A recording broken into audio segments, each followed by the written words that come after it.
Good morning, Golden Coin, number one. Northwest Media, number two. Assistant T, number three. Thank you so much for being here. Alright, I'm gonna go now. Be back in a minute.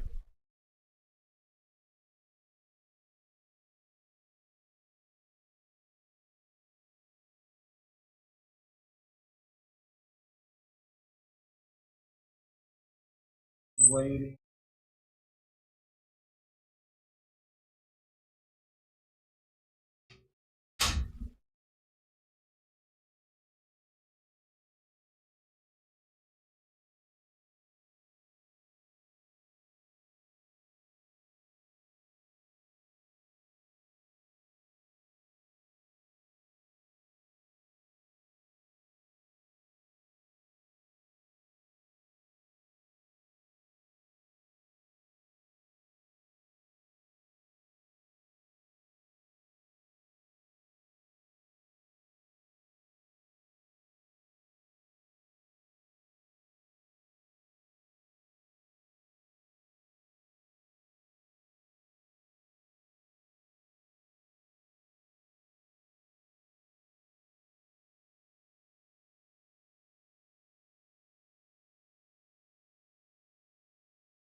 Hopefully she's just getting fat for the winter.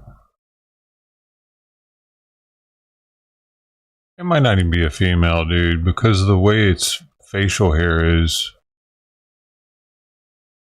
I don't know for sure that it's a female. I just assume it's mama cat.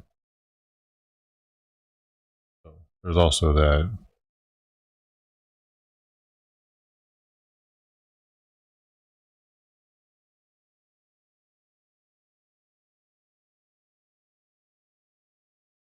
I really don't want any of these cats getting pregnant, man. I have enough on my plate right now.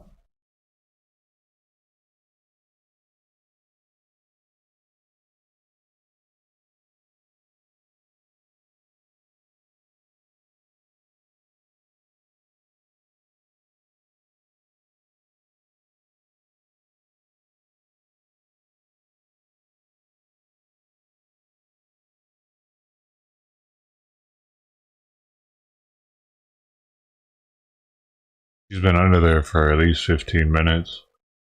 I saw when she went under.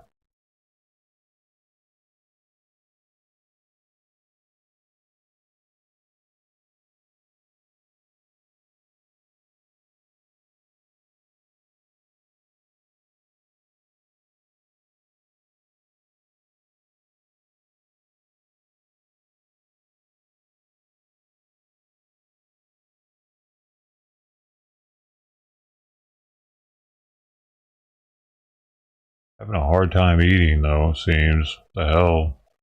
Plates moving all over the place.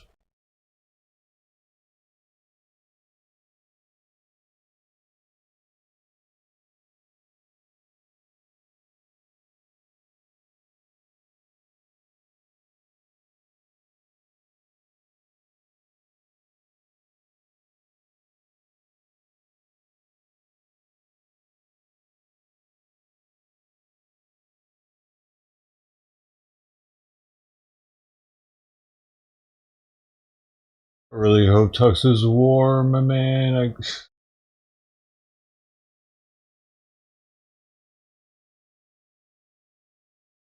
Somebody's walking down the alley of it. Mama looks up at it.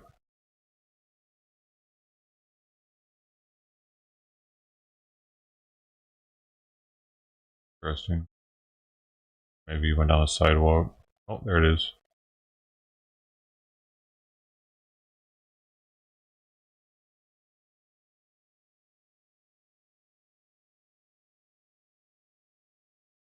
It's cold out there too, man. I'm just hoping Tux is somewhere nice and warm. Like maybe somebody was like, they took him in and took him to Orange County or some shit. Maybe somebody had a friend that lived in another neighborhood. I was like, yeah, I'll take him in. I live somewhere else.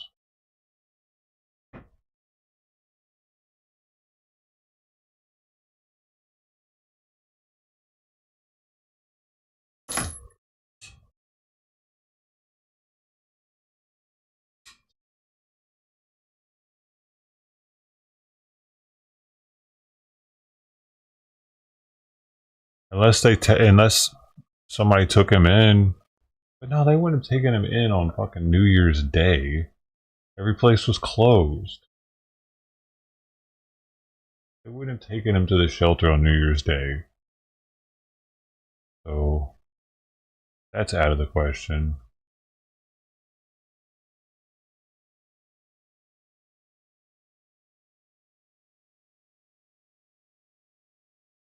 They wouldn't take him to the shelter though. They might have taken him in.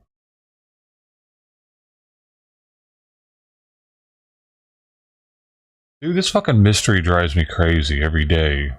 Because I see the bald patch where he would lay.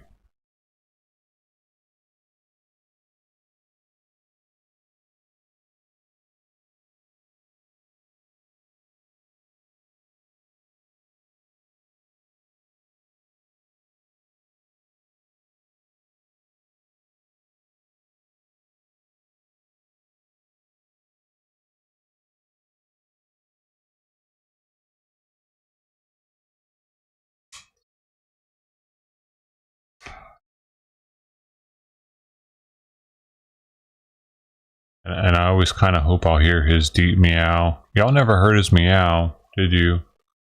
I don't think so. I don't know if I ever even got his meow on recording.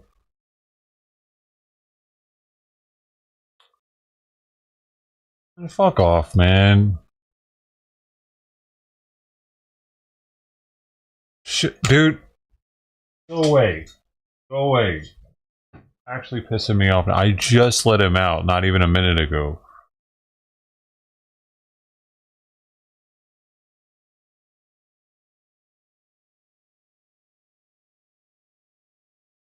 I don't think I ever took a video of him meowing. Sucks. I wish I would have.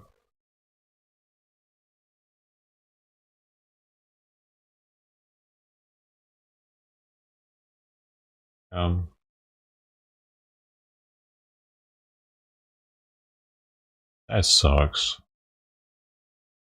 Yeah, I get it, Brody. Shut the fuck up, man. Jesus Christ. I know you didn't. I just said I know you didn't like 3 times. Why are you rubbing it in? Shut the fuck up.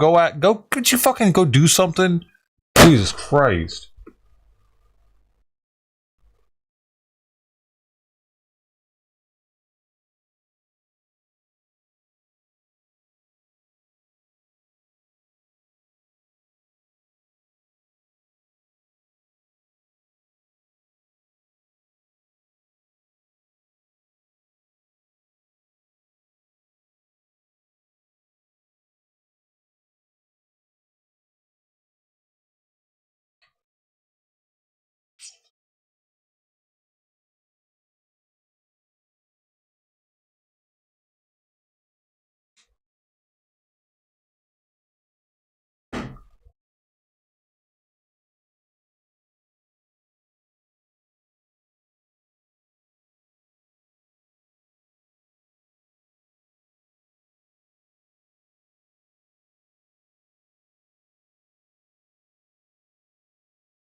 What, man? What?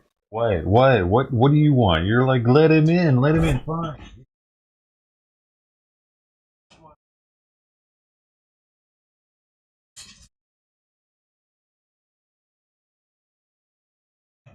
Cat is trying to piss me off today.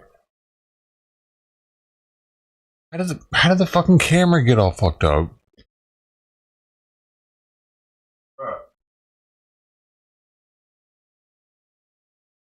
Shut up.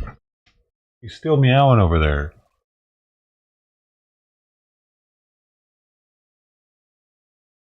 What? What are you doing, man?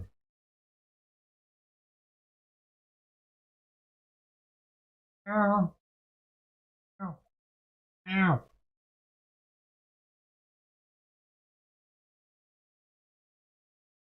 Mm-hmm.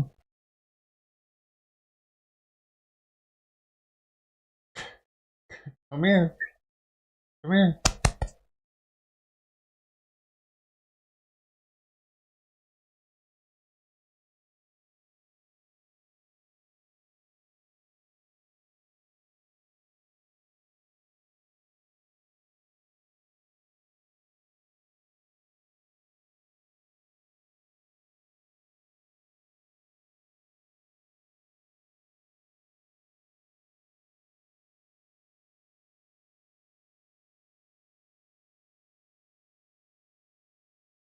Today's time is 3rd day of me squirting fish oil into his mouth, like 2 milliliters. It's quite the gusher. It just goes. I don't know how that feels or tastes, but hopefully it's not too bad. It's making his itchiness go away a little bit. It could also help with blood clots. Also help with his kidney. He just won't eat it on his food though. Gotta put it in his mouth with a syringe. Yes, it's fun, isn't it, buddy? Both love it. We both love that at 6:20 in the morning. He's probably already been up for 2 hours by then, though. Huh. Early, huh? He'd be up and stared at my door before I'm up every morning. That look, that weird sheet Mama used to have back here. Back.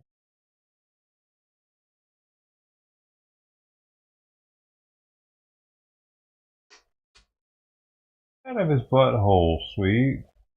Bro, she's all up in his anus right now. Like, nose to anus. Straight. He was trying to insert it. How rude, huh?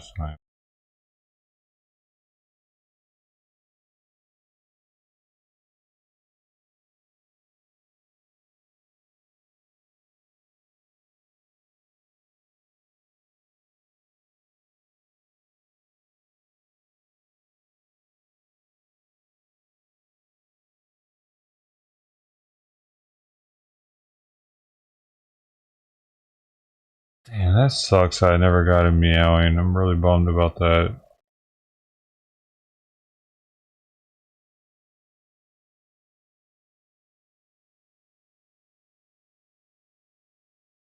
Really not.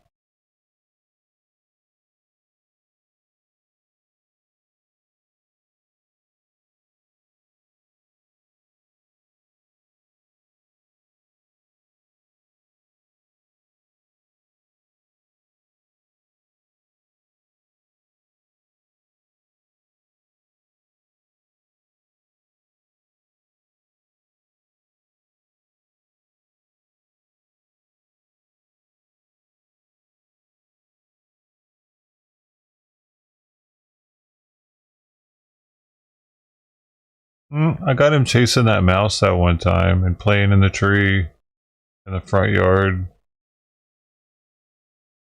Well, no, I mean, he was actually not playing. He was hunting a mouse in the tree.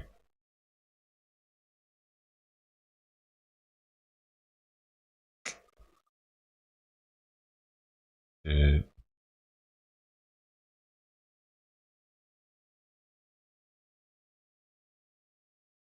There's that puke. It was back in October. He puked something puked twice out there back on October 5th.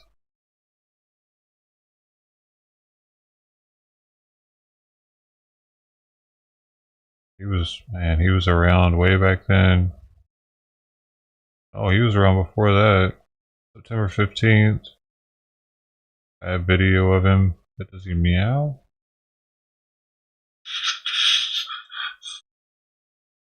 No. Oh my god.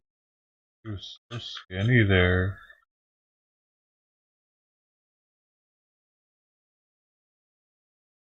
He looked very young.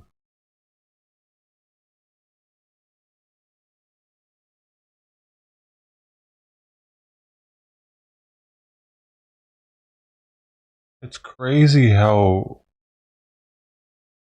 affectionate he was from the very beginning.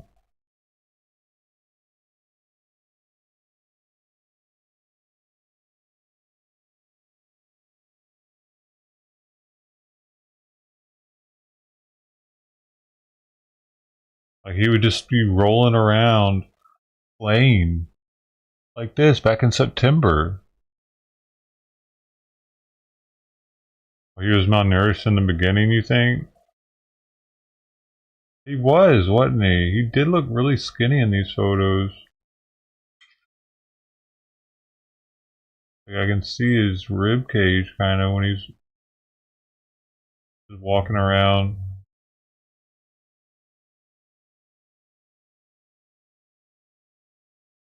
We're going from that.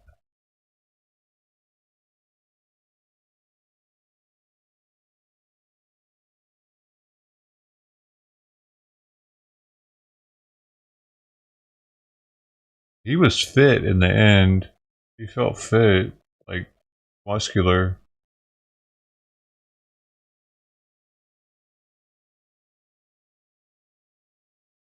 Face looked a heck of a lot better.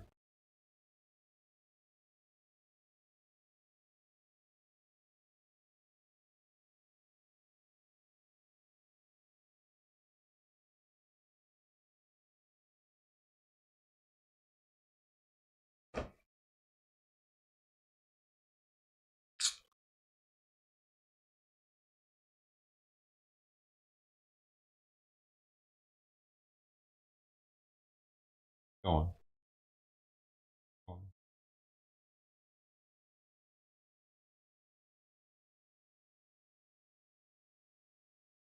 Stood up.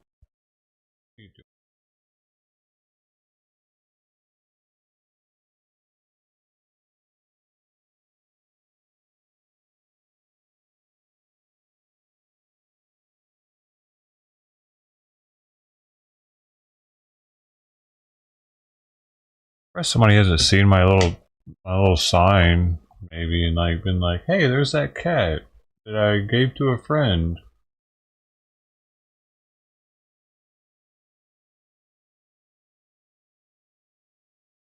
I didn't put them up all over the neighborhood. I only put one up, but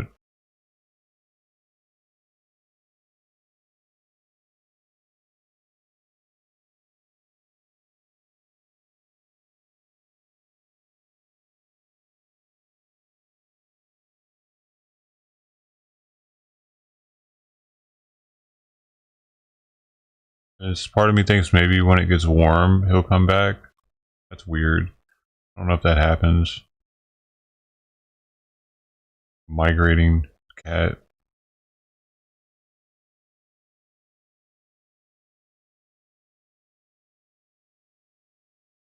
Damn it, man. I wanted to get his fucking toe looked at. He had an appointment. That's so upsetting, dude, that couldn't get him looked at sooner. My vet was out of the office during Christmas for that entire week up until like the 1st or something. It's their once a year where they take time off, I guess.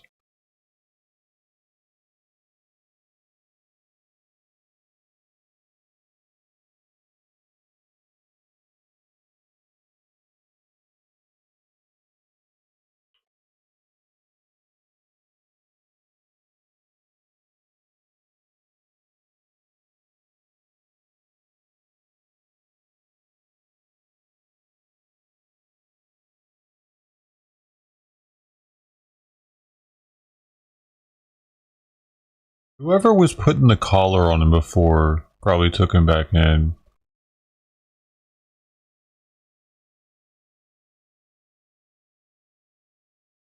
I don't know if it was him or the other one. Somebody recollared one of the tuxes and I took it off of the tux again. I don't know if it was him or the other one.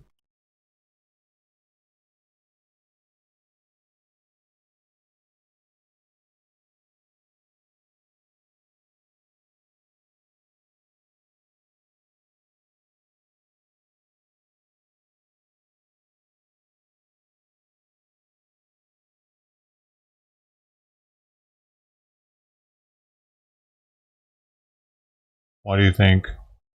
Why do you think it was him?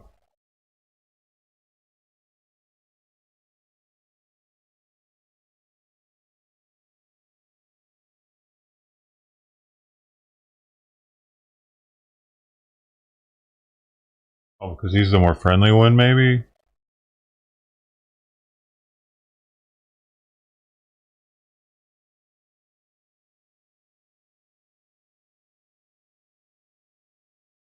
Because one of them, I remember one of them, the other one, once, I didn't have it on camera. It was like in the alley when I took it off. Right on the other side of the wall.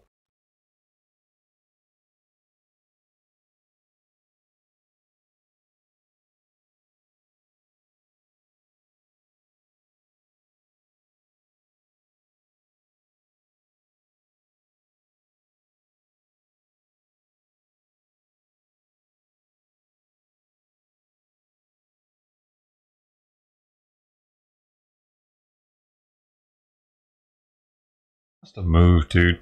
They must have taken him back in and moved.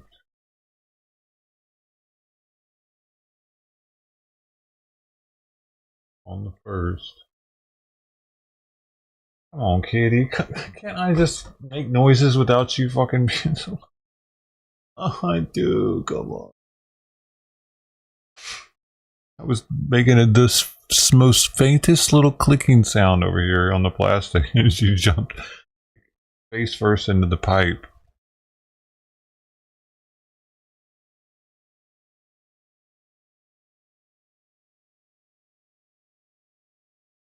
Back out.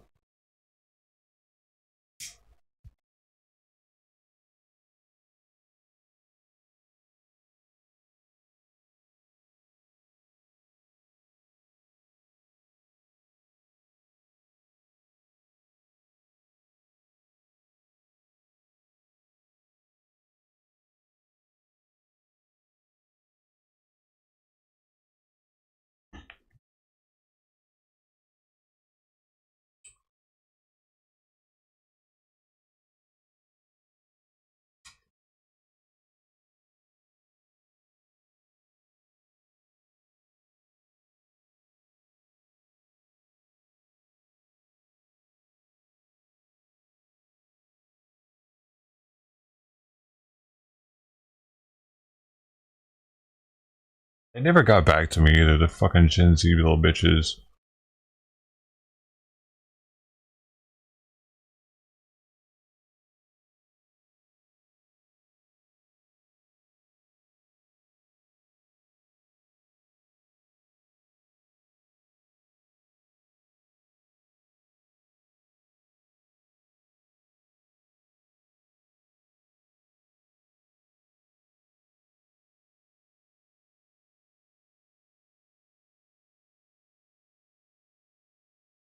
I see the owner of the apartment complex, I can ask him, but I don't ever see that dude.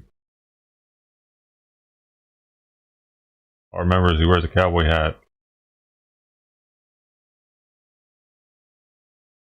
I can be like, hey, do you remember if they had two cats? Was one of them black and white?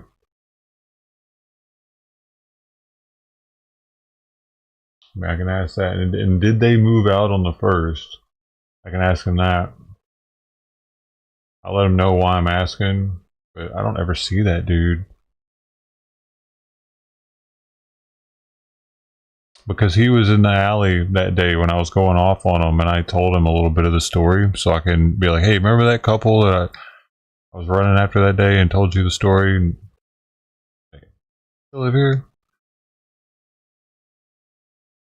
There she is. The second plate has fish oil. Nope. Doesn't want the fish oil today. Oh, hey, okay. There it is. Oh, yes. Yes, good mama. That might actually be Sweet Pea's mama. She's going right for the fish oil plate. That's pharmaceutical grade. One pump.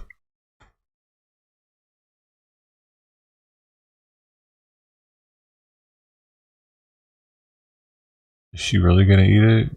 All of it? What are you doing, silly? What are you doing?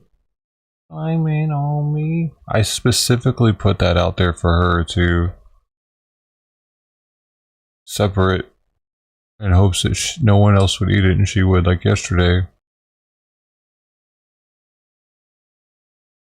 She probably needs it the most.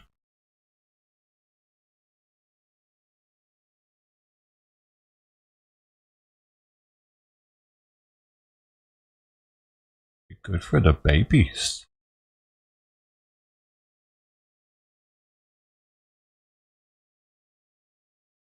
And that's Ziwi, so it's super high protein.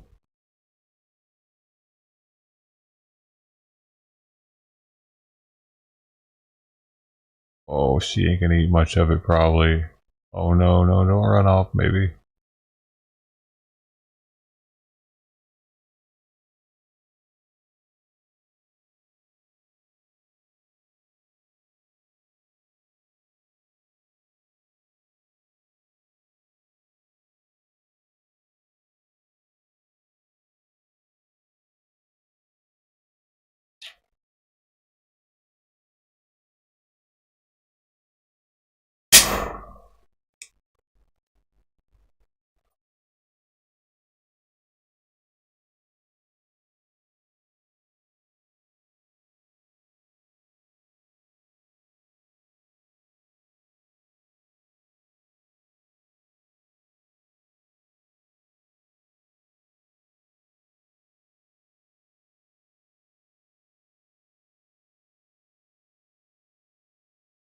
Somebody had to have taken Tux, man. He was such a sweet cat and loving cat. Someone had to have taken him in.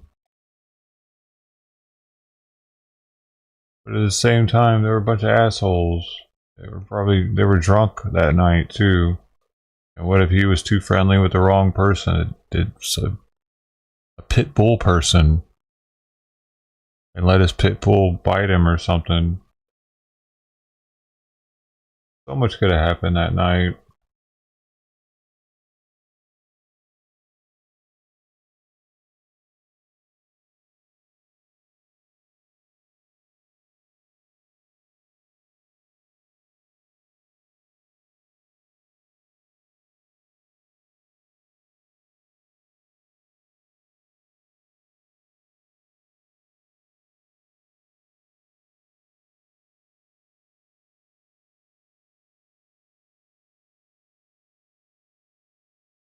He couldn't defend himself as well either because that injured paw.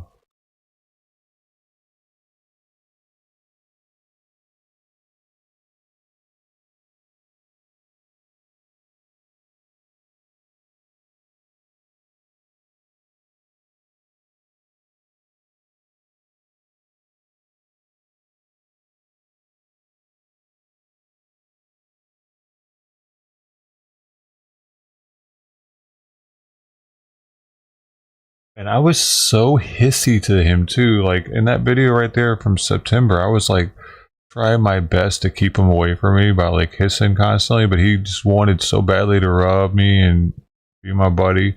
None of the other cats are like that at all. Like if I were to hiss at them at all, they'll take the fuck off. He was like, I was throwing buckets of water at him, and he kept wanting to hang out. Holy shit! I really hope he's all right, dude.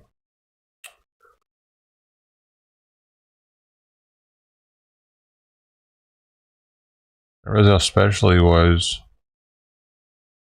For some reason.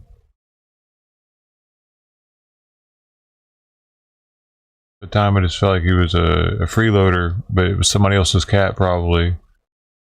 So, oh, she didn't eat very much today. Well, that's good. I guess she's full. Damn.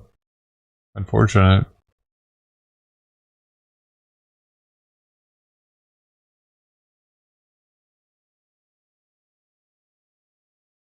Hopefully she has her kitten somewhere else and wherever else is feeding her a lot more because she would have grubbed down if someone else wasn't feeding her.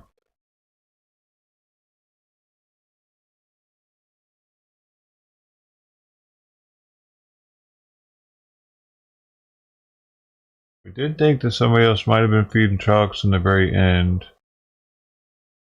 because he didn't have as strong of an appetite, but he could have also been sick, like from his paw or something. That's why he was laying down all day. But for all I know, the other cats are laying down all day too. I don't know where the hell they go and what they do. Oftentimes, Mama will be under the house just laying down, like right now. It's cold out there too, dude. But Mama is probably not as cold. Long hair. Fluffy's probably not that cold. I don't know about Trident though. She might be cold.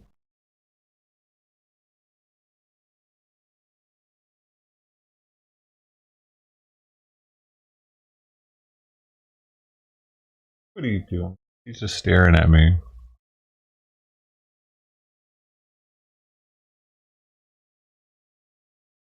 Are you listening? Are we?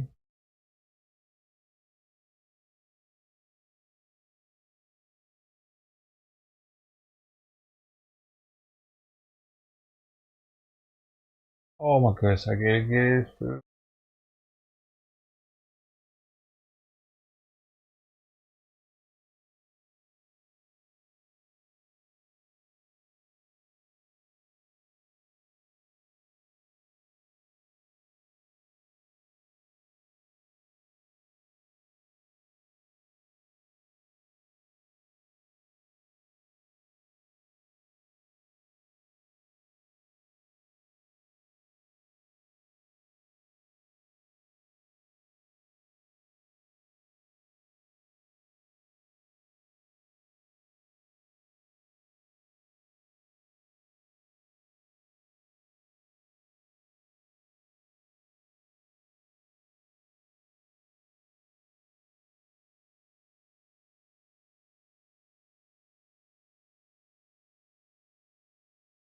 He's already been through a lot to get where she's at.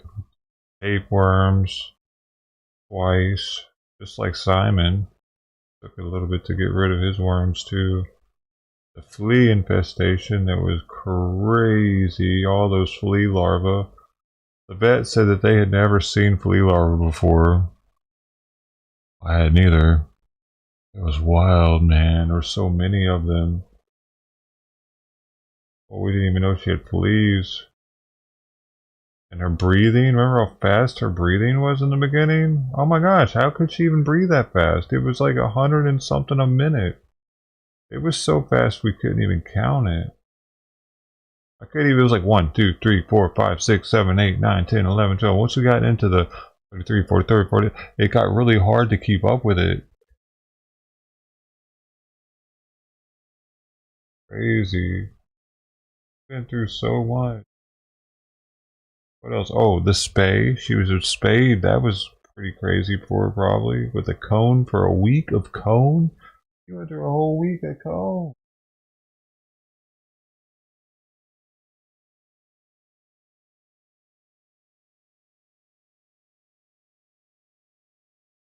She had that mouth thing for a little while. Giving her steroids, so she lost her appetite from those.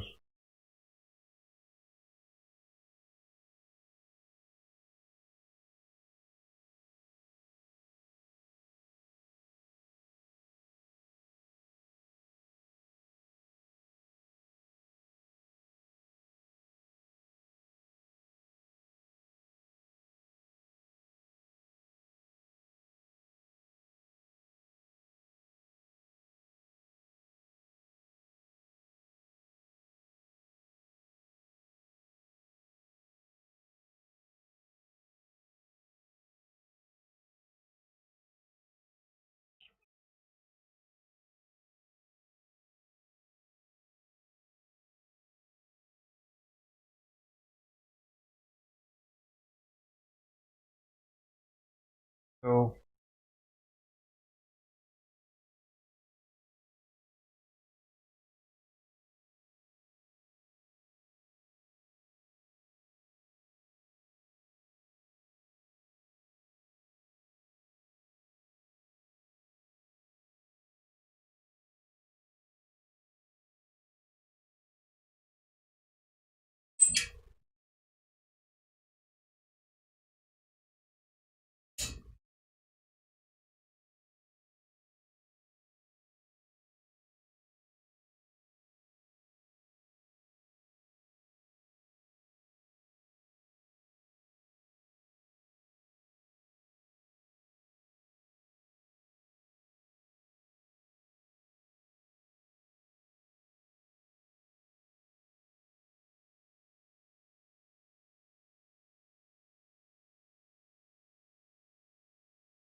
yeah.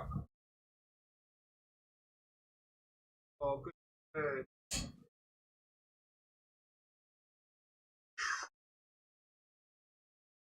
No, no, you can't lick my. How can you tell they're number two?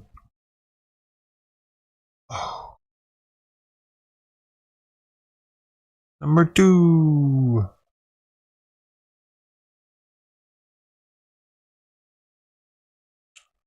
Why didn't they take this one too, though, man? If they're related, that's messed up, man. Someone took Tux in and didn't take this one in. Kind of sad. If they really are related. They seem to have been though, because they always got along. They were.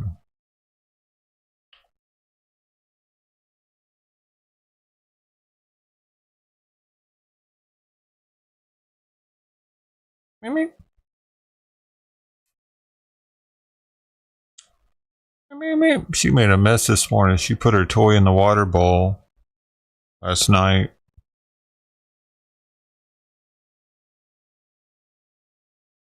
I got up this morning. It was sitting in the bowl. She's probably so proud of herself.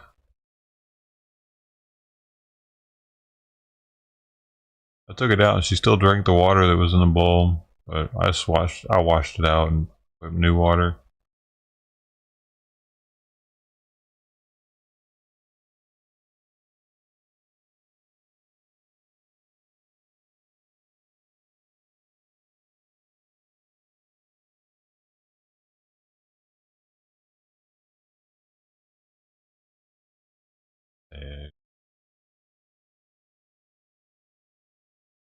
I always look for as soon as I see the ears, I know it's not him.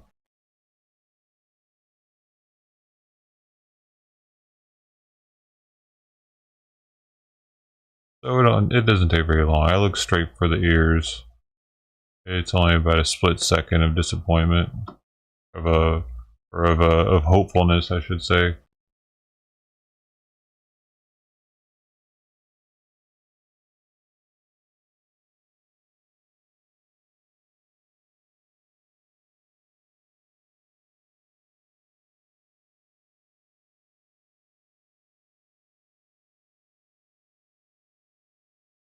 Doesn't look like the fires did much this morning before.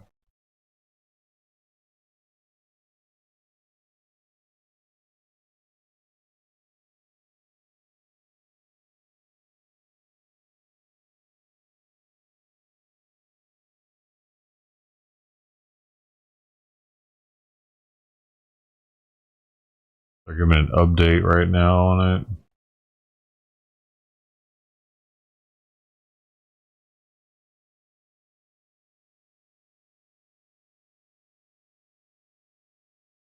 I don't know. I figure if it was bad, they would have some live streams going on the fire itself.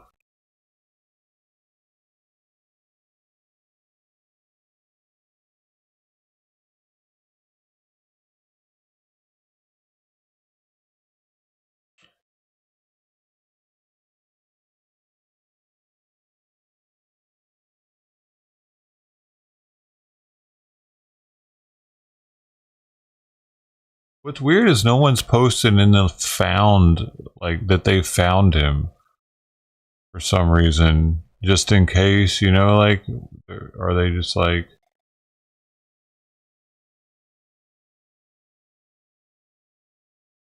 they don't think that whoever had him deserves him or something? Because I was taking care of him. And for them not, for someone, unless it's someone that he was already theirs before me, that's the only thing. But anybody else to just take a cat off the street that seems like he's somebody else's, that's kind of fucked up. To not put out that they had found him to somewhere, to the places that people do that at. That's not cool. That's like kidnapping, catnapping. I bet back in the day that was a serious offense, dude. When cats were worth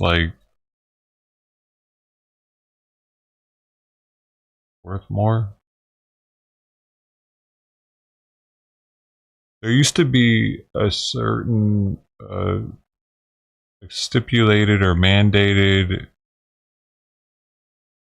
price. Like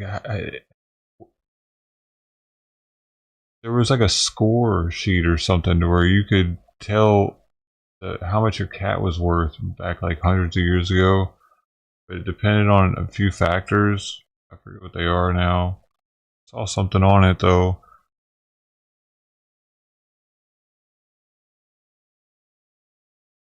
back when they would do more bartering. Like a cat, it was like so something. A cat with this attributes was worth like a goat and a chicken. Or a cat with these attributes was only worth like a hog and a chicken, or like, so it was some weird shit back in the day. Back when livestock and stuff was, that could get you through the winter, that get your whole family, keep you alive. Cat was worth livestock.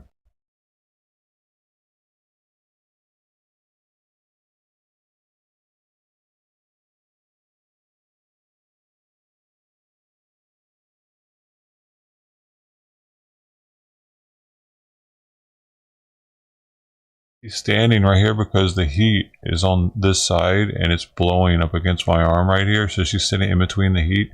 That just goes to show how much they like warmth and the coldness that it is out there right now. I really feel bad for these outdoor cats. I feel bad for Alex. That's why every time I walk past his bald patch, I just think, I hope he's somewhere warm right now, just snuggled up next to a little warm spot. I always wanted to give him that, but I'm building a shelter. I always wanted him to be able to go back, like, I wanted him to go back home at the same time. I don't know how far away he was, like, it, who knows, man? Did he just take a vacation and hang out here and try to rehome himself? But he was actually from like blocks away. And then he just decided to go back, maybe. And they're like, oh my god, Tux, we haven't seen you in months. Tux is back. He looks better. Oh my gosh, he looks healthy now. We don't have to feed him anything, I guess. Fuck, man. He looks like we were feeding him too much.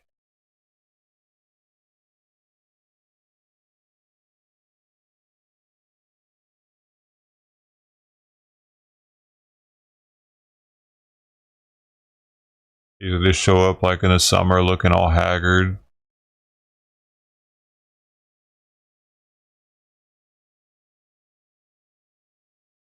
But what about, I don't know. It is weird that this one's showing up now though. But they do. They do. He had my yard locked down. He would jump on top of the wall and hang out probably, and like he would, sometimes he would hang out on the front here. He'd always be in the back. And we'd see him just running through down the sidewalk sometimes. This was his turf. And they know he's not here now. So it's back to being the community cat's turf. When he was here, I think they felt like he was my cat. I was his human or whatever to them.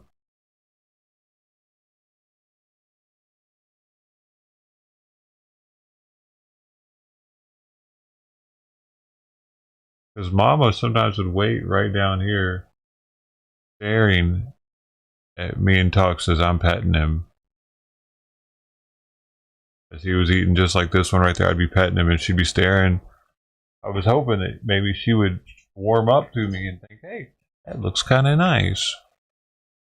But it just reiterated the fact that like it's us. This is the cat that belongs here. Hey, Miss Bongo, morning.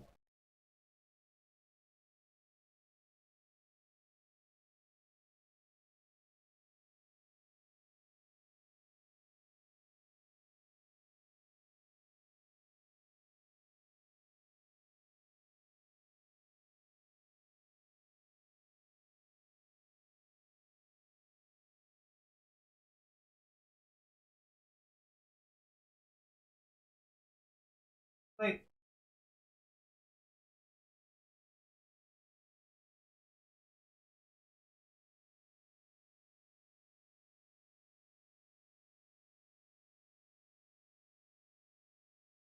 Tux, everywhere, Tux.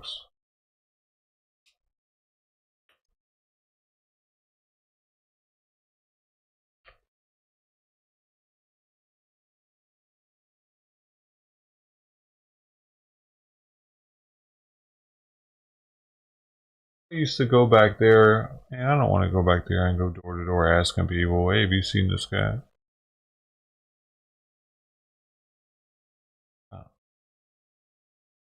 That hood back there. Not that they're going to do anything, it'd just be awkward.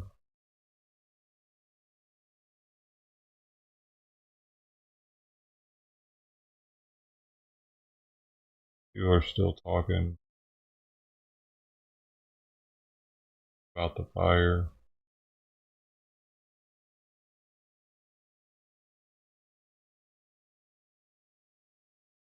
The Palisades event. Hey man, thanks. Augie.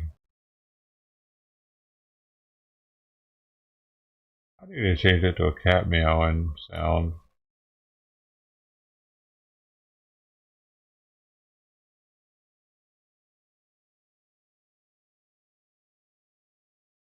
Maybe I can do that now.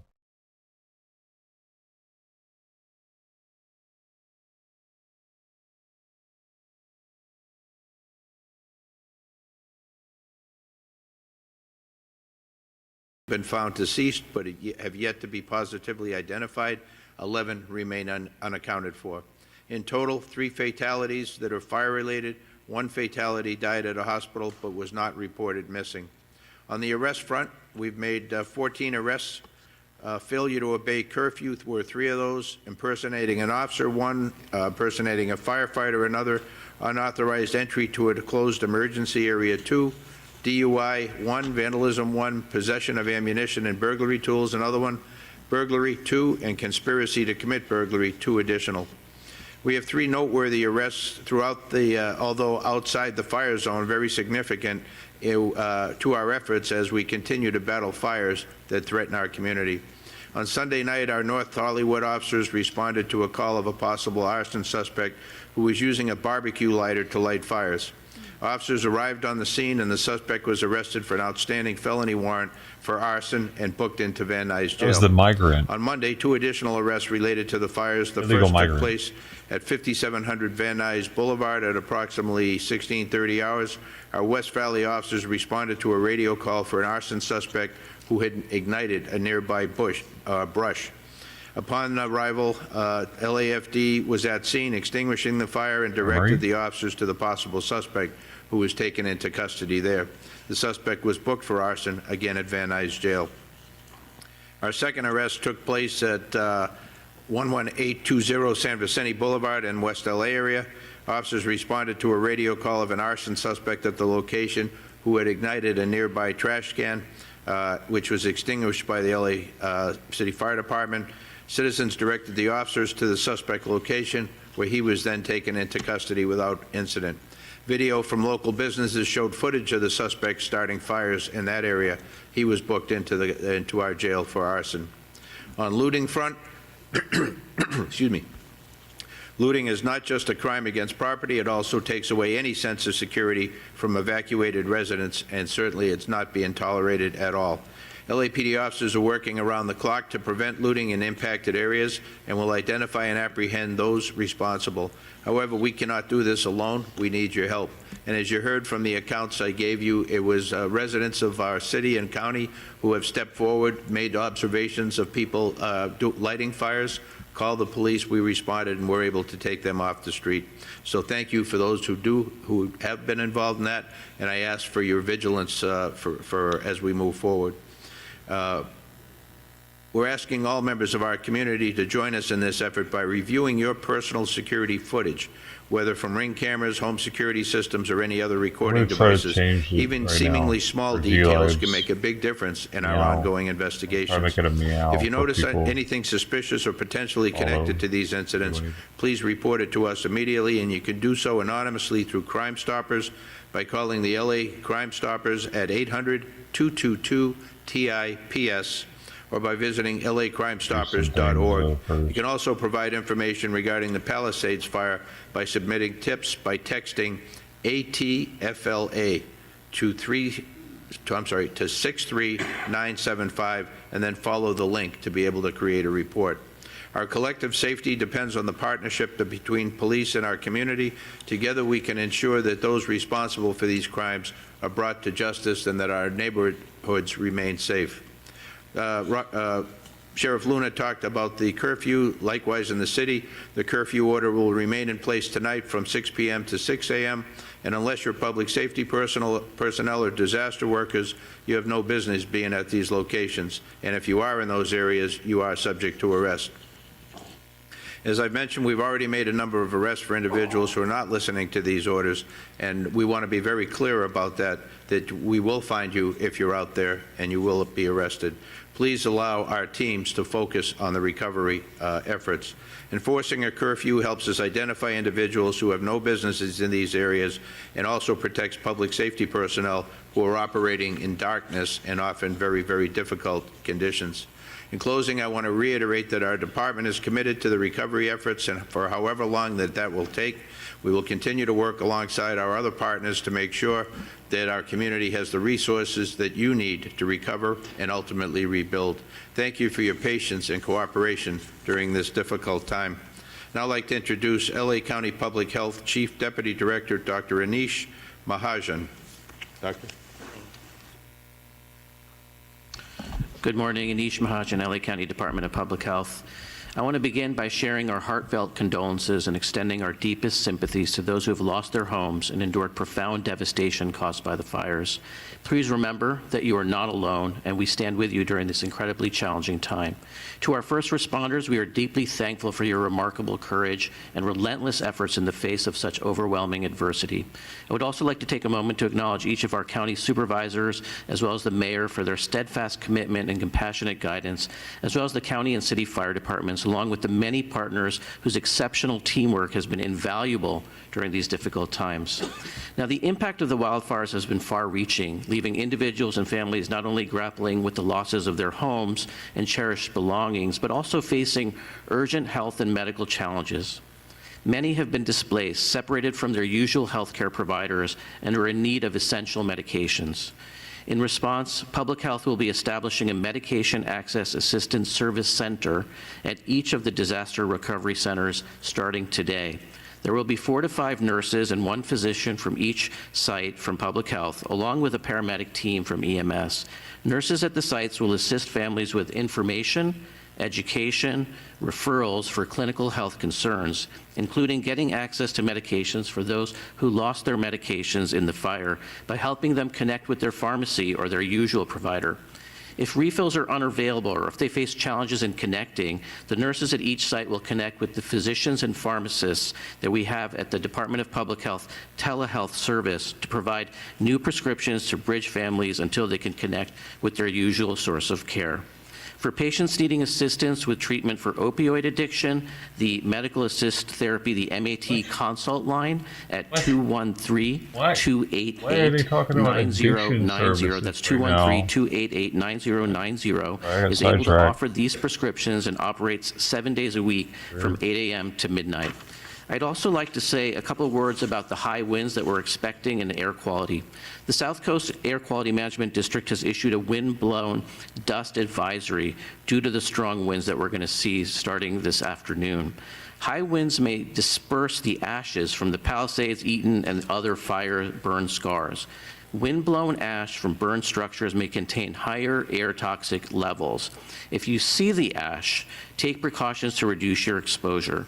If you're in the area that's impacted by the ash, you should wear proper respiratory masks, such as an N95 or a P100 mask, to help protect you. These masks are specifically designed to reduce the exposure to harmful fine particles found in the ash and smoke, which can penetrate deep into your lungs and cause serious health problems. And remember, ash is not just dirt, it's hazardous fine dust that can irritate or harm your respiratory system and other parts of your body where it lands.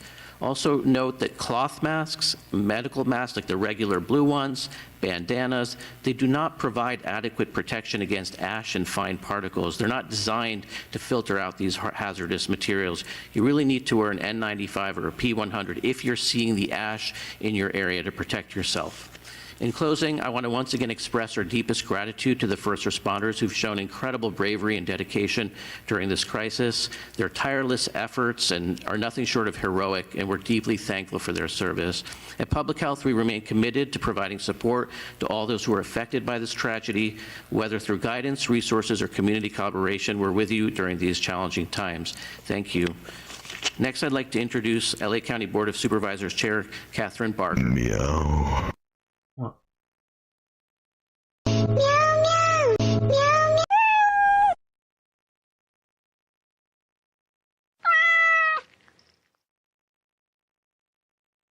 Dude, why are these agencies always such shit?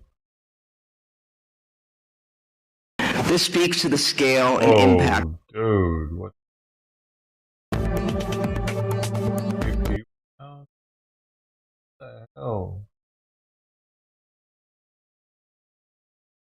Maybe 7, maybe. On live stream. This speaks to the scale and impact of this devastation. All eyes are on FEMA at this moment. We know, value, and appreciate FEMA's partnership. They are the agency who is there for people in their time of darkest need. It is of the utmost importance that we be very clear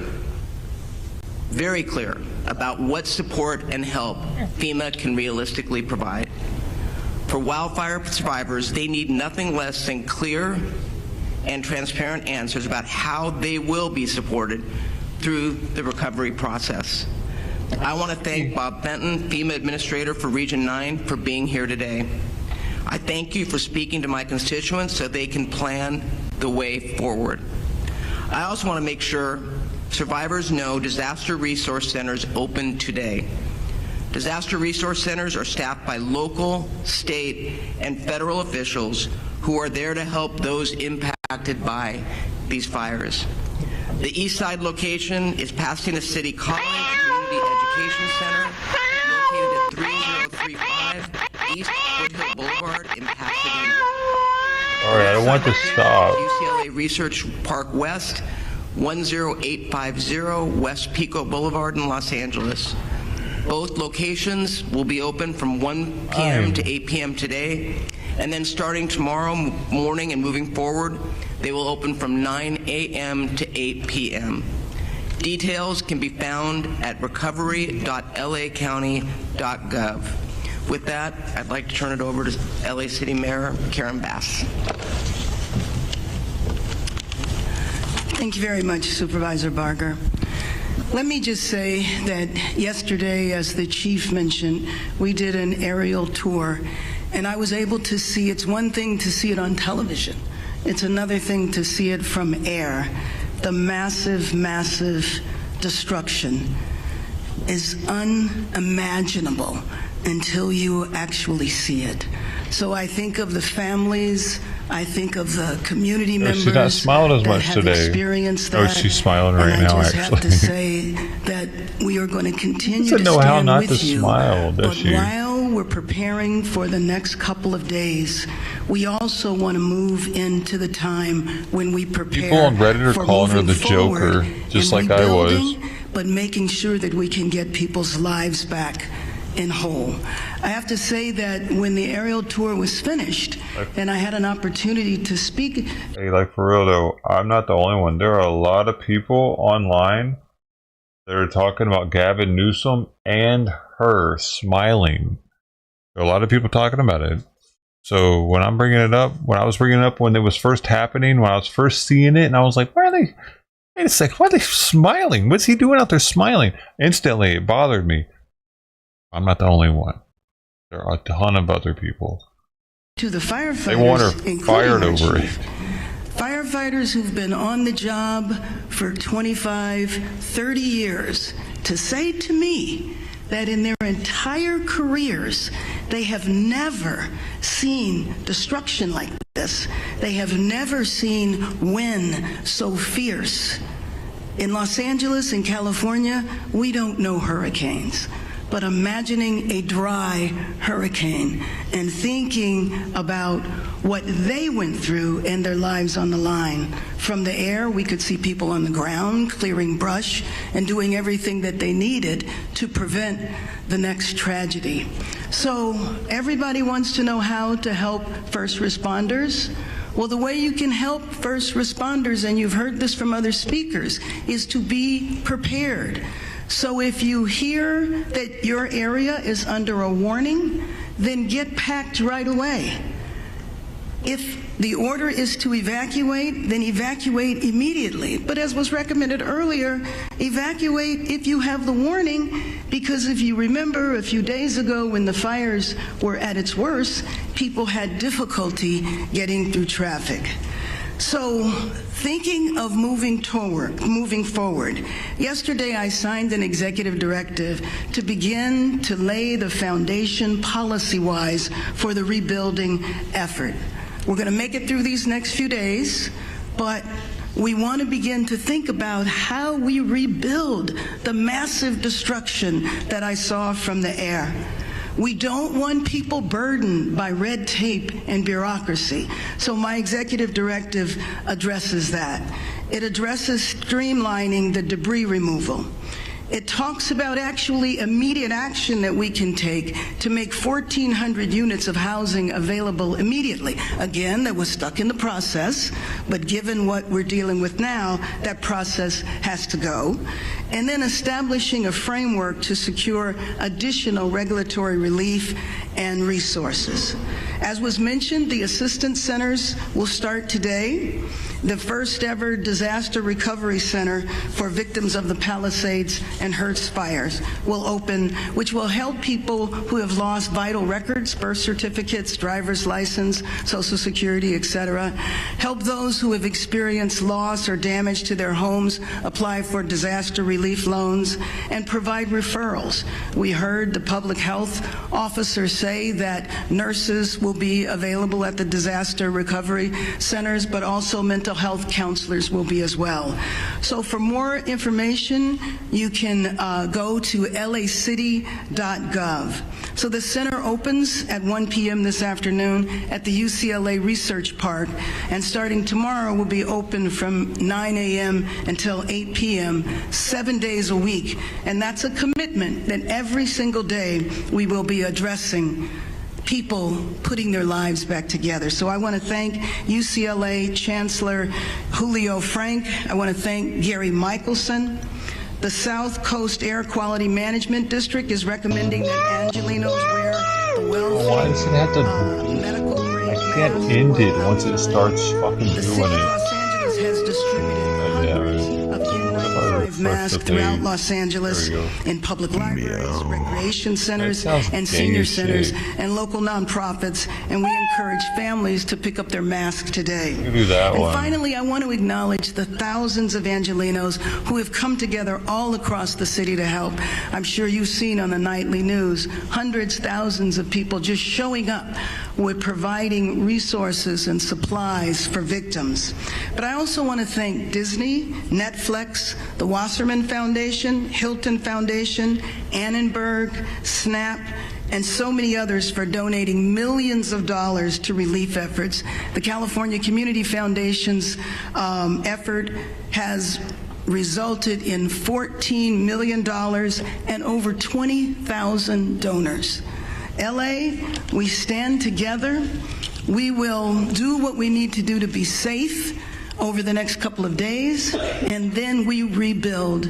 We will rebuild Los Angeles and make Los Angeles the world-class city that we are. And with that, let me introduce Supervisor Lindsay Horvath.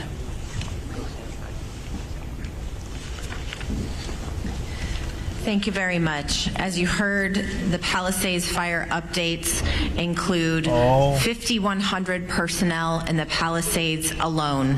We are giving this fire everything we've got.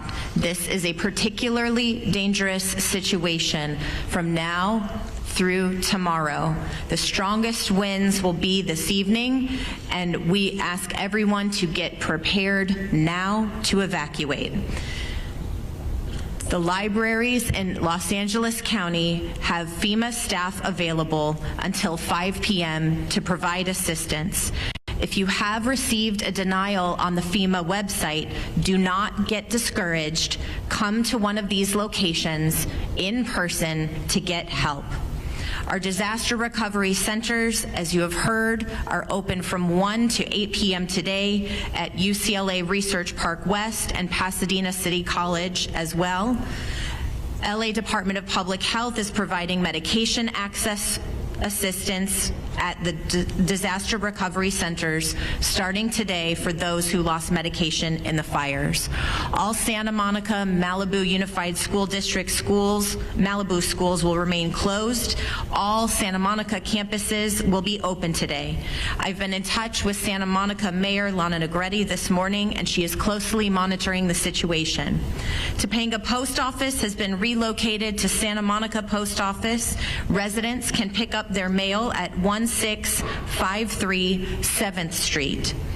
For more recovery information, go to recovery.lacounty.gov, which is launched and making improvements, adding resources each and every day to provide the assistance you need and deserve. With regard to power and public health updates, over 20,000 households are facing power outages due to public safety power shutoffs. Please take this moment now to charge your phones, your batteries and devices to make sure you have backup. We'll work to restore cellular access, but know you may be without power. Please plan ahead. Tune in to radio given some of the power outages that we're predicting. Please use your resources. It is unlikely that power will be restored in the Topanga area during the red flag conditions, so please be prepared. Los Angeles County Department of Public Health is providing N95 masks at all LA County libraries. Do not drink water warnings for Waterworks District 29. Please know that bottled water is being distributed at Malibu Equestrian Park. Do not drink water warning for 90272 zip code and the area north of San Vicente. Bottled water is being distributed for this region at the Westwood Recreation Center and adjacent to the Brentwood Country Club. Our LA County emergency proclamation will be ratified at our board meeting later today. This cuts red tape for the county to provide resources as well as to receive state and federal assistance.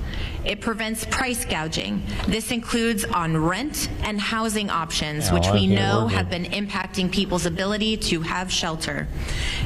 It also includes other ways people are taking advantage of this disaster, and these will not be tolerated.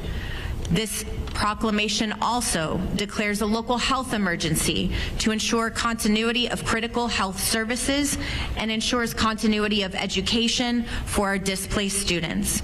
It also creates opportunities to secure financial support and resources for those impacted.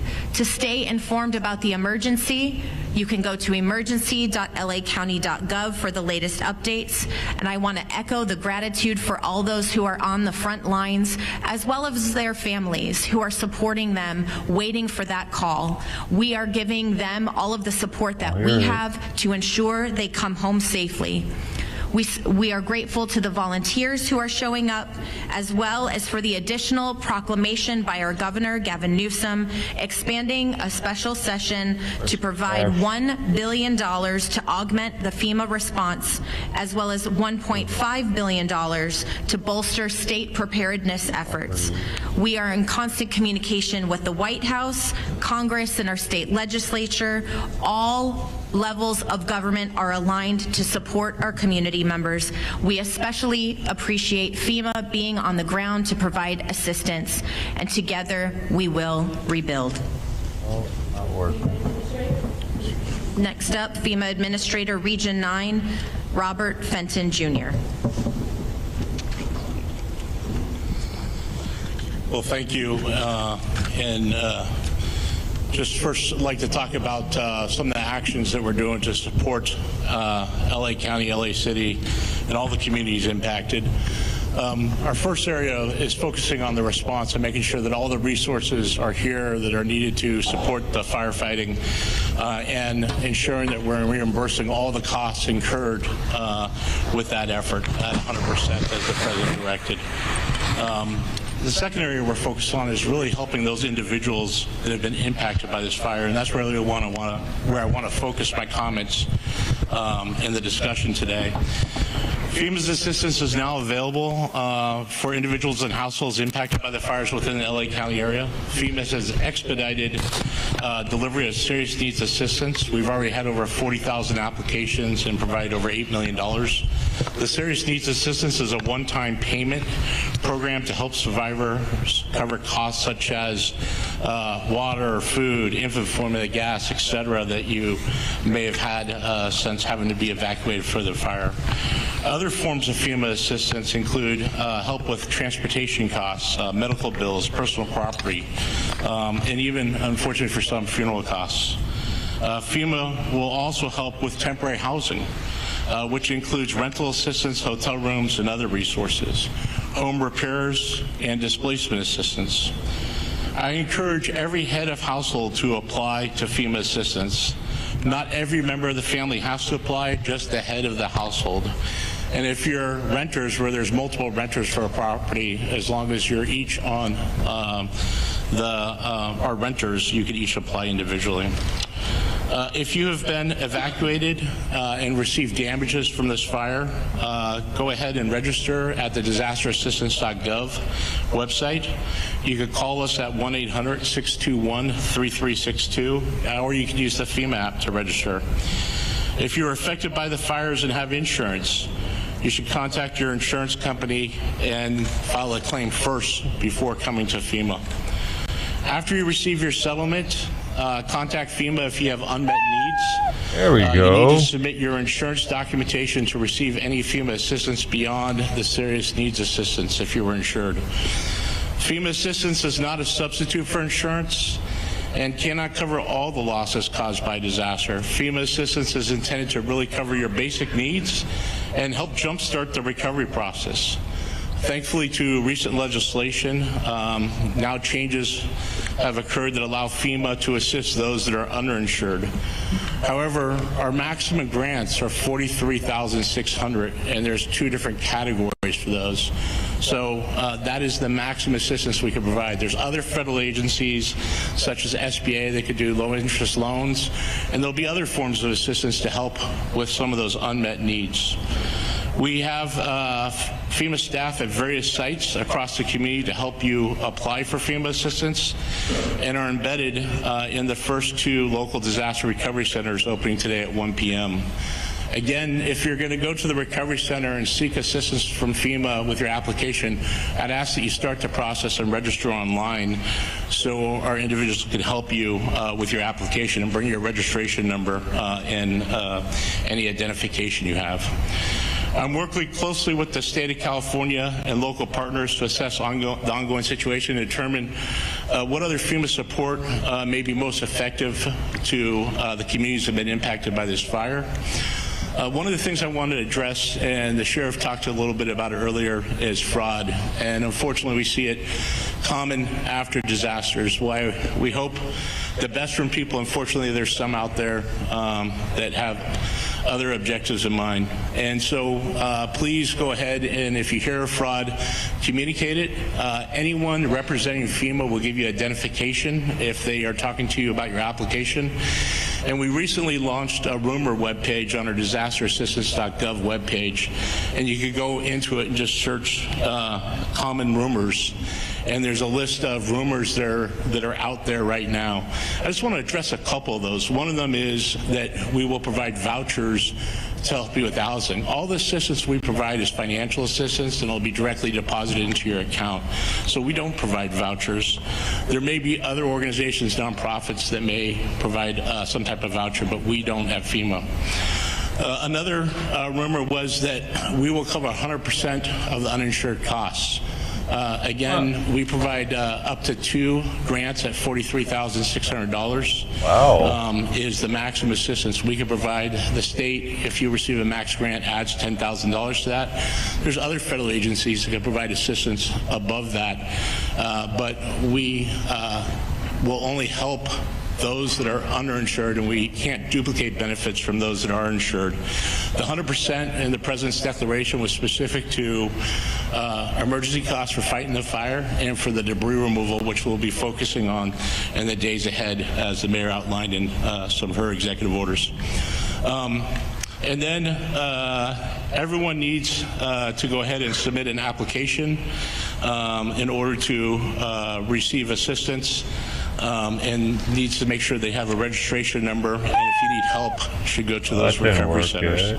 Lastly, we continue to financially support all the costs associated with the response to the fires, and we have every federal agency here with us available to support any needs that the state, the county, or the local communities affected in the city have. With that, that concludes my comments. Thank you.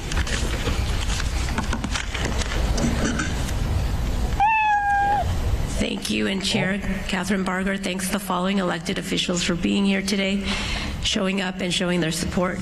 We have Los Angeles County Supervisor of the 1st District, Hilda Solis, Los Angeles County Supervisor of the 2nd District, Holly J. Mitchell, Congressman George Whitesides, and State Senator Sasha Renee Perez. This is the end of our press briefing. We will do one-on-one briefings. There will be a press gaggle for City Mayor over here on my left, and for other one-on-ones, please approach and we will connect you to the appropriate speaker. Thank you.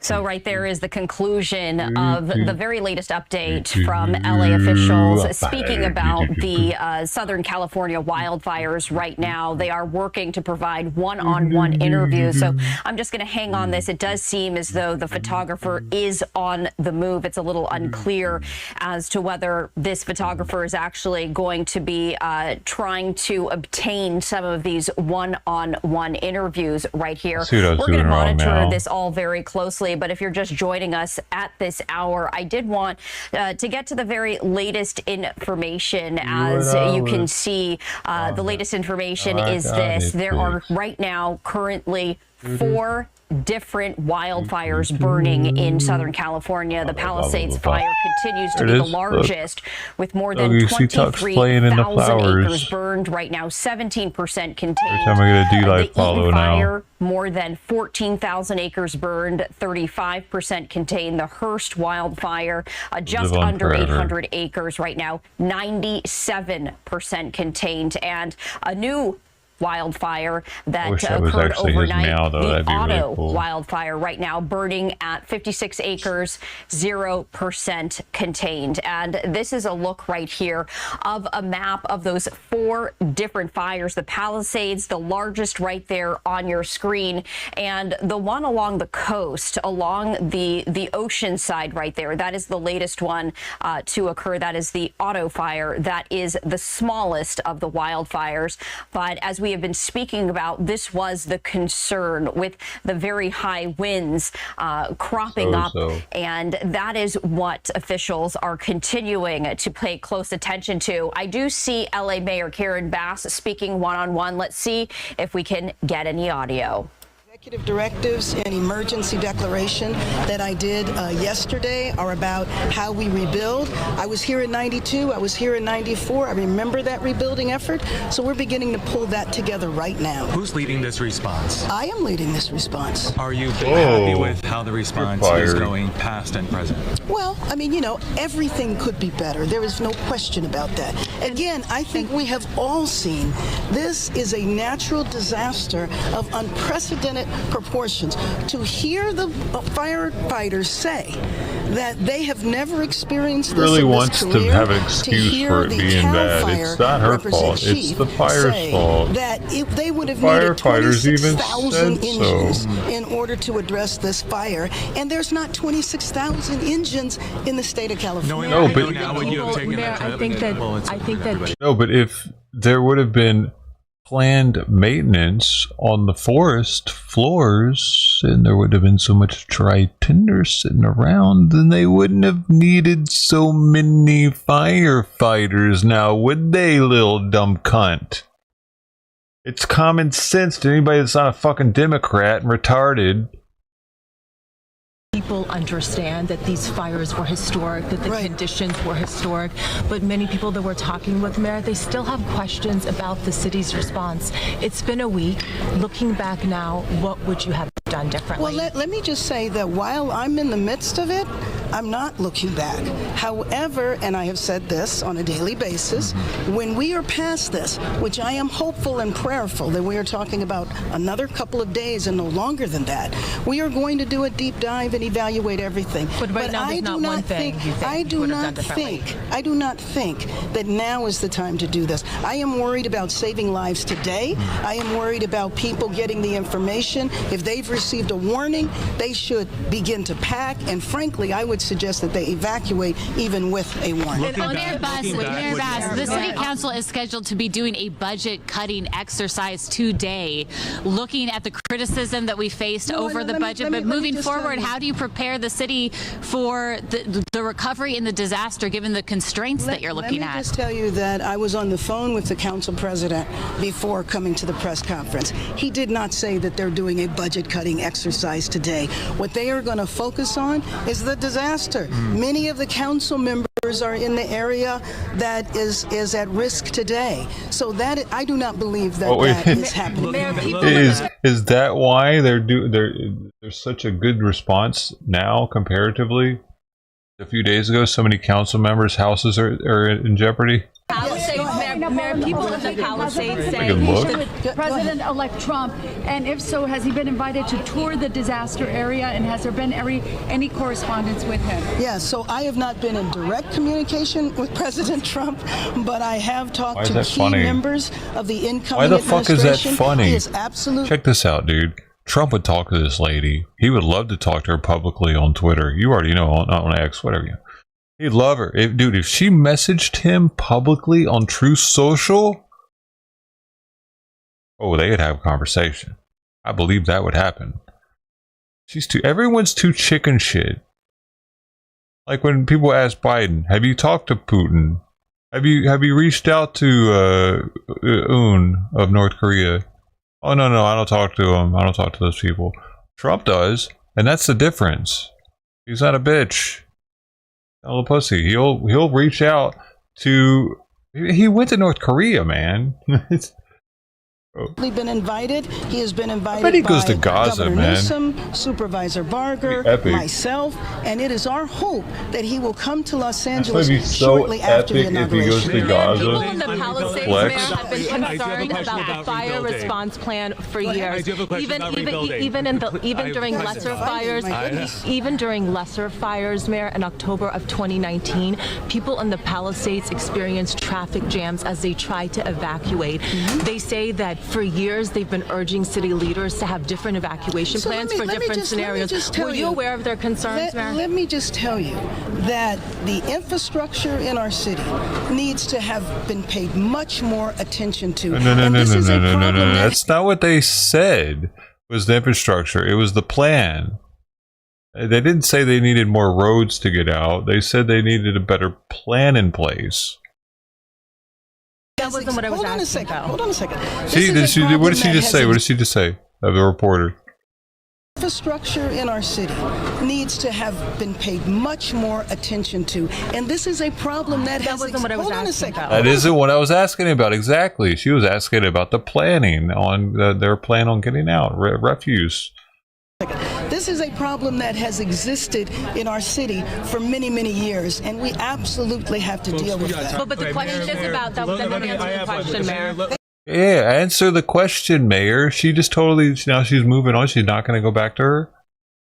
I do. Look. That's it. She said thank you. And then she smiles. Oh, no. Dude, she's about to get lit into for this type of shit. Dude, if she doesn't, we're fucked. LA County's fucked. That is just like, she's just spitting in our faces. She's got to see it.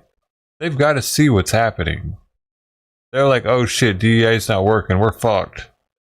Looking back, would you have taken that trip overseas? You know, I am going to focus today But please, on what we know. Mayor, can I ask you one question about round gouging? Mayor, can I ask you one question? Oh, she's so weird. How are you, sweetheart? Yeah, this cat's injured. It's got a broken paw and a broken tail. All right, And so that was the probably won't one-on-one eat interview anything with because I didn't LA put out Mayor more Karen fancy Bass. feast. You heard the very latest question. won't eat Would much she more. have taken this trip overseas if she had known that the wildfires would have started? And she empathetically, after wasn't dodging always the question, said no before quickly disabled. walking away. We're going to continue to Something monitor happened to this him. feed as we do see photographers and reporters trying to get access to these officials to ask specific questions. In the meantime, I also wanted to share Yeah, he's not this gonna eat that, though. They don't like that from food. LA Mayor Karen Bass, as we just heard from her live right here on Live Now from Fox, saying, quote, this unprecedented natural disaster warrants an unprecedented response that will expedite the rebuilding of homes, businesses, and communities. This order is the first step in clearing away red tape and bureaucracy to organize around urgency, common sense, and compassion. We will do everything we can to get Angelenos back home.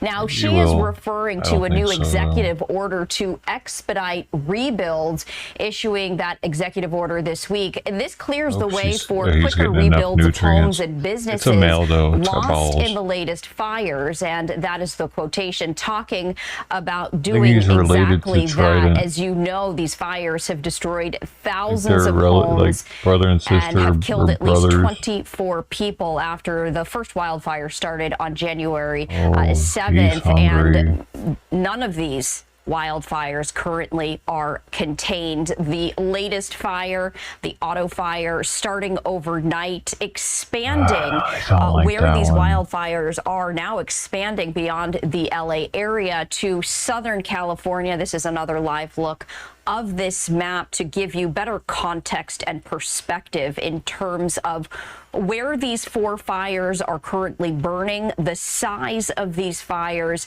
as there continues to be that dangerous weather advisory warning right here. And to give you another live look, this is the city of LA, and you can see the haze surrounding the skyscrapers. That is the poor air quality that has been created by these burning wildfires. So I did want to share that live look with you as we continue to provide you the very latest coverage. This is a very busy Tuesday. Time right now inching up on noon Eastern and 9 a.m. Pacific. You're continuing to watch Live Now from Fox. I'm Stephanie Quinu. As I mentioned, a very busy day. Not only are we continuing our extensive coverage of the Southern California wildfires, but also we have another programming note to let you know about. The Pete Hegseth confirmation hearing is continuing right now. This is happening live. He is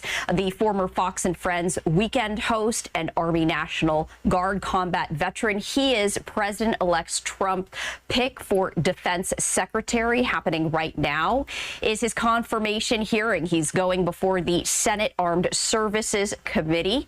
This after weeks of meetings with some of the senators who have questioned his fitness for the role amid allegations of excessive drinking and sexual misconduct. So we invite you. We understand there are many major headlines happening simultaneously. We are carrying this confirmation hearing live on our YouTube stream.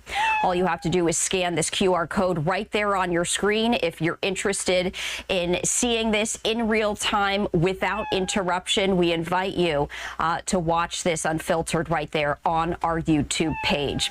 In the meantime, meantime, we do continue to follow the very latest of the Southern California wildfires. This is a live look of four different areas within the Southern California region.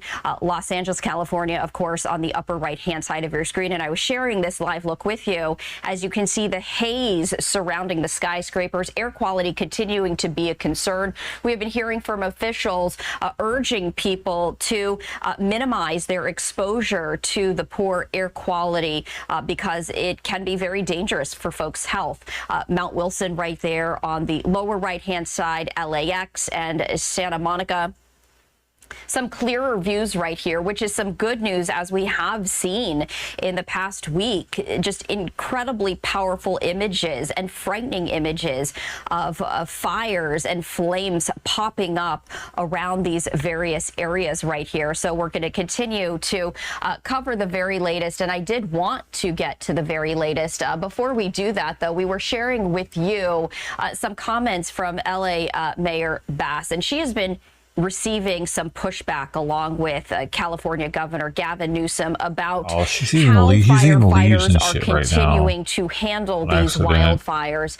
Another live look right here of the 4 wildfires. One of the biggest concerns is the availability of water, the water supply. We've been hearing, especially in the early days, there simply wasn't enough water to effectively combat these fires right here. President-elect Trump, he now taking to social media to share his thoughts on this.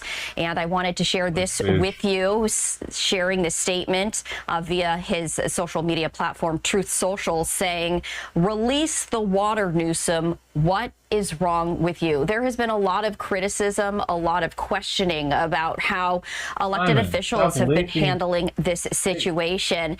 And it's been incredibly difficult for everyone as we see that resources have been maxed out, especially in the next 24 hours. That continues to be a concern because, as you see from this social media post by the National Weather Service of LA, happening right now is a particularly dangerous situation. So they're talking about red flag warnings right here. This is to really define what a particularly dangerous situation red flag warning is. This is very rare. The National Weather Service very rarely issues this warning, but they do so in the most dire of circumstances. So that means a high risk of extreme fire behavior. Something drinks out of it during the night, though. Many downed trees, and also power outages and public safety power shutoffs. So power may have to be shut off in order to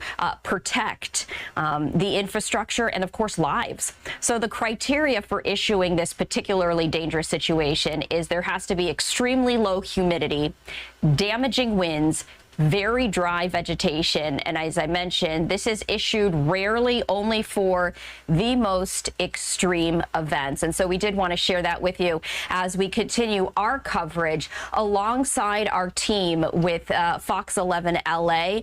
They are continuing their coverage right now. We're going to transition to that so we can continue our live coverage. Let's listen in. Winds. This fire has burned a little more than 14,000 acres.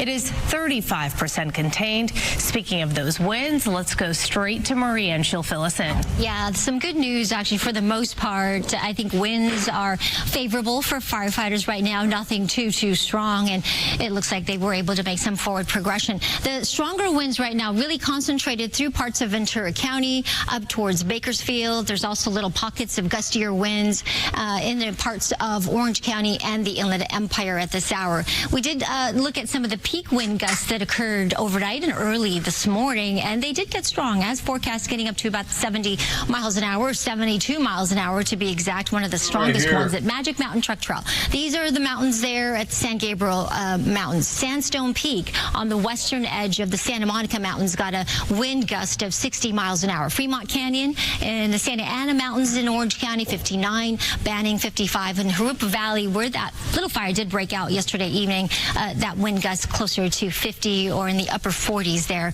miles per hour. Strong Santa Ana winds will still be with us today. Pockets of some moderate to strong winds, and we're still looking at those high wind gusts close to 60, even 70 miles an hour possible. That wildfire danger, of course, still very high, extreme, in fact, with those red flag warnings in effect, and that means rapid fire growth potential. If we were to get a spark, you would get a fire, and it would spread rapidly under these very windy conditions. In the meantime, temperatures are cool. 65 in Burbank, 60 in Las Vegas, 66 in Palm Springs if you're headed there. Again, we've got a slew of advisories and alerts. We'll go over them in detail, but it does include those high wind warnings and red flag warnings. I'll send it back to you. Maria, thank you. The search continues this morning for dozens of missing people in the wake of the devastating fires. The official death toll stands at 24. But LA County Sheriff Robert Luna says 24 individuals remain unaccounted for at this point, and mostly in the Eaton and Palisades fire zones. Fox's Stephanie Ramirez is live in Santa Monica this morning with the very latest. Good morning, Stephanie. Good morning. And earlier this morning, we were at a checkpoint at South 26th Street showing the National Guard and 2 Humvees not letting members of the public into the red zone. Now, with the sun out, we've been able to move in a little more just to show you what we're seeing just within this red zone here. You see the garage here saying thank you, firefighters and police and National Guard. Use pool water if needed. There's another message on the sidewalk here. But as authorities just said, still very dangerous time. Now that we know the heavier winds are expected this afternoon into tomorrow, we've been talking with folks who are very frustrated trying to get to their homes. This morning when the curfew was in effect, and again, the National Guard turning those folks away, they were only allowing people with certain credentials, first responders, people working security or doing any kind of maintenance work, but they also had to show identification. You just can't say you're here to do something and they're going to let you in. Guys, I also want to talk about the fire, the Palisades fire especially, hearing some good news this morning, because earlier this morning we were noting and reporting that it was about 14% contained, but as you mentioned, it's now up to about 17% contained, still nearly 23,000 acres of fire destroyed, land and homes and businesses destroyed. And so that's why officials have been working extra hard with the threat of hurricane force winds. The fact that she runs across the street like that, she risks running all the way across the street with a broken paw.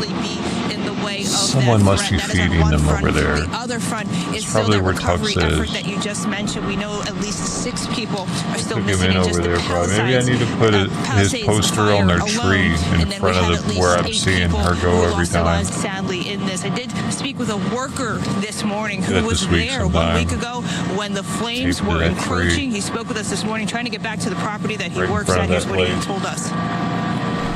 It was really bad last week, last Tuesday. I can't describe it. Sorry. Still emotional. But right now we're okay. We're trying to bring it up together, put things in order, do the cleanup, and we Run don't over. have power in the house. We don't have internet. We don't have water because pipe is broke, so I need to fix it. And There are a lot of trying to cars. come back to normal. There's something that we have to do it, regardless what happened before. Our life has to keep going, regardless what the problem is. Hey guys, speaking of that bravery especially, just want to show you, there is a postal worker here. We also saw all the trash trucks cats. come through. It is very Thanks, jarring to sorry, see those services still moving with the emergency that is happening within this area. Do have some good news. The Super Scooper airplane at the press conference, it was announced that that plane is going to be back in action at 11 o'clock this morning, but also want to note the FBI is still asking for help trying to find the drone Mama, operator I'll see you over on the other side of the damage. street. I'll send it back into you. Yeah, Stephanie, that's what's really fascinating when you look around and you notice that life is still going on. At the same time, we're in this emergency situation. It's this strange juxtaposition. And just as that man said, you have to keep going. He hasn't even had time to really process the loss. Absolutely. A lot of brave work happening. Thank you for that. So you did report that the containment there at the Palisades has grown. Same situation in the Eaton fire. That containment line has grown to 35%, but the progress does come a little too late for so many families there. I mean, they are going out there. They're finding that their homes are a total loss along with all of their possessions. That's right, and Mario Ramirez is live out there in Altadena with the very latest on the fire and the recovery. What are you seeing, Mario? Yeah, talking with a family who was in their home for over 50 years before it burned down. I'm talking with Coach A.D. Adonis Jones, as well as his wife Denise and daughter Rochelle. Now, I want to start with you, Coach A.D. You've been in this home for over 5 decades, and it's been a week since the fire started. You all evacuated. How are you processing what's been happening here? It's still a nightmare. You know, it's still a nightmare. The process is really, really tough. It's like, where do you go? You know, what do you do? The things you lost, like I said, I still can't imagine this happening to anybody, but it happened to us.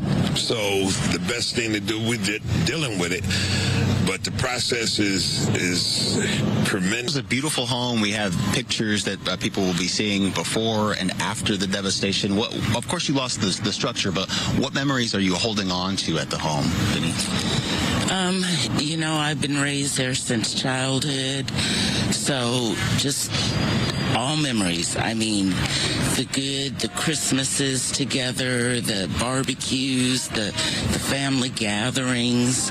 It was where everybody came together, our whole family and friends, you know. And we still have those memories. We don't have the structure, but we have the memories. And what do you want people to know about this community dealing with heartbreak right now? It's a beautiful community.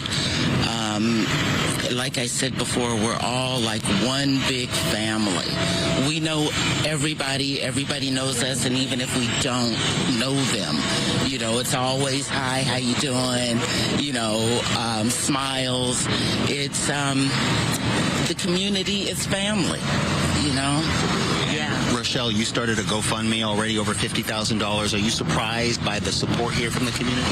I wouldn't say that I'm surprised by the support, because it's a community that's like tightly knit, and just different people love on one another, and there are still beautiful people in the world that are out there that are helping, and it just like, it really just, it just really, really means a lot to me that somebody would come and support my parents during this time, somebody loving on them just as much as I do. Well, thank you so much for talking to us. I know it's a difficult time, and we're hearing so many stories like this. We will continue to hear the stories of devastation and heartbreak here in Altadena. For now, live, I'm Mario Ramirez. We'll send it back to you. So many stories, Mario. Thank you.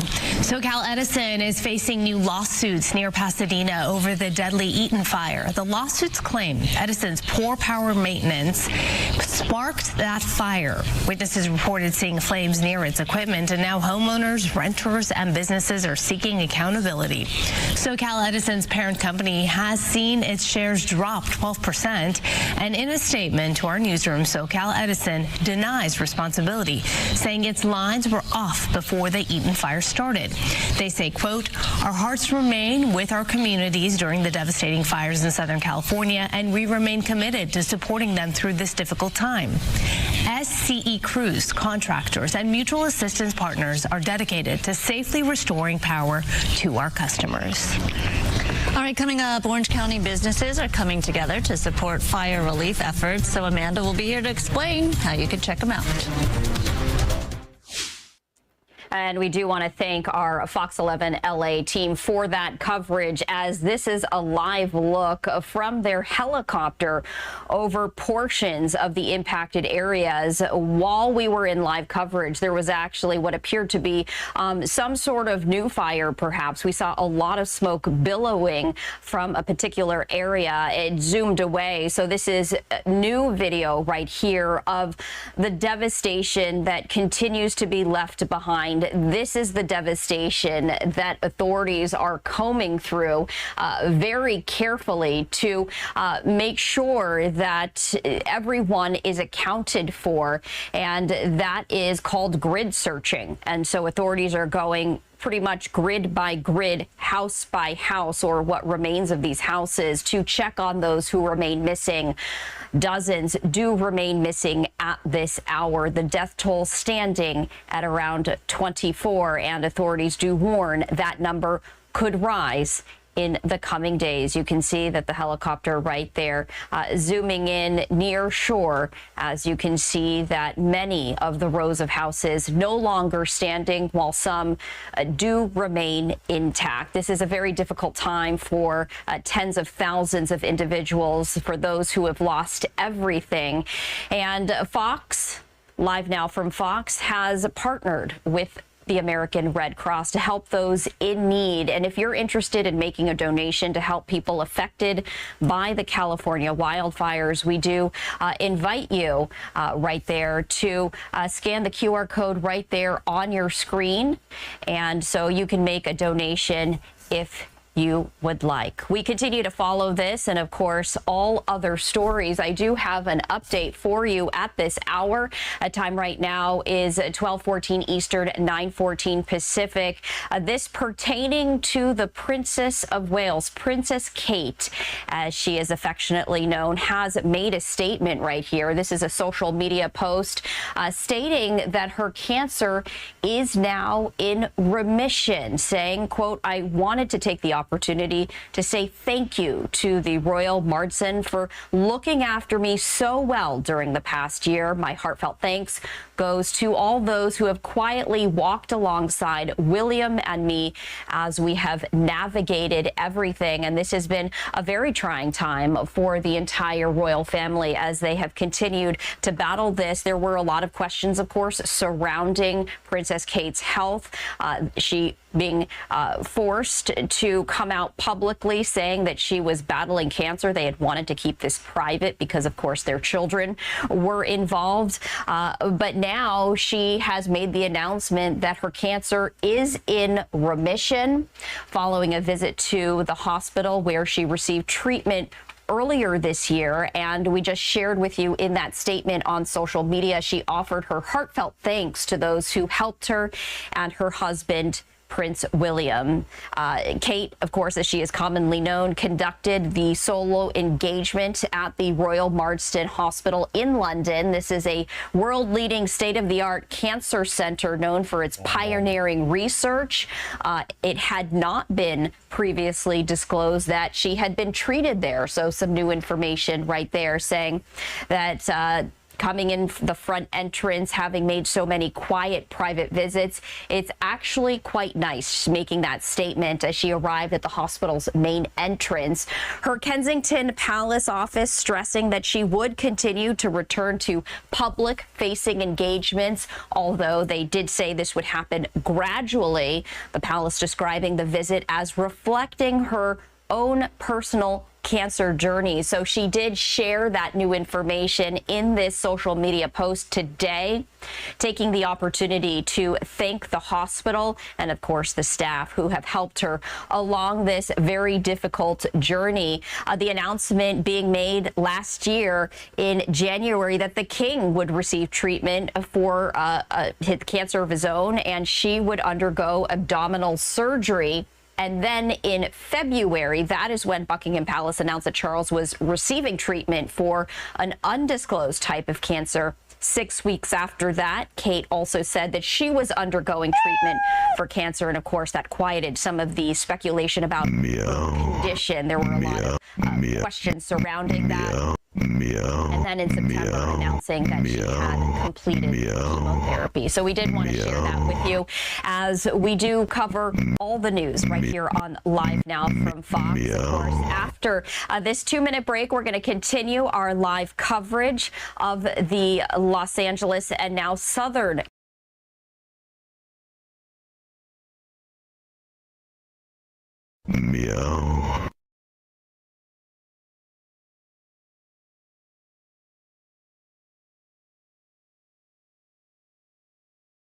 reflexive defiance against the allegations regarding sexual assault undermines his credibility.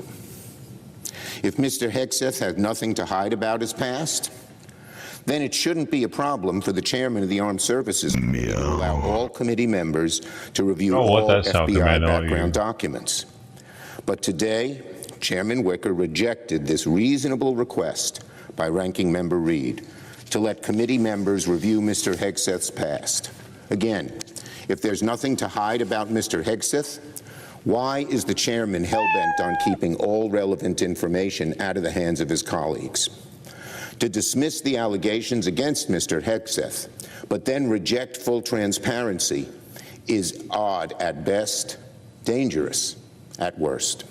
It reeks of something hiding in the dark. Being Secretary of Defense demands discipline, character, restraint. Mr. Hegseth's history shows he is deficient in all these qualities, and thus, so far, his hearing has not changed that. Now on the noms tomorrow. Mr. Hegseth is not the only nominee testifying this week who must answer for a disturbing record. The number of people with disturbing records who have been nominated, some of them are good nominees, but the number with disturbing records and histories, I don't think I can remember a time in history when we've had that many. Tomorrow, we will hear from a large collection of nominees, but let me focus on two. Russell Vogt to serve as Director of OMB, and Chris Wright to serve as Secretary of Energy. Let me begin with Russell Vogt, a key figure in the first Trump administration and one of the chief architects of Project 2025.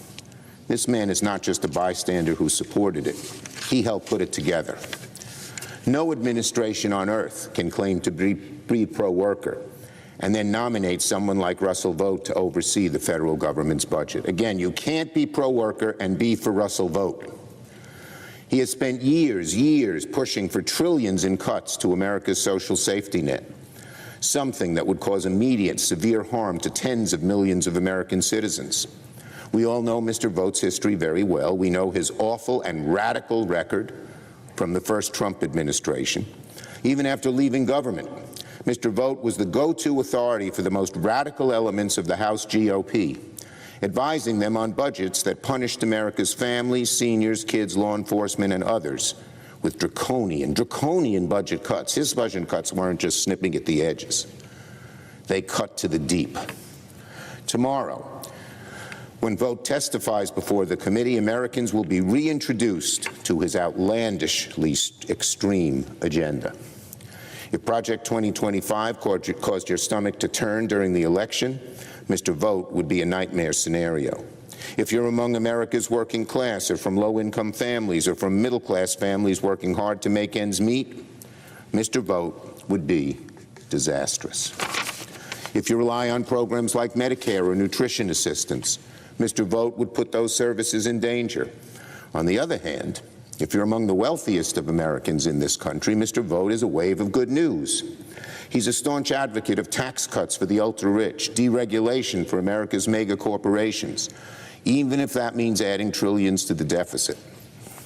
As we will all see tomorrow for ourselves, confirming Mr. Vogt would be a disaster for America's working and middle-class families.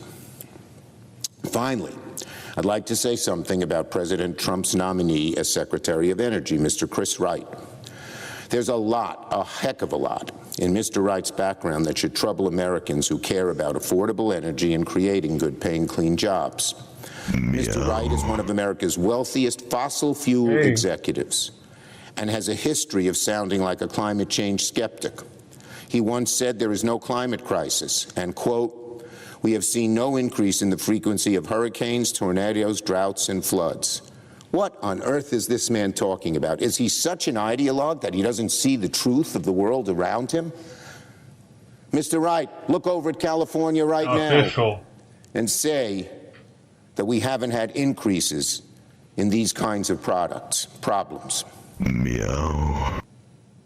Tomorrow, Mr. Wright must answer for his background and his comments.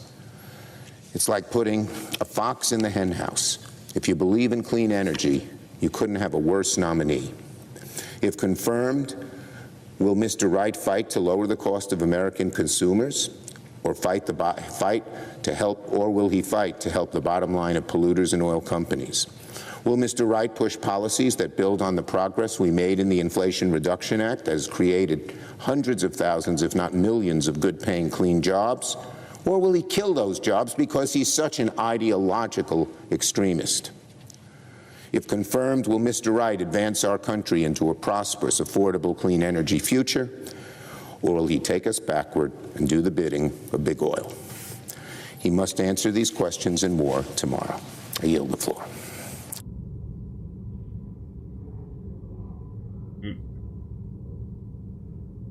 Mr. President, I ask unanimous consent that Senators Barrasso and Durbin be permitted to complete their remarks prior to the scheduled recess. Did I make horny meow Without actually objection. the D-Live notification sound? Mr. President. Senator from Wyoming. Thank you, Mr. President. Mr. President, I rise today to discuss the Senate's confirmation process, because today Senate committees are beginning their hearings. Starting to hear from the nominees, from President-elect Donald Trump, qualified nominees. Hear from many of the nominees this week, and I just heard the minority leader talk about what's happening today, because at this very moment, Pete Hegseth is testifying in the Armed Services Committee. He is the President's nominee to be the Secretary of Defense. I've been following these hearings closely. Pete Hegseth is giving strong answers to tough questions. He is confident, he is knowledgeable, and he should be confirmed quickly. We have a significant problem in our military with morale and with recruitment. Gayness. And Pete Hegseth is the right person to address those issues of military readiness. Make the military Mr. less President, the gay. incoming administration Make is the ready military straight again. ready to act and deliver on the outta here with historic that dumb mandate shit. that President Trump won Unless in they worried November. about their boy wanting to His fuck a victory in mother the on the Electoral College battlefield. and the popular vote gives him a mandate to undo the damage of the current administration and to unleash new American prosperity. President Trump understands the old saying that personnel is policy. That's why he nominated his entire cabinet before Thanksgiving, and it is a strong team. Doug Bergman, Chris Wright, Lee Zeldin will take the handcuffs off of American energy. Marco Rubio and Pete Hegseth and John Ratcliffe, well, they'll restore American strength. No more weakness from America on the world stage. Scott Bessent will stop a $4 trillion tax increase. Pam Bondi will stop the weaponization of the Justice Department, and she will actually enforce the law. Kristi Noem, she'll make sure the border is secure. These nominees are not a return to business as usual. Business as usual gave us painfully high prices. Business as usual gave us wide open borders. Business as usual gave us the disastrous death of soldiers and the fall of Afghanistan. Biden yelling These soda. nominees by President Trump are bold choices. They're motivated, they're skilled. Don't be rude. And they are committed to the safety and security of every American. Most importantly, they show that President Trump is serious. Serious about bringing fresh eyes Donald and a new Trump saying, outlook "I'm to gonna come." Washington, D.C. That's exactly what the American people voted for in November. You are fake news. Senate Republicans are committed to get President Trump's team in place. You are fake news. I thought I had a Chairs are fake working news aggressively to one. give each nominee a fair and speedy consideration. That's how the Senate had operated historically, especially when faced with such a mandate from the American people. I already got a fake news one. Mr. President, in 2009, President coming into office, Obama, had 7 cabinet nominees confirmed on his very first day in office. Within 8 days of taking office, he had 14 nominees confirmed. All but 5 of his nominees in 2009 were confirmed by voice vote. President Trump deserves the same deference. It's interesting to me to hear the Democrat leader talk about Republicans rushing the process this year. They said that. Well, 4 years ago, Senator Schumer pledged to hold hearings right away, he said, for President Biden's nominees. He pledged to hold votes on Inauguration Day. He said, and I quote, "It's traditional for a new president." Well, I believe Senator Schumer was right to move quickly.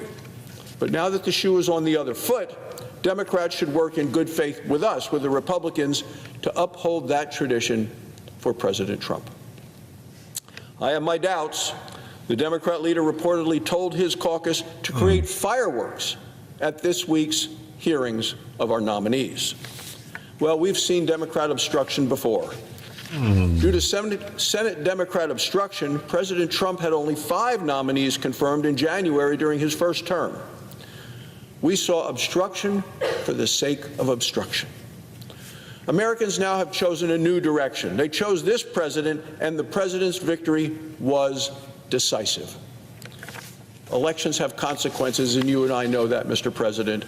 This week, the United States Senate is engaging in our constitutional duty of advice and consent. Advice and consent means to deliberate, to debate.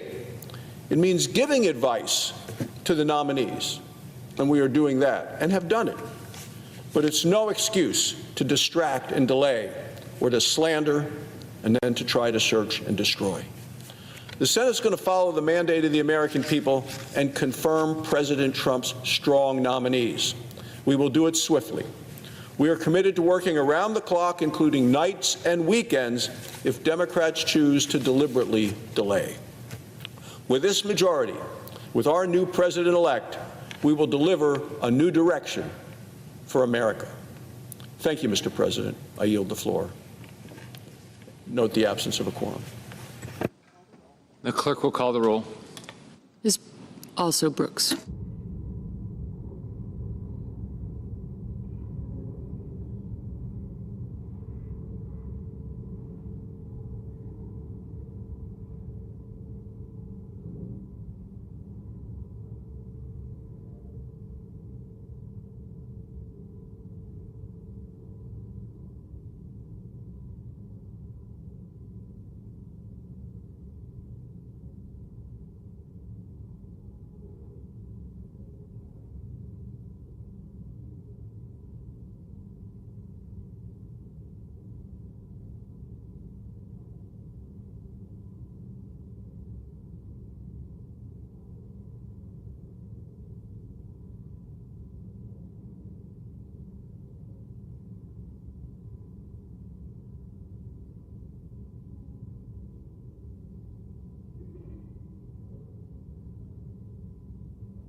Decorum. Let's go. What do we do? Where are we going?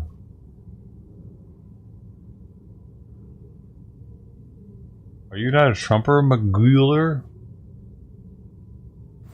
I did everything right and they indicted me.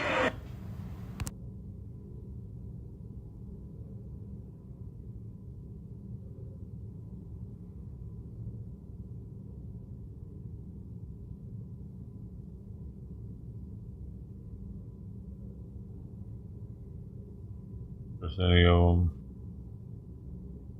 Oh, I trust him more than I do the other side.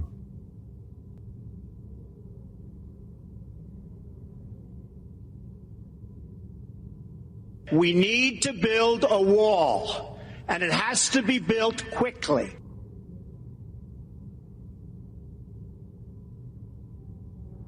I know words, I have the best words, but there's no better word than stupid.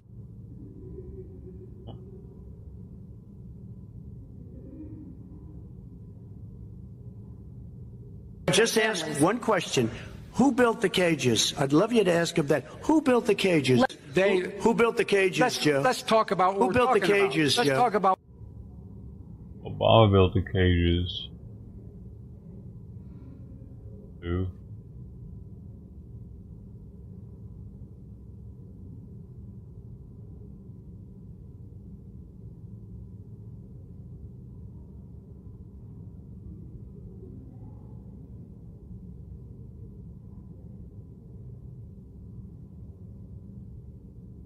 He was only a good vice president because he understood how to kiss Barack Obama's ass.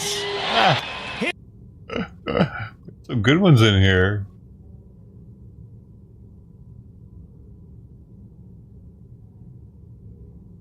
skill issue.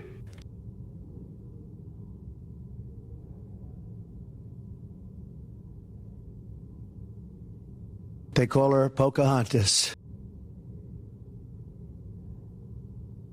Bullshit. So shiny. I'm gonna bomb the shit out of them.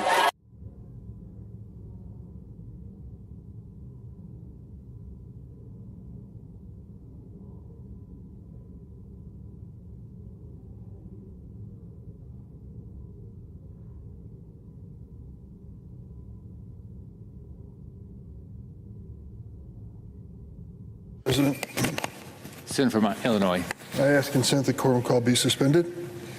Without objection. Mr. President, many senators use this bully pulpit to They're eating the dogs. They're eating the cats. Eat the cat.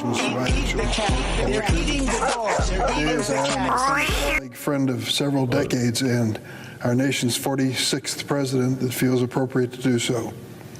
Quote, history says, don't hope on this side of the grave. But then, once in a lifetime, all the freaking cats are getting massive. Tidal wave of justice can rise up, and hope and history rhyme.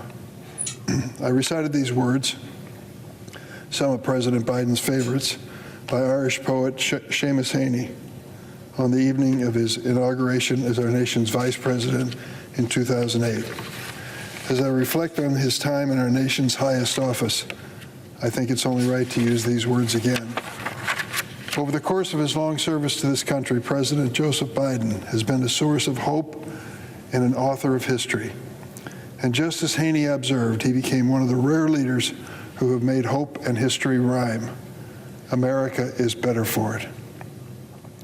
Over the decades I've known President Joe Biden, he's proven to be one of the finest public servants America has seen. Coming from humble beginnings, he worked hard and put himself in positions to give back to this nation that has given so much to him. When it came to making decisions of consequence on issues that mattered most to the American people, Joe Biden put America first. Through immense personal tragedy, through setbacks and obstacles, President Biden has taken the strength and wisdom he learned from his family, held steadfast unto his faith in America, and gave millions of people in the nation reasons for hope. His record as a senator while serving as vice president under Barack Obama and while sitting behind the resolute desk himself speaks for itself. When future generations hear the name Joe Biden, they'll think of the incredible growth, recovery, and progress America has made under his leadership. The COVID-19 pandemic changed life in America as we knew it. It claimed thousands of American lives per week and brought our economy to a virtual halt. But thanks to Joe Biden, we recovered from the devastation of this pandemic. We passed the American Rescue Plan to support working families and businesses and address the public health crisis. This law deployed vaccines to millions of Americans, and normalcy returned. In 2020, the world economy was in shambles due to COVID-19. In April 2020, our economy lost nearly 21 million jobs in a single month. Our unemployment rate skyrocketed to 14.7%.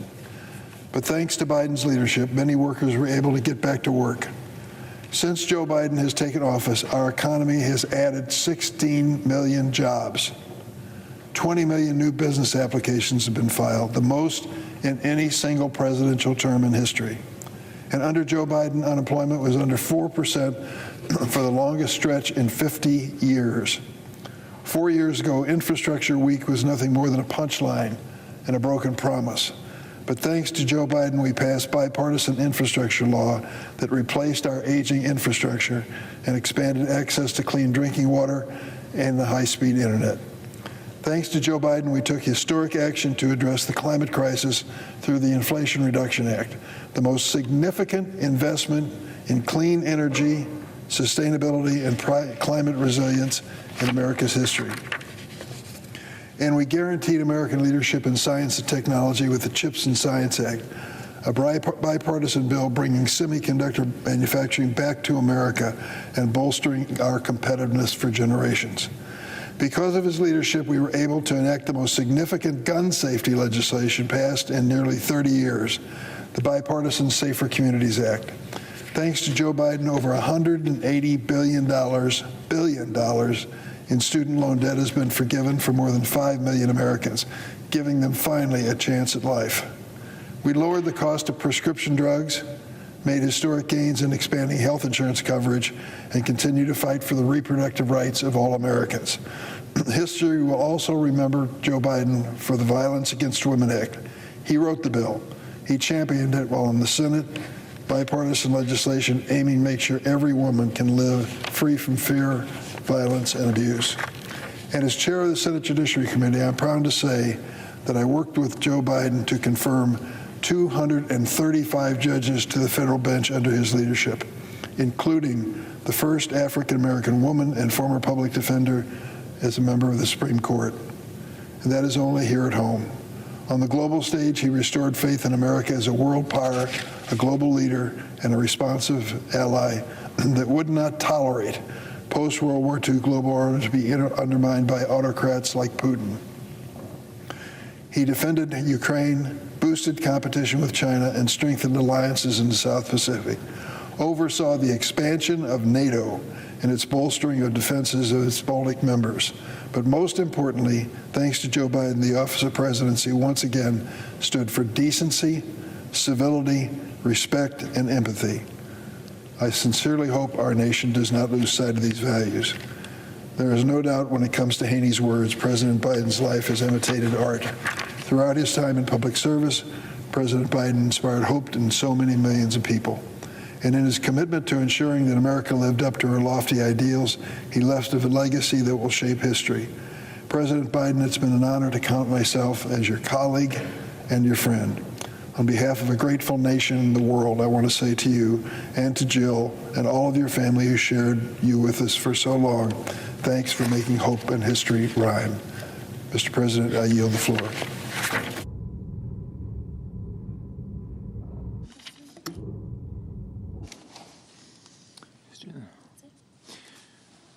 Under the previous order, the Senate stands in recess until 2:15 p.m.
she licked my arm.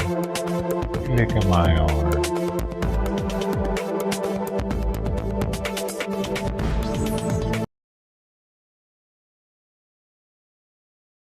Declared emergency, there are some provisions in California law that help homeowners by getting more money into their pocket sooner rather than later. So when you're talking to your insurance company, one thing that you should do is ask for an immediate advance for the additional living expenses. The additional living expenses is part of the homeowner's coverage. And if your home was burned to the ground, it's called a total loss. But if your home was burned to the ground, then what you need to do is ask the insurance company to advance at least 4 months of the additional living expenses portion of your insurance. That's what the law requires, California law requires, at least 4 months of an advance. Now, if your home wasn't completely destroyed, for example, if your home was near the fire and maybe it's contaminated by smoke, or if you aren't allowed to go back to your home because the authority said that you can't go back there yet, California says that the insurance company must provide at least 2 weeks of your additional living expense in advance, and they have to give you more depending on what's called good cause, meaning if, for example, the authorities said that you need to be gone longer, you can't get back for another week or 2 weeks, the insurance company is obligated by California law to provide you that additional time and additional money for your additional living expenses. So that's one thing that homeowners should ask about up front when they first communicate with the insurance company is how quickly can they get that advance on additional living expenses. There's another provision in California law that's also very important that helps get money to people's pockets sooner rather than later. Ask your insurance company to give you at least 30% of your contents limit. Contents is your stuff, your furniture, your clothing, everything inside the house. That's all part of the contents coverage in the homeowner's policy. And because this was an officially declared emergency, California law requires the insurance companies to offer at least 30% of the contents limit without any kind of detailed inventory or anything like that. Wow. So you should ask for that 30% as soon as possible. Ask them how quickly they can get that in your pocket. Now, for this to happen, your house has to be a total loss, and it has to have been furnished at the time of the loss. But for most people, that's not a problem if they had a total loss. It's a little bit different if your home wasn't burnt to the ground, but if I were a homeowner affected in any way by these wildfires, I would ask for that 30% because I'm aware of at least in a few instances where some insurance companies are providing that 30% even to people who didn't lose their home completely, which is great. I'm glad the insurance companies are doing the right thing in that instance. And we just showed you, we just showed all the tips you're mentioning right there. And the last one, as you were going to mention, are keep receipts, right? That's so important for detailed records. Thank you so much for all of this important information. People can see it right there on the screen. Take a picture of that and make sure that you use all of this useful information. Thank you so much, Michael Cohen. We'll be right back. And we are also going to step away for a 2-minute break here on Live Now from Fox, continuing our live wildfire coverage after that. Stay with us.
Welcome back to Live Now from Fox. I'm Stephanie Quinu. Time right now is 12:53 Eastern, 9:53 Pacific, and we continue to follow the wildfire situation in Southern California. You're taking a live look at Mount Wilson. This is in the LA area, and take a look at this. This is what continues to be a concern. You can see the smoke and the haze right there in the air. Earlier, it was clear, but now that there is a particularly dangerous situation when it comes to the high wind gusts, this is what they're afraid of.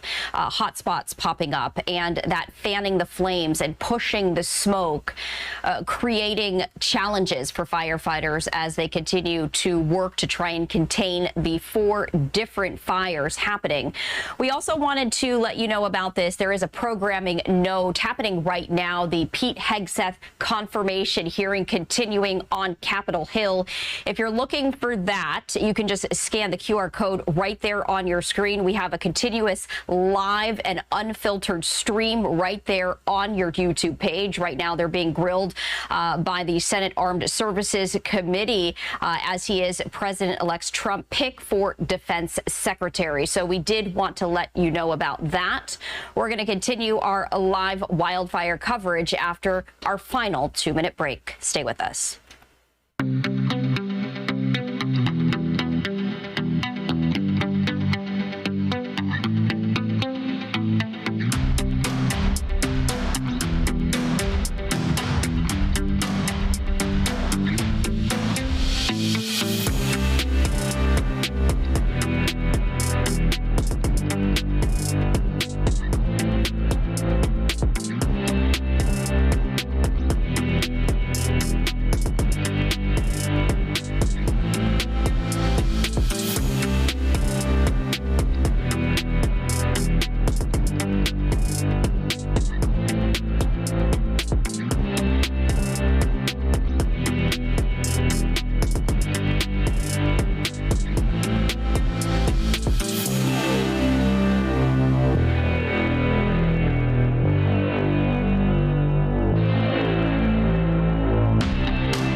It's such an easy song to make like lyrics to.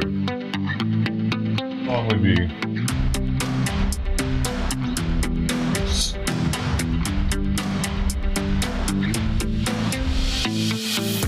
This is an official. Thanks, by the way. This is an official Ross purchase. At the same time as being official Bruce Lee merch. Brand is actually Bruce Lee Enterprises, and it's a large, but I think it was mislabeled or something because of how tall it is. It's like a large tall or something. Welcome back to Live Now from Fox. I'm Stephanie Quinu. Time right now is 12:56 Eastern, 9:57. Just changed over Pacific time. We are continuing to follow the devastating wildfire situation out of Southern California. Wow. It's now expanded not just to LA County, but now into Ventura County overnight.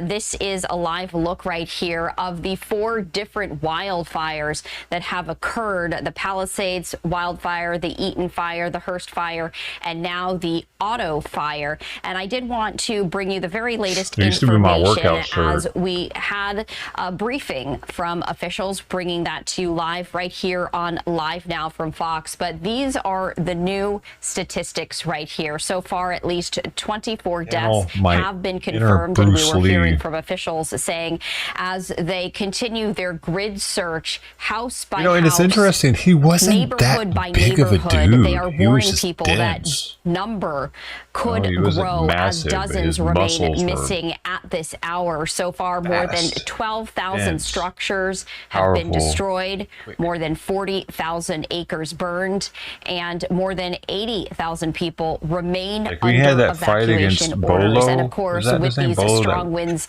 blowing right now, they say you have to be ready if you're not under an evacuation order just yet.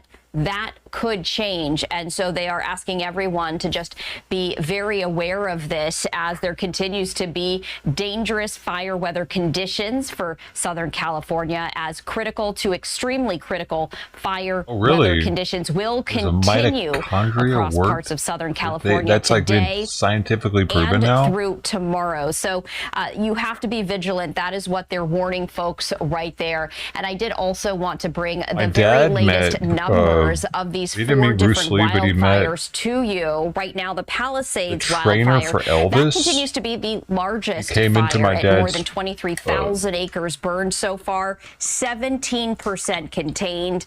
Then we have the Eaton fire, store, I guess what they're called. They had like stereos and TVs and stuff. Burned, 35% contained.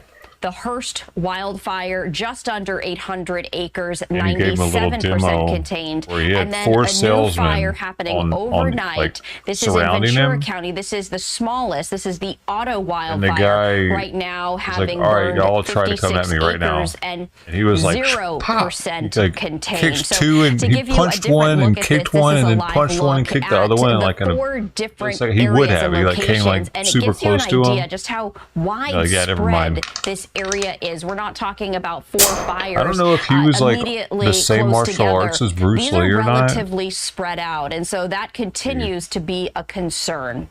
Meanwhile, we do want to head back to our Fox 11 LA coverage as they are back from break, continuing to provide the very latest numbers. Let's listen in.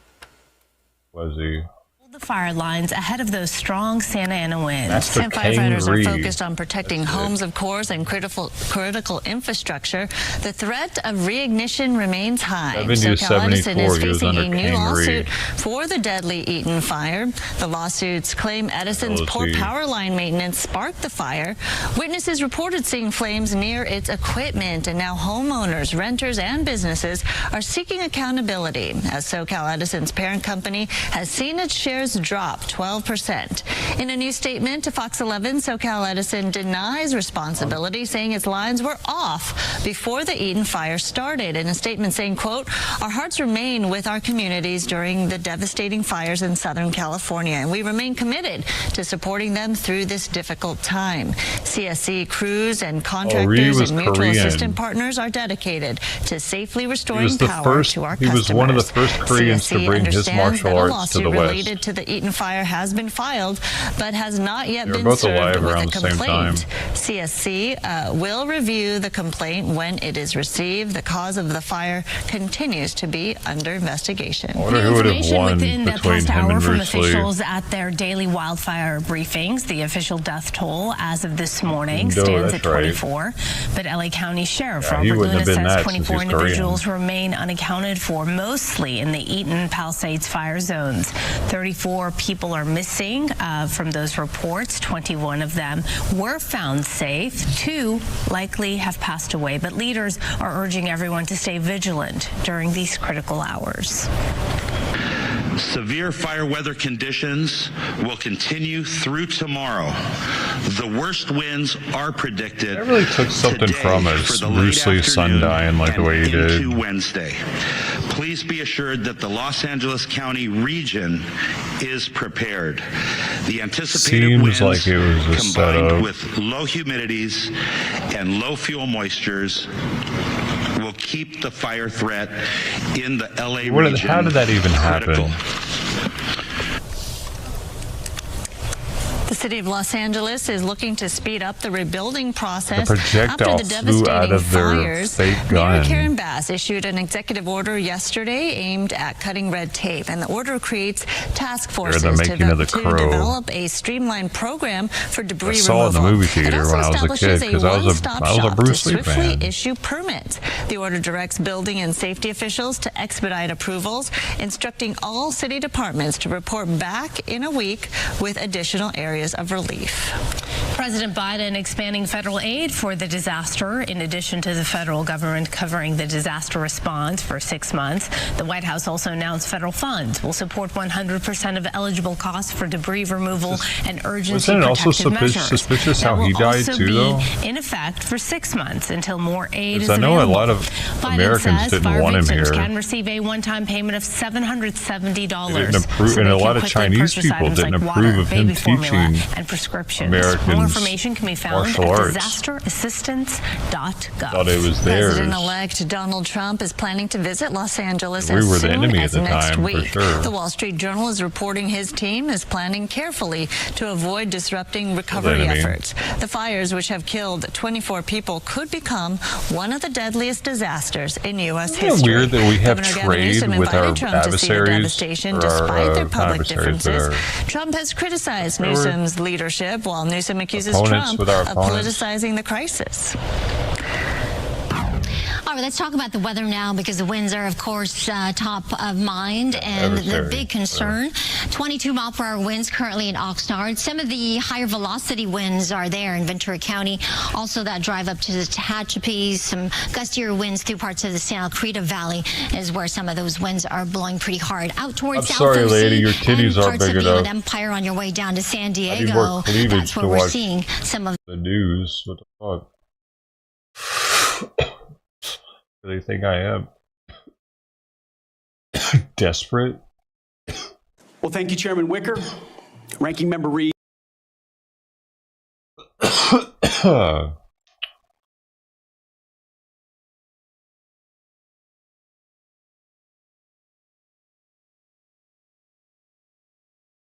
interesting. Oh, you can't see it though. Sorry. It was too short. A Houthi missile part landed into a roof of an Israeli. Oh no. Wildfires. Governor This Gavin isn't good. Newsom and state lawmakers are setting aside $50 million to take on the incoming Trump administration and the president-elect's mass deportation plan. Elizabeth Pran is looking into what this means to really Trump-proof a whole state, if you will. Elizabeth, get us up to speed. And are other states doing anything similar? Yeah, well, we anticipate that to be the case, right? So California is the first state to do that. State Democrats want, as you mentioned, it was initially $25 million, now $50 million in taxpayer funds. Why do I have to live in the quote-unquote retard Trump-proof state, California. man? What does I think that that'd be so mean? nice here. It means beef up the state's defenses, right? There's going to be an administration change in less than a week, and they want to fend off those mass deportations. They want to fight the possibility of mass detentions, wage theft, and legal funds for the state DOJ to possibly take on the federal government. Why is this so important? Because I mentioned earlier in the hit, they already had approved $25 million that was set up for legal funds for nonprofits, to support centers, for social services, for reproductive health. So we've reached out to the governor's office. We've reached out to Democratic Party leaders to get a better understanding, Marquis, as to where this money would come from. And Elizabeth, what are Republican lawmakers saying about this, especially as these wildfires continue to rage across Los Angeles? I mean, they're not in the majority, right? We know that. We're familiar with California state politics, but they're not happy. They're actually incredibly critical. They think that this special session that is scheduled, it was scheduled in December, it's still ongoing right now, should be solely focused on wildfire relief, because they are in, obviously, the middle of it.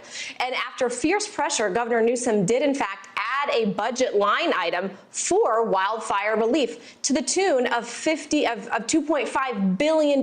So that is in addition to the $50 million. So let's get some reaction. We have Republican Assemblyman James Gallagher writing in part on Facebook. I'm glad to see Governor Newsom agreeing that the state needs to prioritize relief for Californians impacted by these fires. I certainly hope he doesn't play politics with this money by tying it to his slush fund for government lawyers and left-wing groups to fight President Trump. Okay, there's two sides to every story, right? So we have one of the sponsors. We're hearing from Scott Wiener. He's a senator in the state. And he wrote in part, my GOP colleagues say we have to choose between helping LA recover from the wildfires and protecting California from Trump. But we can do both. Indeed, we must do both. So will they, Marquis? I mean, it has to go through the normal process, right? It starts in the state Senate, goes to the Assembly before before it even goes to Governor Newsom's desk. Of course, the inauguration less than a week away. We'll see if they can do it in that time. Yeah, Marky? and I'd be curious to hear from displaced families right now what they think of this ongoing conversation while they're not able to go back home. Thanks for watching, everybody. Go to joinnn.com to find News Nation on your television provider. Also, don't forget to click that red subscribe button below to get more of News Nation's fact-driven, unbiased coverage. Oh, man.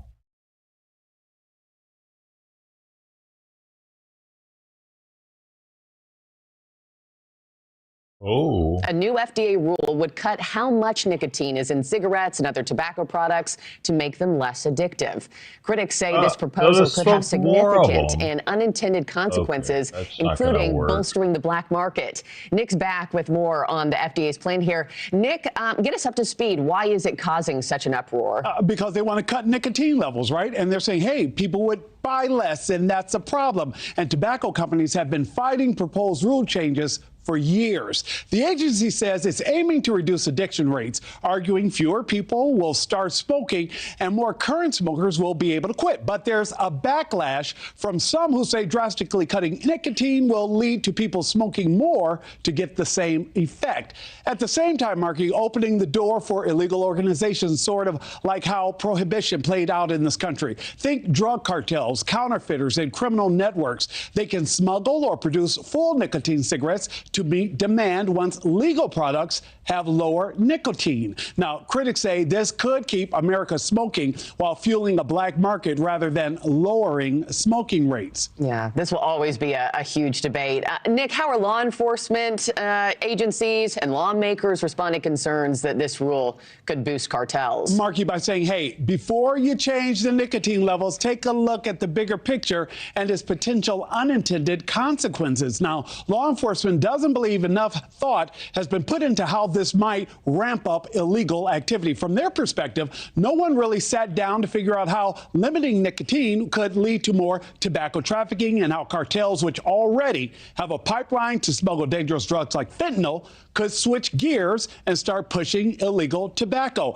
And this is not a partisan issue, Marky. Lawmakers on both sides of the aisle share these concerns, calling tobacco trafficking a grave national security threat that's linked to money laundering and possibly even financing terrorism. The big worry is simply this, that if nicotine levels are cut, criminals will step in with full strength but totally unregulated cigarettes. That would not only undermine the FDA's plan to reduce smoking, but also raise health and safety issues because you wouldn't know what's inside the black market products. News Nation has reached out to the White House for comment, and we are waiting, Marky, to hear back. Yeah, I imagine for those bad actors, their gears are already turning how to take advantage of this one. Nick, thank you so much.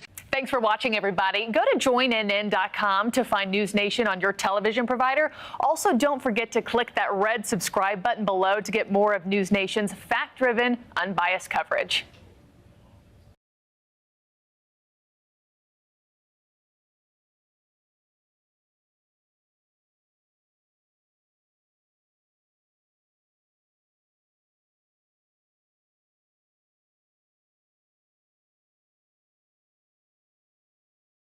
Oh, they have more, huh?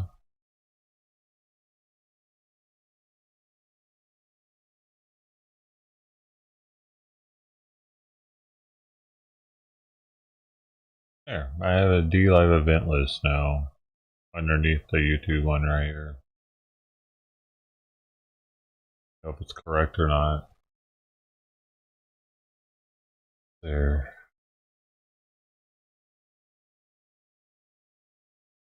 It'll be correct eventually.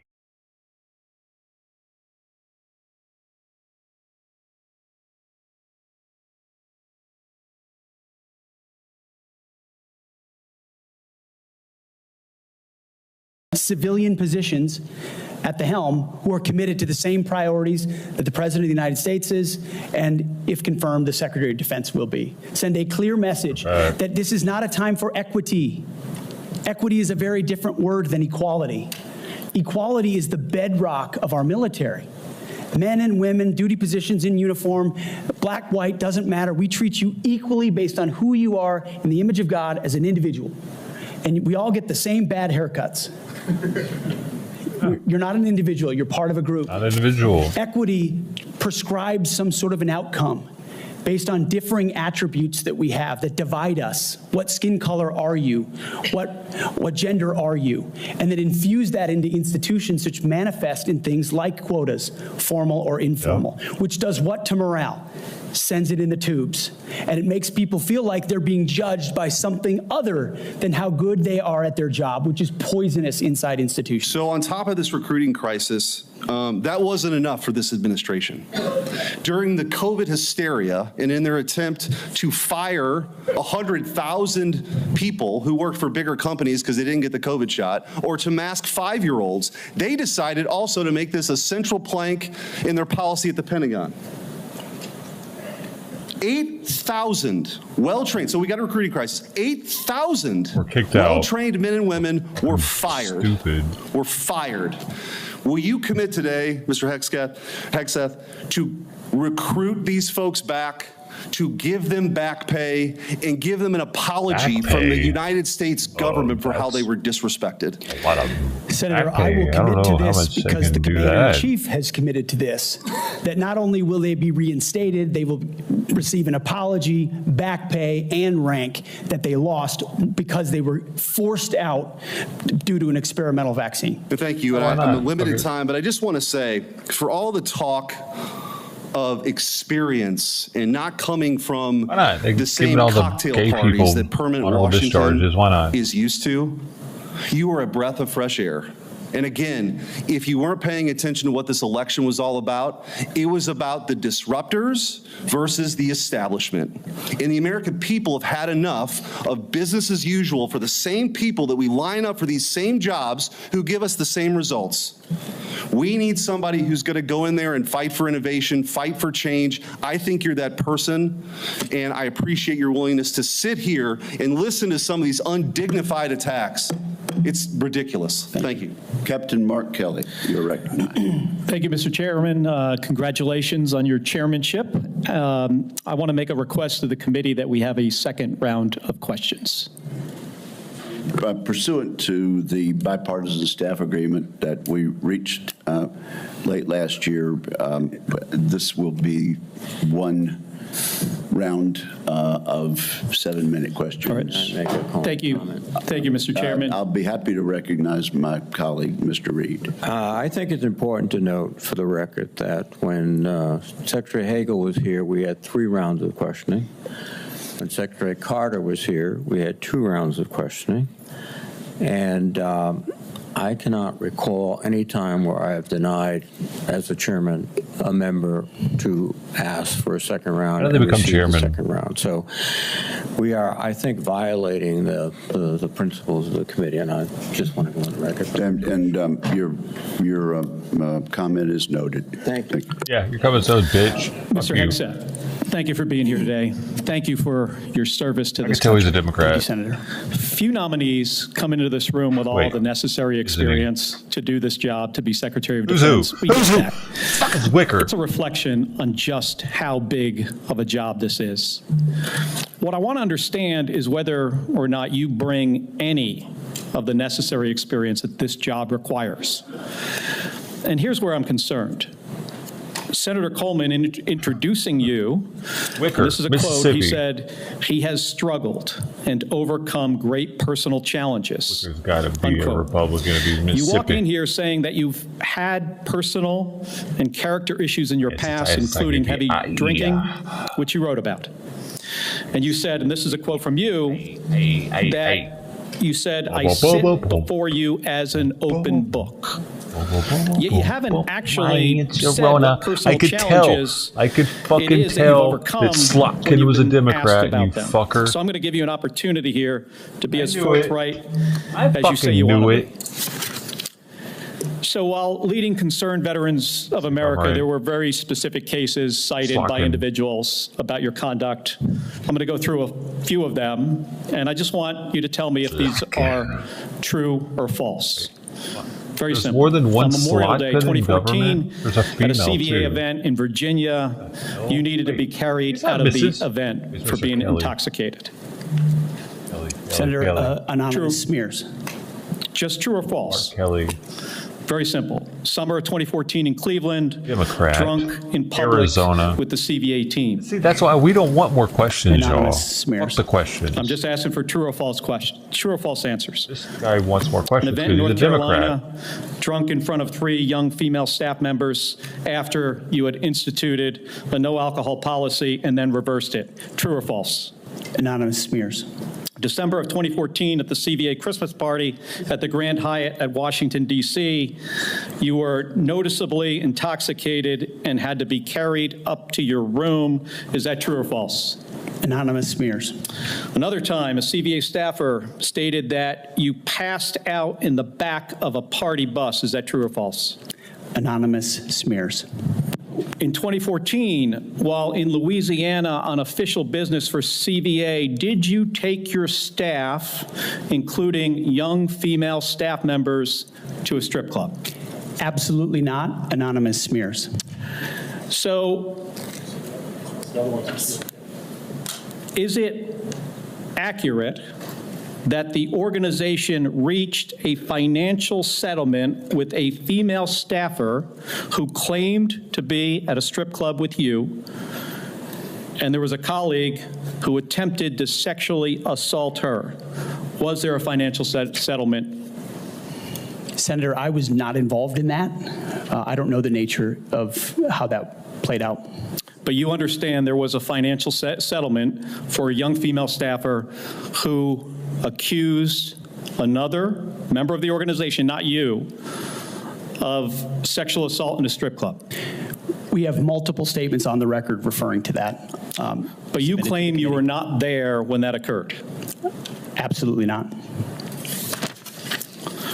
Now, the behavior I cited, if true, do you think that this behavior of intoxication, going into these type of establishments, women on your staff being so uncomfortable that they have to file these sort of harassment claims, do you think this is appropriate behavior for a leader?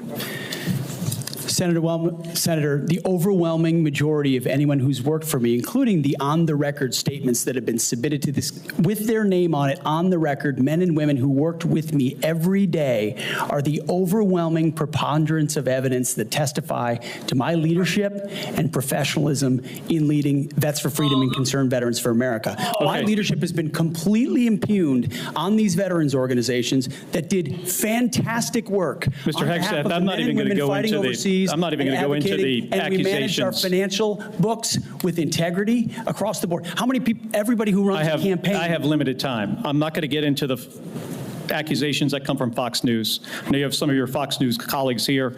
There were multiple instances of accusations against you about drinking on the job. All anonymous, all false, all refuted by my colleagues who I worked with for 10 years at 6 a.m. to 9 p.m. and everything. The challenge here for me, Mr. Hegstaff, only seen me be professional is when there is discussion about personal challenges and you admittedly had issues with heavy drinking.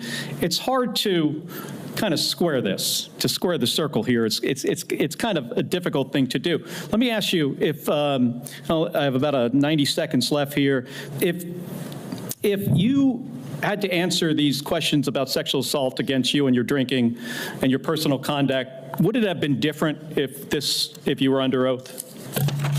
Senator, all I'm pointing out is the false claims against me. Okay, I take it you do not want to answer that question. I walked into this hearing this morning concerned that you haven't demonstrated adequate leadership in your civilian roles. And this is a dangerous world we're living in here. And America cannot afford a Secretary of Defense who is unprepared for that mission. I'm going to leave with concerns about your transparency. You say you've had personal issues in your past, yet when asked about those very issues, you blame an anonymous smear campaign, even when many of these claims are not anonymous. Which is it? Have you overcome personal issues, or are you the target of a smear campaign? It can't be both. It's clear to me that you're not being honest with us or the American people because you know the truth would disqualify you from getting the job.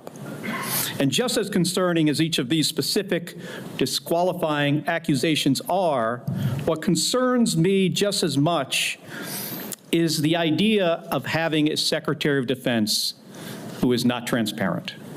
Thank you, Mr. Chairman. I yield back my 2 seconds. Thank you, Senator Kelly. I would, at this point, ask unanimous consent to introduce into the record letters by Tina Kingston, Louisiana State Director of Concerned Veterans for America, and Holly Talley, Louisiana Local Director of Concerned Veterans for America, attesting to the appropriateness of Mr. Hex's conduct with regard to female staffers. Without objection, that is added to the record. And Senator Banks, you are now recognized. Thank you, Mr. Chairman. Welcome, Mr. Hegseth. You have conducted yourself very well today.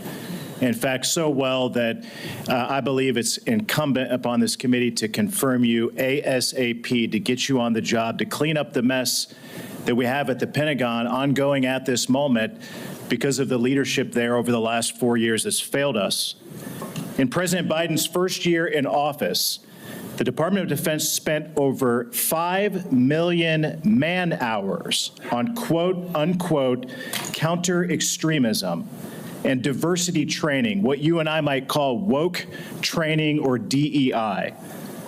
The administration has refused to provide us any more recent data than that first year, but we know that it's exponentially more man-hours wasted on DEI over the last 4 years. And I wonder, what do you make of that? What could those 5 million man-hours in that first year of Secretary Austin and President Biden's administration, what could those 5 million man-hours have been used for?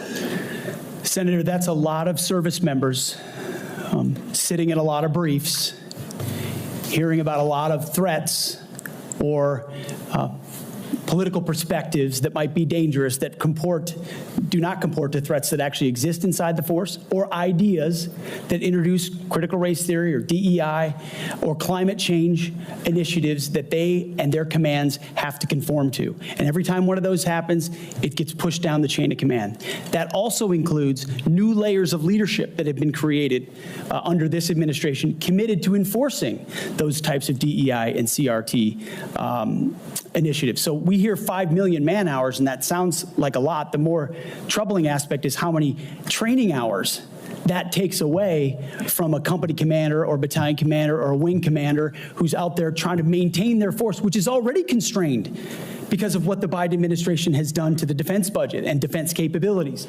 So they're having to choose between the political prerogatives of the civilians who are demanding more DEI and CRT and gender quotas and the readiness of their forces. And I believe this Pentagon is prepared, because of our commander-in-chief, for a Secretary of Defense, should I be confirmed, that laser focuses on these issues, and they're ready to respond. They want to pack their rucksacks and go train because they understand we live in a dangerous world. I think that's an important point. A key point, because months later, while the priority of the Biden-Austin-led Pentagon was on DEI and woke training, one of the biggest embarrassments in American history happened when we lost 13 of our heroes in the botched withdrawal from Afghanistan.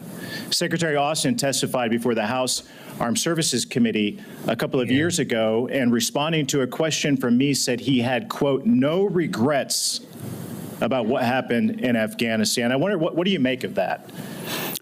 Senator, it's shameful.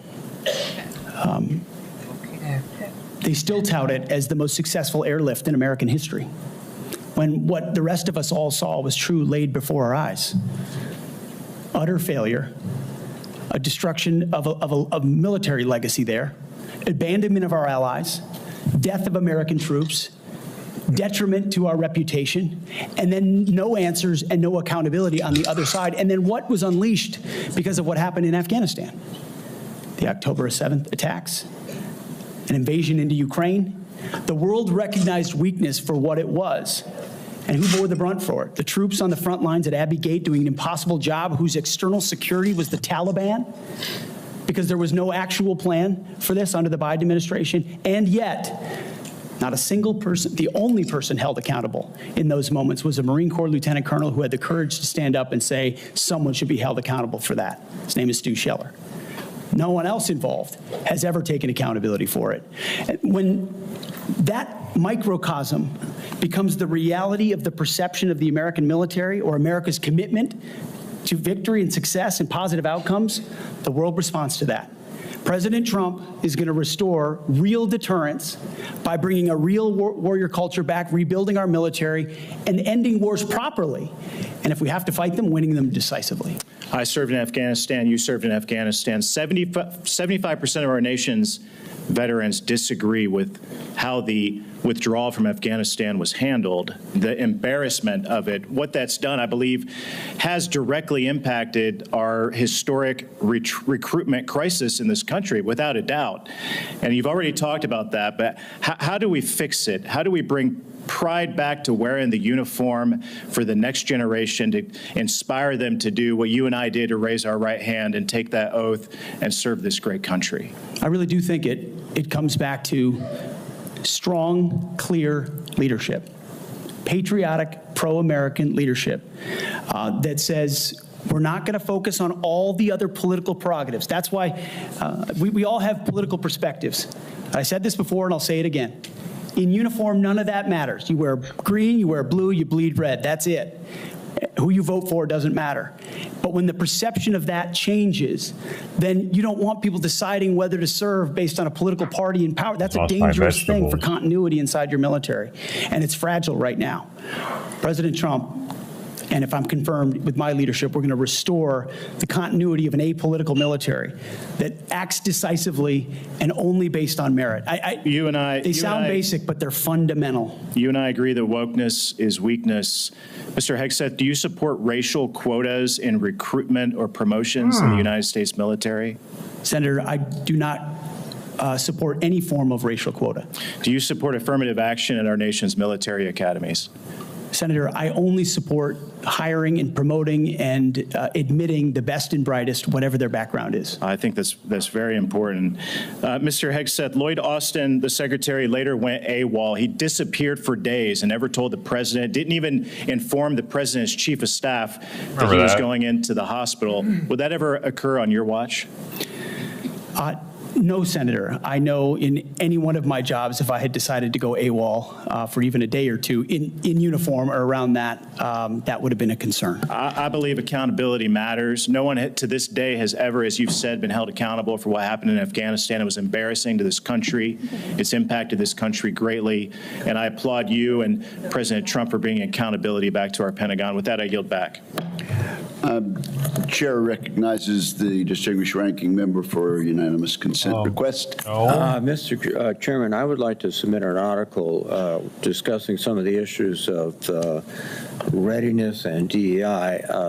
There has been a comment that 5.9 million man-hours have been used for DEI.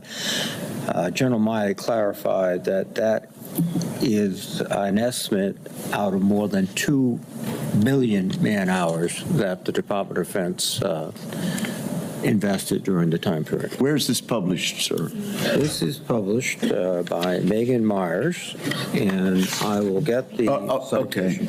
Then military.com. I'm sorry. Without objection, it will be admitted to the record. Thank you, Mr. And Senator Slotkin, welcome to the committee. Thank and you. You are recognized. Thank you, Senator. And thank you for referencing the great Carl Levin as you introduced me. We miss him in Michigan. For those who I haven't met in my 1 week that I've been sworn into the Senate, I'm a CIA officer recruited after 9/11. I did 3 tours armed in Iraq alongside the military, and he has arms? Have worked for 4 different secretaries of defense, both Democrat and Republican, proudly, and watched them make decisions that literally determine the life and death of Americans in the dark of night.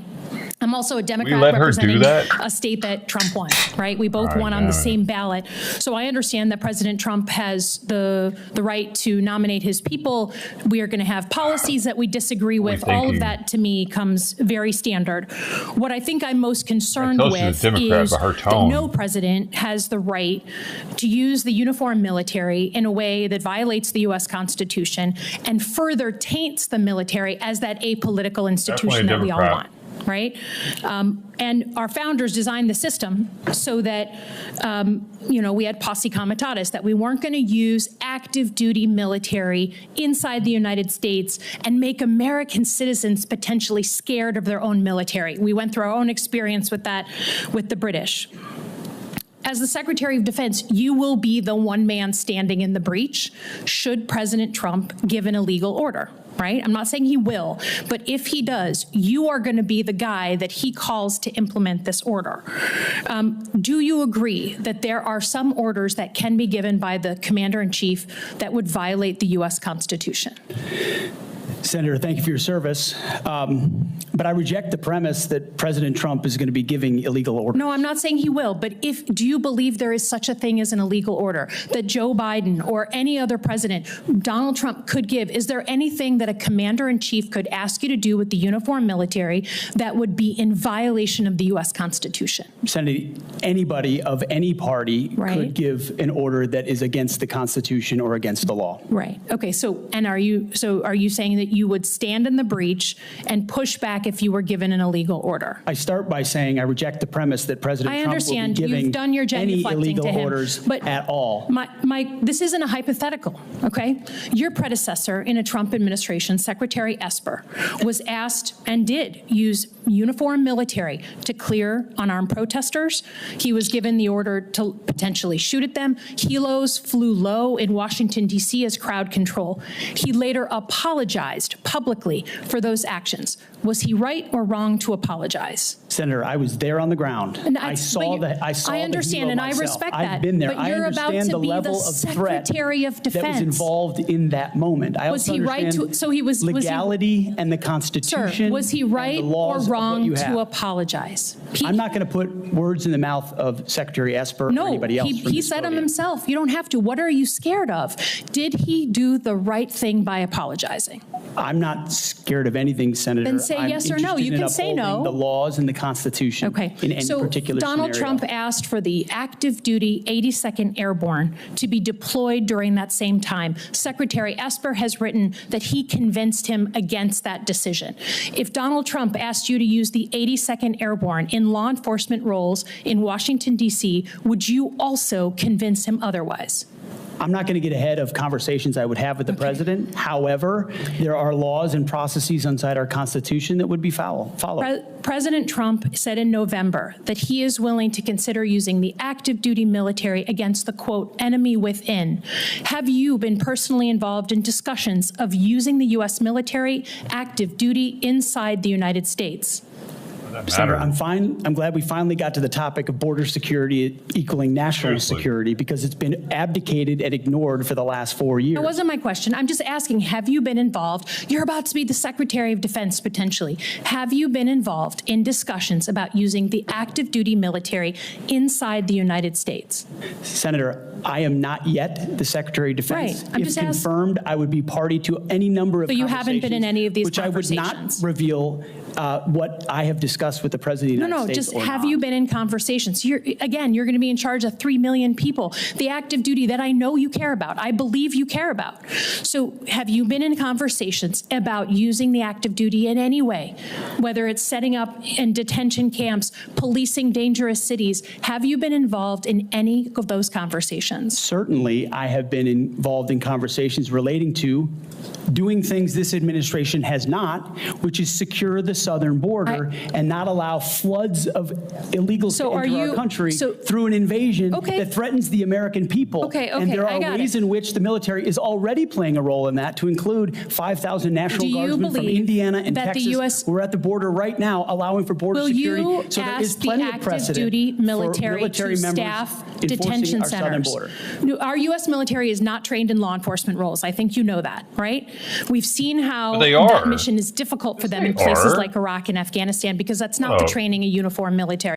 Dude, everybody in the Navy is trained in a small amount of law enforcement, because you have to be a guard. You're trained in being a fucking guard in boot camp.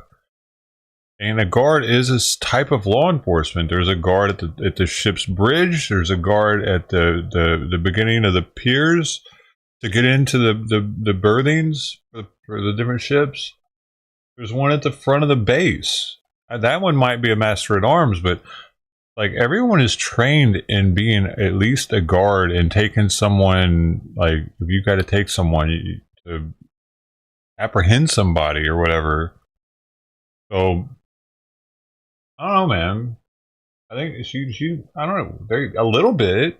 Comes with. Sure. Do you support the use of active duty military in supporting detention camps? Senator, everything we will do would be lawful and under the Constitution, Okay, but I'm I gonna take that as a recognize yes. that this administration has abdicated its responsibility. President Trump is going to restore in the order at spirit the border, of preserving prevent our the enemies from institution, invading, and yes, he has said Sir, mass I get your deportations filibustering. will be I get it. a part of what In the happens. spirit of preserving the institution that I think we both care about, legitimately, the Uniform Code of Military Justice. I've heard a couple of different things. One, you said you will not change the Uniform Code of Military Justice, which is what governs justice system in the military. Yes or no?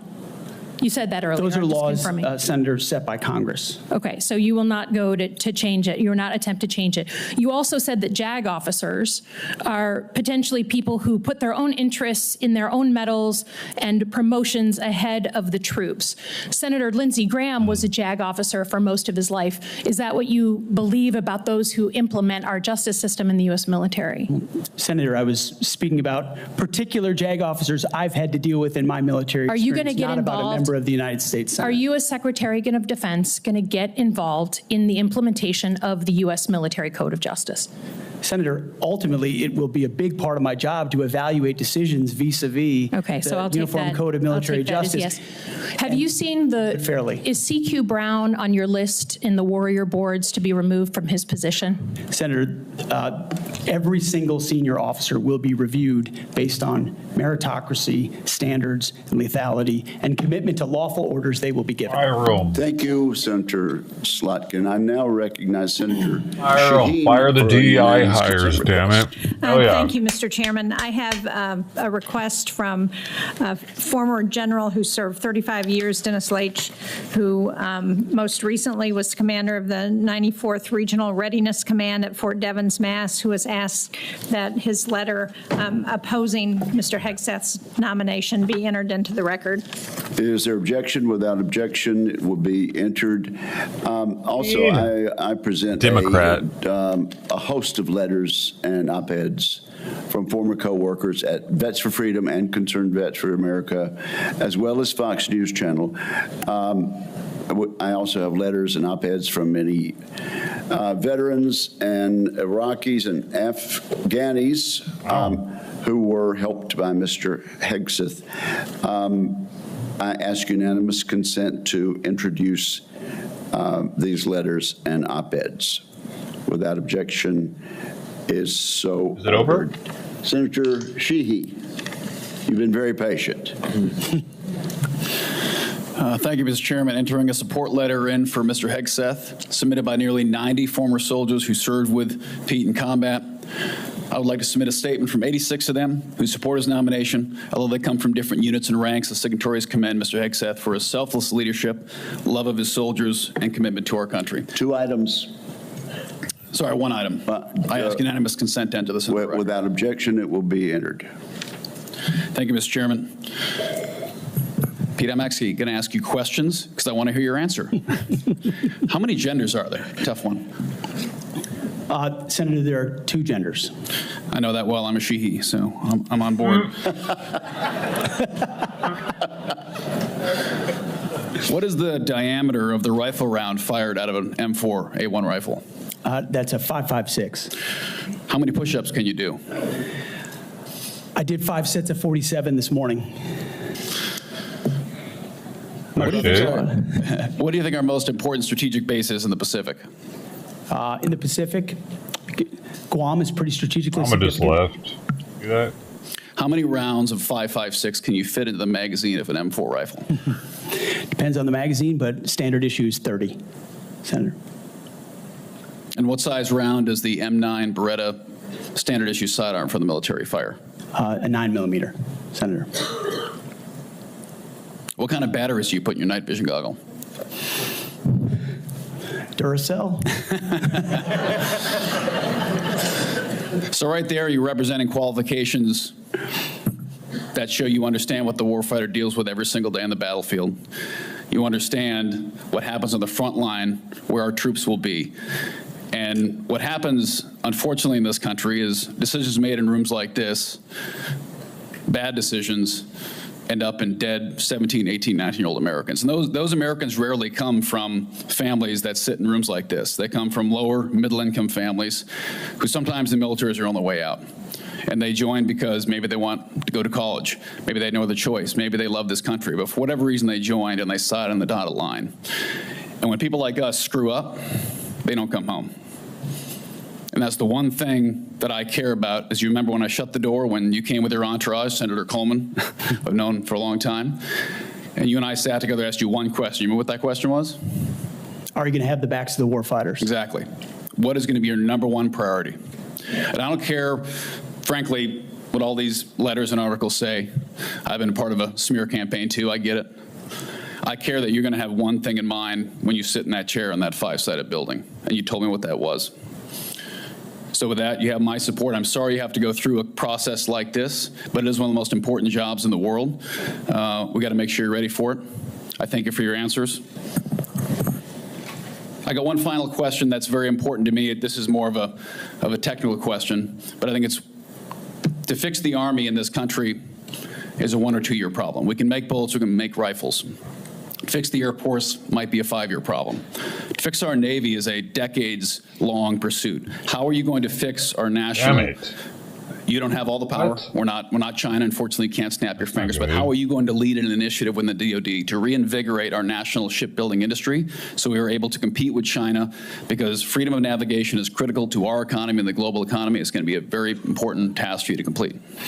It's a critical question, Senator, and that's why I'm grateful that President Trump has said definitively to me and publicly that shipbuilding will be one of his absolute top priorities of this administration. So a lot of it does go into pulling things up into the OSD's office, Secretary of Defense's office, to shine a spotlight on it, to make sure the bureaucracy doesn't strangle important initiatives that need to happen. We need to reinvigorate our defense industrial base in this country to include our shipbuilding capacity.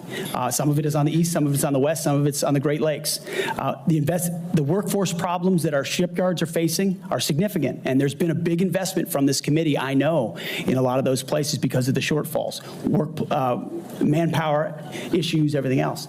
We also see adversaries that have been able to innovate themselves in ways that their shipbuilding capacity is, I won't reveal it at this hearing, multitudes and multitudes beyond our capabilities. So it needs to be a rapid investment, a rapid fielding, and then we need to incentivize outside entities to fill the gap. We talk a lot about UAVs. UAVs are very important, but there's also a future of UUVs, unmanned underwater vehicles, that will be a part of amplifying the impact of our Navy, because this administration has allowed our number of ships to drop below 300. It sets a projection of 340 or 350, but doesn't create the capacity to actually address it. And so if we're going to defend our interests, our allies, and put America first, we're going to have to be able to project power. That means shipbuilding. It means historic investments in our defense industrial base there. And then also driving innovation and cost savings in ways that only business leaders inside the Pentagon can do. When I'd add, I don't think any board in the world would have hired Steve Jobs or Elon Musk or Mark Zuckerberg when they founded their companies either. So this country was founded by young people who had a great vision. Thank you for being willing to serve your country again.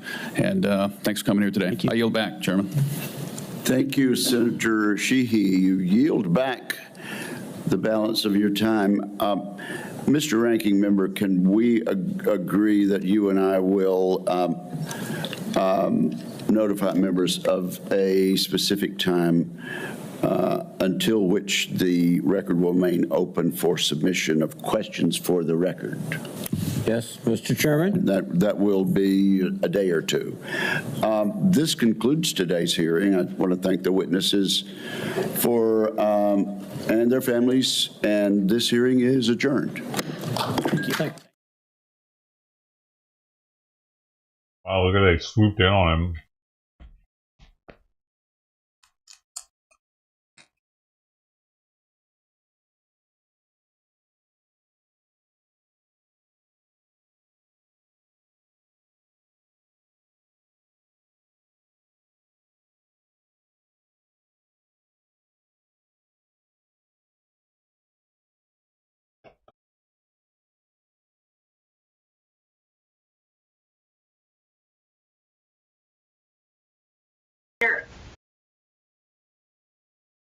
already in conversations about ad credits for other things. Facebook gave them $100,000 in ad credits per city, but I think it's fair to say at least $500,000. Could have been $700,000, could have been more. Well, so more to come. Just turn in all the freebies from tech. We negotiated 100,000 ad credits per pilot city to use. Awesome. And then we also got ad credits for Governor Cuomo after he called Otis asking. It was the weirdest thing. No, you should just keep a running tab of the number of free ads you've unlocked for partners this year. That'd be a fun stat. What the New fuck Zuckerberg is tapes happening? leaked audio. Rockefeller Foundation staff on a leaked call saying Zuckerberg's Facebook provided free ad credits towards amplifying narratives aligned with the Biden administration, the CDC, and the WHO, raising questions about Facebook, Mark Zuckerberg's role in amplifying narratives aligned with the Biden administration.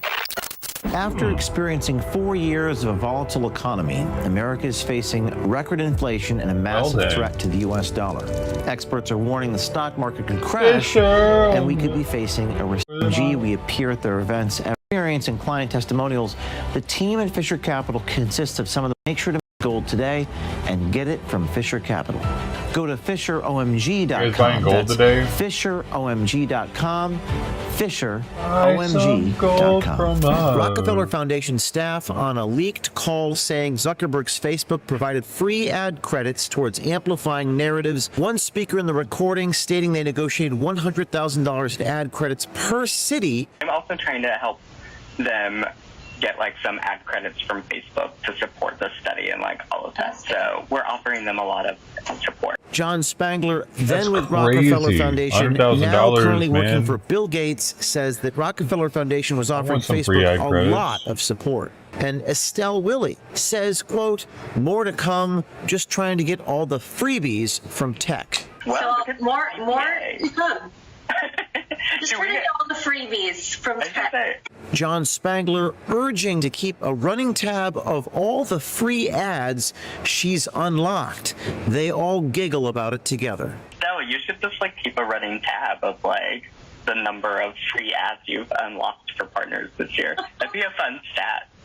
In this leaked audio from May of 2021, just given to Citizen Journalism Foundation, an insider inside the Rockefeller Foundation shows that Facebook granted free ad credits to the Rockefeller Foundation back in 2021. What was the total in free Facebook ad credits granted to Rockefeller Foundation in 2021? Facebook gave them $100,000 in ad credits per city, but I think it's fair to say at least $500,000. Could have been $700,000, could have been more. He's got anchor partners listed. There's 7 in total, and those are the Open Society Institute of Baltimore, the Chicago Community Trust, Houston in Action, Bread of Life, United Way of Greater Newark, Roots Community Health Center, and Faith in Action. So according to what you just said, then there's at least 700,000 in ad credits that Facebook provided, since you listed 7 entities? I would say I would lean to 7. Now, this just comes days after Mark Zuckerberg said he'd no longer be relying on fact-checking, also admitting to Joe Rogan that Biden administration officials were literally yelling at Facebook employees back right around the time these Rockefeller Foundation audio recordings were made. Right. I mean, they basically pushed us and said, anything that says that vaccines might have side effects, you basically need to take down. And I was just like, well, we're not going to do that.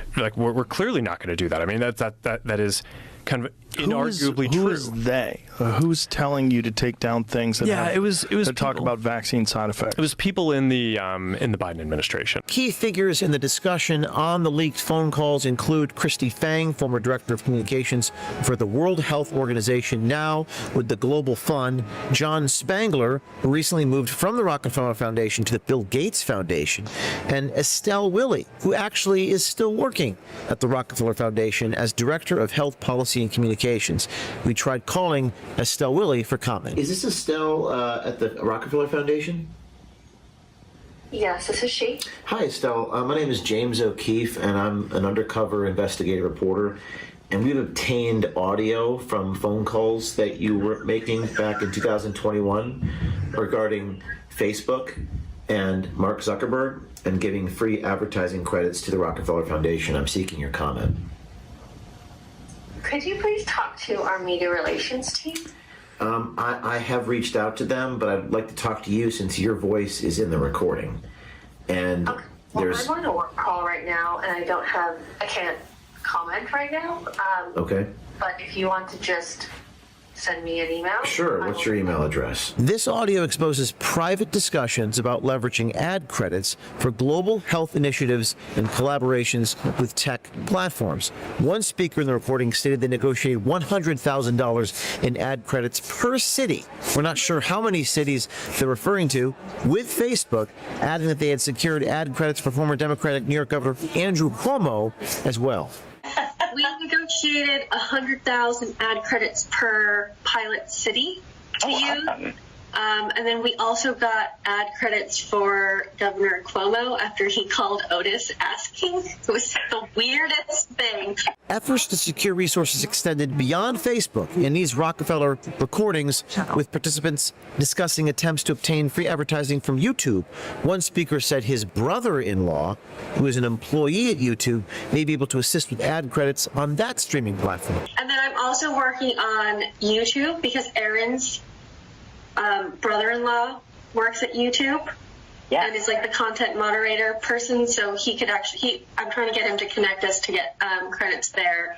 X, formerly Twitter, was also mentioned as part of a broader strategy to amplify health initiatives through social media. And then also on Twitter, I'm trying real advertising to move on that one as well. Now, those on the call discussed their advertising efforts for supposed public health initiatives as if they were selling a hot new product, with consultants bringing, quote, the sizzle and the steak. Gardner's bringing the sizzle, apparently, and this consultant is bringing the expertise on, what is it? The sizzle and the steak, I think is Additionally, contrary to Zuckerberg's claims of non-involvement with the Biden's team, what he said on the Joe Rogan podcast, the group noted they had a, quote, a contact for public health influencers directly at Facebook, appearing to imply Facebook employed its own team to combat the so-called misinformation outside of pressure from the Biden administration. I don't know if it's for this or for something else, but just to flag that we have a contact for like public health influencers directly at Facebook. On one hand, Zuckerberg has been publicly stating the Biden administration pushed us super hard to take things down that were honestly true, including posts about vaccine side effects. You may remember our story back from 2020 where Zuckerberg himself was on a leaked call within Facebook talking about how the vaccine could lead to mRNA issues, but also with a policy banning people from making the claim that Zuckerberg himself privately made. This paints Meta as a reluctant participant in government pressure. However, internal actions granting free ad credits to the Rockefeller Foundation suggest a strategic effort by Zuckerberg to play both sides, appearing pressured while actively bolstering narratives to maintain Meta's influence and safeguard its positions amidst political and public scrutiny. We have more tapes coming. I'm in Washington, D.C., undercover, exposing the deep state. That's why I have fake tattoos on me. You'll see those tapes tomorrow and the next day. OMG, stay tuned.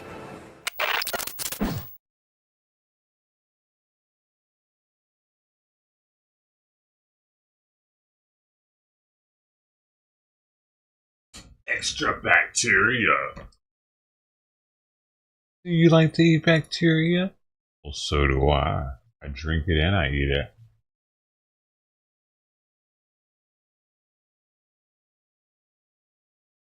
Bacteria overload.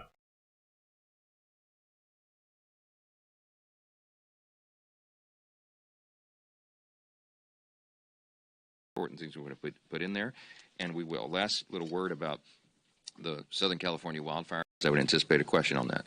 We're watching with heartache the people in the Los Angeles area and Southern California who are just devastated by this disaster.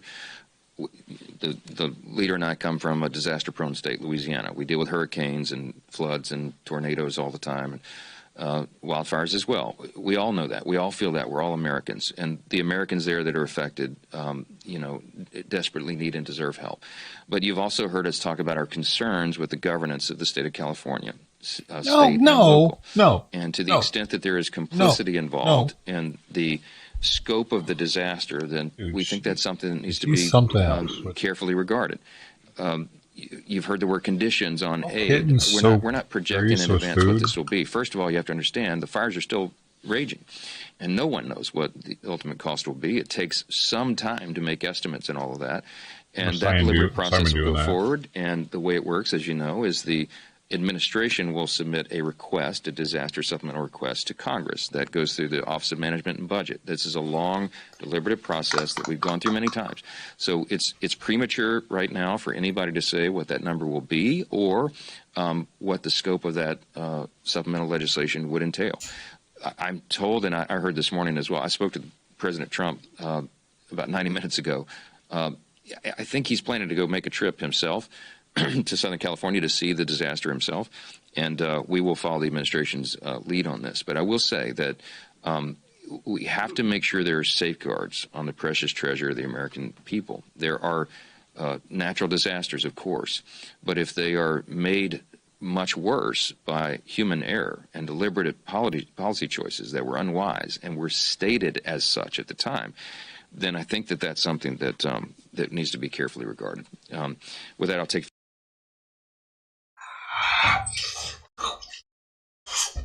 What are you doing? Ow!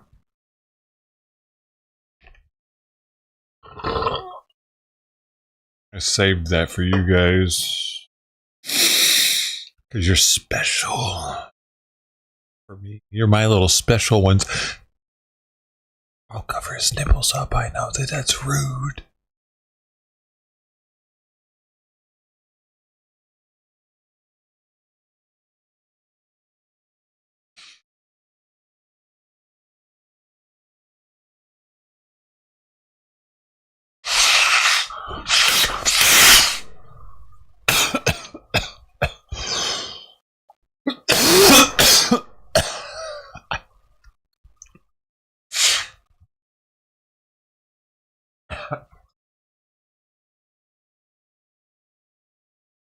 That's better.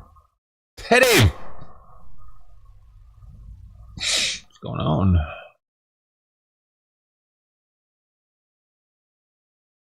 By the way, those links are free of charge there. That link, that's not a bot. I mean, that's not a scammer there posting that. Nightbot's not a scammer. Those bots, those links are there, all free.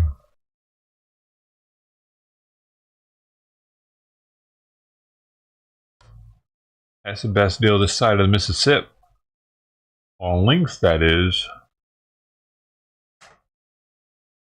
I made sure of it.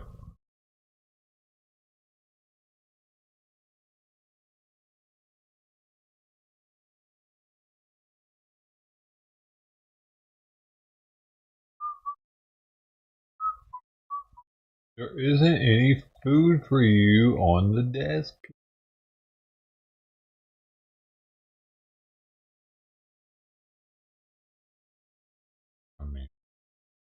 Come here. No, you're up here now. Now you gotta stay forever.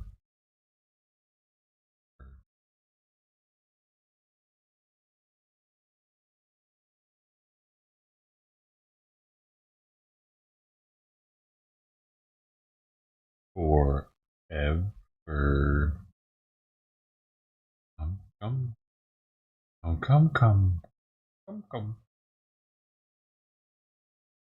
come here. Ow.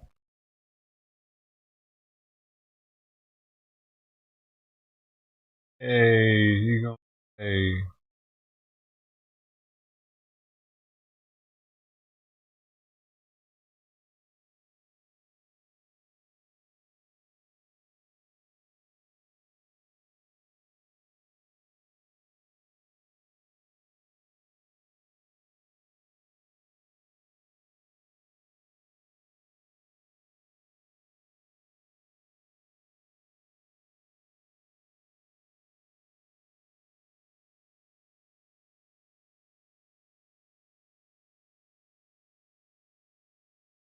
All the info.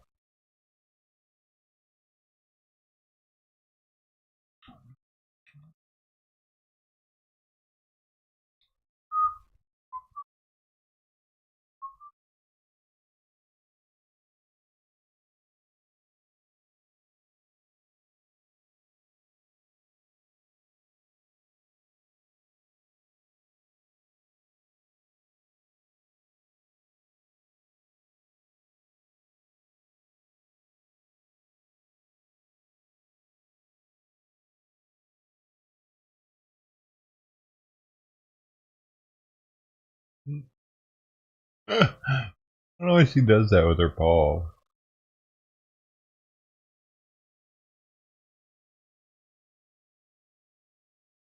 My heart okay? Heart is.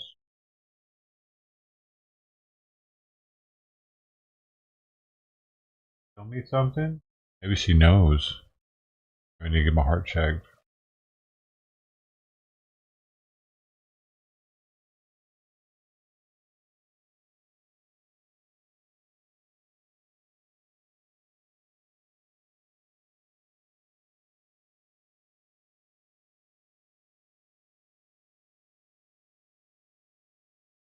There's no off limit.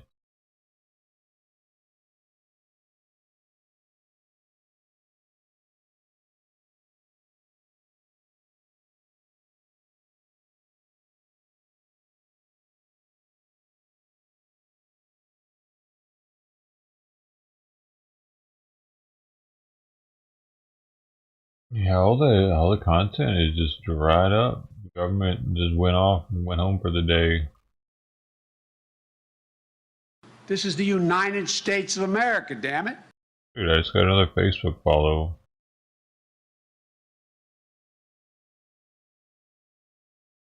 Or subscriber. No, it was Mangular, the subscriber on YouTube page, man.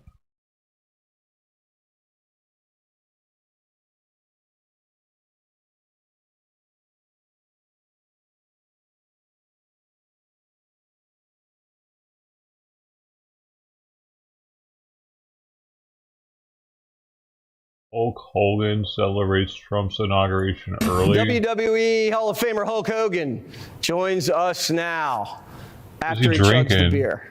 How you doing, Hulk? Man, I cannot believe you pulled me out of the party, brother. We got Hogan's Hangout, first night of karaoke. We're drinking real American beer made by real Americans. We got a real American president, brother, and we're already celebrating the inauguration even before it happens because we know we're getting our country back, brother. Is that his beer company? Pre-party inauguration happening right now. Beer commercial. Hulk Hogan, if you're interested, just go find him. He's pretty easy to spot. So tell me, your sense of the I heard country. that the wrestling industry really despises Hulk Hogan because he kept their wages low by ratting them out when they were trying to form a union. I just read something about that recently. A lot, and you've seen a lot of change in the since course he of was your the highest career. paid person, he didn't give a shit about them. Like wrestling fans apparently know all about this. I was never a wrestling fan. Where are we Wrestling. right now as a nation? Well, I've seen the hills and the valleys, brother. I was around back in the day when we had Robert Kennedy doing our thing. Hey, thanks for But the subbing, way you. it is now, we hit an all-time low, and all of a sudden, when Trump won the election, all of a sudden it was like this dark cloud got lifted off America. Everybody was happy, and all the wah, wah, wah, all the whiners and criers that were out there, they were the ones that created the problem in the first place. America's back on track. We are definitely going to be greater than we've ever been. This is the greatest time to be alive, brother. Sometimes you need to hit rock bottom to pick yourself back up and to reach new heights. Did the country hit rock bottom? Is that what we're experiencing right now? Well, it was really close, brother. I was really, really worried because can you imagine if we had 8 years of Kamala Harris? Party over, outdone. See you later, Dude, brother. our But we country didn't get would that, have man. The people stood up. They didn't like the way died. things are going, and they voted to make America great again, man. This is the time to be alive. Are you going to be at the inaugural balls doing your thing? Well, you know, there's a little birdie that says I might just be there pulling a few shenanigans, brother. So you and Carrie Underwood, you got Snoop Dogg, Kid Rock. I mean, you talk about a comeback for Donald Trump. This is it. Brother, we got main event karaoke going on right here. You should have thrown Carrie Underwood my way. I'm giving away championship belts, plenty of money tonight, and a bunch of real American beer, brother. All right. Well, the party is wherever Hulk is, and hopefully the next 4 years is a big party for America because we deserve a lot to celebrate. Any last words from Hulkamania? All I got to say, brother, is I got my Trump pump back on, and I'm going to be riding dirty all the way to that inauguration. I cannot wait for him to be sworn in, brother. It's a new day. It's a new country, and we're going to make America great again because we got a real... Sorry. I didn't mean to cut him off so fast. He's going to talk about that beer again, though. WWE, that's why I'm cutting it off. Great to see you, Hulk. We'll I was see you about at the to. ball. Oh, what do you say? Sworn in, brother. It's a new day. It's a new country, and we're going to make America great again because we got a real American president, brother. Oh, all that's right. for show. Get your Trump pump on, everybody. Great to see you, Hulk. We'll see you at the ball. Click here to subscribe to the Fox News YouTube page to catch our hot. Real American beer. Taste Hulk Hogan. Real American beer. It says that's the first thing. If you type in Real American beer into Google, it'll come up with realamericanbeer.com, and the first thing it says is Taste Hulk Hogan. Real American beer.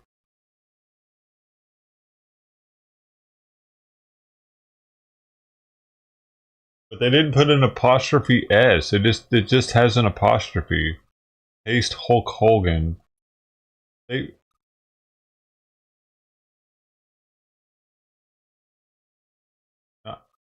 don't want to taste Hulk Hogan ever. It says that though on the like on the little excerpt that it gives you on the search. It says that. As we're stepping to the ring as an official partner of WWE across the globe, fans follow WWE storylines, superstars, and matches, and we're proud to be part of the universe. Stay tuned for more of this epic partnership. Real American beer. Wow. Bro. Hulk. What are you doing? What the? That's kind of sad. It's only 4.2 ABV too, so it's pretty weak.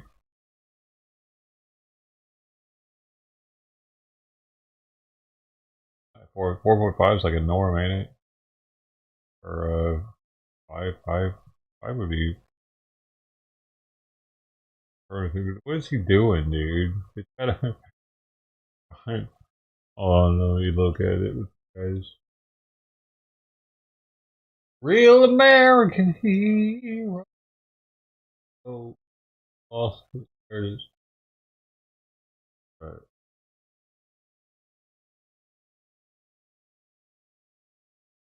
It's got him on the can like that, holding an American flag.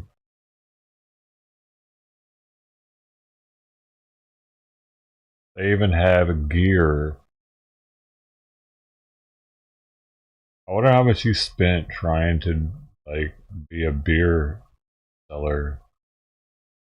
If that's actually gonna work. Sell American beer. Get started selling it. Who actually makes it?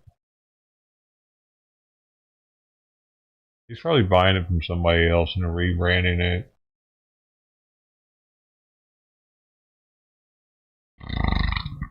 Sorry. 1, 2, 3, 4, 5, 6, 7, 8. It's got to be in California. Nope.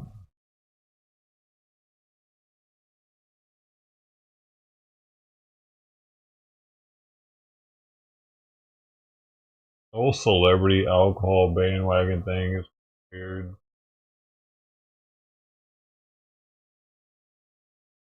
It's only got a 3.6 too. Hopefully that's not 5-star rating.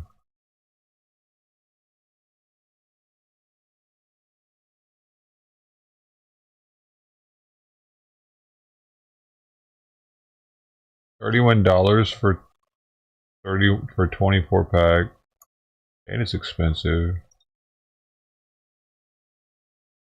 And that is out of 5 stars, actually. The reviews are saying tastes horrible, not worth the money. Was not a fan. This has to be white label from terrible brewery. So mediocre. Weird aftertaste. Had to brush my teeth to try to get the nasty taste out of my mouth. Tastes like urine. Smells like urine. It's probably urine in a can. A lot of these people might be Democrats that are just trying to, you know what I mean, trying to fuck up his brand. Tastes like gutter water. I think Hogan soaked his jock in it. Not good. Zero flavor profile. Almost flat tasting. Tastes like Hulk Hogan peeled his hot dog skin off and put it in a can.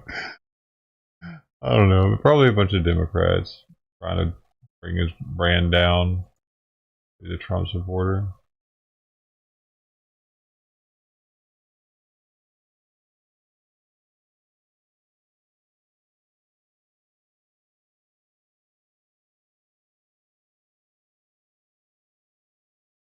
Man.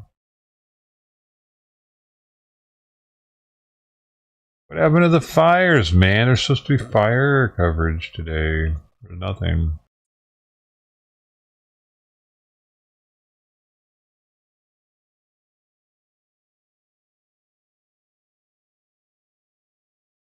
Got it.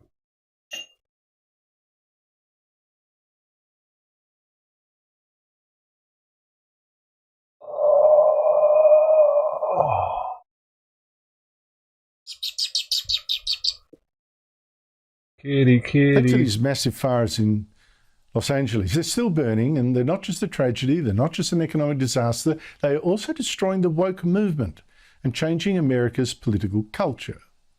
Now, the excuse that these fires were caused by global warming isn't washing. The worst of the fires seems actually to have been started by humans in a hiking zone that was popular with the young.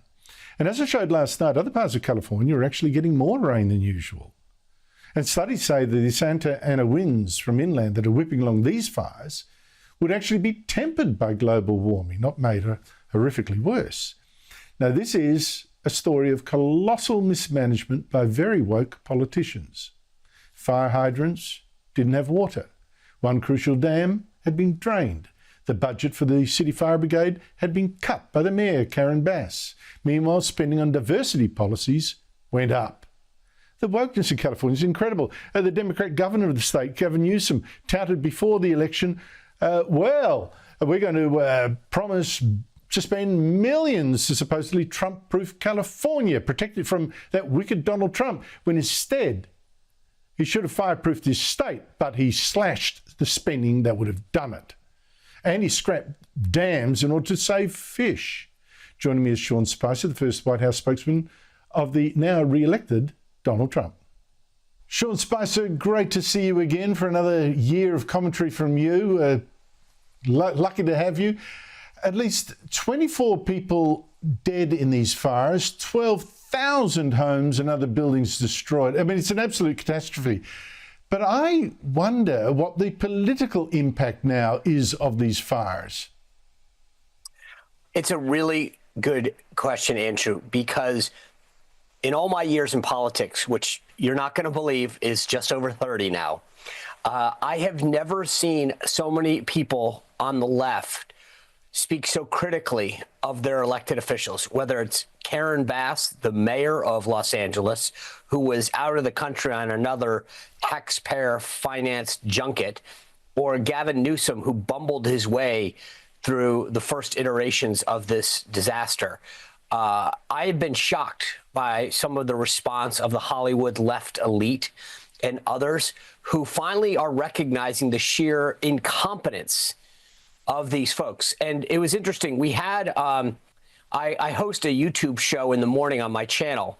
We had the owner of the Los Angeles Times on this morning. And he came on and said, we made a mistake when it came to endorsing Karen Bass. She's not competent. And I think that I don't know that there's that much hope for Republicans yet, but I do think that there's a renewed sense of looking at a degree of competence for the jobs that people are being elected to. When Karen Bass ran for mayor of Los Angeles, she talked about her race. She talked about, inclusion. She didn't talk about competence in running a city, and we're seeing the consequences of that now. Well, that's a very good point. I did tune into that interview. I want to show people the bit about exactly that, where here we have one of America, the owner of one of America's biggest newspapers, famously left-wing, now saying he got it wrong by backing Los Angeles Mayor Karen Bass. And it is time, as you say, to judge politicians by their competence, not their politics or identity. I'm playing this because I think this is a message for Australia as well. Here it is. We endorse Karen Bass. I think right now in front, that's a mistake. I think we were one of the few to say competence matters. Got maybe 20, 23 million views to show how that was really dear to the heart of most people, whether you're right or left. And it's an interesting thing is that maybe we should think about how we elect people on the basis of, did they actually run a job? Did they actually make a payroll? Did they understand what it is? And rather than having professional politicians whose only job is really to run for office. Sean, I mean, it's a pretty obvious message. Choose people who are competent, but America's got, taken its eye off that ball. How's that message now of choosing competence over politics resonating? Well, that's the million-dollar question, Andrew. How long does it last? Do these folks in California recognize that they just elected a mayor that didn't think about checking on, things like fire hydrants having water in them, the reservoir being full, the ability to clear brush? Because, let's face it, as tragic as this was, it was predictable. And the problem is that the folks in California have rarely had to see this level of incompetence up close. It's simmered below the surface before. But I think maybe this time there will be a clarion call throughout California and hopefully throughout some other left-leaning cities that say maybe we should actually ask the person who's running us about whether or not they've held a job, run a payroll, they run a business, they have a degree of competency or run an organization. But too often those questions have eluded folks on the left when they run for office. So it's unfortunate that we're talking about the politics and the policies. But when you think about the consequences of this, the homes that are being lost, the tragedy that so many people's lives are enduring now. And the thing is, we're not being wise after the event. Here's something I'm going to explore because, again, it's got a resonance in Australia. It's got a lesson for Australia. That I'll discuss later in the show. Donald Trump warned last year, in fact, he warned years ago as well, but last year specifically about the mismanagement of California's forests, the lack of raking or fuel reduction. Here he is with Joe Rogan. They're not allowed to rake their forests because you're not allowed to touch it. When a tree falls down, after 18 months, it becomes very dry. It's like, like real firewood, it's bad. But when they fall, they're like, it's like lighting a match. All they have to do is clean their forest, meaning rake it up, get rid of the leaves, get rid of, leaves that are sitting there for 5 years. And we'll certainly get rid of the deadfall. And get rid of the trees that have fallen. So what's Trump saying now? How's this playing out with him? Well, I think, Trump, like a lot of other people, as I mentioned earlier, predicted this because when you have policies that don't allow you to prevent a predictable tragedy, there's a degree of accountability that needs to be held, come out. And I think right now you're seeing that where Trump and others are saying, listen, we want to help our fellow citizens that have dealt with the consequences of this horrible tragedy and these policies. Damn it. But to some extent, there's a degree of accountability. Gavin Newsom, Karen Bass, and others more than people need to be held accountable. They can't just walk away from this. And I think that Trump and others, Joe Rogan also talked about this and others about the policies that prevented California from mitigating the extent to which this fire spread. Right? You're not allowed to clean the forest. There was a lot of brush. But when you look at a lot of the places that have sustained themselves throughout these fires, including the Reagan Library, it's because they took active steps to make sure that they mitigated any type of fire spread that would have occurred. So again, I just think as tragic as this is, but we also can't just brush this under the rug and allow it to happen. No, because that's the thing. You're talking about future events as well. What about another button? Preventing future tragedies. Sean Spicer, always great to talk to you. Thank you so much for your time. Good to have you back, Andrew. I'm looking forward to a really fun 2025.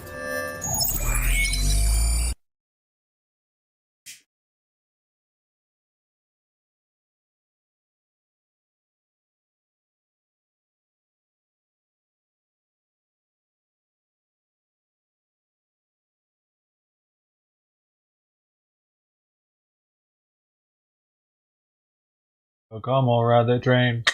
Let's ride it. Yo, D-Live, someone was bothering me all last week, it seems.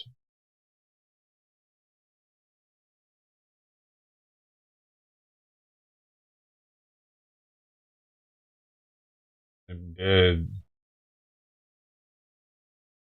Dead now this week, been dead on D-Live.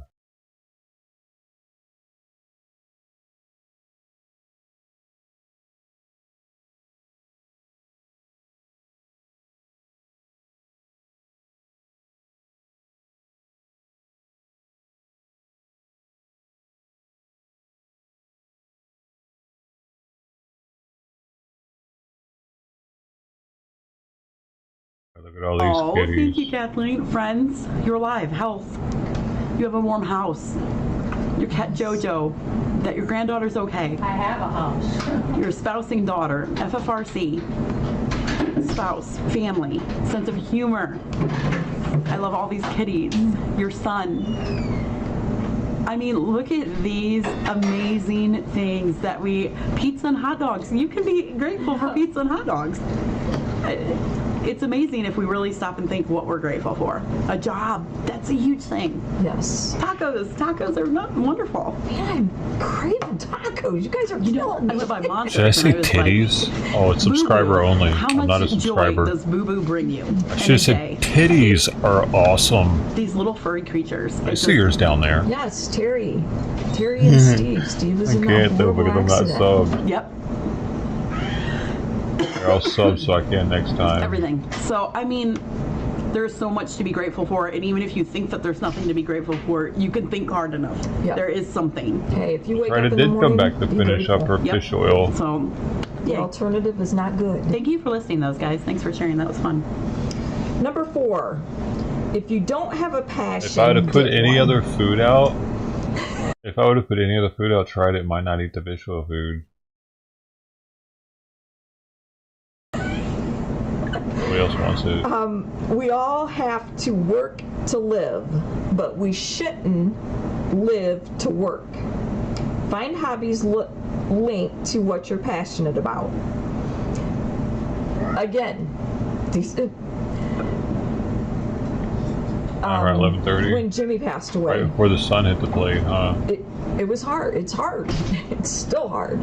They know. And I was telling Megan, I don't know what to do. They know when the sun's going to hit the plate. All this time. They don't want to sit there and eat in the sun. They'd rather be shaded. You know, right there all the time. And Jimmy was, let's go. And I was, no, I'm tired. I just got home. I want to. Well, go ahead. But it's hard. And Megan asked me one day, she's like, I had the warmth of the sun on her back as she's eating. And, a little Megan bit. said, well, now what's your that'd be passion? nice. And it dawned on me, I don't know. I forget what my passions are. And if you guys have had, if anybody out there has had your partner, your spouse that has been terribly ill for a long time, and you know how easy that is for your life to be so consumed with that and taking care of your spouse, you do lose a little bit of yourself. You forget what you enjoy and things like that because there's no time in that. You have to take care of your spouse.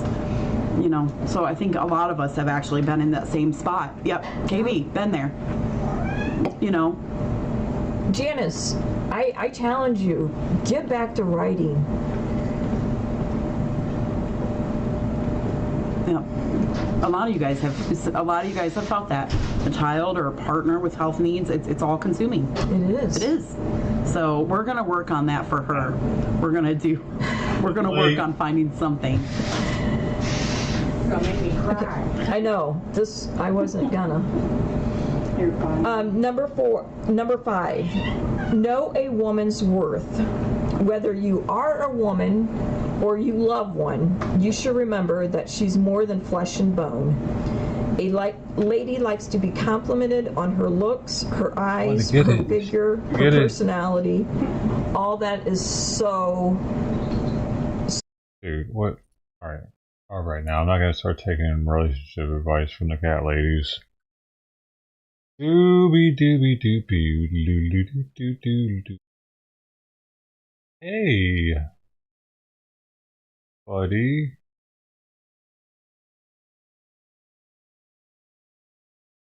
Buddy, hey, what you doing?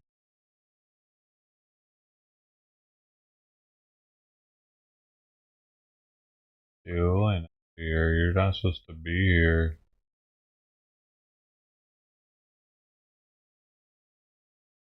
Hearing has now been set for a Blount County man charged with 153 counts of possession of obscene matter involving children. He pled guilty in court yesterday. She would never be a newscaster here. They wouldn't let it happen. When officers executed a search warrant at his home, they found the disturbing images on at least 5 different devices. That sentencing hearing is set for March the 25th. Blount County District Attorney Pamela Casey is in studio this morning to talk about this case and the message she has for parents. Good morning. Good morning. Everybody hates these kind of cases. They're awful. They're images you never forget, you will always have in your head, and we just need to remind parents that be careful who your kids are around. In this case, it was not a person who was taking pictures of people they knew. It was someone who was downloading and saving these images on their device. And these aren't AI images. These are pictures, sadly, of real children that someone's taken pictures of. Absolutely. And all 153 children have been identified as actually true victims, actual real children that this was happening to. And it's devastating, which is one of the reasons why that I've decided that and announcing that I'm running for Attorney General for the state of Alabama. I've dedicated my career to protecting children, and I want to keep doing that for the entire state of Alabama. Well, what do you feel like with this case? What does it show you? You said that people are monitored and they don't even realize it, and this guy was flagged because of that. Explain that. Yes, so there was an ICAC alert through to Alabama law. Another woman in office. Yes, That's Internet crimes against children. All women in office. And we were able to send law enforcement out to the home to execute a search warrant where they found these 5 devices and all of these images. And he was only charged for the ones for which we could actually identify victims. There were other images out there. They just weren't charged because we had actual identifications of these victims. Does this get broader? Does this buy the help women's take shoes you to the people for them who and carry their are bags? taking these images? Talk about. I mean, obviously there's a lot of people involved here. Absolutely. So what you see is children begin to be re-victimized and re-victimized. Once there's an image out there and it's shared, every time it's shared into a different person, then you're going to have different images. And there's international associations and national associations that work to try to identify these children to make sure, are they still being victimized? Are they safe? And so that's how ICAC gets involved with helping local law enforcement agencies and state agencies find these images, identify these images, and find these children. You've been doing this with the Blount County District Attorney's Office. How does this elevate for an Attorney General to get these kind of cases? Are they able to track where they're coming from? I have prosecuted these cases. I have worked these cases. I have the experience that is needed for the Alabama Attorney General, who is the top prosecutor. I have almost 20 years of experience working the courtroom, protecting children, protecting victims, and holding their hand as they walk through the process. What has been your connection to this man? Talk about him and what you do know of him besides those images. Okay, so we know that he has no prior criminal history. Really? So what that tells us and tells parents to be aware of is don't just assume because the next door neighbor is a nice guy, 70 or the years next old door, and has the teacher or the Sunday school teacher necessarily is a great person.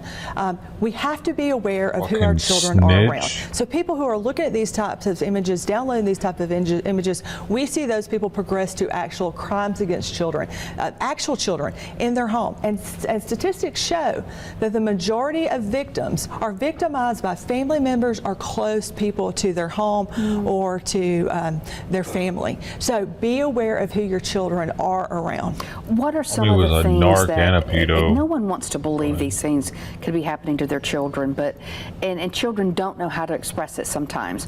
But I know you've done so many of these cases. What did the parents say later that, gosh, they say, I wish I had seen or noticed? Well, what they'll do is they'll look back and say, it all makes sense now. It makes sense that they didn't want to go over there to visit so-and-so, or they didn't want to attend a certain place where they were going to be at, or they were crying, or they saw changes. They saw bedwetting. They saw different characteristics. I've stood in the courtroom on these cases I went in my bed when I was children young, who've had images taken of them, and it is devastating. They will always they touching me? Even if I had bed rails at one point too. For the rest of their Why? life, they will always face those consequences of actions taken against them by perpetrators. Can this Jody Lane Crawford case lead to others? Potentially. So Aaliyah will take that, work that process, work those evidence, and those images will also have been shown up in other cases. So what we have is a sharing of pornographic images of children across the country, across the world, and people don't realize there's actually such a market for this, and people are constantly looking. The internet, cell phones has changed how crimes against children are being committed. All right, again, his sentencing date is March the 25th. A lot of these websites so a lot to still happen with that case before we get kids to the this sentencing. shit I'm too, sure there's a so- lot of investigating still going on. Absolutely. All right, thank you very much. So once they turn like to be 25, 30, 35, they remember like, oh, I remember when I was a kid, I was looking at penises and shit when I was like, and I didn't think anything of it. It was funny. We would get on and we'd laugh at the penises on Omegle. It was funny. So then they're like, yeah, we thought it was funny. I'm gonna get on and beat off for some kids. They'll just laugh at my penis. You know what I mean? It normalizes it in their head. Like when I was a kid, we didn't have anything like that. To your ability to see other random people that were real, that were alive, that they could stop masturbating and be like, hey kid, how's it going? You could be like, hey, like that, nothing like that. That was like some dun dun dun dun dun dun dun dun dun dun dun dun dun. We weren't there yet. It was Jetson's World. Not that I wanted to be there, but like I remember being in Omegle 3 o'clock in the morning or whatever. I would be 1 second looking at a dude just standing up, beating off, or whatever else kind of weird shit was on there. And then the very next one would be a bunch of English kids on their way to school in the bus talking shit, laughing and carrying on. You know, like, well, no, they did away with Omegle, but it's still, there's other places like that, and kids are desensitized to the whole predator thing, and I think that's gonna be a problem in the coming years, because it normalized it to a lot of kids. I remember multiple kids asked me to pull my dick out, dude. I did a lot of different Omegle streams though, but like it happened a couple times, and I was like, whoa, no, you shouldn't do that, man. What are you doing? Like, I didn't make it a point to talk to kids on there, but if they said something like that, I would take a second and be like, don't, dude, you shouldn't even be here, but like, you definitely shouldn't be doing that, because you're giving them what they want. They want you to laugh. They want you to point. They want you to just keep watching as they're beating off, dude. Change the fucking channel when you see that shit, dude, or you're going to make more of them be here. Like, I would try to talk to them about it, get through to them. It was, man, that shit was gross. So I had to have a blinder up so that it didn't get broadcasted to the stream. Otherwise, I would have gotten banned off YouTube, of course.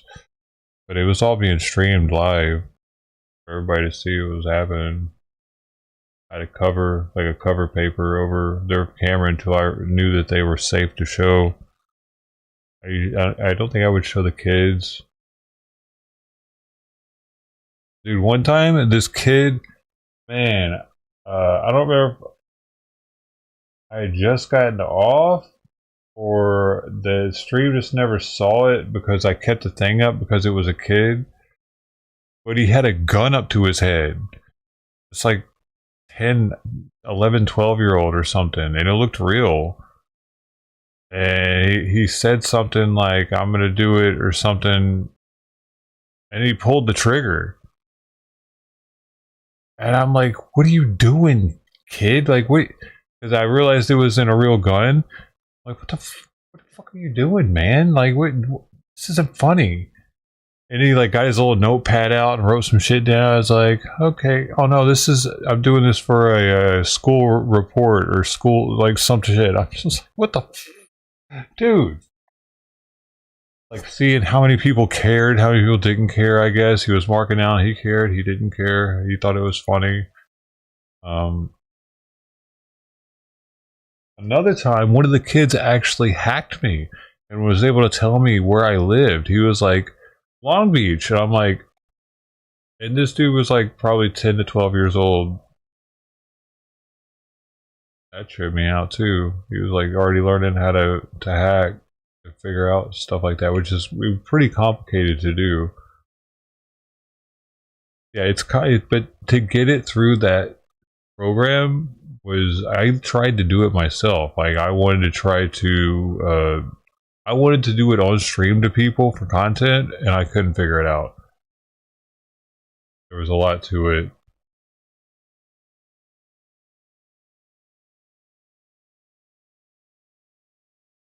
I had that happen to me another time by an adult, and that was a little more alarming for some reason, because he had him and his friend there. That one was on stream too.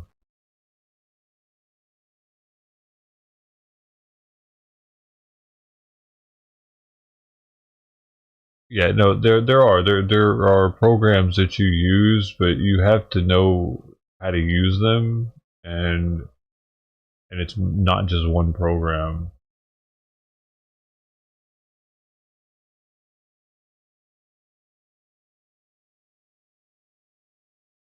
You have to use multiple programs to make it work.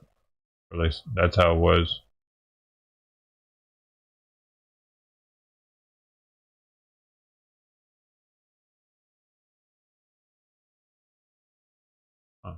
But I want to be clear here. For 12 years, you were quite open about your views, and your views were consistently the same.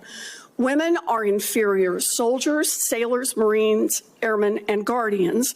And in case anyone missed the point, and these are your words from 10 weeks ago, women absolutely straight up should not be permitted to serve in combat.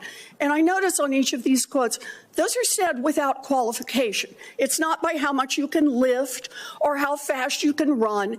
They don't belong in combat, period. Or your words, straight up. They don't, though. They don't. Then, because they put, dude, you don't need to be thinking about pussy when you're on the battlefield. You don't want our soldiers thinking about getting laid or putting more priority on saving the female soldier over the male soldier. Or thinking, oh, I hope Sharon's all right over there. 2024, just 32 days after your last public comment saying that women absolutely should not be in combat, you declared that, quote, some of our greatest warriors are women, and you support having them serve in combat. Now, that is a very big about face in a very, very short period of time. So help me understand, Mr. Hegseth, what extraordinary event happened in that 32-day period that made you change the core values you had expressed? Dude, no, being on the battlefield's different than signing. What are you talking about? Civil service. They should have to sign up. Well, they should have signed up a civil service. Make them be a secretary somewhere. 12 years. Senator, again, I very much appreciate you bringing up my comments from 2013, because for me, this issue has always been about standards. Yeah, and and they don't unfortunately, hold because females of some of to the the people same that have been in standards. political power for the last 4 years, priorities other than standards, lethality, and meritocracy have driven decision making. I'm quoting you from the podcast.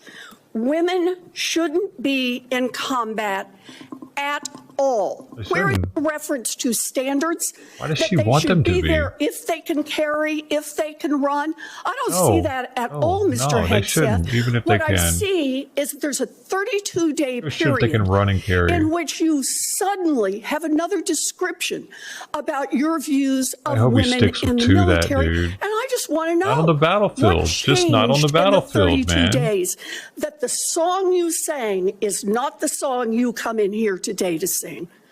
Senator, the concerns I have and the concerns that many have had, especially in ground combat units, is that in pursuit of certain percentages or quotas, standards have been changed. And that makes the combat more Lowered. difficult Let me make a for everybody suggestion involved. about what happened Standards in have that been 32 lowered. days.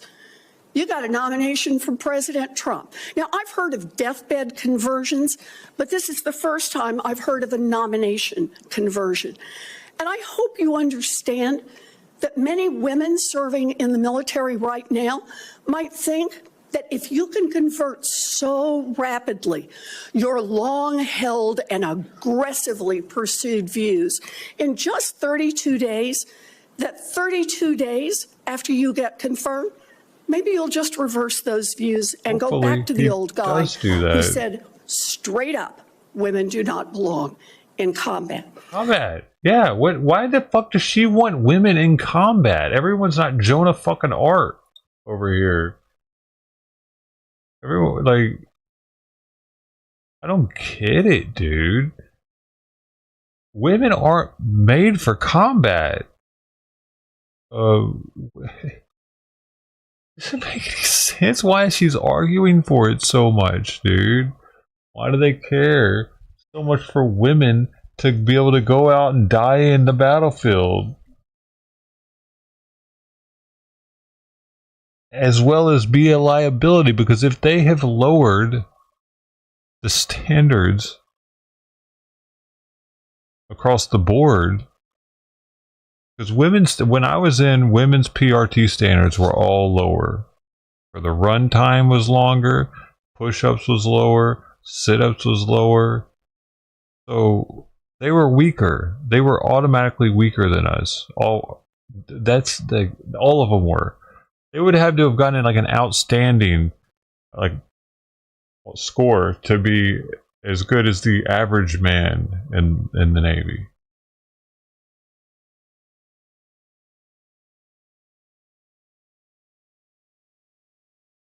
A lot of women I know in the military don't want to go to work. Okay. What about it? They don't want to go where they want, dude. There shouldn't be women on submarines. There shouldn't be women on Navy ships unless it's an aircraft carrier, because they are large enough to have separate areas. So the aircraft carrier is massive. But you're talking about a destroyer? No, that's way too small to have women on board. So is a submarine. That complicates things too much. For no fucking reason. I get it that we have a shortage, but we need to change something else. We don't need to make our military more fucking female friendly. We may need to make it manly again. Like it used to be in the 80s and 90s. Seeing the movies like Top Gun, Iron Eagle. What happened to our military movies that made the military look fucking badass? That's part of it.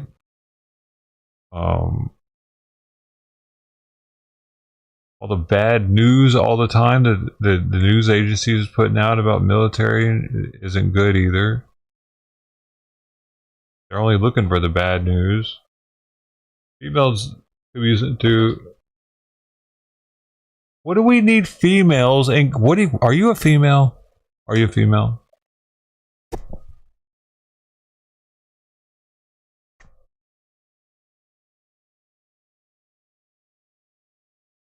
What does yes and no mean? Are you a tranny?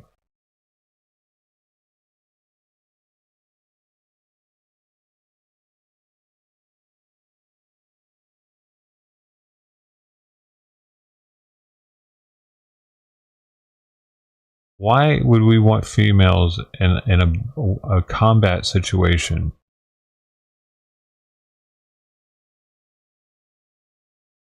So if that base gets taken, we got a bunch of females that just got taken, pulling at the heartstrings of America.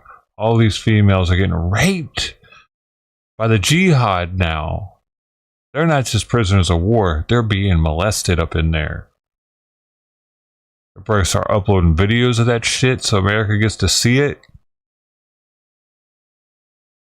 Why do that? Why even have that as a thing? You know they're not going to be trying to rape the dudes, our dudes. That's one. Plus, females in the battlefield are a distraction to all our male soldiers.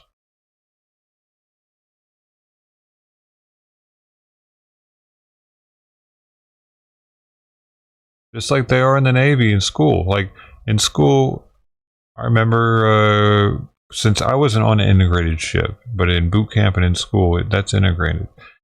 And it's somewhat distracting in boot camp. It's somewhat distracting in school. If I got a female sitting across from me looking all cute, smelling good, in comparison to just a bunch of dudes, the same goes for the gay dude. If it's a gay dude that's surrounded by a bunch of dudes, he's going to be distracted as fuck too when he's learning stuff. He's going to be distracted in the battlefield even. When you got Ted bending over in front of him, all sweaty. He's going to be thinking, ooh, Teddy. I wish we were at war right now. I'd take you out back. You know, that's a distraction. We don't need gays or females in combat. Keep them in the offices and shit where they can have orgies together. It doesn't really matter.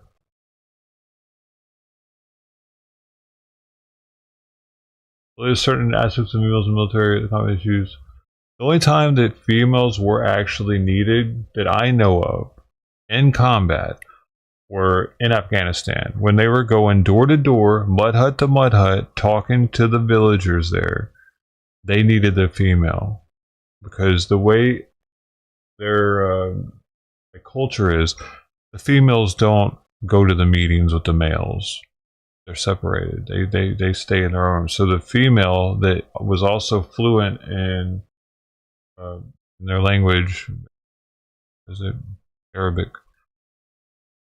She would hang out with and watch with a gun the female and hang out, and then the female of the family didn't feel weird because it was just the females in there and just the dudes were in another room. So in very extremely rare instances like that, it works. We were trying to lock a country down while at the same time gaining the trust of the people, man. It was a very tedious situation. Which will probably never happen again, right?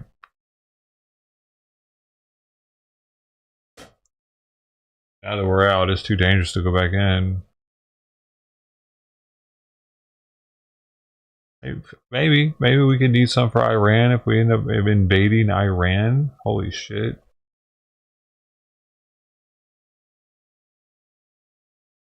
Probably won't happen though.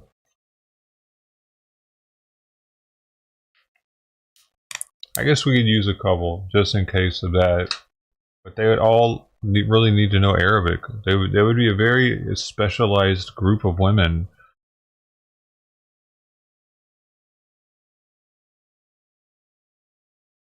Because there aren't many cultures that are that strict. You know what I'm saying? With Sharia law where they're willing to chop people's appendages off for shit. Especially when it comes to sexism. It had to be an extremely sexist culture for us to need women in the combat zone like that, I feel. Where they're able to keep the women separate and while at the same time keep an eye all over the women, make sure they weren't going to jump in with a grenade or something. I can't think of any other purpose for them though in the zone besides that. When I saw that, I was like, oh well, shit, there is a purpose for them. Now, okay, well I can't say that anymore. But that's a good one. But can you think of any more? Do we actually need a female unless it's like some covert operation where they're getting in as a spy and getting information, but that's like that's a super specialized soldier at that point. We could probably cherry pick that out of the nurses and office workers by observation over time, you know, and the longer they're in, the more they'd be likely to go with the program. So you need time to find them anyway. Wouldn't want them joining to be that, because then they could be espionage themselves towards us.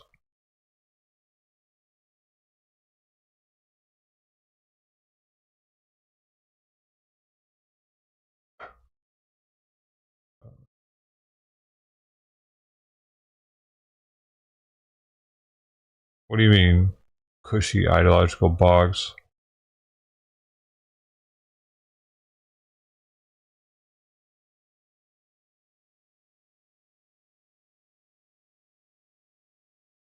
No, they can't. And it's so rare that why even make it a point? It's like giving transgender people more rights than us because they make up 0.005% of the population. Who gives a shit if one woman can do it? Why take that chance of putting so many in the position when very few can actually do it? It just seems like a waste of training and increase in liability just for the sake of, let's see if she can do it. Like making Kamala Harris president. Hey man, give her a chance, dude. Let's see if she can do it. Why not? We never had a black woman before. Hey, yeah. Yeah, they never tried black women in Africa ever. You see how that worked out for most of their nations. Remember? They weren't for kangs.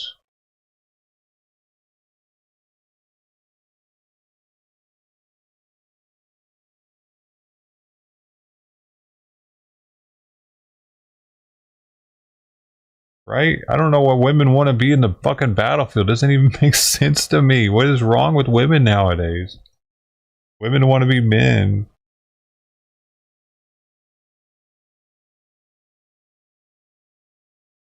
It'd be different if we were at World War II Russia and it was taking every man, woman, and child to fight against the Nazis. But we ain't there, man. There ain't no need for that.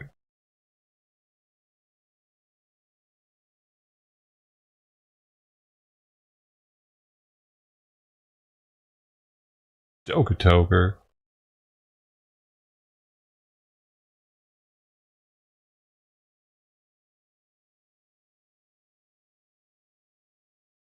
Argue for it. Oh, yeah, dude. There are definitely many people that argue for women being on the battlefield for no reason. I don't understand why they want them on the battlefield or in combat. But why? Because she wants to be there? Well, because she wants to do it. Let her do what she wants to do. Well, but it's a liability because her physical readiness standards, or PRT, her physical readiness test scores don't have to be as high. You can look it up. It's Google it and you'll see how much less push-ups, sit-ups, and the runtime is different. The fuck is that? The same age, they should have to do the same exact stuff that the guy has to do if they want the same pay that the guy's getting. Oh no, they somehow configured this chart and now they know that this is the equivalent of what the guy is doing. But she's a woman, it's the equivalent, so it's a little bit less.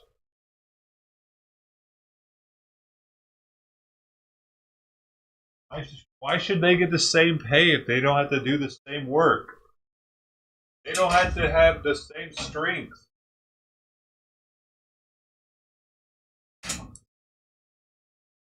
They're incapable of performing the same amount of work as the guy is.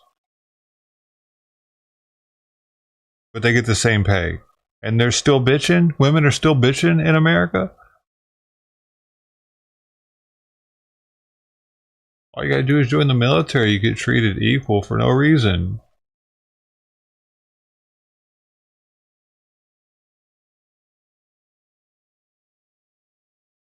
We didn't need women in the combat. They worked fine in the Navy when they were just waves.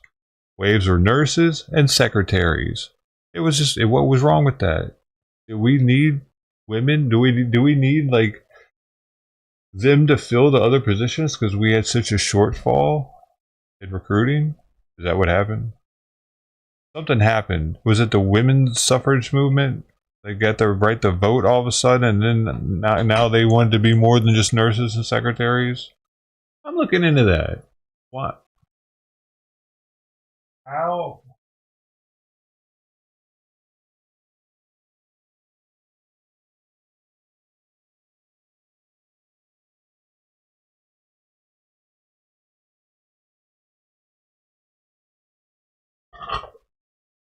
Women gained more job opportunities in the Navy during World War II, particularly through the establishment of the Women's Accepted for Volunteer Emergency Services, or WAVES, which allowed them to fill roles previously only open to men due to the large number of men deployed to combat, creating a need for personnel in administrative, clerical, and support positions at home bases.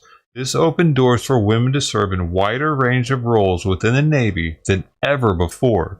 Why couldn't they just stop right there? Wasn't that good enough? At home bases, keeping them safe here, clerical, support positions, administrative, and I don't know, it doesn't say nursing there. I thought nursing's on there too, though. That must be support position.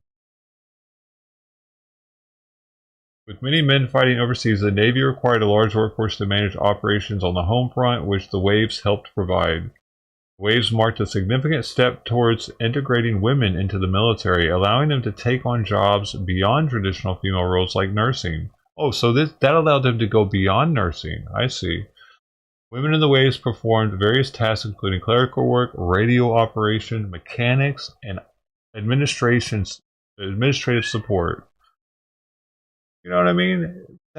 We gave them that.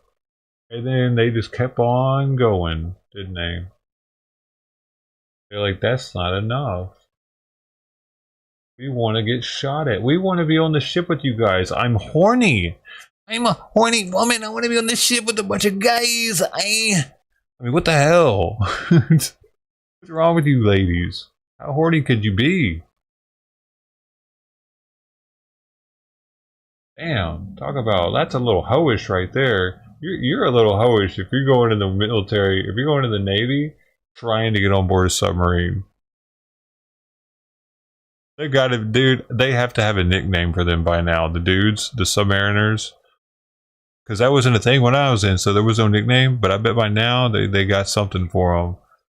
I bet they get passed around a little bit. Like, what the F, bro? Because they know what they're getting themselves into. Submariner woman. So females should not have a right if they want, dude, because it's a serious distraction for our sailors. Imagine being underwater for months at a time, not getting any pussy. There's either women there or there aren't women there. Which is more distracting? Holy fucking shit, my man. And we're at a time of war. Nukes could go off at any moment. Do you want any distractions at all? Fuckity fuck. This goes for both sides. They're both distracted more from it. It's one of the dumbest moves we've ever made. She doesn't disagree. She's agreeing with me. She's saying, yeah. It is an issue though, dude.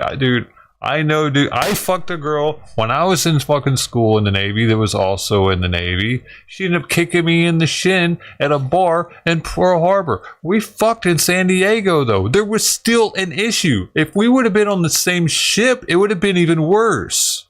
It happens. It's a thing, dude. Multiple guys I was with fucked the other females that were on base with us.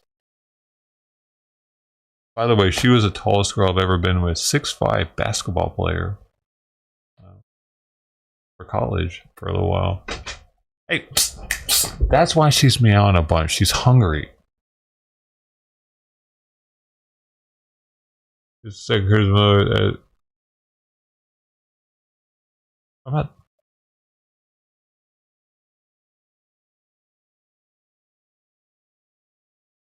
I don't know what you're talking. I don't know what you're saying now, dude. You don't make any sense.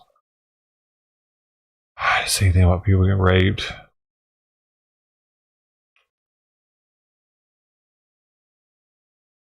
It's not time for you to eat, Missy.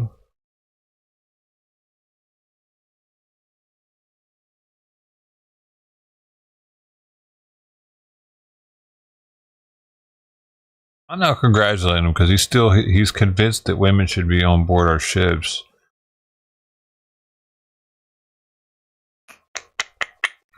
Probably why they're all rusty looking now.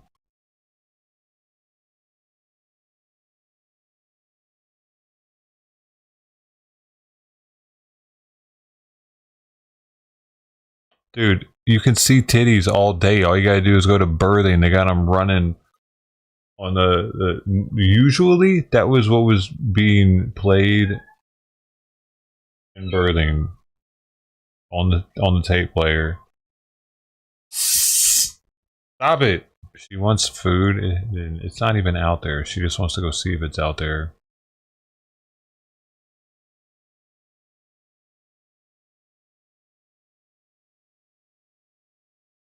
You're not for or against. You're somewhat for it, because you don't see why it shouldn't be there.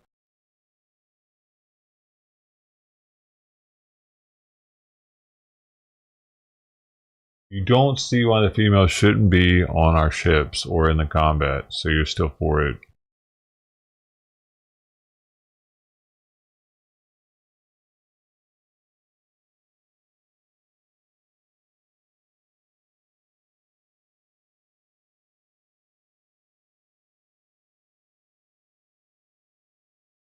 Federal regulations against it? Yeah, don't let them be on because it's a fucking liability. Not to mention they have to change over birthing to be for females and shit, and like they got to make the ship accommodating to them. So now they have to get a certain amount of females in. Now, if they don't get the females in, then they're wasting that fucking area that was set up for the females. It's stupid as shit, dude. It's so fucking stupid. We don't need females in the fucking battlefield or especially on any of our Navy warfighting ships, dude. It's one of the fucking weakest things we've done as a military is let women be on our warships. A standing army definitely should be a thing because it keeps fucking China back the fuck off.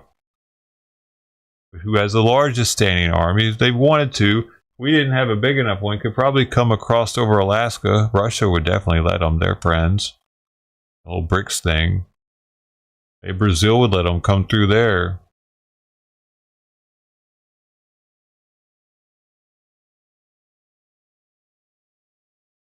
You know what the fuck you're talking about, kid?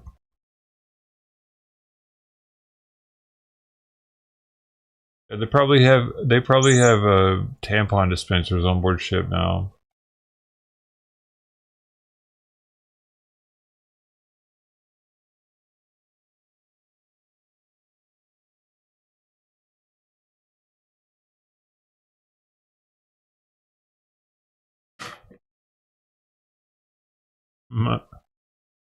Oh, and they get pregnant and they get time off for that. That's true too. That's a thing. They get paid time off when they get pregnant, and when they have a period. That happens, you know, and that affects their working ability. They definitely don't want to work as hard. They don't like makes you feel like shit, doesn't it, for a week? So that's something else that's added into there.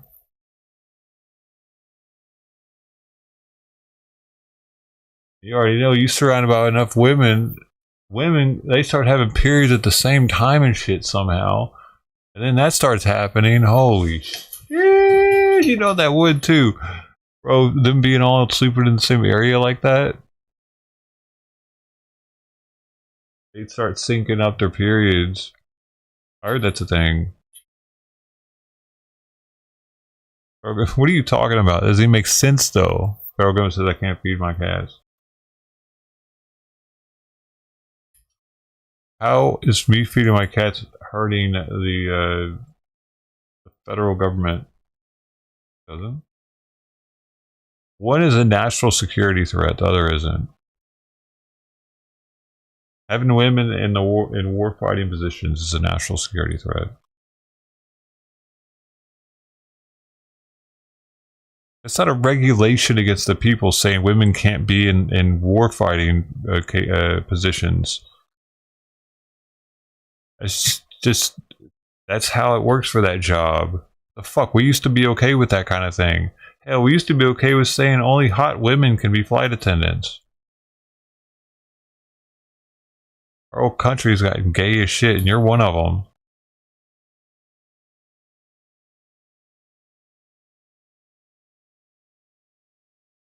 It is an issue. We should be able to regulate who can have certain jobs. Yes, we should. We should be able to say we don't want a 5 foot tall female to be a Secret Service agent guarding our president, because that's just silly as fuck. But that was happening for Trump the day he got shot. Just stupid. Like, why would we do that?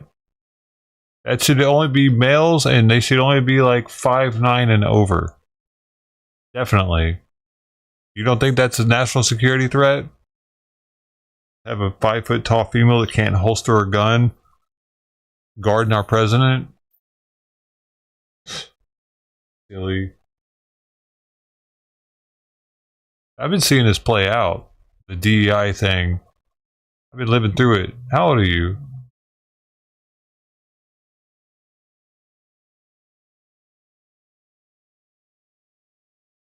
31. That's why you haven't been watching it play out. Sorry. Not the same.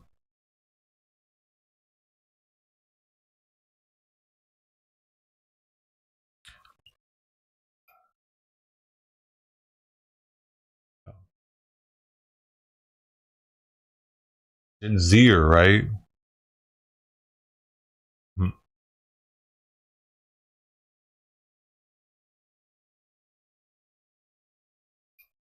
Always known internet as being a thing, right? Since you're a baby.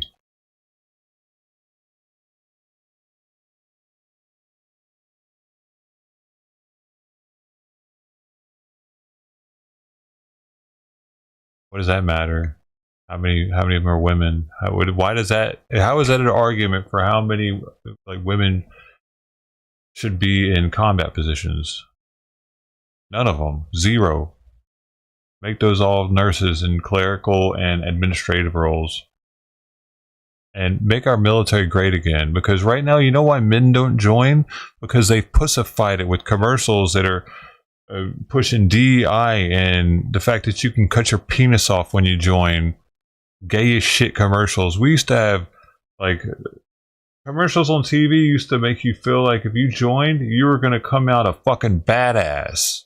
People weren't going to fuck with you. Are you a kid that gets picked on in fucking school? You join the army, you're going to come out kicking their ass, kid. That's what it felt like. Now it's like, you join the army, we'll all care about you. Like, what fucking gay shit is that?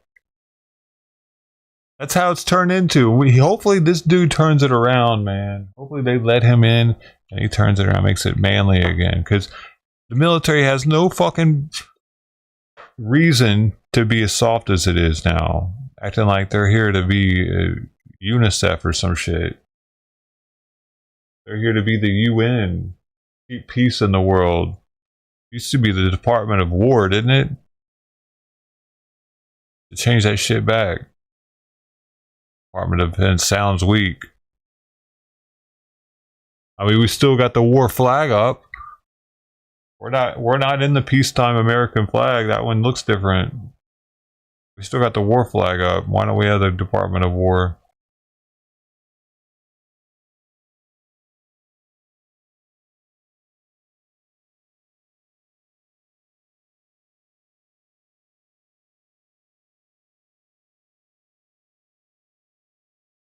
You should be.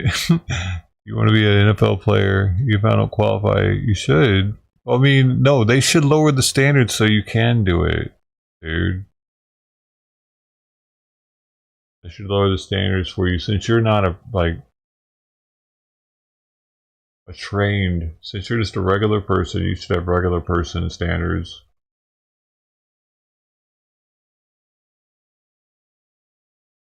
We should allow that, and then we'll know by looking at you that you're just a regular person, so it'll be okay. We'll understand when you can't perform like the other people. It's because you're a regular person. Your standards were lower. Oh well. We could have won if we wouldn't have had you on the team, but hey, at least we tried. It was fun, wasn't it, Golden? It was fun having you around for it. We gave you a chance. That's what matters. Give people chances. That's all that matters here now in America. Proud to be an American. I mean, we were founded on giving people chances, but we didn't just like give those people the pedestal. They had to fucking earn it. They had to be the best. Now we're like, hey, you're the blackest. You're the blackest person that's ever done this before. You're the first blackest person. Man, pedestal. Put that fucker on a pedestal. If he's the best, he's the blackest.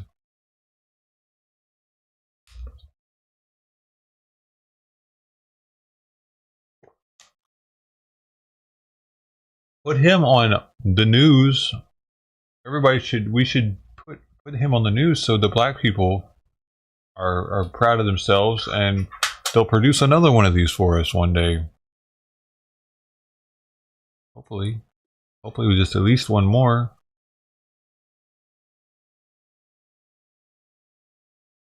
They get shot out here one of these days, dude. They can hear me out there. What are they doing? I'm just standing here out in front of my spot. And he's shaking his head, talking to himself. With his hand like this. His arm's down now. I don't see an earpiece either. That was odd. That dude was definitely just talking to himself. What? Kitten's down here meowing. As low as 4% and for non. Chancellor Frank for opening up this facility to us. Please raise your hand. I'm gonna be back. I'm gonna give this cat some food because she's not gonna stop meowing until I do. Very kind of UCLA to do this. I think this is a wonderful facility where people can come. There's adequate parking, and this facility is obviously for the people from everywhere, but especially the Palisades and Hearst Fire. I gotta play with her first, though. Our first speaker, Bob Fenton, who is the FEMA administrator, and we are just so happy about his leadership. He has been through this for many, many years and has an incredible reputation and legacy. Bob. I gotta make a play to get glad to be here with the mayor. And when we talk about recovery, it's really about a whole community effort. And what you're seeing behind us is that community coming together. It's all levels of government, it's nonprofits, it's private sector, all coming together to help individuals impacted from these disasters. FEMA offers a wide array of assistance and brings together the federal community to support state and local governments in disasters. For those that want to apply, go to disasterassistance.gov, use the 1-800-621-3362 number. You should apply before coming in here. Once you come in here, there's a number of different programs at state and local level, including federal level, that can help you with your assistance, whether it's answering questions or looking for gaps in assistance. One of the things that we've already done is had over 40,000 applications. We provided over $8 million. But there's a lot of work yet to do, and there's a lot of questions out there. So if you have questions, please come in here and do that. It's helpful if you register and apply first. FEMA has two critical grants that will help individuals. The first is called Other Needs Assistance, and Other Needs Assistance provides individuals with personal property losses, medical and dental, transportation, funeral costs, and other miscellaneous costs. That grant has a cap of $43,600. The other one is called housing assistance, and it helps individuals with repair, replacement, and lodging expenses, and also has a cap of $43,600. In addition to those grants, we provide rental assistance and temporary housing assistance that doesn't count against those grant caps. If you're insured, please go to your insurance company first. So we can't duplicate other funding sources, so please go to your insurance company first. If you have done that, bring that in here, and we could go ahead and help you with any unmet needs or any underinsurance you may have through that. Again, there's many other different federal, state, and local agencies here that can help you in your road to recovery, and our teams collectively stand by to help you down that path. Appreciate the mayor bringing us all together today to start the road to recovery here at this Disaster Recovery Center. Thank you. Starting the road to recovery. Anita Stinson, who is the SBA Disaster Recovery Administrator. Thank you so much, Madam Mayor, and I appreciate the introduction. I am a mere public affairs specialist, so thank you for the promotion. Ladies and gentlemen, as Mr. Fenton just said, I'm one of the federal resource partners, and most people are not aware, because of our name, the Small Business Administration, that during disasters, we give resources to homeowners and renters, as well as small businesses and nonprofits. So we so appreciate the media being present and sharing that message. Hole in one, you see that? She made it in the hole. And frequently, so cool. Please. And what am I meaning by resources? The Small Business Administration has low interest loans for homeowners, renters, small businesses, and nonprofits. And we are resource partners with FEMA. And we urge you to apply with FEMA first, really simultaneously with FEMA and SBA Disaster. And the way people can do that is go to sba.gov/disaster. And as Mr. Fenton stated, it's best to do that before you come here. And if you look to my right, you will see literally a sea of blue of our customer service representatives that are here to assist survivors with their applications. They can do it here, but if they apply online first, they will see maybe what assistance they need in person. So what we offer is homeowners can receive up to $500,000 plus an additional $100,000 for personal property. And renters have access to that personal property. I mean, that can be a car. I mean, that can be anything that is needed. Businesses and nonprofits can access up to $2 million. And the most important thing for people to know is that there's no cost to apply. There's no obligation to take the loan. And there are no payments and no interest accrues for the first year. These are very trauma-informed and designed loans. So what that means is, even if similar to FEMA, we cannot duplicate benefits, so you can figure out what you are eligible for in terms of grants. You can sort out your insurance. You don't have to wait for your insurance, which, let's face it, in a disaster like this, it can take a long time. When your insurance is sorted out, that recovery gets applied to your loan. Further, SBA will allow you to apply for 20% additional of the amount of your physical damages to mitigate future losses, which is very, very important, especially in a disaster like this, where it's probably going to require fire retardant, rebuilding, things of that nature. So, again, for businesses, it's a 4% interest rate, as low as 4%, and for nonprofits, it's 3.625. So I urge everybody to visit our table or go online. Thank you so much. Thank you. Appreciate you both for being here. Let me acknowledge Jim Featherstone, who is the director of the Emergency Operations Center, and he'll be here to answer any questions. Let me start off by saying, for those of you, we had a press conference at 8 this morning, and we talked about the fact that we're still not out of this emergency.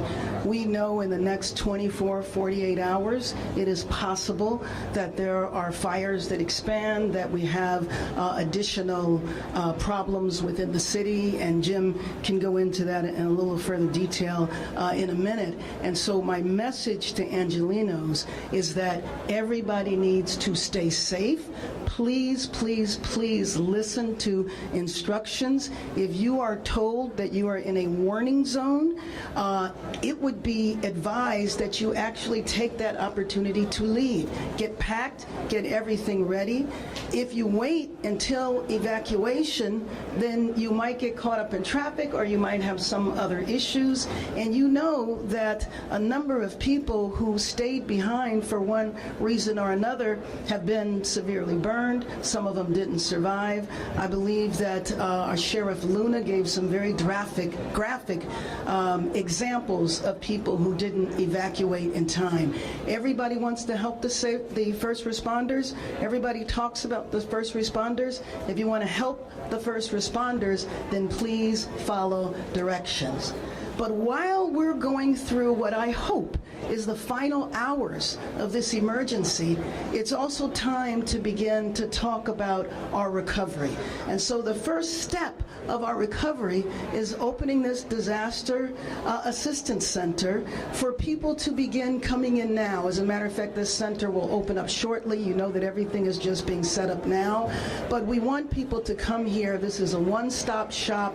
There are multiple local, state, county, and federal agencies that are here, and hopefully people will be able to get the services that they need. The other thing is that there is the disaster recovery, but then there's also the rebuilding. And so yesterday I issued an updated emergency declaration, and I also issued an executive directive that will help facilitate and fast track the building. I was here in 92, I was here in 94, and I know one of the ways that we were able to get out of that crisis was to do everything we could to help people who had experienced damage or had their businesses or homes destroyed get up and together and back on their feet by beginning the rebuilding process. I appreciated you, Mr. Fenton, when you talked today, this morning, about how there's all sorts of misinformation in terms of what FEMA has to offer,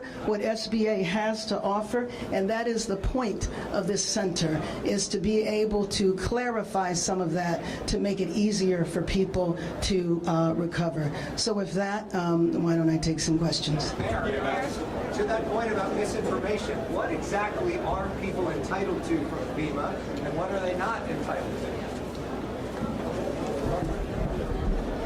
Yeah, so the application process starts with individuals able to, that evacuated or homes were damaged, be able to get serious needs assistance, which is a one-time grant of up to $770. That covers basic needs while you're evacuating, things like gas, water, food. You're getting too heavy. If you're a family, consumables, those kind of things. As you go through the application process, then, if you're insured, you should go to your insurance company, which can help you with, most insurance policies will not only help you with home, but alternate living expense. If you're uninsured, you should keep on going into FEMA. FEMA can give you the two grants that I talked about. One is It's not getting to get a workout before which is we. a grant up to $43,600. It helps with personal property costs, medical and dental, transportation, funeral costs, and miscellaneous costs. The second grant is called housing assistance. And for the homeowners, it would help with repair, replacement, and lodging expenses reimbursement up to $43,600. In addition to those two grants, if you continue to be displaced longer and your house is destroyed, or whether it's a homeowner or a renter, you can get rental insurance, rental assistance from us, where we will provide rental assistance for you based on the family composition and size of your house for up to 18 months. And if we get to a situation where rentals are not available, we also have other forms and other programs where we either bring in housing or we lease with apartments and create housing that way. This is a decision that when we start getting to temporary housing and more of the longer-term housing needs that people have until we rebuild, these are decisions that we'll work out with the local community to see what fits best for the displaced population they have, and we'll turn on those programs as needed. Those temporary housing programs do not impact the 43,600. I think what's key is that individuals that are insured have to go to their insurance company first. If they're underinsured, they could then come back to us and seek additional assistance for the underinsurance. The other rumor that I talked about this morning had to do with the 100% cost share waiver of the president. So the president waived 100% of the cost for the firefighting costs and for debris removal, which is going to be important to start the rebuilding process. He's done that for 180 days. That 100% doesn't apply to our grant program, so our grant programs to individuals are already 100%. It's a direct grant, but up to that cap of 43,600. The good news is in the state of California, when you get a max grant, adds $10,000 on top of the house repair grant. So that's what you get from FEMA. In some cases, it may not make you whole, but it's meant to jumpstart recovery. And then other programs such as SBA and other programs will help you to make those next steps along, working with philanthropy, nonprofits, and other organizations. Matthew Davey from CBS, Mayor, on price gouging. California bans price gouging on rentals, so a landlord can't ask for an increase that surpasses 10%. But a prospective tenant can offer whatever they want. So realtors tell me that what they're seeing, rents are doubling, rents are tripling, and that is completely legal. For Californians who are being priced out of their neighborhood because they can't outbid their neighbors, what do you say to that? What can you do to get ahead of it? Well, first of all, anybody that would take advantage of the desperation that people feel right now, I just think is shameful. In the last couple of press conferences that we did, the 8 a.m. press conference, our DA was there, and he was very clear, and I've also spoken to our city attorney. Both of them are very clear that they are going to be on the lookout for this type of thing. I also want you to know that the city council is meeting right now, and I know they're going to take up this issue. And so it's something that we really have to go into, because we just can't allow that to happen. First of all, the rents are too expensive to begin with, and the idea that somebody would gouge folks at this point in time, I think, is shameful. But it's not gouging. It's legal if the prospective tenant offers to pay more, if they bid it, if the landlord doesn't get them to do that. If they do that on the you are about that. You know, I mean, I think that that's an important legal issue that needs to be looked at. What do you Possibly mean? nothing. A legal issue. But I know one thing in my Are you going to keep people from offering more money for stuff? Yesterday, it turns out that we had 1,200 units of housing that was ready to be occupied, but was stuck in the bureaucracy. So one of the things that my executive directive does is gets that online. So hopefully we should have 1,200 units of housing available in the next week or so. So looking for those things that get stuck in the bureaucracy, I mean, first of all, you know that I've been trying to deal with the bureaucracy from the beginning, and I feel like we've moved the needle forward a little bit, but not enough. All right, both of you motherfuckers. This crisis that we have now, that we're dealing with, we've just got to be able to get past this red tape. It hurts people. Thank you. Yes, Josh. Since this began about a week ago, some of our In pool mode, off. people that are evacuated, they've told us that they feel as though you've been in the background. We know that you've been into the fire zone, but we haven't seen you in the fire zone. We haven't seen you with evacuees. We haven't seen you with people who lost their home. We haven't seen you with checkpoints. What is your response to that? Is this Simon. Oh, no. Let me just tell you, I don't always bring cameras with me where I go, but I have met with evacuees. I have been in the fire zones. So, but I've also been trying to do everything that the city needs to respond to this as well. And so they're what they're telling me. Always bring the cameras. God. I mean, the absolute devastation. I met with a family a couple of days ago, and you know, I mean, when people are in the middle of grief, They're angry, the shock. Just when I went up, for example, yesterday in the helicopter, and you could see the devastation, it's unimaginable. And so to sit and talk to a family that left, didn't even plan to, they thought they were going to leave for a little while. They didn't think that the fires were going to consume their property in the way that it did, and they're left with nothing. And so to me, when I am talking to people like that, there's actually a woman here that I just talked to who lost her home, and she's here volunteering. And she's from Palisades, and she said that, I asked her how long did she live in her house. 44 years she lived in her house. She's left with nothing right now. She's staying with one of her adult children. And what is your plan to combat the misinformation? Well, you know what? I know. Oh my God. All you need to do is just add in the internet. The misinformation, the disinformation. When Mr. Fenton was talking this morning, I'm not sure he mentioned it, but he has a whole web page now that is basically rumor control. So as you know, and you've heard a lot of claims of different things, it's really important to me personally to not get stuck in that, to be a person that is telling what is actually going on so people get real information, first and foremost, so that they stay safe. But it's something that we have to do all the time, because in people's emotion and grief and anger and shock, it is not that surprising that you would have a lot of misinformation. So thank you. I appreciate it. Go ahead. I have a question related to the folks who are insured and then also are asking for assistance from FEMA. He mentioned there's unmet needs. What kind of unmet needs are these folks facing, and will those be able to be resolved with FEMA or other agencies? Yeah, so let me first start out with piggyback on the mayor's rumor. So if you go to FEMA.gov and do a search of common rumors, we have a whole site now that's capturing all the rumors we're seeing, and we're answering it with the correct information. So go on there if you have a question about some of the misinformation or rumors. With regard to assistance, I think that we've all seen in California a struggle with insurance companies. And even though a lot of people have insurance, and we are seeing a high level of insurance on this disaster, we know a lot of Californians are underinsured. And so one of the key changes to our legislation last year was we were not able to help those that were underinsured before. Now we can. So we can help those that have no insurance.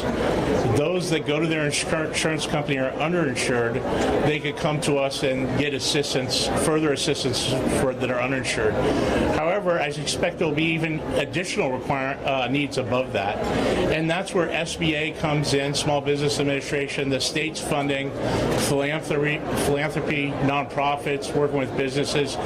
They will work with those individuals through case management. And one of the things FEMA does is provide a case management grant to the state to help with that, including crisis counseling grants to help with the mental anguish of this event, to help work with individuals on what is their recovery plan, what assistance do they need. And it's a very individual situation for each individual. Everyone is going to have different issues and different needs, and we need to work them individually through that over time to help them get back to full recovery. Do you have any examples of those unmet needs that those folks who may be underinsured and also are needing help with FEMA? Yeah, as far as examples of underinsurance, how much they're underinsured? The unmet needs you mentioned. Well, I think the unmet needs is there's many people in hotels right now. They're going to need further assistance to stay in hotels. The evacuation orders are still up, so we could offer displacement assistance for that. We also could put individuals directly in hotels. Some people don't have the cash flow in their bank account to cover costs out of pocket right now, eating out, consumables, this serious needs funding. I understand there's nonprofits like Red Cross that provide assistance. And so there's a number of forms of assistance to help with those needs that people are real needs that people are experiencing right now. Some people's jobs have been impacted. And so those are all unmet needs they have. And, their daycare may be gone. How do they care for their children and go to work? These are real issues that individuals impacted by this fire are dealing with right now. And we need to look across government, work with private sector nonprofit to help them through those, through not only today, tomorrow, next week, next month, next year. Can I call on Jim Featherstone to respond? I'll be back to you. So I wanted to echo what Bob and Anita said, is that the survivors that come to the LACs and the DRCs, do your application before you arrive. It'll help speed the process up. So what you see here today is an example of a unified approach. This is the whole of government and working with nonprofits to essentially, as the mayor said, create a one-stop shop for the survivors. This is FEMA-led in concert with local, state, and county assets. Essentially, we have over 70 governmental agencies and nonprofits as a part of this. You've done the walk around with the mayor and Mr. Fenton, and you see what's here. It's a tremendous capability that's been set up, and as the mayor said also, we're not out of the woods yet. We still have some very precarious weather that we're dealing with. You know, the city is at high alert. The Emergency Operations Center is still at level 1, its highest level of activation. So we're still standing ready, leaning forward. You know, we hope that nothing happens, but hope is not a strategy.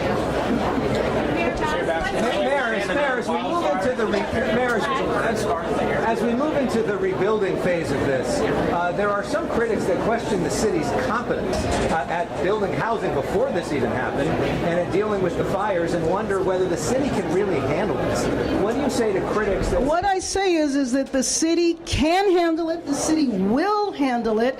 We have come together before. As I mentioned, I was here in 92. I was here in 94. We did it then. We will do it now. And we have the extra burden, excitement, opportunity of the World Cup coming. And you know that prior to this tragedy, we were focused on getting ready for the world to come. We have to take care of Angelenos first. I know we will have LA strong. We will stand together. We will stand unified. I have just been, I mean, it's very heartwarming to see the thousands of people that come out who have been offering supplies and goods and everything that people might need. I am completely confident is the World Cup really coming here? Because we will be correcting deficiencies in our bureaucracy in order to expedite the building. Let me just say, I can take a couple more questions, but we actually need to, I'll come to you next, but we actually need to clear out because the public is ready to come in. Yes. Are you worried with the emergency? My bad. No, it is coming, 2026. Of course I'm worried about that. Damn. And I'm worried about people trying to put out the fires themselves. You know, people have been caught and injured in doing that. That's why, even though this is the recovery center, and this is talking about the next phase, I just appeal to Angelenos, we are not out of this crisis yet. We still have another 24, 48 hours. And so, Angelenos, please be safe. Please heed the warning. If you get a warning, go ahead and pack up, and I would advise that you leave. Don't wait to evacuation. Yes. Are you concerned that the president-elect will put conditions on the federal release? You know, I want to have a completely open mind to that and to the president-elect. I will tell you that I have talked to a member of his administration. I have joined in with the governor and the supervisor in terms of inviting him, and I know that the administration is looking, hopefully, to next week, shortly after the inauguration, that he comes. And then I also know that in the confirmation process, you know, a number of his appointees are also my former colleagues in Congress. Thank you very much, everyone. Thanks, Mayor.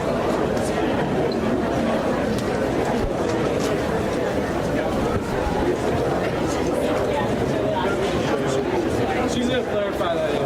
It was an open mind to him. Let me make sure there's no misunderstanding. Okay. When I said I have an open mind, I'm not saying about the conditions. I have an open mind to him coming to Los Angeles, to his administration, and to working with his administration. This is a crisis that impacts the nation. The nation's second largest city has got to succeed. And I want to make sure that everybody in Washington, Sacramento, LA, we all stand together to rebuild our city. Shit, dude.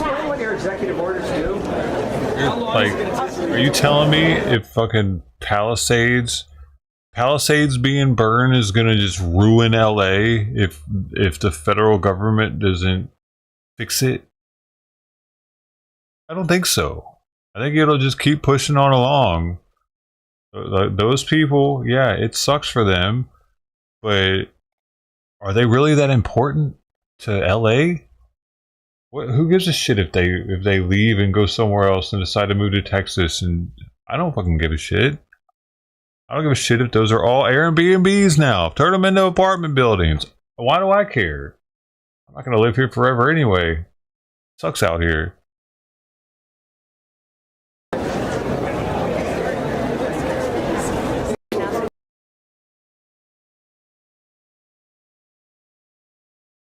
It's not going to get any better.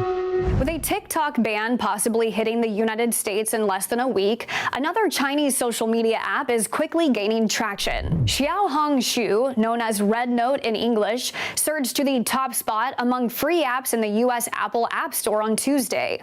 The app, which launched in 2013 and has 300 million monthly users, checks a lot of the boxes TikTok users are looking for in an alternative to share and consume content, including short-form videos, images, community engagement, and shopping features.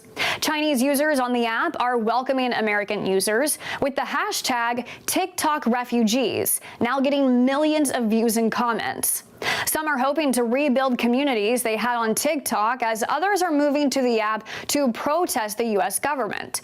TikTok's looming shutdown largely comes from national security concerns related to its Chinese parent company ByteDance, while Red Note is owned by Shanghai-based company Xingyan Information Technology, raising the question, what issues will arise with users moving to another Chinese app? More scrutiny from the U.S. government over privacy and data concerns is likely to happen, just like with ByteDance. Some who haven't been as eager to download Red Note are also raising concerns about its terms of service, which states the company can use your data without authorization when it's necessary for the performance of statutory duties or obligations, meaning the company may be required to use your data to fulfill legal responsibilities or to comply with government regulations. In China, internet and social media companies are required to comply with all requests from the communist government. Red Note's terms of service also states the company can use your data to carry out news reporting and supervision by public opinion for the public interest, and in other circumstances provide by laws and regulations, meaning your data can be shared with journalists and in situations that aren't specifically listed without your permission. Yahoo News talked with digital safety experts who say since Red Note is relatively unknown in the U.S., it should be approached with caution. The founder of fraud protection platform HitProbe, John Jackson, told Yahoo News that Red Note doesn't have the same level of child protection that other apps have, saying it's an unsafe platform for young people to use. Another issue is user experience, as many Americans who join the app are relying on translation tools to navigate the Chinese platform, which is different from TikTok since it was created for a global audience. If ByteDance does not sell TikTok by January 19th, the app will be illegal for distribution through the Apple App Store and Google Play Store. For Straight Arrow News, I'm Kara Rucker. For all your latest news headlines, download the Straight Arrow News mobile app today.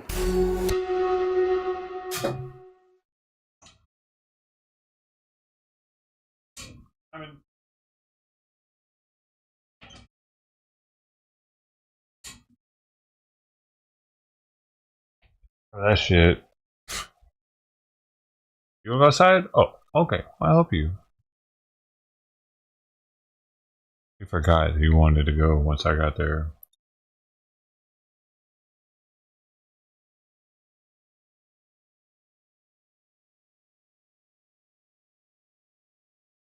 Air 7 was given us permission to drop down in altitude just a bit and take a closer look from lower altitude. And sadly, so much of this looks as if it did from upper altitude. Like said, TikTok, get it out of here. That is Ban McNally Avenue. What that shit out of here. North Fair Oaks. All the Chinese apps that are taking our information and exploiting our kids, get them out of here. Track with we're only allowed to do that if we want. Taos Road, but some of these streets are a little bit smaller.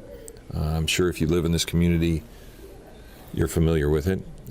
East Alta Loma is also very large main thoroughfare there. I'm just trying to figure out the east-west part of Loma Alta seems to be at Fair Oaks. So Fair Oaks is our dividing line for east. But even the apps that do it to kids, like how Omega will change their to the left of rules, your screen there, and you see many of make the you sign in with up. Your Google account now. And it does look like that is. If I'm going to open up my map here, it does look I'm all like for the government getting involved with the internet because the 210. They have to. 210 that I'm seeing there. It's the Wild Wild West. No. It could be. They got to keep like. It's hard to tell. Like for instance, Facebook. But Zuckerberg. Looking at where. He's changed his views on censorship because Trump's going into office, and he said that. Further south on Lake, you're going to hit the. That's our government. So that wasn't the 210. Making the internet actually more free speech. Our government did that. Were our government first making it less free speech? So you can hear a lot of the goings on in the newsroom here as we're just Civil War, taking a look at this with you. Because when you take away people's ability to talk, that's how you cause a civil war, dude. People have to be able to hash things out. Silence one side. That's why we were the silent majority, the Trumpers, because they were making it like that. They were keeping it silent. Of the Eaton fire, of the evacuation zone here. We mentioned now Facebook is going to start pushing more right-wing for the fire department streamers. Again, it's important to know. And it's happened with me. I noticed ground level the other night Facebook was popping off of the Eaton fire, and there is a website through the county where they actually have pictures. Yeah, I do go live there pretty often, so it makes sense that they could open my algorithm up a little bit. As I remember from a press conference this morning, I believe the mapping has been done for about 30%. YouTube hasn't drank the Kool-Aid yet, of the Trump Kool-Aid. The damage this morning. They do. And if you go my algorithm to up a little bit. That LA County website, you can. It is the associated with the Eaton fire, and also one associated with the Palisades. And you will have little houses, near as I can describe them. Yeah, they're not they're animated, almost looking like a Monopoly house. And if it's green, your house or structure had no damage. Red, actually black is no damage. Green is minimal.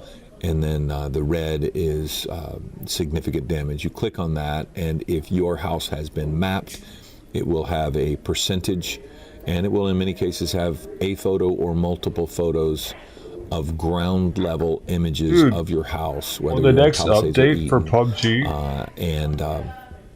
the next update you will be able for to see medals. But again, they said that was only about for the different medals. You know how you get to and Air 7 being able to fly this and fly it a little it's going to say the percentage of PUBG players that have that medal. Maybe giving a chance to see. But That'd you be also cool. see fire officials driving around in Altadena. That'd be really neat. Altadena, I'm looking forward to that Santa Madre update. area, and that's really pretty much the only people who he was just making me think about it because in these areas. He was talking about how because in many cases it's a crime colors on something on the internet. We still don't know the cause, but there has been death associated with this, obviously. PUBG. There's not a season right now. We're in between seasons, I think. It's found to have been started through human cause. So there's Mariposa Street. There's nothing to work for, really. Just gotta look and see. There's Mendocino Street. That, again, is a street that I wanted to kind of take a look at. I don't know, it's hard to play when I'm not. There was so much damage. Mendocino, and I believe it was Maiden. Little Bears. Those two spots. We've had reporters. We've had friends of us drive that area, and you've really been able to see so much. So North Santa Anita and Mariposa. I'm just going to pause here a minute and see if I can't find it. He was selling PUBG things. Okay, Mariposa yeah, and I'm Mendocino on console, so I can't do that. are parallel streets. Mariposa looks like it continues for quite some way.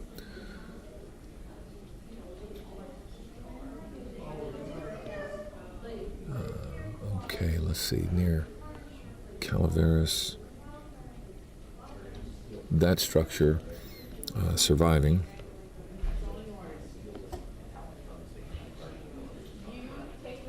There's Calaveras. Okay, I'm catching up with you, Air 7. I found East Calaveras, which is what that is. No pass right now. And Wait. you look at on one side. Yeah, If you could pause at that building right there, Air 7. I'm sure people know what that is, but I'm going to try to find that address and see if we can't go down here, try to figure out what. That's 712 East Calaveras Street, and I'm going to see if I can, if my maps, I'm catching up here. I've got to go the other direction. Okay, here we are. That is, and by the way, everyone probably knows this if they're in that area, but that appears to be the Altadena Arts Magnet School, and so that means if you are across Altadena Arts Magnet School, all those homes that they're on East Calaveras Street, that seems to be significant destruction across the street from the school. But so many people are worried about getting back to school somehow. What are they going to do? How are they going to do it? But that is the Arts Magnet School there, and now we are approaching East Molina Avenue. Looks like Air 7 is pointed north now, starting to head up north a little bit. There's not going to be a new season, I think, till the 20-something. And either for like a week. So it sometimes it's also the angle. We'll give our 3 monthly games, so several Suicide blocks Squad above Mendocino, but it's sometimes difficult for us to see even at this level. But there's Mariposa, and then Hot Pursuit Remastered. and you can begin to see that's near Marchetta Street. And again, one side of the street looks like that strip mall has significant damage, but then maybe that building right there as it approaches Lake seems to have had less damage. And then across Lake at Mariposa, those buildings all seem to be not too bad. Now we're sliding up Lake. Again, so much in the fire presence. They're going to be looking for hot spots. Of course, this is a wind event today. Red flag warning again today. It is more, today's red flag warning, more prone to the already vulnerable areas, Porter Ranch, Northridge, Simi Valley, Santa Clarita. So it is in those wind-prone areas that it's mostly happening today, but even any kind of breeze with any remaining embers in some of these spots would be bad. So now we're coming up on North Lake there on the right, East Poppyfield Drive. There's going to be the Rubio Wash debris basin off to the right up there, if I'm not mistaken. And so it's Lake and it should be East Altadena, north and south there. Alta Vista is another road above. You can see some of the addresses.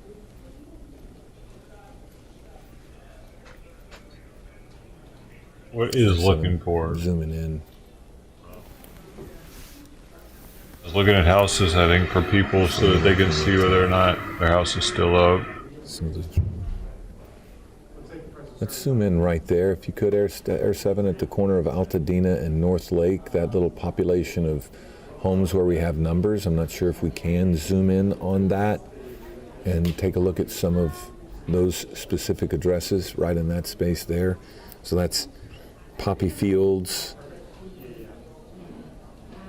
Dolores. Maiden Lane goes through there, Raposa Lane. Those houses right there between Athens and Alta Vista there do seem to be a few that have survived. Can we zoom in on that? It looks like 914. On 914, just looks like south of Athens, whatever that is right there, and that seems to be an area that some of those survived. That is in the block between Alta Vista and Athens Street. Looks like at least a couple of homes right there in that block were able to survive. So we are going to continue to allow this to kind of play out. I'm going to step aside here. We're going to wrap this up, but we did want to leave you with as much of an opportunity to see what we've seen in Altadena over this evening. He said he's going to let it play out, then he said he's going to wrap it up. Which is it? For kind of helping us look in on some very certain things. And if you're looking at this and you really need to look at certain things, maybe you can pause it and it'll give you an opportunity to look. But we want to say, hopefully this has done something for you to help you in some way.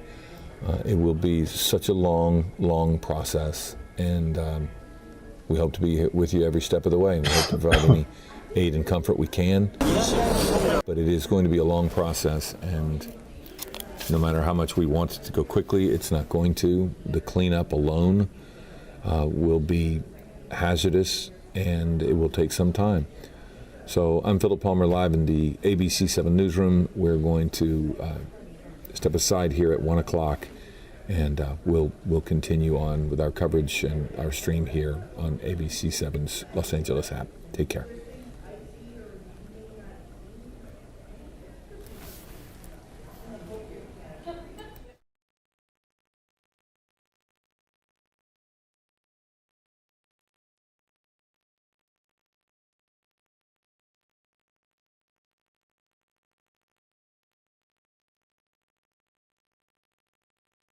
Prison guard held hostage, raped by inmate. Was it a female prison guard?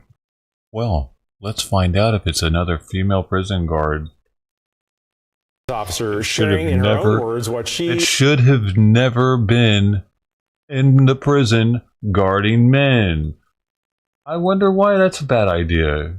He says was the worst night of her life, being sexually assaulted and held at gunpoint for hours by a convicted killer and rapist inside her workplace. She's now suing the California Department of Corrections and Rehabilitation.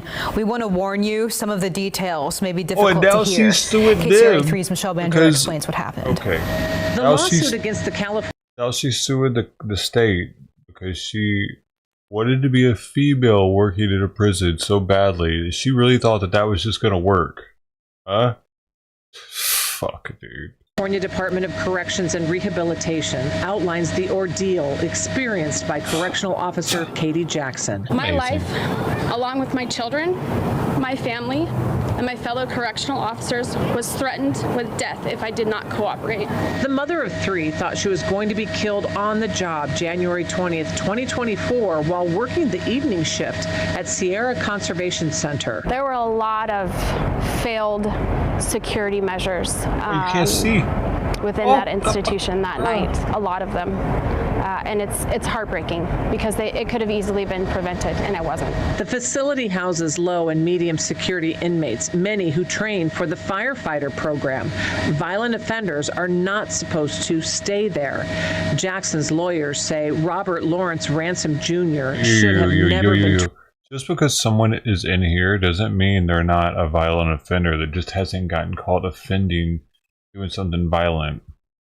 Transferred to Jamestown because of his violent background as a killer and rapist. The California model failed. That's why he was we're put here. in there with it them? failed in a horrific They were shorthanded, The man. lawsuit states during the evening count, all inmates were accounted for and said to be secured in their cells.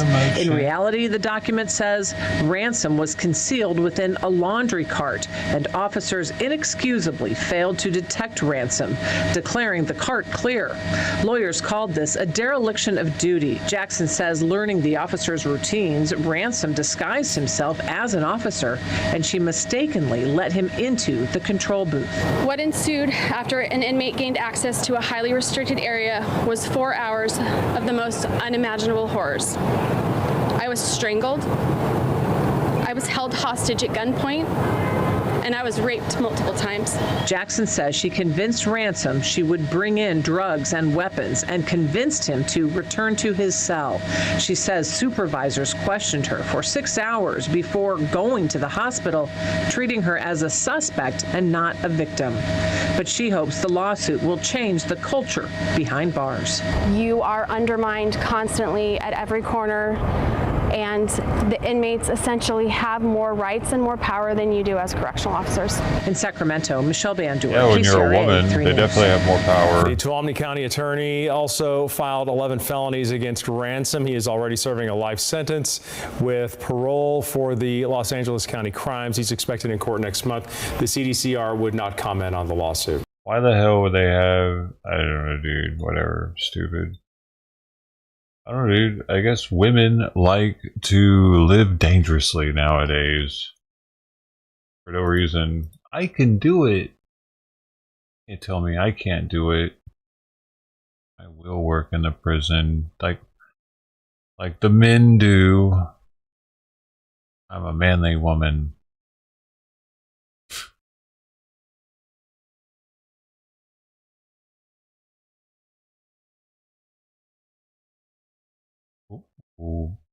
Media is criticizing Biden. The second most valuable company in the world is taking aim at President Joe Biden while at the same time praising President-elect Donald Trump.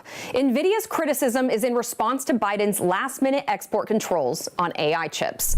NVIDIA's Vice President of Government Affairs, Ned Finkel, called the new rules misguided and sweeping overreach in a blog post Monday. He wrote, in its last days in office, the Biden administration seeks to undermine America's leadership with a 200-plus page regulatory morass drafted in secret and without proper legislative review.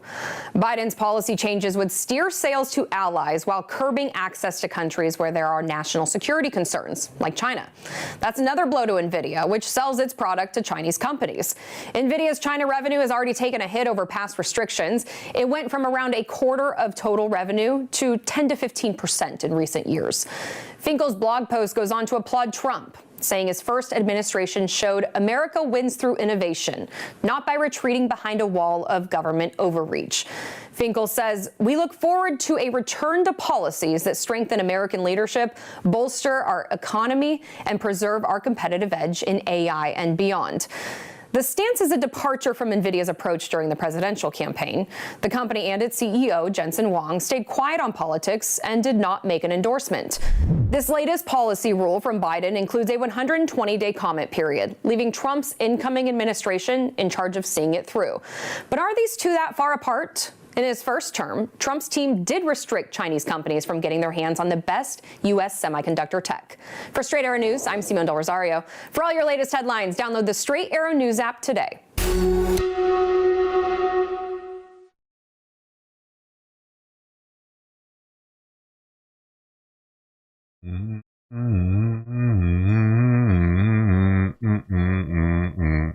Male prison guards have affairs with female inmates all the time.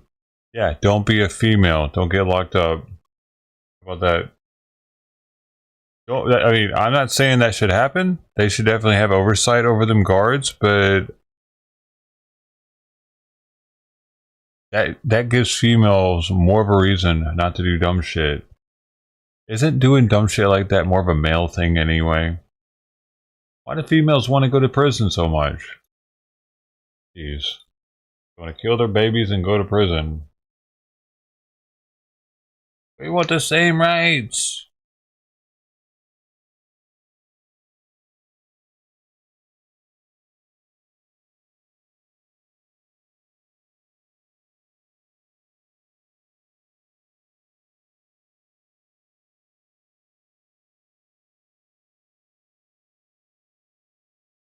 Remember, ladies, you took one of our ribs.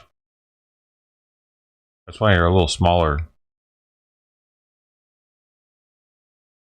Your brains are a little smaller.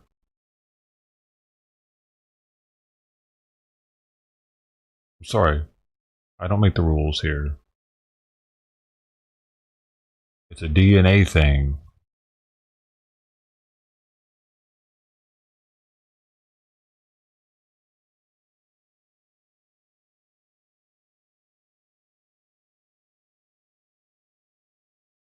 For some reason, women can't take near as much alcohol.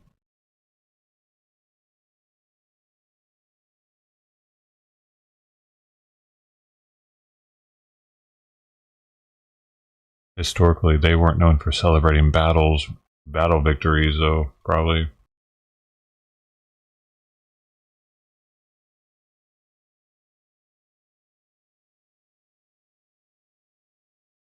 Pulled over by a female cop. Why's that? I've been pulled over by a female cop in Colorado. I did get that speeding ticket, but she could have got me with trying to run from her. I definitely did. A little bit.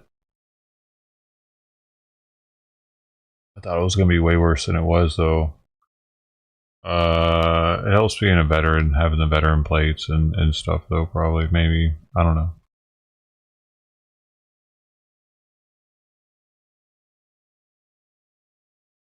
I did have to pay that speeding ticket, though.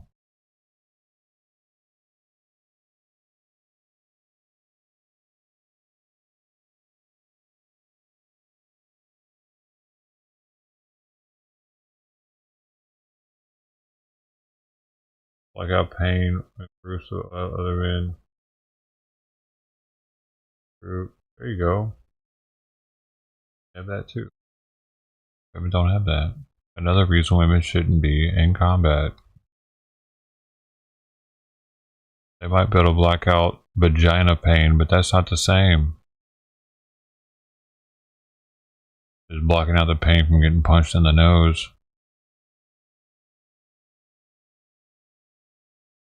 Women have evolved to be able to be like, and they can take the pain, right? Guys are facing it, getting in it. Women are going to the spirit world when they get into pain. They can't even think straight, but they can take it.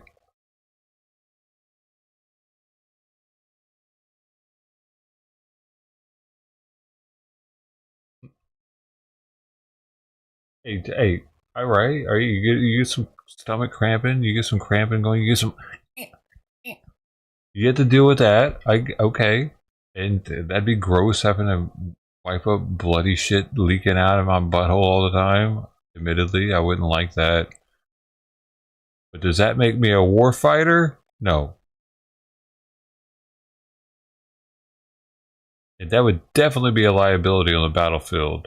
Leaving around these bloody pads everywhere. What are they doing with those? They gotta bury those things and shit now? With it, they gotta deal with that. And this, like, you can smell a vagina, dude, if it gets ripe enough. That might be a liability too in the foxhole. Ain't nobody trying to be whiffing on that. Enemy might catch wind of it. What's that over there? Especially them Arab ones, dude. They ain't used to smelling vaginas ripe like that. They might really smell it. Like, oh my god, what is that exotic scent? I'm supposed to be all like,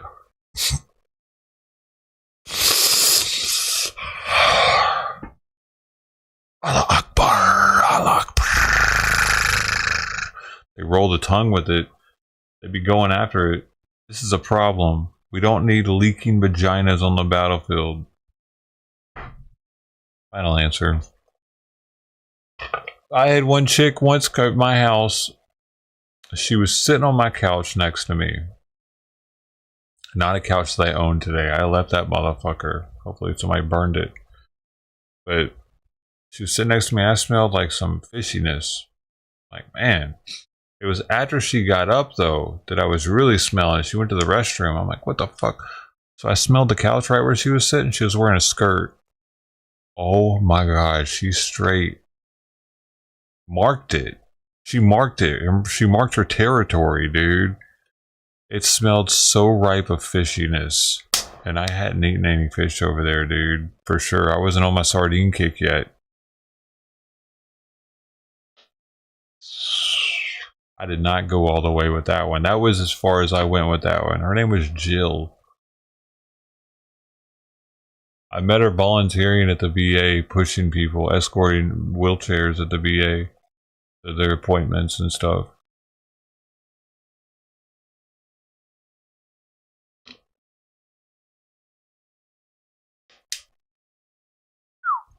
Jill's? That was the only Jill I ever like thought. Like I was thinking about it until then too. I was like, all right, showed up with the skirt. Oh, all right. But then I was like, oh no, hell to the no, hell to the. It went from one to another so fast just off of that one thing. And that's biological warfare.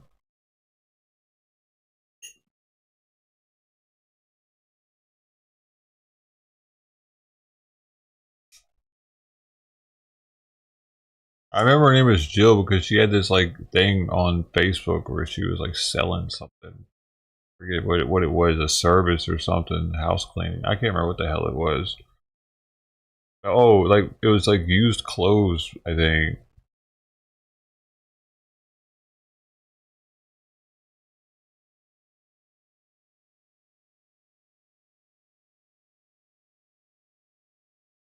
Something like that. Jill's boutique.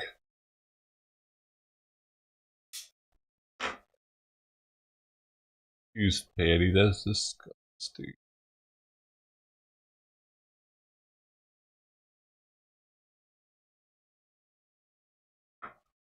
I don't even know if she was wearing panties, dude. I didn't see through. It could have, I guess. It could have see through. I was just, man. I was giving her the deep voice too much that night, I think.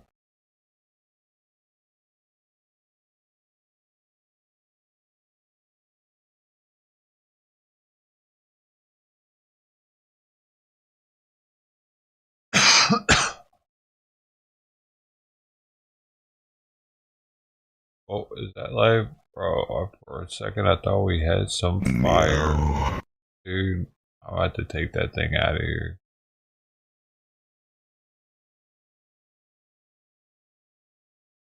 None of the live news is as live as I want it to be. I thought we were going to have... Dude, Reed Timmer didn't even go live today with the...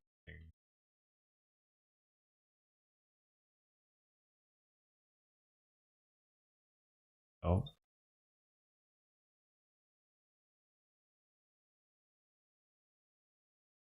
Nope. No fires.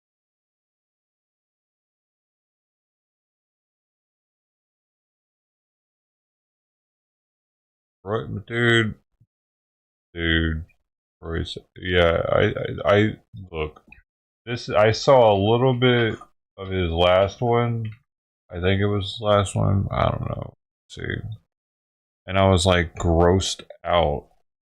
Wait, no, was it his last one? Maybe it wasn't. Maybe I was just being recommended some old shit. No, it was some Hawaiian. There it is. It was this one from 3 days ago. Alright, check it out. I was like, alright, first off, I'm like, aloha, Hawaiian girl. Alright, so I wanted to see what it looked like. So I just kind of scrubbed through it here. Oh wait, he does show it. Never mind. Hold up. Alright, let's see for a second. He's fucking disgusting, dude, when he eats. And I want to tell him to shut his fucking mouth. Stop chewing like that. Good morning, everyone. Welcome to the return of Fast Food Fave. Today's episode is brought to you by Jordan Jones. Thank you, Jordan, for being a sidekick. And today on the docket, dude, we have... You see how he just like fucking rambles that out and doesn't even seem like he means it when he says it? He doesn't even say the person's name clearly, and he rattles it off so fucking fast and without any emotion or feeling. This ass fucking hat. This is the first time I've seen this. Good morning, everyone. Welcome to the return of Fast Food Fave. Today's episode is brought to you by Jordan Jones. Thank you, Jordan, for being a sidekick. And today, I don't know, he doesn't look at the camera. He looks down, like it just didn't feel right. Like, why am I a fucking sidekick? I unmembered from his ass completely. Fucking it pissed me off. He's an asshole. He thinks he's something he's not. Just get it out of the way, right? we have You won't be able to remember it for long. He's favorite of supposed my to do that. brothers and mine. Melakliki Maka. It's a Hawaiian barbecue platter from It's a pretty the nice Aloha looking Grill one. here There's in Des some Moines. salmon on there. We have barbecue chicken, barbecue Some short ribs. Spam. Wait, I thought that was salmon. Spam musubi, rice, and some macaroni salad. Oh no, that wasn't. Mr. Chicken. Already breathing hard. I was a top tier member, dude. He doesn't give a shit. This is a little cold, but whatever. Here's it what's is so stuff good. in his face. Look at, dude, that's way too much meat to put in your face at the same time. Why would you do that? That could have been like 3 bites, have a little macaroni salad with it. You just...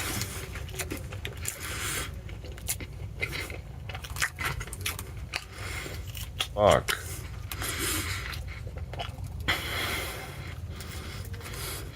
He sounds like he's fucking it with his mouth. He's breathing.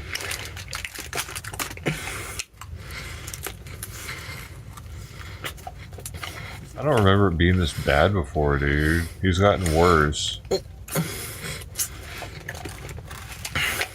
He's How are you growing. supposed to eat short ribs?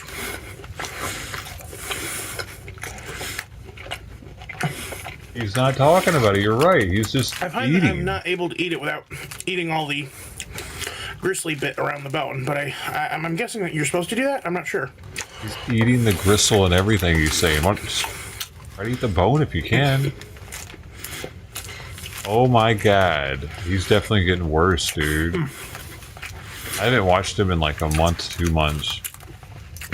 There's a smorgasbord of delicious marinated and grilled meats. He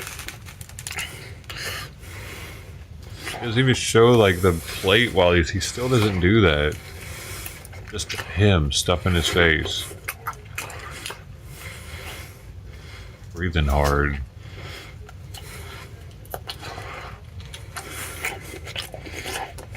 Open mouth the whole time.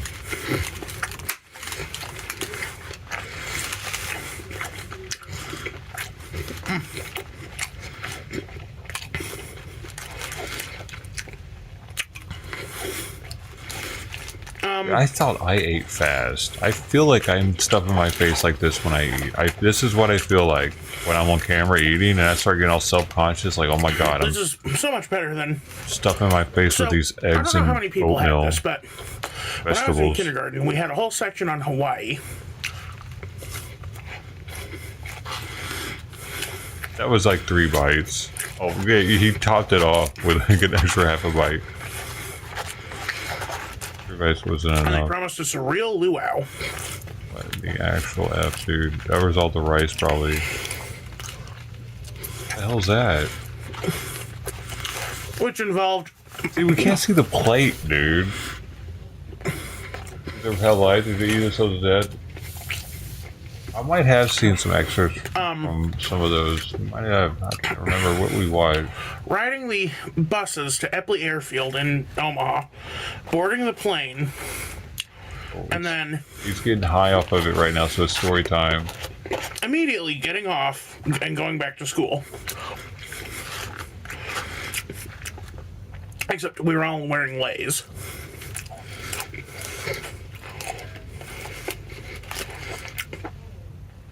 Obviously, this is before Y2K.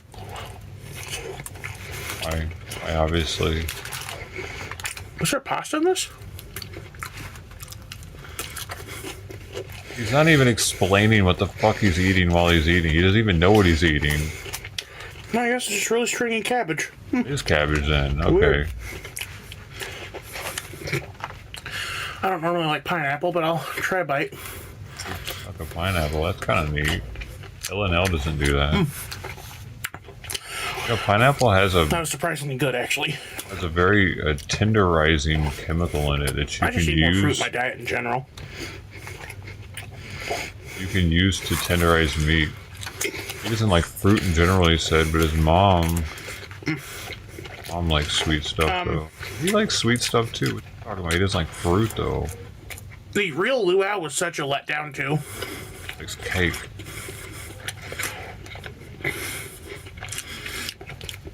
It's like it was vegetables. just a picnic outside the school where we Can't remember. ate hot dogs and hot dogs cut to look like octopuses and canned pineapple. Lame, lame, lame.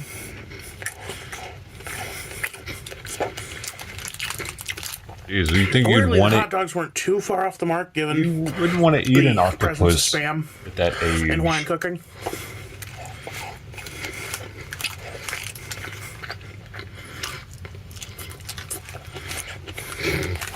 Oh, he's back flushing. He's got like 3 stomachs, like a cow. There's a lot of Japanese influences in Hawaii for some reason. I'm guessing because You can't tell how big this guy is. soldiers He's coming back massive. from being stationed in Japan were going through Hawaii. I don't know. What did he just say? That's why he thinks there's Japanese influence? There's a lot of Japanese influences in Hawaii for some reason. Right. I'm guessing because soldiers coming back from being stationed in Japan were going through Hawaii. I don't know. No, it's because Hawaii owns like half of the island. I mean, Japan owns like half of the island in Hawaii for some reason. That, I don't really understand how the hell that happened. But a lot of the businesses there are Japanese owned. They're not actually Hawaiian owned or American owned. That's what I noticed when I was there. I don't know if it's still like that.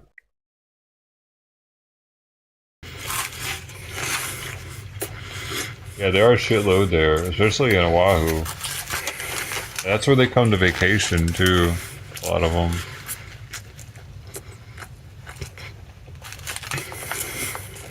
It's very interesting dynamic that they bombed their island, but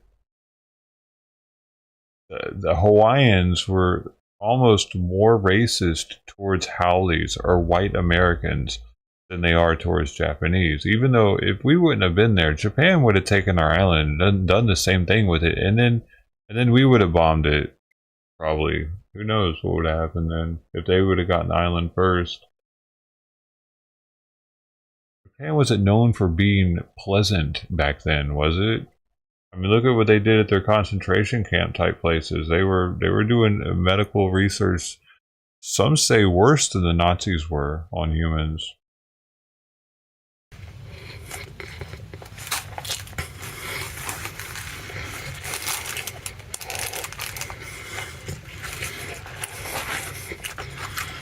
Well, do I? Is that what I should go to?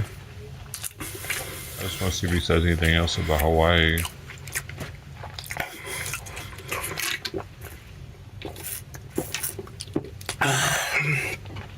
Des Moines has a proud tradition of charging a lot of money for a lot of food. For a lot of food. I mean, do they? Oh, the luau type This thing? blender's like $17, maybe Damn. 18. But you do get your money's worth, I hope. At least in general, I guess. Because L&L isn't that expensive. First time I had L&L was on base in Hawaii. It's pretty good. So when I have it here, it reminds me of Hawaii. It tastes pretty much the same. I can't tell a difference from how it tasted there to here. I first discovered this and If you haven't had L&L Hawaiian barbecue, you should check them out. They're pretty good. I get their combination one. 2021, I believe. My mom and grandma went to Des Moines for one of my brother's social functions for his school. And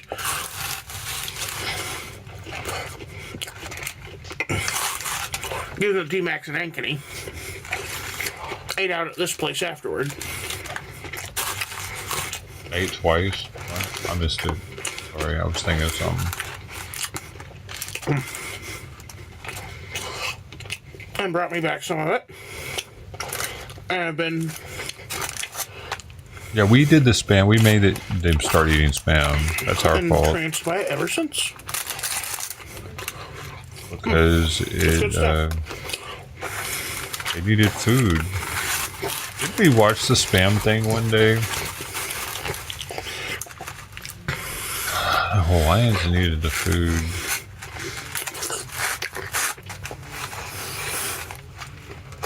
It's not very good, dude. It's just so salty. There was still corn in that bite. There's a lot of salt to preserve it, so... It really needs that rice with it, so it needs a lot of something else with it like I don't that. eat pineapple, but this is, for some reason, is tickling something in me. Like, Spam by itself is definitely too strong. Maybe just because it's sugar and I haven't had sugar in a while.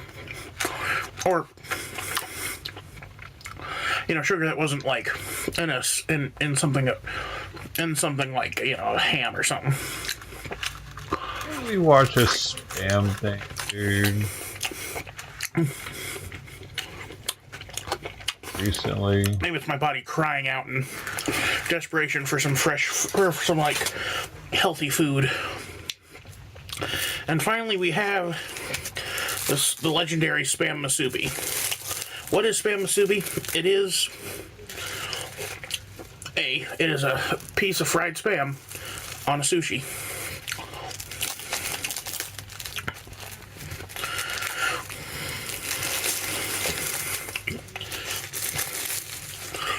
Now, I don't know how you're supposed to eat it, but I just eat it like you would any normal piece of sushi. Except, well, normal sushi you eat in one bite, but this, that's kind of out of the question.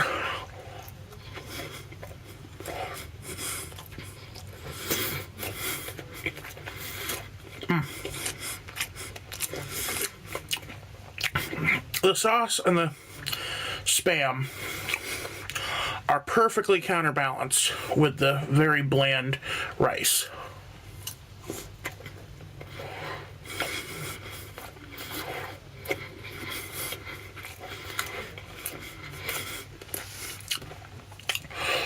I'm not a potted meat fan by any stretch of the imagination, but I do like this.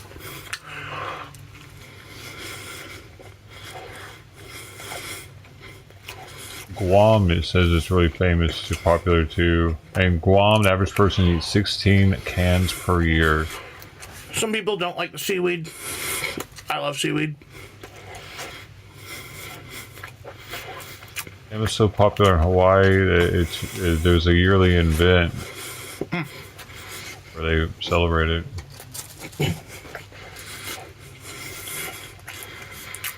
In South Korea, it's a special high-end food. And gift sets for Lunar New Year. American soldiers brought it to South Korea. America brought Spam to all the Asian countries. The saltiness throughout the rice as well. You know, like make it more even, but... Fuck y'all's cardiovascular systems. It actually does do very well. And almost... America, fuck yeah. Very simple macaroni dish. You're supposed to eat that with the other stuff. Simple pasta salad with like very finely minced carrots. Accompanies it. It's an accompaniment. Complimentary. You dumbass. I think Japanese mayonnaise. Who eats like that? Do you eat like that? Do you eat one thing at a time on your plate? I'm eating the chicken now. I'm eating the cabbage now. I don't like scallions. My brother eats like that. I'm fucking weirdos. He used to, at least. He didn't like his food touching it. The other food either. Good palate cleanser too. Weirdos. That mac and cheese right there goes great It reminds me of with when the my, rice, with a little bit of the meat. Mom made pasta salad for me to take to a book club. Cabbage with it? Shakespeare in the Park. Or you? Performance of Macbeth. He's how old is he? 20 something? 28? Maybe not, dude. The thing is, he doesn't care, right? It was like, he doesn't seem to care. I think it was called something like Shakespeare in the Park, but he wouldn't be doing what he's doing. Centric because it was in Omaha. We haven't even seen the Mr. Beast one yet. I'm kind of curious as to how stupid he's It was getting not like that, lately. except it was with the small circle pasta. I forget what that's called. And it had I don't even eat like this, dude. And, cheese, like cubed ham and cheese in it. I really feel like I eat like it was this, decent, though. but I prefer like salami in my pasta salad if I'm gonna have a meat in there. I could have made that meal at least last another 30 minutes, I But think. it's a really good pasta salad. I adore it. Anyway, that is it for me today. Y'all have a Maybe good one. another 20 minutes. Thank you. I was getting to Josh Jordan or Jordan Josh. I can't remember. He ate that bad boy. Thank you to Jumbo Josh from Poppy's Playtime, a game that I've never Less played than and have no 14 interest in and playing. 40. Yeah, that's gonna be for me today. I'm tired and I'm outie. He's gonna go to sleep now. That wore him out, bro. Good morning. 11 minutes and 22 seconds. He does 3 burgers. As you can see, I've returned to my homeland of Well, Iowa, for a record, into the isn't parts he? unknown, wherein my grandmother lives. And today we're crossing off a big one. I had a miserable 2024. But you know who else had a bad 2024? Jimmy Donaldson, Mr. Beast himself. Now, I don't like Jimmy Donaldson because he seems like an asshole. He's had multiple scandals, the whole Lunchley debacle being among them. What if he gave you Something taken off the $100,000? shelves before I even had a chance to try it for the channel was really funny to me. But one of his big successes was, of course, Mr. Beast Burger. So I got some samplings of stuff to get from there. Now, of course, Mr. Beast Burger is a ghost kitchen. This one is run out of either a Hy-Vee or a, what do you call it? Perkins. His arm is getting... Did you say Perkins? Perkins makes their burgers? A Nashville chicken hot sandwich, Nashville hot chicken tender Yeah, sandwich. that's what I've said. He's like a fucking adult cherub. Mr. We Beast just fry. need him naked with like one of the bow and arrow things, like with a heart, put little wings on his Of back. course, the Mr. Beast Burger. It'll make you fall in love right This now. actually doesn't look too bad. Let's give her a taste. Little bitty penis. See how it is. Balls. These things. He still has a child's penis. I got just bread and ketchup on that bite. Oh no. I don't know, he might. We don't know for sure. He doesn't even know for sure.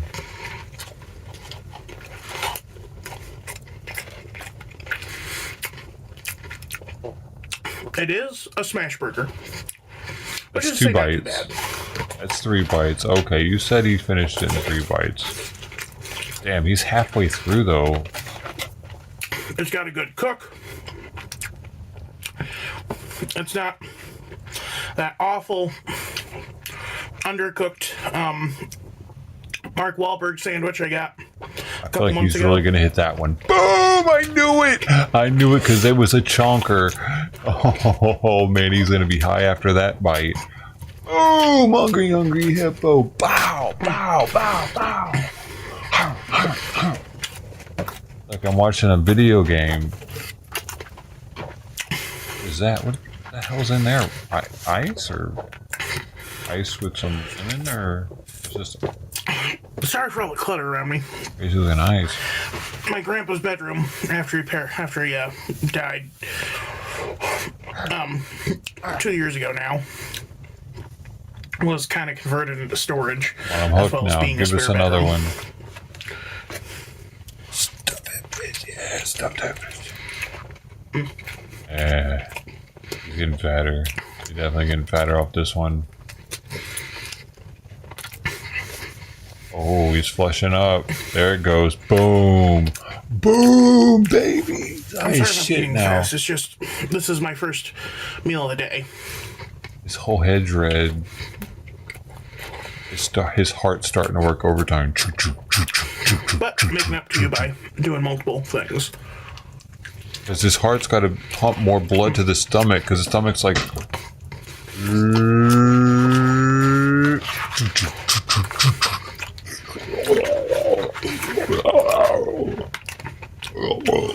Gotta do its thing. It needs a lot of energy for that. Blood. So the beast burger is competent. Although you could just get it at any normal. Like, you could get a very similar smash burger at almost any, like, decent restaurant. Let's try his fries.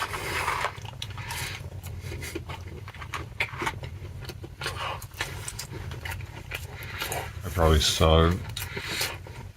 Most times when I get those crinkle size fries, they suck. They just have the ketchup, mustard, and mayonnaise on the fries. Usually. They don't have the American cheese quite up to snuff, so they just cut it up. If a burger place has crinkle fries, they're usually shit fries. The seasoned fries are the ones that are usually good. Like the twirly ones or the waffle ones. The seasoning, those are usually always good. These, the opposite. This is something I would make for myself. Bad. My experience. In high school. Those are like frozen fries always. In fact, it literally reminds me of... Why can't he shut his fucking mouth when he eats, though? Foods class. We were told to make... Hey, you. At the end of the year, we were told to make whatever we wanted using the ingredients so that we used them all up. And what I did was I took a bunch of hash browns and a bunch of frozen hash browns and raw sweet potatoes and fried them up together in a pan with cheese and had it with ketchup. And people liked it, but I mean, this is basically that, which was good riffing, but not really a good...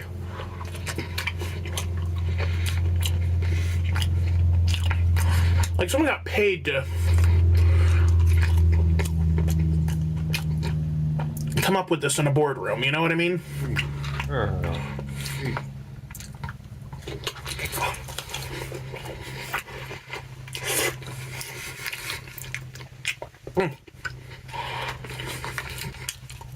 Here's this clicking, I think. That's why she jumped up here.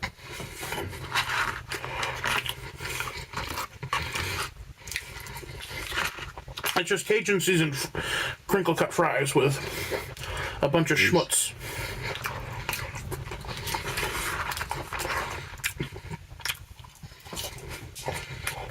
Like, animal style always feels like a cohesive thing. From what I've seen, I haven't actually had any real life animal style fries. Dude, I want to try the mustard and now grilled burger. We come to the final object. And what was one of the fries? It may be one of the secret fries. Tender sandwich that is the natural hot chicken. I don't really want the animal ones though. Do you think I should? I want the ones with. Do you think I should trust the people who made it, or do you think I should tear it in half first to see if it's raw in the center?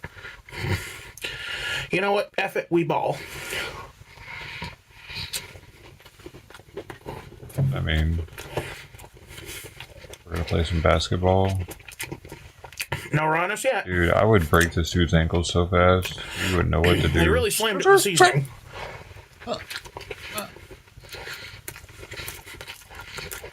Even I could break his ankle. That's a basketball term for those who don't know, natural hot chicken. Or not joking, but the origin story of it allegedly is that taking them out. They don't know what direction you're going. A woman found out that her husband was cheating on her. They go the wrong way. It doesn't go the right way. So she made his favorite dish, but made it so spicy with the hope of kind of like interrogating him through it. But he was just like, no, this is delicious.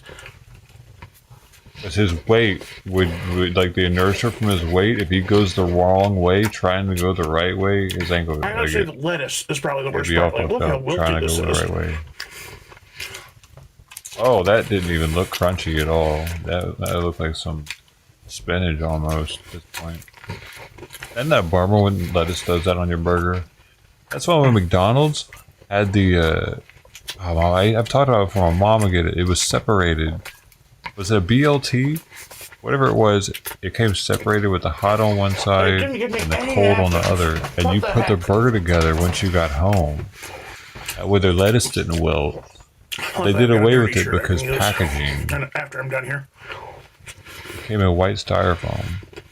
The deluxe, is that what it was? Did you used to get it too? It was good. I don't think I ever tried it. See if I can find a commercial for it. Oh, still was. Mother effer, I forgot to.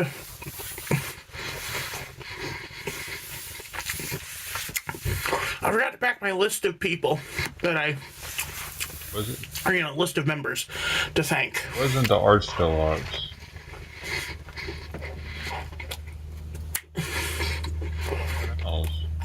I hope I haven't already done one to them, but this video is brought to you by Slime Privilege. What? Thank you, Slime, it was for the being a member. McDLT. Yeah. Yeah.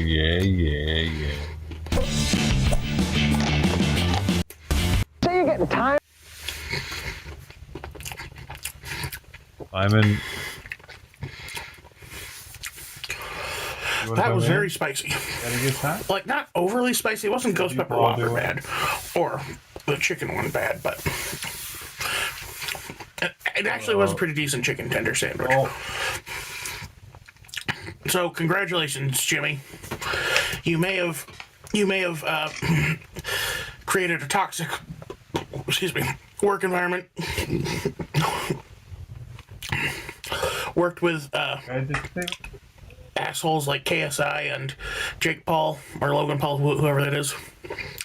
And your products may be subpar most of the time, but this was actually pretty decent. It was above average. Solid C plus, B minus.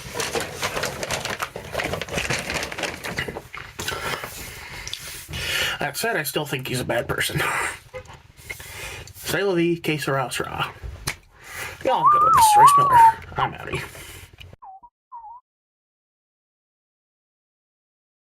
Hey, you say you're getting tired of lettuce and tomato hamburgers in this town that don't quite make it? Yeah! You say that just once you'd like your hamburger hot and your lettuce and tomato cool and crisp all at the same time? Yeah! Well, I say you got it. I'm talking McDonald's new lettuce and tomato hamburger, the McDLT. I'm talking quarter pound of beef on the hot side. And the hot stays hot. The new McDLT. Hot. Crisp lettuce and tomato on the cool side. And the cool stays cool. The new McDLT. Cool crisp. The beef stays hot. The cool stays crisp. Put it together, you can't resist. The hottest taste. The coolest dish. Keep it hot. Keep it cool. McDLT. Hot beefy McD. Cool crisp LT. McDLT. It's a good time. Hot beefy McD. For the great taste. Cool crisp LT. Of McDonald's. Could be the best tasting lettuce and tomato hamburger ever. McDLT. Apparently they were pretty good, man. But they were back? Hello everybody and welcome to a very special... No way. They are back, baby! In a sense. You could order all the things at McDonald's to build your own McDLT, which back in the day, people built their own McDLTs in the first place. It came in 2 pieces, they put it together. So you kind of have to jump through a few more loops. What you is bun. McDonald's went down to 1. It's not the same, man. No. You silly man.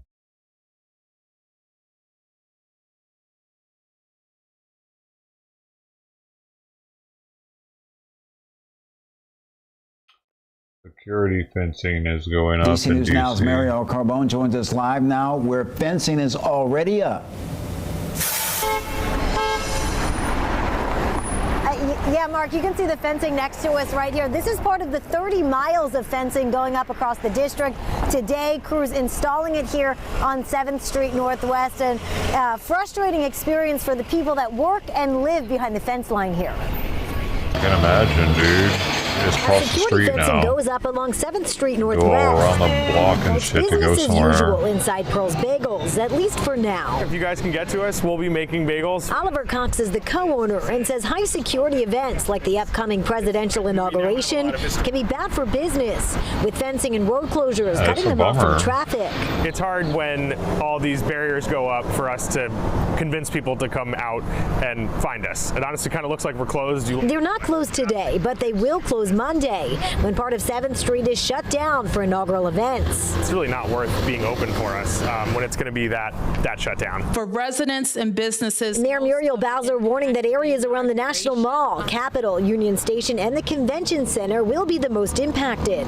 And this map showing Monday's road closures. Make sure to plan a lot of ahead roads, and baby. give yourself extra time. When they're fully closed, That it's very Palestinian difficult to get garb, around. though. Mackenzie Hopkins sad. works nearby the Convention Center and says when the fencing goes up, her 7-minute walk to work turns into a 25-minute walk. It is what it is. I mean, I live in D.C. and literally right down the street from the White House, the Capitol, and you kind of sign up for it.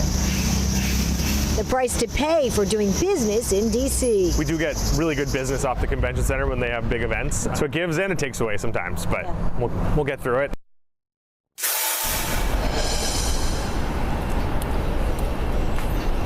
So those road closures, they'll vary throughout the weekend, and of course on Monday, Inauguration Day. We've got all those details and a map of those closures up on our website. That is dcnewsnow.com. Reporting in Mount Vernon Square today, I'm Mariel Carbone. Couldn't stop her from talking quick enough.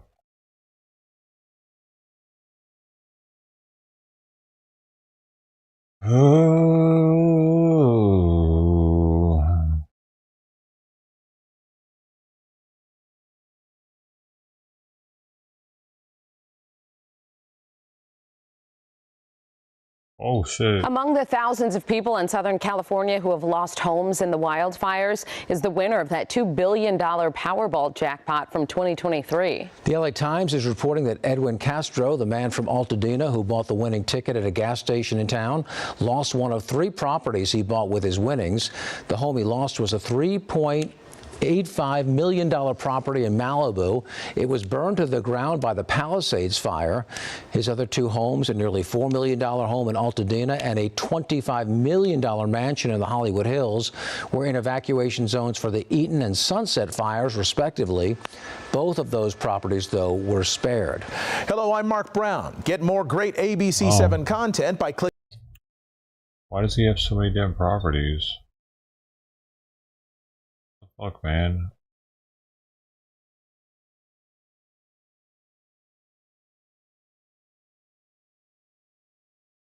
Why still so expensive? The ones that can afford it buy like 5 properties up and they charge crazy amounts for them. Right? They're all in on it. They all know. They wink at each other.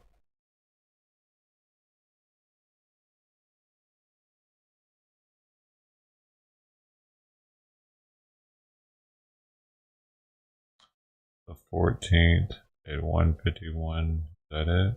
Okay for the day.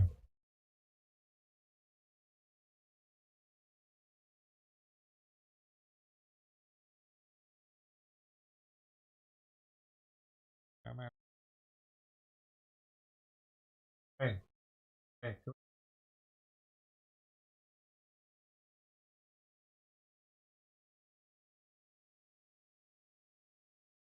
She's acting like she's gonna jump.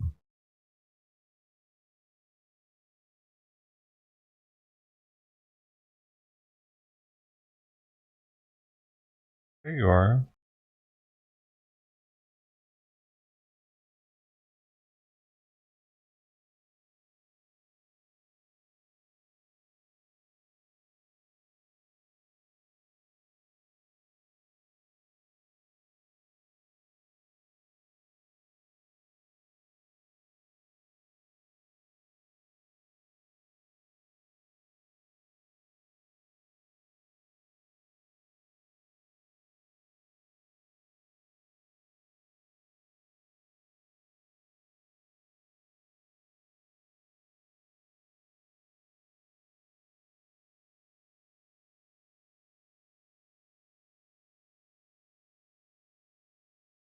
Hey.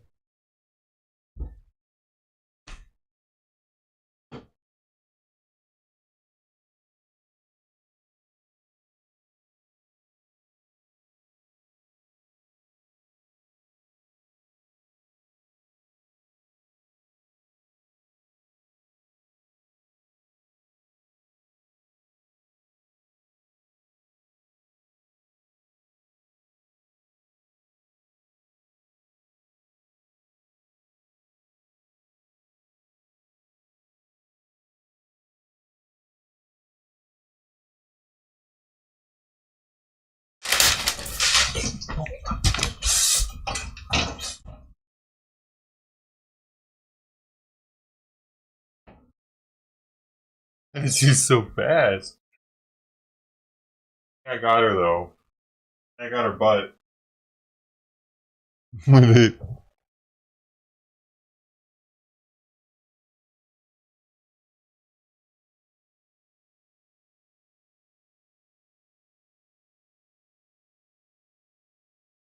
Fifi. Fifi. Hey. Oh, come here.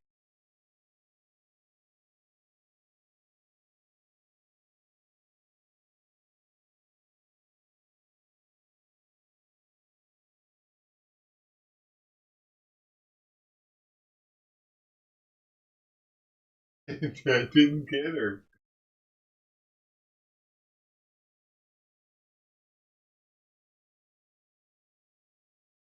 Didn't get her. I missed her. Dang it! I shot it over.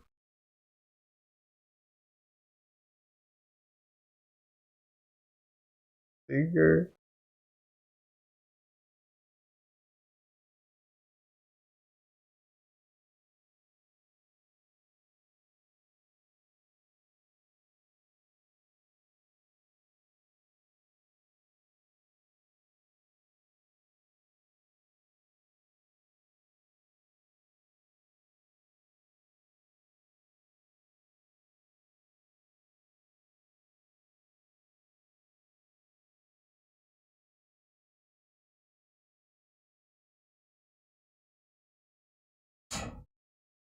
He doesn't want to go. He just wants to sit there. Let him sit there.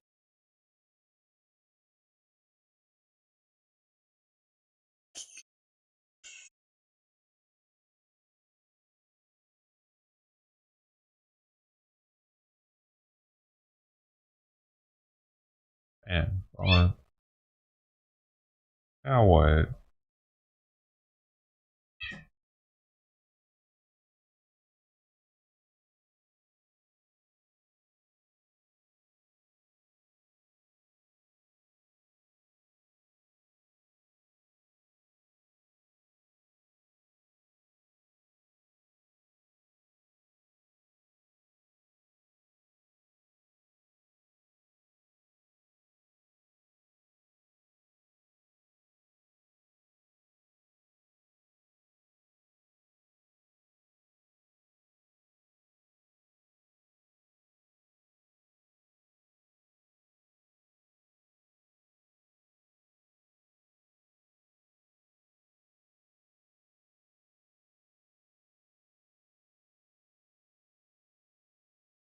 She was laying down near my feet. You might have heard her.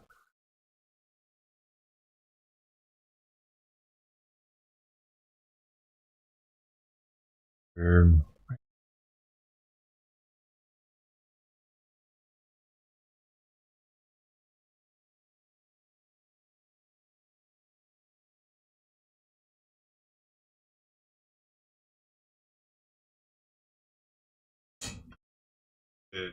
Hell, bro.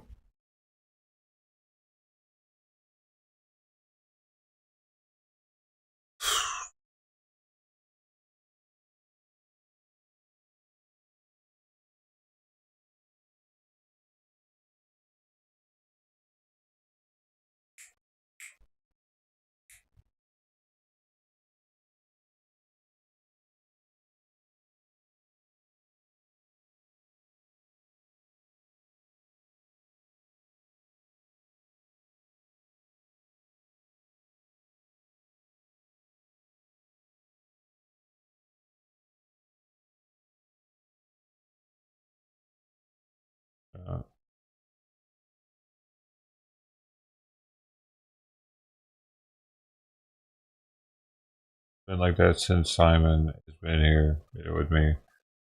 But the food, it started with the food.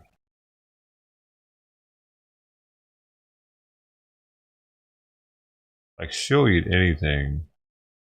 I didn't know that was even a thing. Cats will just eat anything. She'll eat pieces of paper. If it smells like they used to have food on it.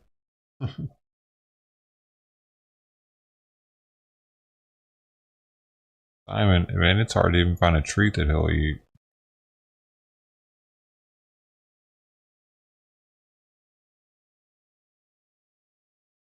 He won't even eat chunks of sardines, chunks of tuna.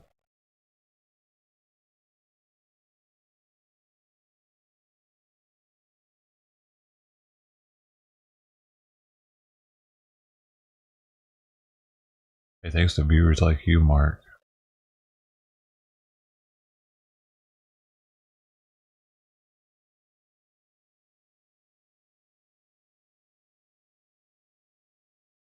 He's yelling out there on my couch, like the Lion King that he is.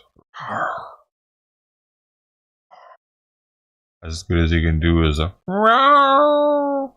To him, that sounds like a lion roaring.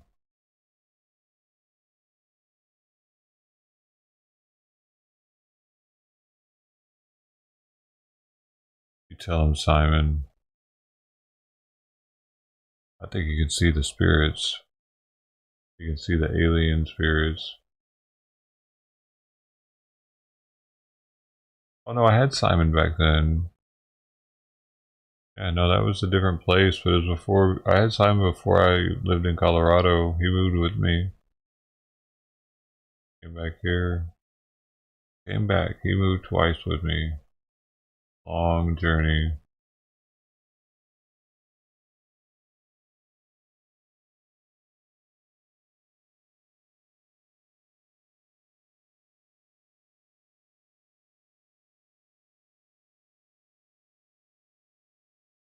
Probably did smell the cushion. You probably did like that deep smell on it where they like go that thing with their mouth or keep their mouth open a little.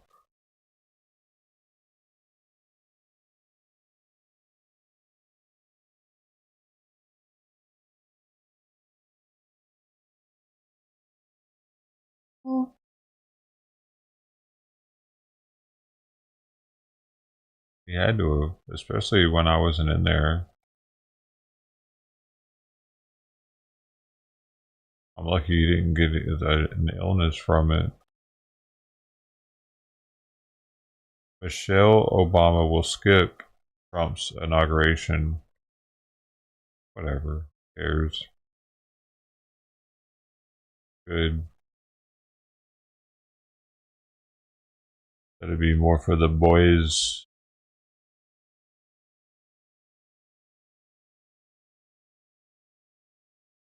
He probably doesn't like how Obama was talking to him during that during Carter's thing. First funeral.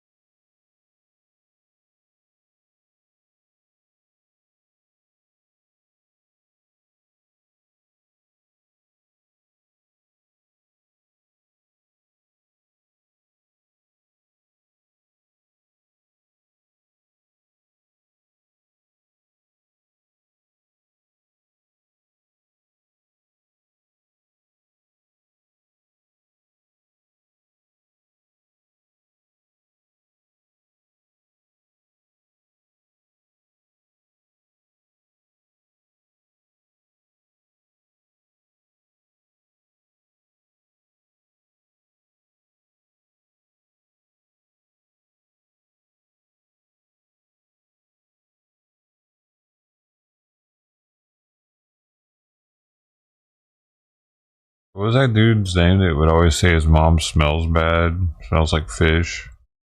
What was his channel? I forgot it. Autistic.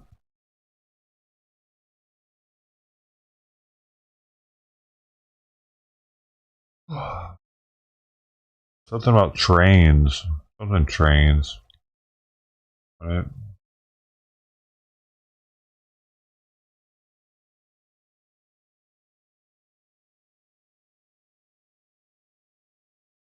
I don't know about Fred.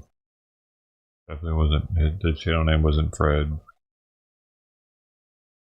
It was something with trains was in it. Smells bad. Smells like fish. That guy with the curly hair.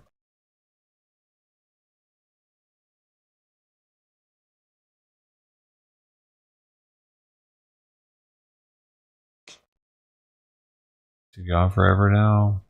We've all forgotten about him.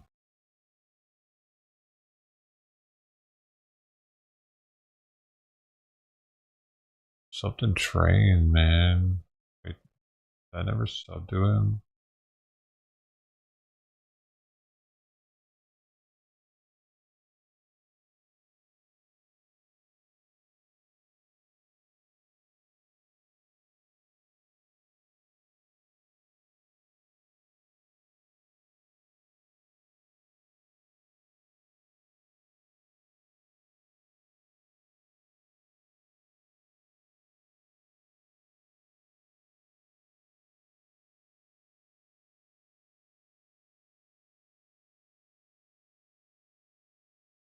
Man, I don't know. I am subbed to too many people on this channel.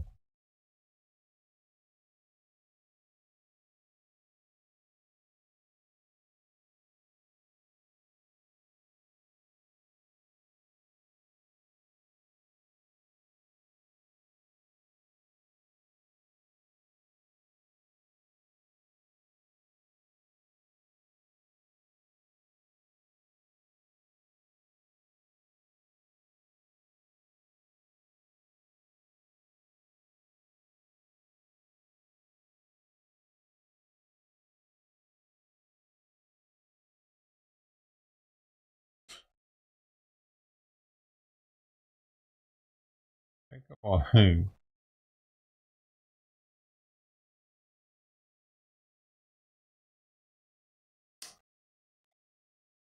I could find him. Pay tribute.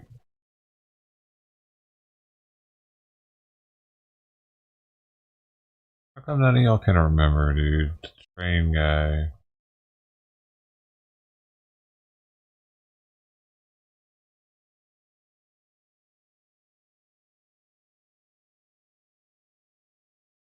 Shit.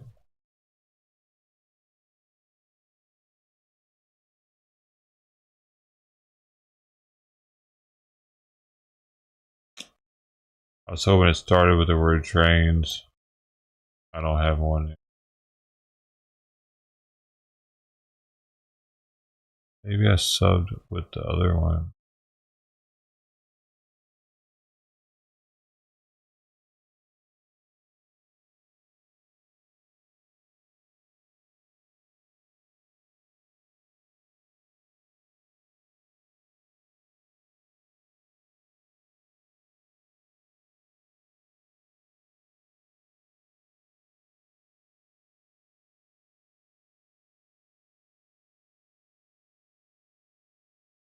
Dang.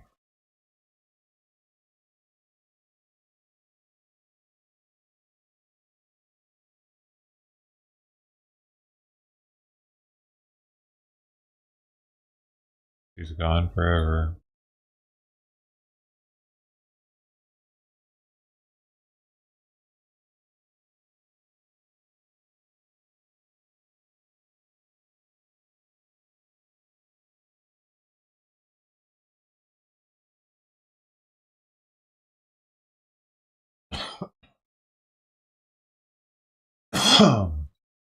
Bummer.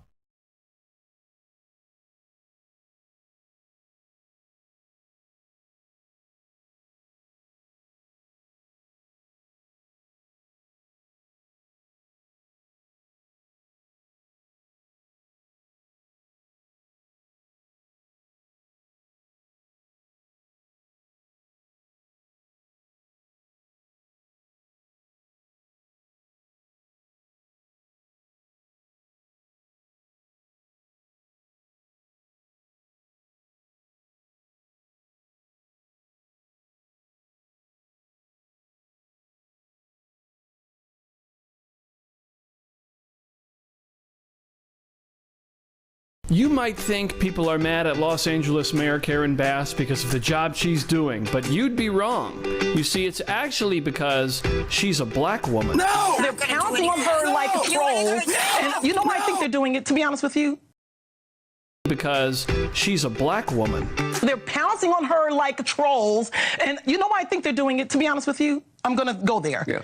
I know for a fact, if she was a white male that had traveled to Ghana, during this time, and then this happened, they'd have been like, "Oh my God, he was amazing." They would have cheered for him. He was amazing. He got back here to the States quickly, and he called from the phone. I will tell you that he was on top of things. I will tell you, I wouldn't be. All of the people that Yeah, are pouncing on her in now Africa. are Just like when I'm Biden was in Africa, I was like, why is Biden in Africa right now?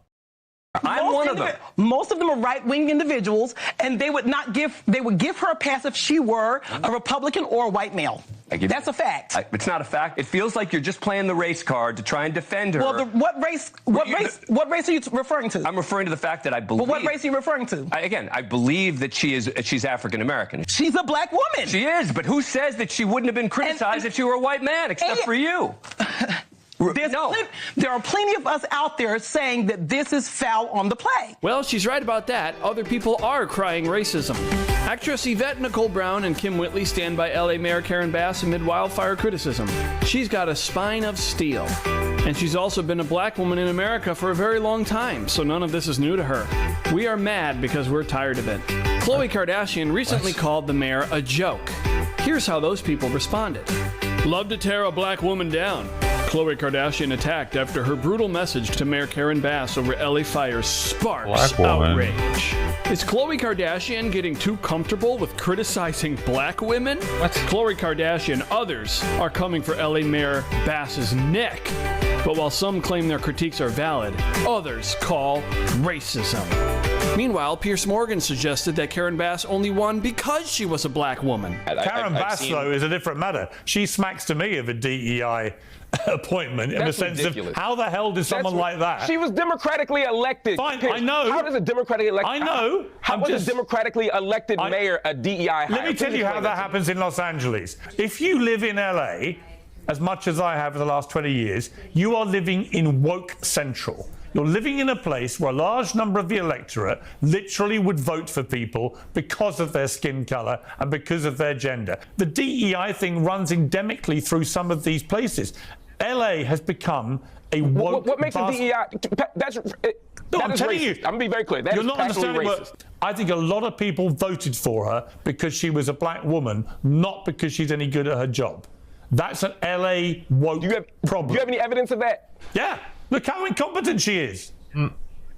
How many black people have been mayor of LA? You say it's been decades of wokeness and skin color voting. How many black mayors have there been in the history of LA? And worse and worse. How many black mayors have there been in the history of LA, Piers? I'm telling you, in her case, I believe she is woefully incompetent, should never have got the job, and people voted for her because in their head, all they're getting told all day long in places like Los Angeles is DEI, DEI, DEI. That's all they hear about.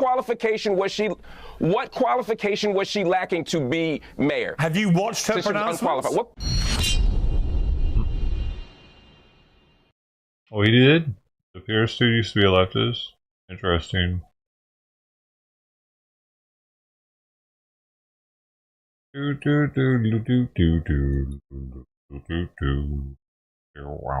didn't see this one. Ultimately here, does the buck stop with you?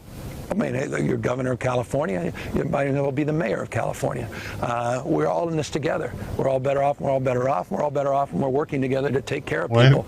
I'm sorry, what? So the answer is yes? And to make sure people are supported, we're empathetic, and we're here not just in the immediacy of the crisis, but we're here after the crisis, as opposed to creating a crisis in the middle of this by trying to divide people and play political, take cheap political shots. What was that? President-elect Trump has blamed you for this crisis. He called you incompetent. I don't know what he's referring to when he talks about the Delta smelt and reservoirs. The reservoirs are completely full, the state reservoirs here in Southern California. That mis and disinformation, I don't think advantages or aids any of us. Gavin Newsom is tired of misinformation like the reservoir was empty. Here he is complaining to Joe Biden about misinformation. I ask you, we've got to deal with this misinformation. There were hurricane force winds of mis and disinformation, lies. People want to divide this country, and we're going to have to address that as well. But let's go back to November 13th, 2024. This is what LA City Fire was concerned about. Keep an eye on this. This is the Santa Ynez Reservoir that people have been claiming is empty. This is happening on on Palisades Drive, about 2 miles north of Sunset in the Pacific. 2 miles north of Sunset in the Pacific Palisades area. It's right by the Santa Ynez Reservoir. You can see it in the background there. Boy, that sure looks like an empty reservoir, doesn't it?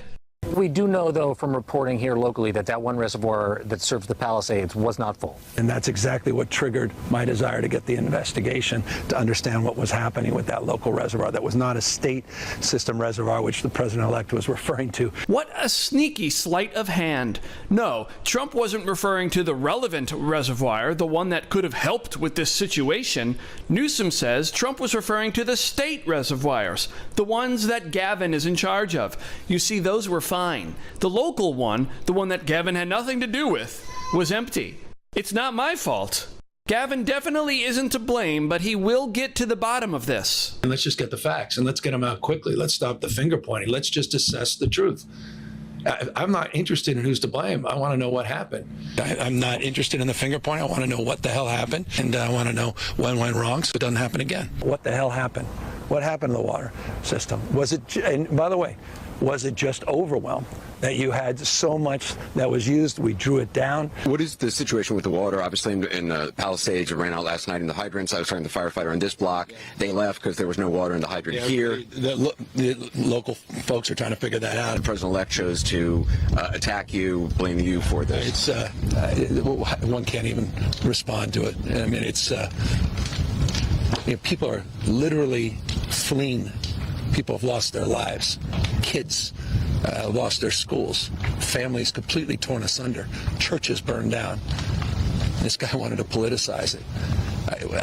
I have a lot of thoughts, and I know what I want to say. I won't.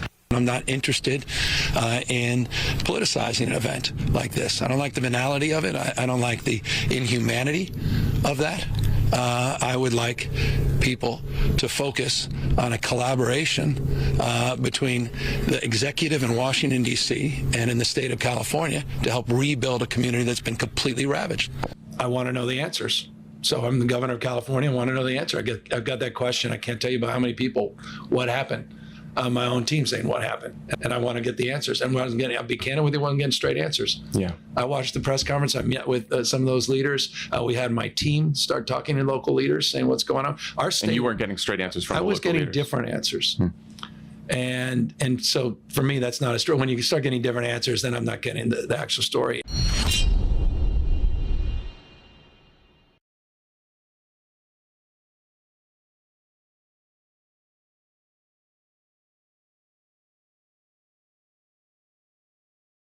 Yeah, I wish he'd have gotten recalled. I didn't vote on his recall because I wasn't like as political. Now, if there were to be another recall for him, I would definitely vote for him to be recalled. I think a lot of people would. A Republican in office in California, they just changed the course of it.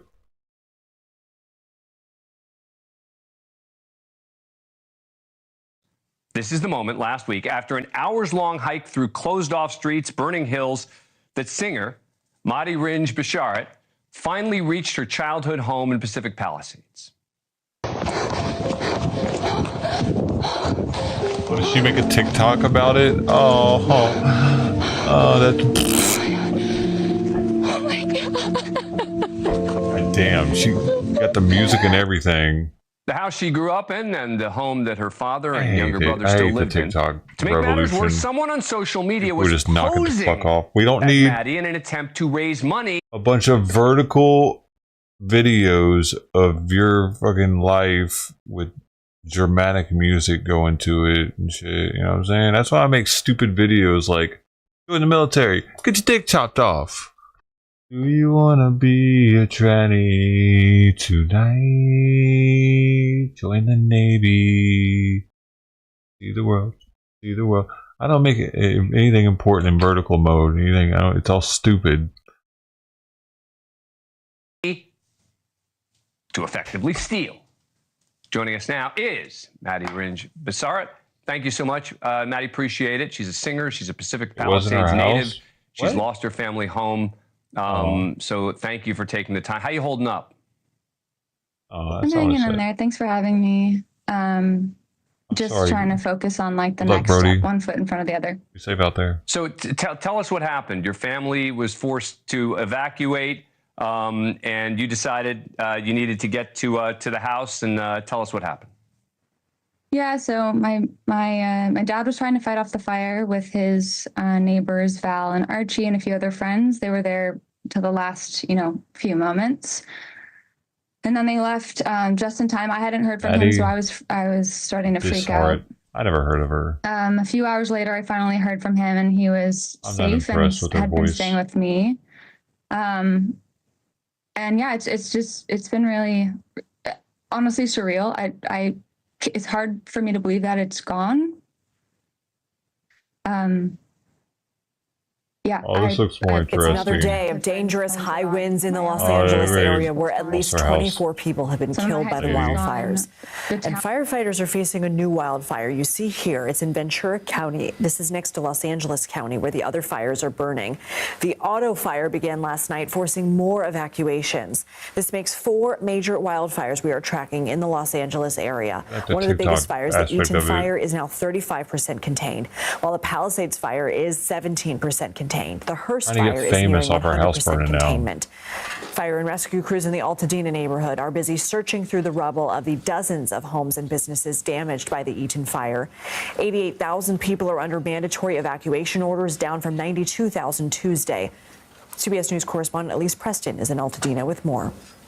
Lindsay, this garage is the only thing that survived this family's property when the fire crept in. You can see pretty much everything is unrecognizable. The chimney, or what's left of the chimney, is the only thing standing. This house is one of 7 that was lost in a multi-generational family. That family, 21 members, are displaced today, and they can't even worry about all of this damage that you see here because they are looking for a missing relative. They're looking for an 86-year-old grandmother and aunt that they haven't seen since Tuesday night when the fires swept in. That woman, Miva Friedley, is one of about a dozen people who are missing from the fires today, both in Eaton and the Palisades fire.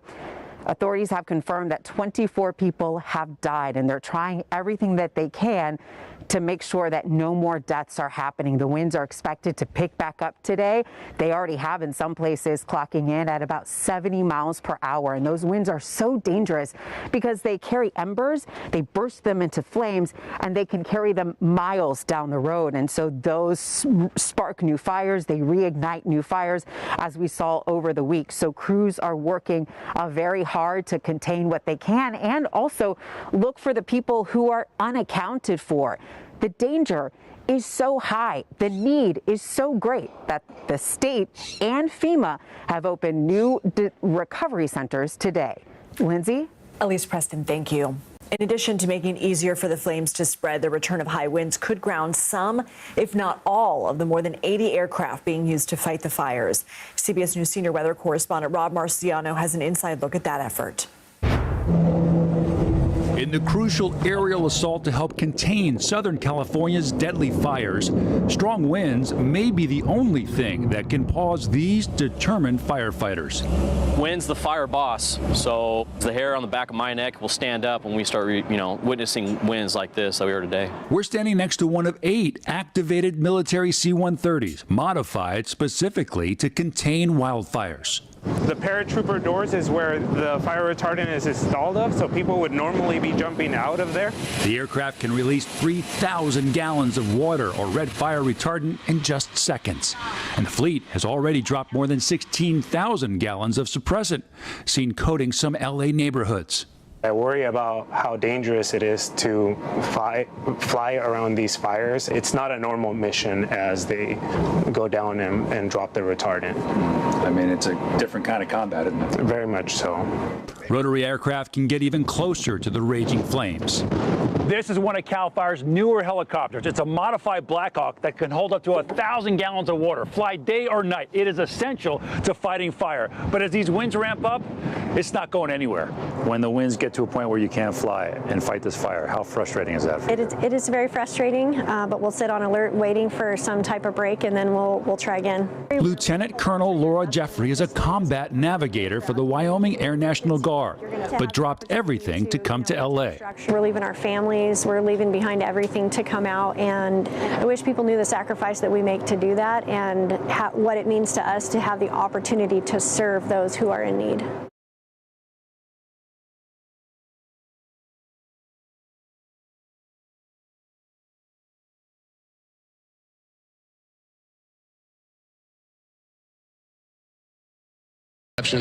About how people can get help. Anything you'd like to clear up about the process?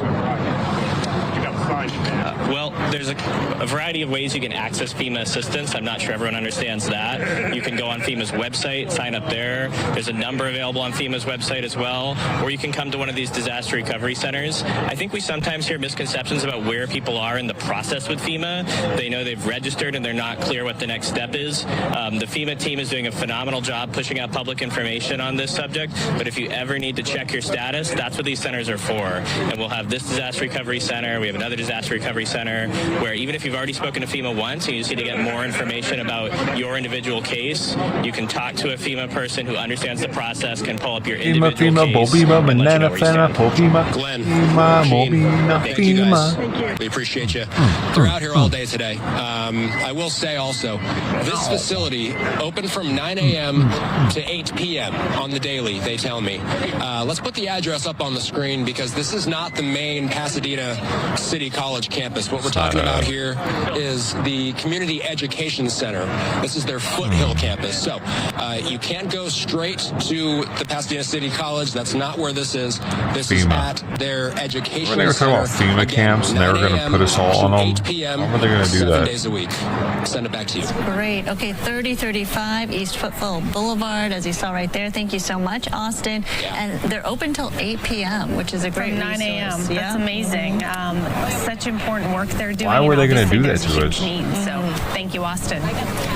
All right, in just the last few hours or so, Mayor Karen Bass did Oh, talk to because was it To our COVID? Fox 11 team, including our own Austin We're Westfall tripping on about? the ground at one of these donation sites, one of these disaster relief areas All the there in COVID Los Angeles. infected So on we're the continuing FEMA to follow that camps. very closely here on Live Now from Fox. You can see as it is just about 2:30 on the West Coast. We're also tracking a new fire in Riverside County, as they called the Scout Fire. Some good news, though, as fires crews believe they have that surrounded. This is a post from Gigi Graciette saying new fire has started in the Riverside County. Officials are asking that Mount Rubidoux be evacuated. We did hear, courtesy of our Fox team, some comments from a fire chief there on the ground in Riverside about this. Let's listen in to what he had to say. Approximately 1,200 hours this afternoon, a fire broke out in the Santa Ana River bottom in an area in the city of Riverside known as the Old Boy Scout Camp, adjacent to the Mission Inn Bridge. We had a first, second, and third alarm response for a total of 14 firefighter apparatus. We have county partners with Riverside County CAL FIRE on scene. They have 7 apparatus that are supporting us in the firefighting effort. We also had air attack too. Can you talk about how important that was in relation to the winds? Yes, the RPD, our partners here in the city, they were able to attach a bucket and make some water drops during the initial firefight. I'm down there looking at the stuff. It looks like it's a bunch of really thick brush everywhere. It's kind of like stuff that went burn everywhere on the ground, falling trees, all that kind of stuff. Yes, we have the fire mapped at approximately just over 2 acres in heavy, thick vegetation. That's what's making it challenging for us for complete extinguishment. We do have hose lines wrapped around the perimeter of the fire and are making solid progress. What kind of factor did the weather play into this with the wind? At the time of the initial start, or what crews found when they arrived on scene, the winds were very, very dangerous as they were blowing and ember casting, kind of an erratic spotting. But like I said, we were able to make an aggressive fire attack and stretch a perimeter line around that growing front. So any injuries to firefighters or civilians? No injuries to firefighters, no injuries to civilians. Just to the east of this super section, there's some old houses up on the hill. I imagine they're likely targeted if this thing got out of control. Yes, we have a contingency group of fire engines in place that we call structure protection. And so they are surrounding this hillside known as Indian Hill, and we're in a safe area. Anything else you can tell us? We're continuing the firefight. Like I said, we have made forward progress, but we're going to be extended on scene for overhaul of the interior vegetation. All right, making sure some of those hot spots are completely put out. No men and women's sports bill just got passed by the House. House clears bill banning transgender women from girls' sports. Narrowly cleared with 2 Democrats, both of them from Texas. All the nays were Democrat. And there was one Democrat that present from North Carolina, and 2 Texans that bucked it and said yay. So I don't know how many they needed, but they got 216 plus 2, so 218 with the 2 Democrats. Oh shit. Common Sense is back in charge, the bill's co-sponsor, Representative Greg Stoops said from Florida, declared on X ahead of its passage. With the soon-to-be Republican trifecta, my bill reflects a mandate from the American people. No men and women's sports. Boom. Boom, boom, boom, boom. Boom, boom, boom. He said it. Nuclear weapons in Taiwan would spark a global crisis. At the height of the Cold War, the US put nuclear weapons on Taiwan. Then, 50 years ago, it took them away. Now, as tensions between Taiwan and China grows, our Asia correspondent Stash Butler asks, what's stopping Taipei from going nuclear again? On Taiwan's southeast coast, Taiwan's military trains for an attack its much larger neighbour has refused to rule out. China, which claims this island, has a military budget around 10 times Taiwan's and about 10 times as many active personnel. To bridge that gap, a small number of commentators have pushed a radical fix. Then I think the United States should help Taiwan develop nukes, and I think that the United States should actually transfer nukes to Taipei. It's not a new idea. Taiwan did once host US nuclear weapons for 16 years from 1958. President Dwight Eisenhower sent them to deter a Chinese attack. But back then, China was not a nuclear power, and the US and Taiwan were diplomatic allies with a treaty of mutual defense. Neither of those things is true today. But short of a real treaty alliance with Taiwan, which I don't think is in the cards, I don't think we would go anywhere near that kind of a sharing arrangement. You know, it would spell something similar to a Cuban Missile Crisis. I think we would see certainly a global crisis of sorts. By the time the US broke ties with Taiwan in 1979, the island's martial law rulers had begun a secret nuclear program. Our nation's first atomic bomb is a success. Facing a China that had already made its own atomic arms. You know, to them, to the top leaders of Taiwan, it was a matter of life and death. But in the 1980s, Taipei stopped its program before building a bomb under pressure from DC. Taiwan is now a democracy, and since 1988, its leaders have consistently committed not to acquire nuclear weapons. Analysts say even if it wanted to, Taiwan would struggle to hide a new nuclear program, and if China found out, it would be likely to attack. If you know that within, say, 6 months, 2 years' time, you're not going to have the ability to conquer Taiwan because of it possesses nuclear weapons, then you might as well go for it now. Taiwan is recognized by just 12 countries.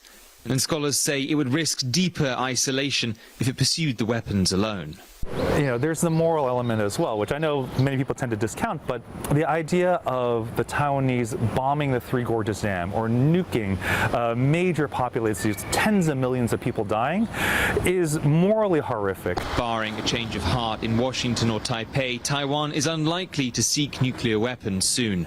That means this small island must use diplomacy and the arms it can get to keep the world's largest active military at bay. Sash Butler, Sky News, Taipei.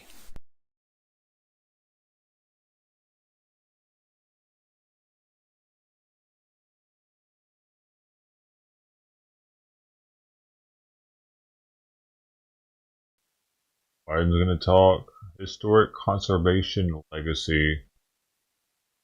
And Chakawala, and set it at the Highlands National Monuments. I thought you already talked about that. Can we talk about it again?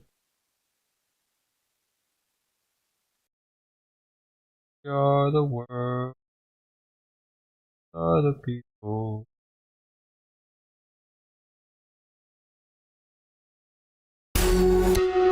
Move over, Greenland and Canada. Puerto Rico may be back in the spotlight for statehood. As President-elect Donald Trump prepares to take office, Venezuelan President Nicolas Maduro is calling for Puerto Rico's liberation, drawing alarm from U.S. officials. Puerto Rico's governor, Jennifer Gonzalez Colon, is urging swift action, describing Maduro's remarks as a direct threat to U.S. security and sovereignty. In a letter to Mr. Trump, Gonzalez Colon highlighted the strategic importance of Puerto Rico, citing its military installations like Fort Buchanan and the Muniz Air National Guard Base. The governor also says the island's role in combating drug trafficking through U.S. Coast Guard and customs operations is vital. She says Puerto Ricans also consistently reject independence, with a majority voting for statehood in a recent referendum. Puerto Rico became a U.S. territory in 1898, with residents gaining citizenship in 1917. However, they cannot vote in general elections or have voting representation in Congress. In a November referendum, 57% of Puerto Ricans favored statehood, but any change to the island's status requires congressional approval. Maduro made his comments during an event in Caracas, where he also referenced support from Brazil in liberating Puerto Rico. The Venezuelan leader was recently sworn in for a disputed third term amid allegations of election fraud, and he is also facing widespread condemnation. How did Venezuela the U.S. and other liberate governments them? backed What are they gonna political do? opponent Edmundo Gonzalez as the legitimate winner of Venezuela's election and imposed sanctions on Maduro's regime, offering a $25 million bounty for his arrest. Experts dismissed Maduro's statements as political rhetoric, noting Puerto Rico's electorate consistently supports maintaining ties with the United States. Of course, most analysts consider the prospect of a Venezuelan invasion as highly unlikely, which is why most regional powers are not taking the threat seriously. The Biden administration maintains sanctions on Maduro and also supports Venezuela's opposition leader. As President-elect Trump assumes office, there are still some unanswered questions about how his administration will navigate U.S. relations with Venezuela, Puerto Rico's statehood ambitions, and Maduro's provocative statements. Governor Gonzalez Colon called on Trump to reaffirm his support for its territories and counter Maduro's attempts to undermine regional stability, because, as analysts warn, losing momentum in supporting Venezuela's opposition could further entrench Maduro's regime. For more of our unbiased, straight fact reporting, I need my download governor Straight to have Hour a News neck. app I'm today sorry. or log I'm on to prejudiced. san.com. My Governor S needs to have a neck, especially my Governor S.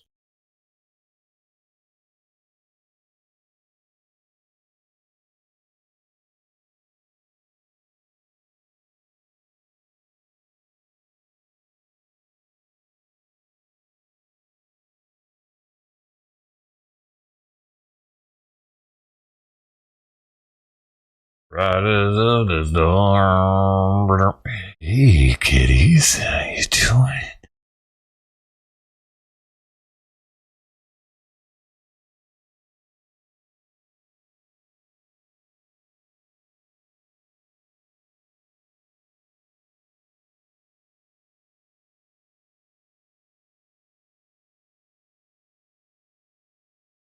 Bananas. The story of bananas.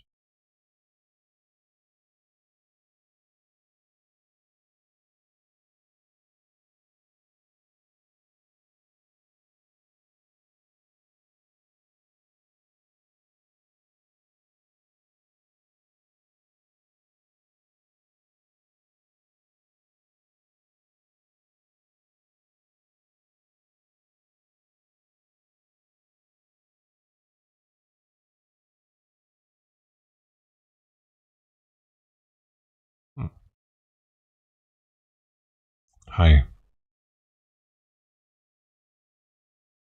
I keep forgetting that camera is right there. See, it's the same camera.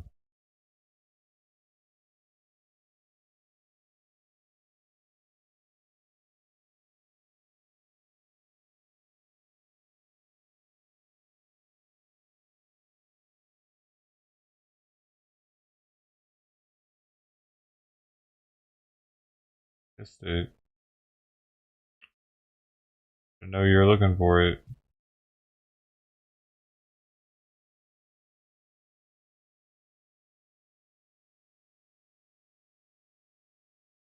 She told me the age of 85, she's going to have to start over. And you heard some of those comments, almost an optimistic tone as she looks back on her life, but also the blank pages ahead of her.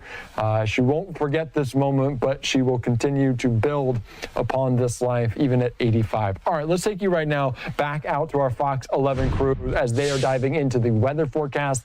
High winds expected to ramp up once more this evening into Wednesday. Let's listen in to their this forecast here on evening. Live Now. They're supposed to Work week. Over the next several days, another model here checking in for you. morning. This gray indicating that we are expecting to remain dry.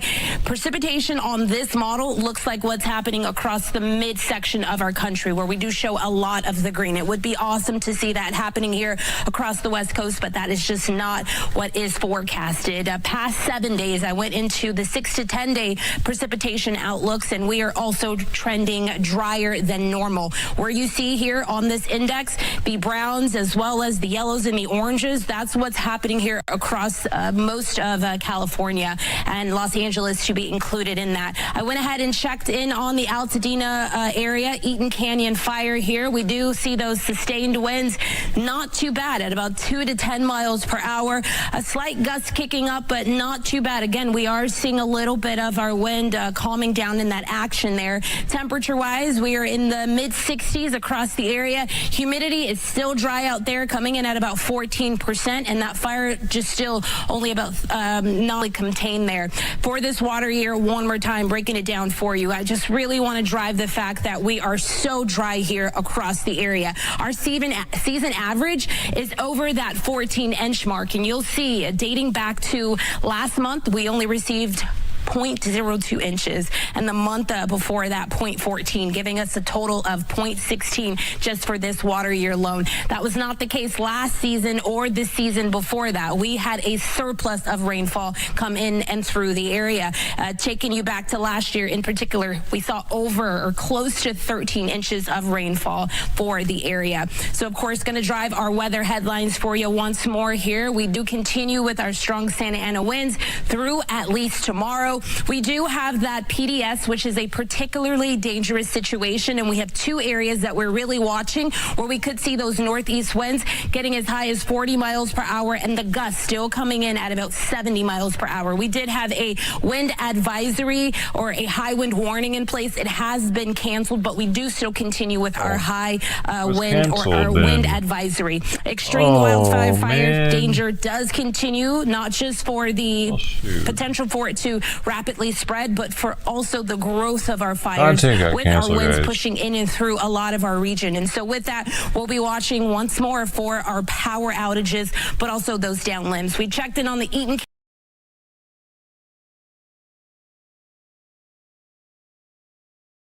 Reed Timmer singing. Oh, Starbucks will now require customers. Starbucks is reversing its open door policy. So now if you want to hang out or use the bathroom at one of their locations, you'll need to buy something. It's part of a set of changes in a new code of conduct for its company-owned stores, including bans on discrimination, harassment, panhandling, smoking, vaping, and drinking outside alcohol. It reverses a rule change the coffee chain made in 2018 after a store manager called the police on 2 black men in a Philadelphia location who asked to go to the bathroom while waiting for a friend to arrive. Video of police arresting the men went viral, prompting then CEO Howard Schultz to announce the open. They had warrants for something, probably. Like, good. The fuck? Open door policy. Everyone is welcome at Starbucks.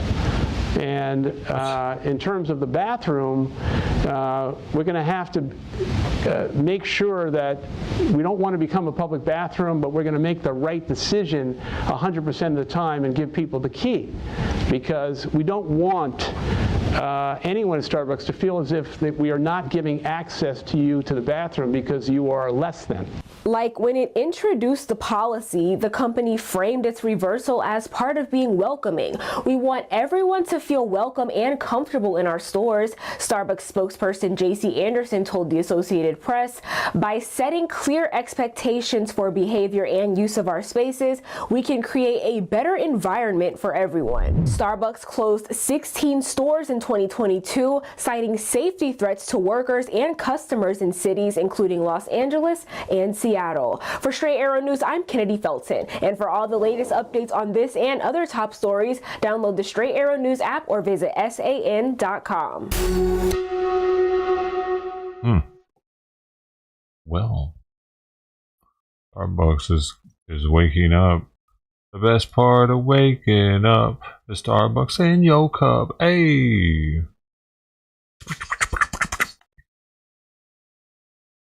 I totally made that song up. It sounded good, didn't it?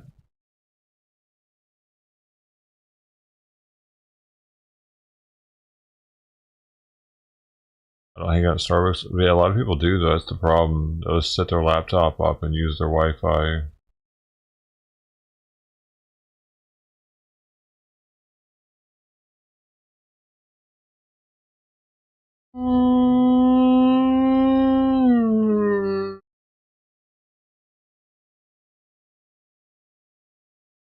Where is all the content? Where is all the content now? Why is the president taking so long to get up on the podium now?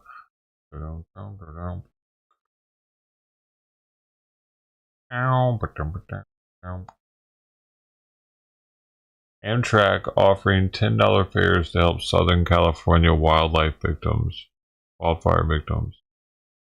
Wildfire. I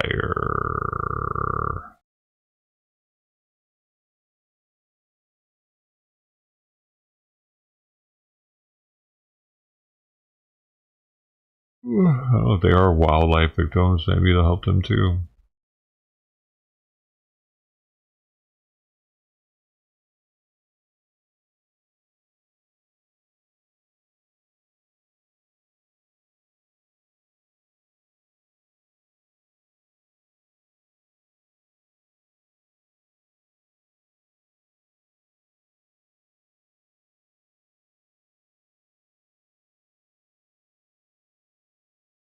Bathroom policies. Yeah. I remember something like McDonald's, even 2 decades ago, you'd have to pay a quarter to get into the restroom, or you had to buy something. They'd give you the token.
Is he there yet? Oh, he's almost there.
It's like hanging out.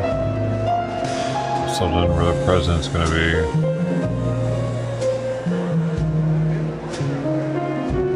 Is this fat ass? Is he in the military? The hell? Got a little roundness to my belly. Is he Space Force? The fuck is he? The traffic?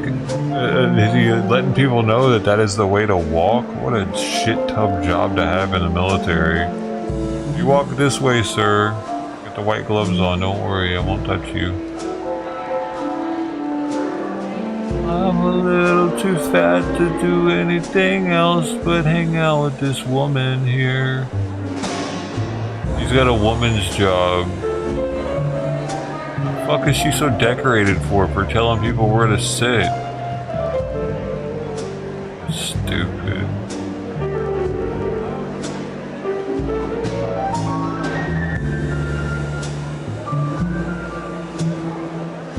Hey, she's acting less proper than him, for what I'm recognizing. You see how he's at least at parade rest while he's standing there? She's all willy-nilly with her hands. Who the fuck does she think she is? Oh, he's being told to settle down. Fuck. It's like, don't talk to the guests. Just tell them where to walk. Damn, I can't talk to you anymore. You heard him. Walk that way. Yes, that's the way. Yes, I'm sorry. That's the way, ma'am. That's all I can say. That's the way. I was like, tone it the fuck down, you little shit. Not supposed to talk to the help. You are the help. You're not... The help isn't supposed to talk.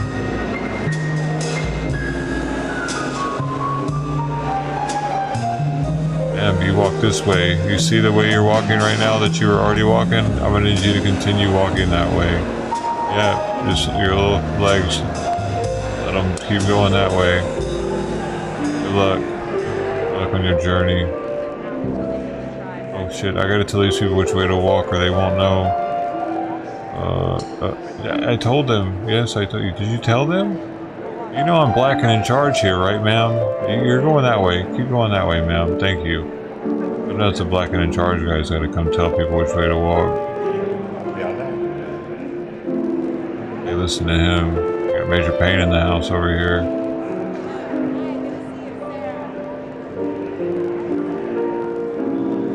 Army had to come take charge of Space Force. I don't know what that is. It must be Space Force. I've never seen this dude's uniform here. Is he a fucking lieutenant? Hold up. 2-minute warning. The captain for some, but yeah, that dude's an officer actually, the chubby fuck. Man. Officer, that's even worse.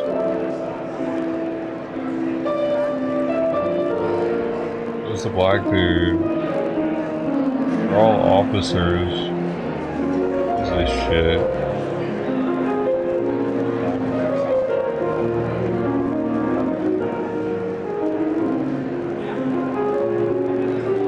He's the most embarrassing officer there, though. This is alive, man. This is freaking happening right now.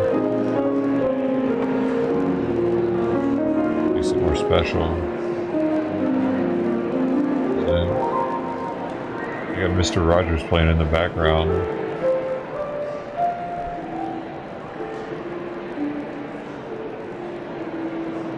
Pretty sweet. Yo, I like how he keeps all his fingers separated all the time too when he's just standing there. This isn't how you're supposed to stand in the military. Looks funny, actually. His hands being open like that. This should be closed. Closed fist. Ready to punch somebody in the mouth if you have to.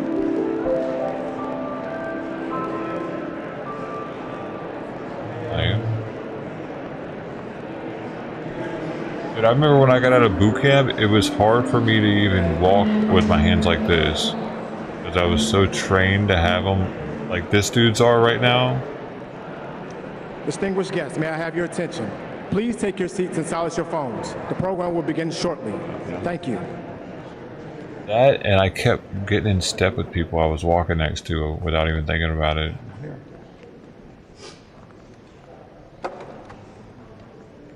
Cool. Are we getting serious?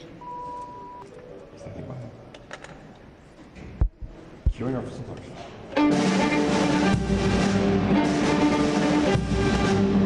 This other one's crisper though. Distinguished guests, the President of the United States, accompanied by Secretary of the Interior, Deb Haaland and Ryan Reyes.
Did he just get on with it? I don't know if he can hear. I can hear him or not.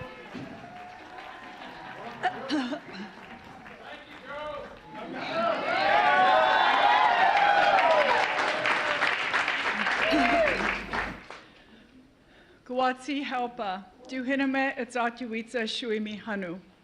Hello, everyone, relatives and friends. I'm honored to be here with you at the White House. Yes, you can sit down, please.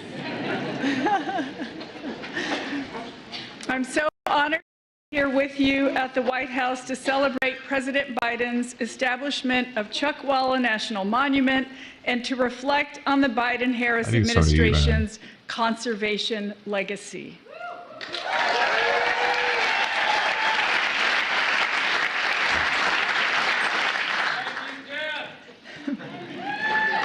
You're very welcome.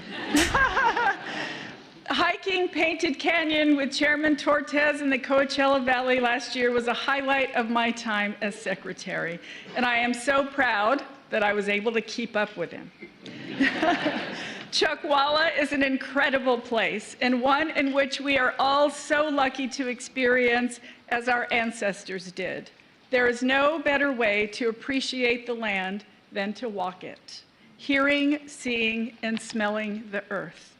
Today is special because it represents another example, a capstone really, of the Biden-Harris administration's unwavering commitment to protect the places we all love while uplifting and empowering those who have stewarded them across time. As everyone here knows, Chuckwalla is a living landscape that vibrates with beauty in painted canyons. It's a place where desert valleys and woodlands provide a home for many species of plants and animals. It's a place that families and adventurers from around the world seek out for unmatched recreational opportunities. And it's a place that has been stewarded over millennia by our indigenous ancestors, as evidenced by the songs the tribes still sing today of the trails that weave across the region. When President Biden and I first stepped into these roles, we understood fundamentally that tribes must be at the forefront of our efforts to conserve the lands and waters we all depend on. Today, I'm grateful for President Biden's leadership. I'm grateful he has listened to tribes and local communities across the country and has committed our administration to conserving the places that are core to our identities and to our shared experiences. Above all, I'm grateful for the outstanding partners we share this day with. Today, the Chuckwalla National Monument is protected for all of us.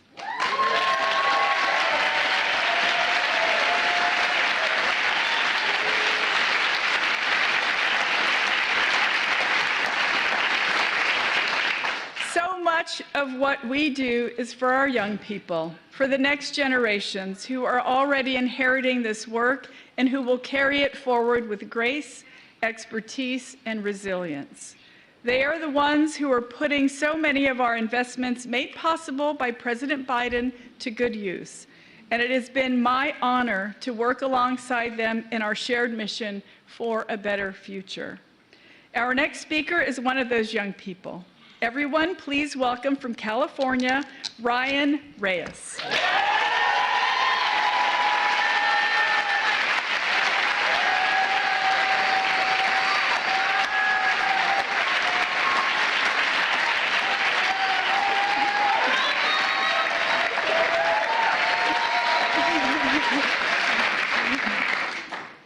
Thank you. Thank you, Secretary Holland, for your inspiring words and for that beautiful picture you painted. Hello, my name is Ryan Reyes. I was born and raised in the Coachella Valley with my parents and 3 younger brothers, just about 30 minutes from Chuckwalla. As a child, I didn't appreciate the natural treasures found in my backyard. It wasn't until after I left California to go to college in a big city that I realized I needed to be around the mountains, the sun, and the beauty of the desert. I quickly returned home to the Coachella Valley to finish college and started coming regularly to Chuckwalla to hike, stargaze, and enjoy the beauty of the desert. After finishing college, I interned as a Chuckwalla Youth Ambassador for a nonprofit that works to protect California deserts. Then I joined the team at the National Audubon Society, a conservation nonprofit that works to protect birds and their habitats. It's been an empowering journey to learn how to advocate for these irreplaceable and incredible places we all need. And I plan to devote my career to environmental policy to protect these precious lands, waters, and animals. I realize how lucky I am to live in that magical place and how transformative it can be for our physical and our mental well-being. I want everyone to experience the magic of Chuckwalla. That's why designating Chuckwalla as a national monument represents more than just protecting land. It's an investment in our community's future. so families can enjoy the natural beauty around us. Scientists can explore its mysteries, and we can honor the cultural and historical landscape or significance it holds for so many. I want to thank Congressman Ruiz, Senator Padilla, and our partners with the Protect California Deserts Coalition, and everyone else who helped make today happen. And of course, our deepest thanks to President Biden. As a young person who feels the weight of the climate crisis, it means everything to know that we have a president who recognizes the importance of protecting these lands and waters for future generations. A champion who has never stopped fighting for us and our planet. A leader who has shown the world what bold climate leadership looks like. It's now my greatest honor to introduce him, ladies and gentlemen, the President of the United States, Joe Biden.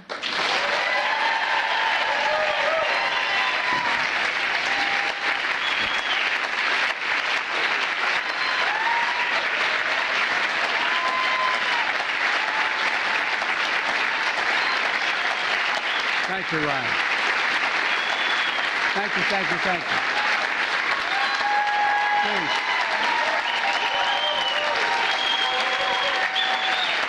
I'm going home now.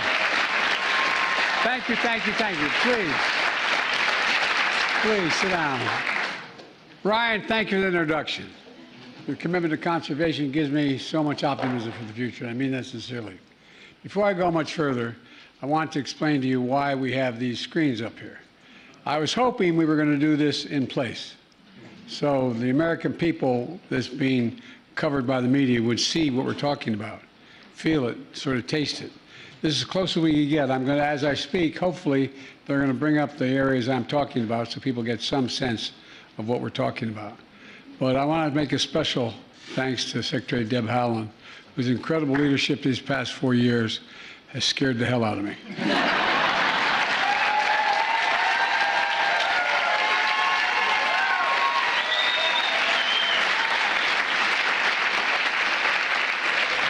I've been doing this job a long time, not as president, but in public life.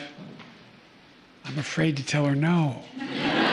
She doesn't take no for an answer on anything. I promise you, she has a list. Still, you've done a hell of a job. I'm so proud to have nominated you for that, and thank you for the job you've done.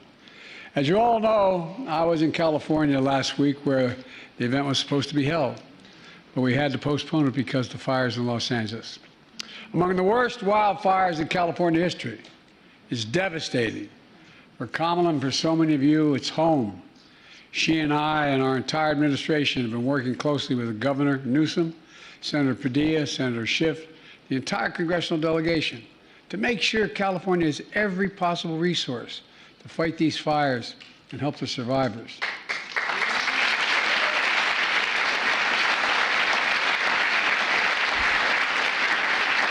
And fight back against the misinformation that's going out. You know, that includes our heroic firefighters and first responders. The heart of the nation are with the victims and families left behind and all the people who've lost their homes, livelihoods, and so much to these fires. It's been devastating. It's incredible. It's incredible. Thousands of homes lost. Folks, yet another reminder, tragedies like this is not about blue states and red states, not about conservatives and liberals. It's about the United States of America. The United States of America. And now to turn to today's event, in addition to Secretary Haaland, we have elected officials of the community and from the tribal community, the Indian nations. I learned that a long time ago from Danny Inouye. Just want you to know that, okay? I once said those Indian residents said, no, Joe, come here. Anyway, I was only 30 years old, but I learned it really quickly. Look, members of the California delegation, Senator Padilla, Representative Ruiz, champion legislators to establish these national monuments. Key members of my administration, Brenda, Chair of the Council of Economic Equality, and the staff from the Bureau of Land Management, the Fire Service, the Forest Service. Like many families, Jill and I made it a tradition to take our children and grandchildren to national parks and monuments every year. I wanted them to see, feel, smell, taste, look at just what has been preserved. And every time I looked at it, I thought about Teddy Roosevelt and these people, all they preserved. Imagine had they not acted. Imagine had they not acted. And I want them to witness the majesty and beauty of America. It's absolutely majestic. Our natural wonders are the heart and soul of our nation. And you all know it in this room. They unite us, they inspire us. It's a birthright we pass down from generation to generation. And that's why on day one of my administration since then, we've been carrying out the most aggressive climate agenda ever in the history of the world.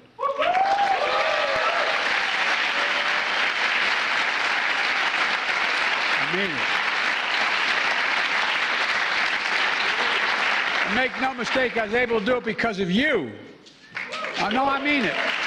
But I'm not kidding you. Because of you, including historic steps to conserve our natural resources for the ages. My second week as president, I signed an executive order establishing the first ever conservation goal to protect 30% of all our lands and waters everywhere in America by 2030. 30%.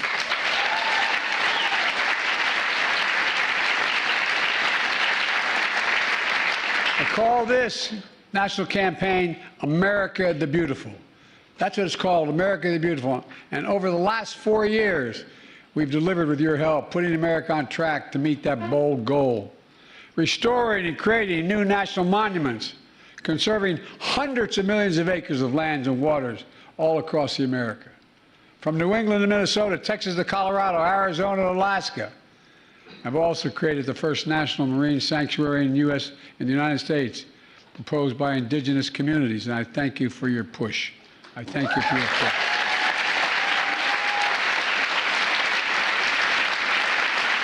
It stretches 116 miles along the California coast, 116 miles.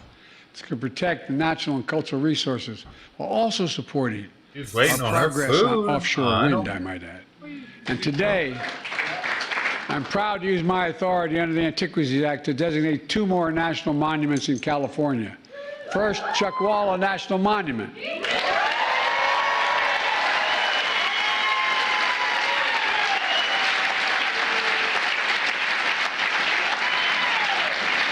In the Southern California desert, this monument will protect more than 624,000 acres of wildlife habitat and sacred ancestral lands.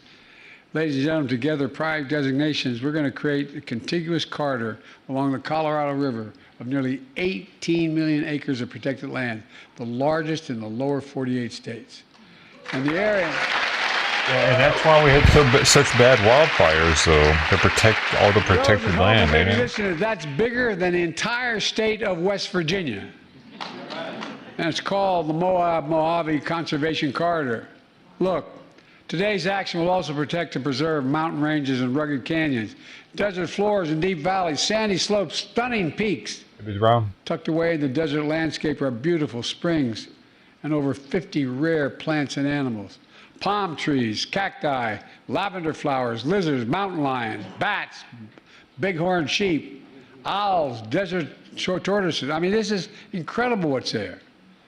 This action also preserves the mosaic of trails woven together by tribal nations that trace their origins back thousands of years. And left behind in these trails are ancient ceramics, tools, rock art, sacred ceremonial sites that will also be preserved. We're also preserving ruins of old mines from the 1800s. Their construction drove out indigenous people from their homes, a reminder of the harm that was done. There are remnants of the U.S. Army camp, trained units of desert combat shortly after we entered World War II. For generations, this place of wonder has attracted outdoor enthusiasts from hikers, horseback riders, exploring these vast lands, as well as scientists and geologists who are studying how the Earth evolves. Many veterans also returned here to heal their wounds, mental and physical, and invisible wounds as well, seeking solace and serenity in ways that only nature can provide. And you all know that. Only nature can provide some of this, nothing else. And next door to this monument, solar energy is being built, which proves what I've often said. We don't have to choose between the environment and the economy or between conservation and clean energy. We can do both at the same time. At the same time.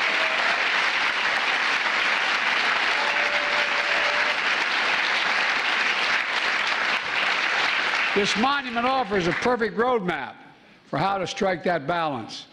It's a key element of our climate agenda that includes the most significant climate law ever in the history of the world. That's not hyperbole, that's a fact. The law that's positioned us to cut carbon emissions in half by 2030. That's generated $300 billion so far in new private sector clean energy investment. $300 billion. And that's created hundreds of thousands of jobs and unleashing manufacturing boom all across America. You know, and this matters a great deal. Second, the second national monument I'm designating today is this is important. I mispronounced it the first time. Swatila Highlands in Northern California.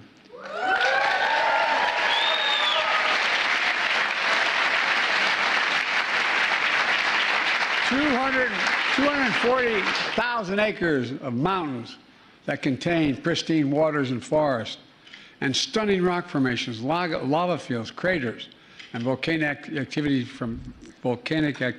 centuries ago. At the center of these highlands, a dormant volcano cradles a beautiful lake inside the summit. The highlands are home for countless plants, animals, including fox, frogs, bald eagles, bumblebees. The night skies there are darkest in America, and distant galaxies and stars are extra visible. It's incredible. In the 1960s, these lava formations were used by NASA to train astronauts on Apollo missions how to observe and take samples from the moon. And ever since, this landscape support California's outdoor recreation economy, from biking, hunting, fishing, canoeing, and so much more. This area is also sacred to many tribal nations, who were violently forced to leave their homes. You know, they held ancient ceremonies here. They found sources of reverence and healing here. And they're preserving lands fundamental to who they are and their way of life. Folks, it's important. Today's monument announcements build on another conservation action I took. Last week, I signed 2 directives to protect the entire East Coast, West Coast, and Florida coast and Eastern Gulf, and parts of the Alaskan coast from offshore drilling for natural gas.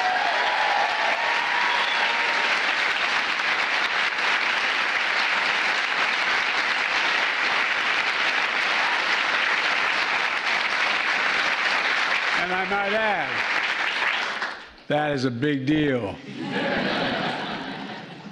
My state's only 3 feet above sea level. Oh, you're laughing, but it's important. Nearly 40% of Americans live in coastal communities. And it's not only good for the environment, it's good for our economy. I'll get shot down, We'll dude. protect coastal fishing industry that generates $320 billion of income a year. I'm just going to unsign Beach it. tourism that generates nearly $220 billion annually, and 3 million American jobs. It also saves us billions in potential damages by avoiding oil spills like the Deepwater Horizon. You know, in the spirit of conserving not just the waters and lands, but our history, I did something else.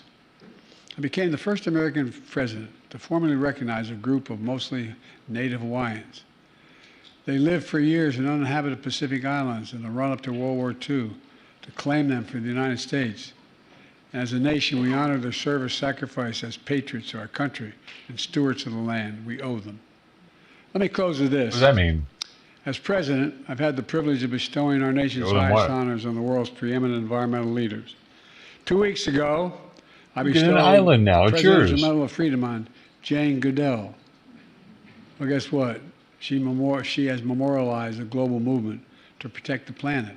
She's done an incredible job. In October, I bestowed the National Medal of the Arts on Clyde Butcher, who grew up in California and became America's most acclaimed landscape photographer today.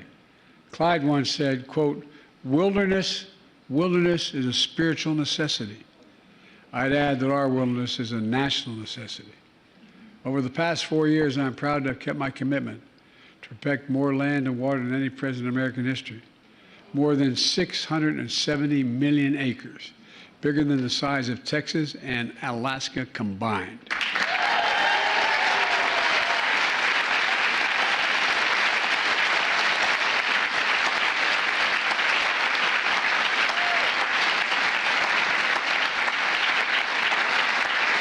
And without you standing up, we could have never done it. It's about our planet, our people. It's about America itself.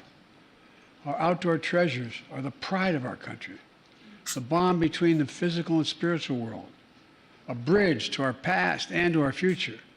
Conserving them not only protects the livelihoods of people who depend on them, it preserves a key piece of our history and the full American story.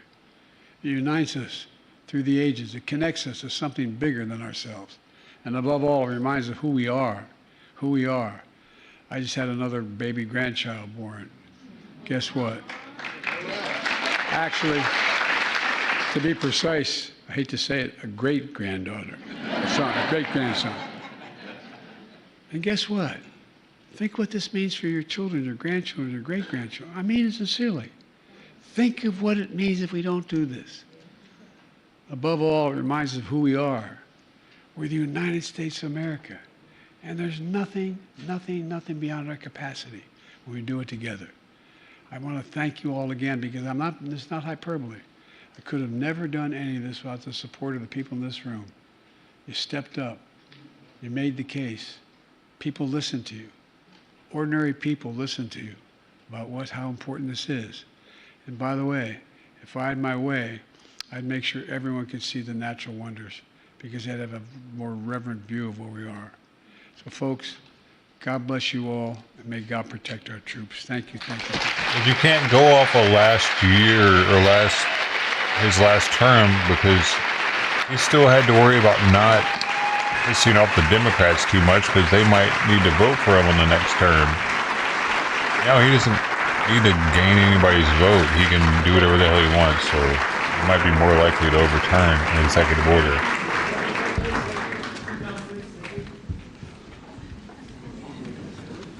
The first bill I'm signing is the establishment of the California Chuckwalla National Monument.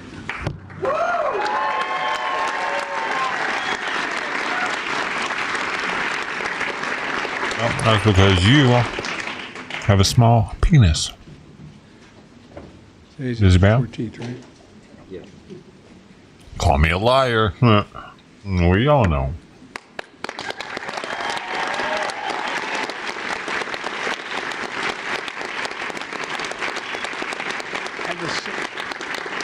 The signing pen goes to the You have a small secretary because penis. I'm afraid not to give it to her. Small You've done penis, an man. incredible job, and I'll get each of you a signing pen. All Democrats or anybody that isn't You're Trump, welcome. you have a small penis.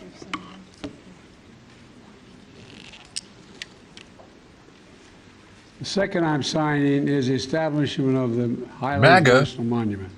Big penis. Here we go. I don't give a fuck. If you're not with Trump, you have a small penis. I know, Santina, I'm trying, the day of. Not gonna last long here This because I'll end up banning you probably. You'll fill in the dates here, guys? All right. Only Trumpers allowed here. No, I know that, but I don't want to. Thank you. Thank you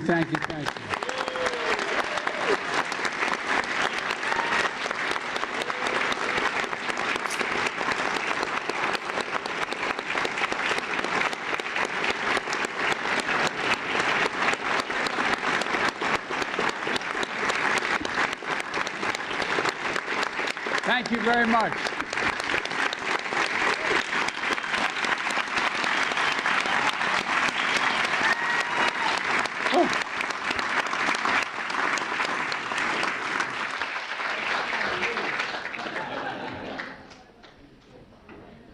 Over.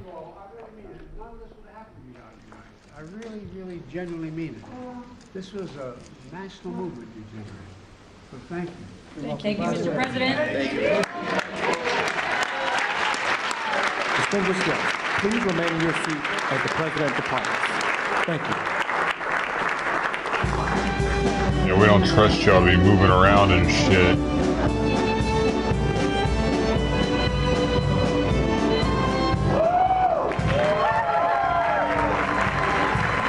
It's official. He's native now. Honorary Native American.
Oh man. Second largest utility is being accused of starting one of the devastating Los Angeles fires that have collectively killed at least 24 people and displaced tens of thousands. LA resident Jeremy Gersey made these claims in a lawsuit filed this week against Southern California Edison. He says the Eaton fire, which destroyed his Altadena home, was ignited by the company's equipment. Southern California Edison has denied the allegation, saying their analysis of circuits and transmission lines in the area showed no operational anomalies in the 12 hours prior to the fire's reported start time. The utility added that there were no interruptions until more than an hour after the fire ignited. Local officials stated the cause of this fire remains undetermined, but confirmed they are investigating an electrical transmission tower in Eaton Canyon as a potential origin site. The suit, filed in LA County Superior Court, seeks compensatory and punitive damages. A similar lawsuit against utility PG&E resulted in that California electric provider declaring bankruptcy in 2019. Meanwhile, several additional suits have emerged against Southern California Edison as a result of the LA fires. One filed on behalf of people whose homes and personal property were destroyed in the Palisades fire accuses the utility of negligence, saying it failed to de-energize all electrical equipment in the area that day despite repeated and clear warnings. Southern California Edison wrote in a statement that it has not yet been served with this lawsuit, but will review the complaint when received. Attorneys representing plaintiffs in these cases say they are continuing to meet with other fire victims who may also have cases against the utility, and note more legal action against Southern California Edison is likely to come. For Straight Arrow News, I'm Kara Rucker.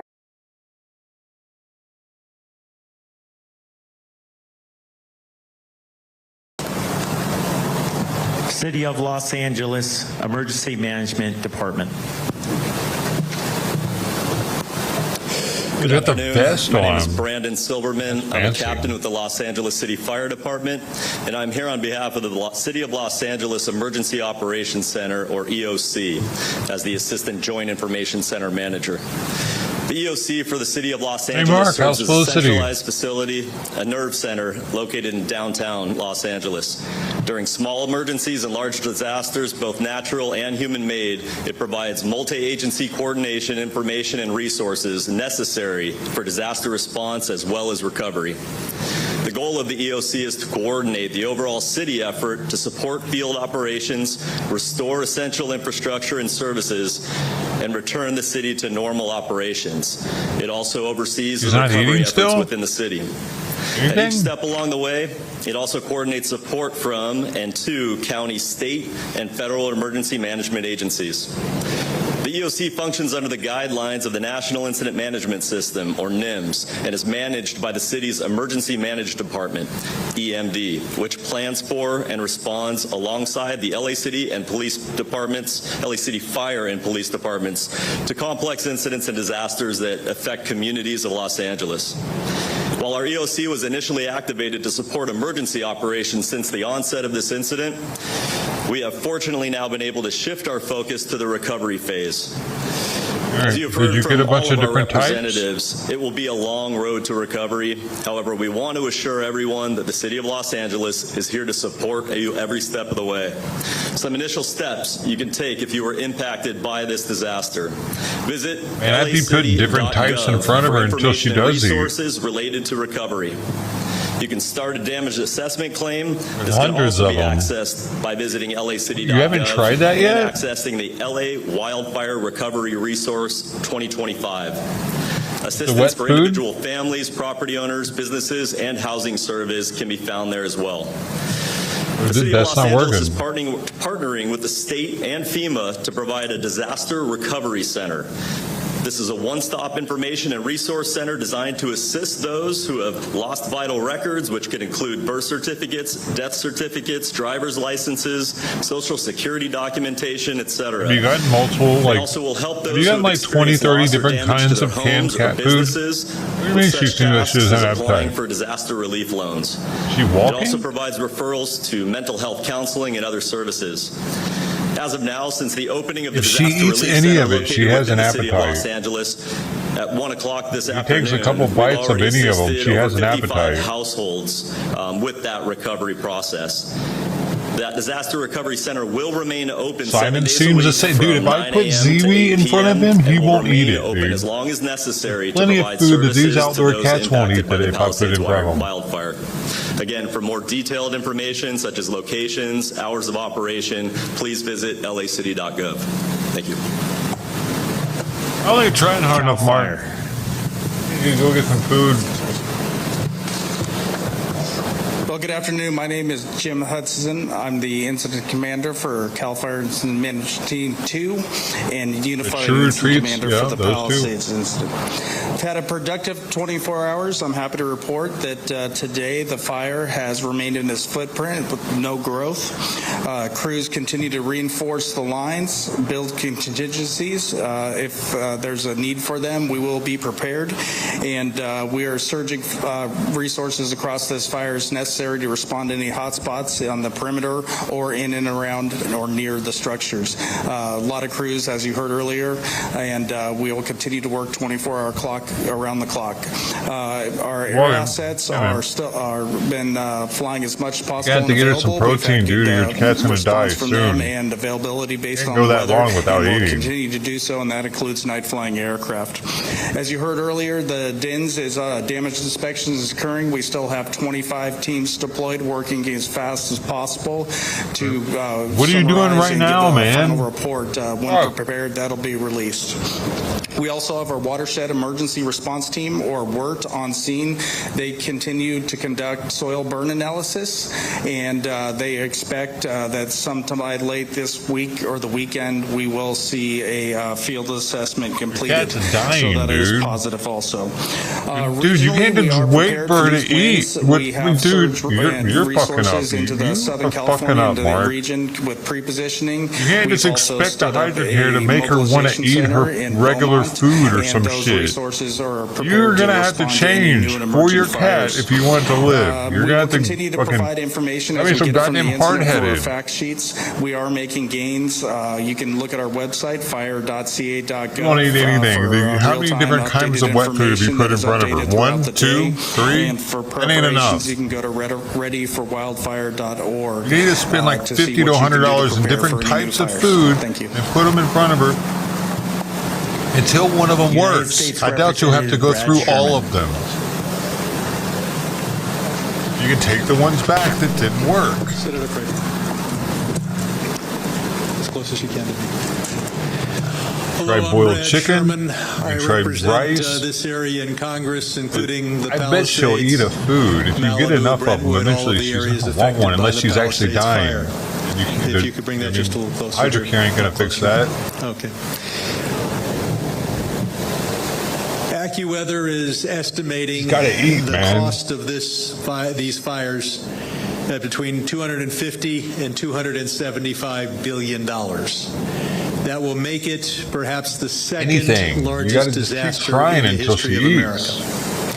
Everything you can think of. I'm here to focus on the federal issues, but first I want to thank our first responders. Otherwise, she needs to go to the damn emergency room. And have done so much to keep us safe. The focus here is on aid to those who have been hurt. You've got to go to disasterassistance.gov to see what FEMA can do. The first thing that will happen. She'll probably eat it if you find the right one, dude. If you have any insurance at all, is that you will get this letter. This letter is misleading. I have talked to the FEMA director 3 times. They are trying to fix it. Consistency or the right flavor. But until they fix it, you will get this misleading letter that will tell you that assistance not allowed. Don't believe it. I don't know. For me, spending $50 on random cat foods and picking out different ones, it's a pain in the ass, but it's worth it to know for sure that she won't eat. FEMA can determine what is your uninsured loss. The only thing they'll disperse to you is $770. Now, that amount would be dispersed right away. The rest will require them gathering information from you about whether what you're insured for, whether your insurance covers temporary housing, etc. All right, you're just going to watch a slow death. Now, when a lot of folks are underinsured, and when she dies, she'll die, and you will never know if she would have eaten something if you would have kept trying to find something. They're going to be eligible for a certain amount from FEMA. First, the $770 that's special. Then $43,600 to...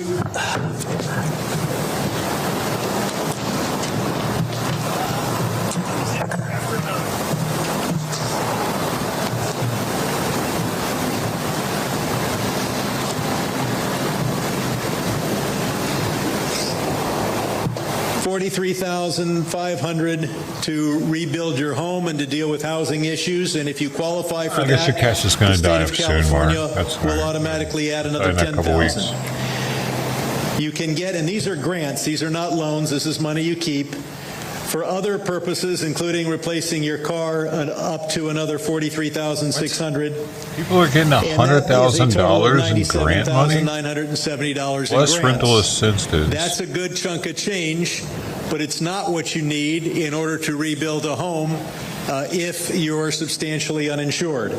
That's why our entire Los Angeles congressional delegation is going to be fighting to try to get those grants increased. What? Now, who's paying for all that? Who's paying hundreds of thousands of dollars for these people that didn't have insurance? Program, the Small Business Administration why are we paying that? Programs. For homeowners, they'll loan up to $500,000. And then if you have losses that are non-real estate losses, they'll loan up to an additional $100,000. It's a 4% loan, and payments are deferred for your first 12 months. For businesses and nonprofits who have been affected in the area, the loan amount, and the loan can be for physical damage or for economic damage, such as lost sales. The maximum loan is $2 million. The interest rate is 4%. The payments are deferred for 12 months. If, however, your business is one that's quite profitable and you could get the loan from the private sector, the interest rate is higher. But for most businesses, it's going to be a 4% loan.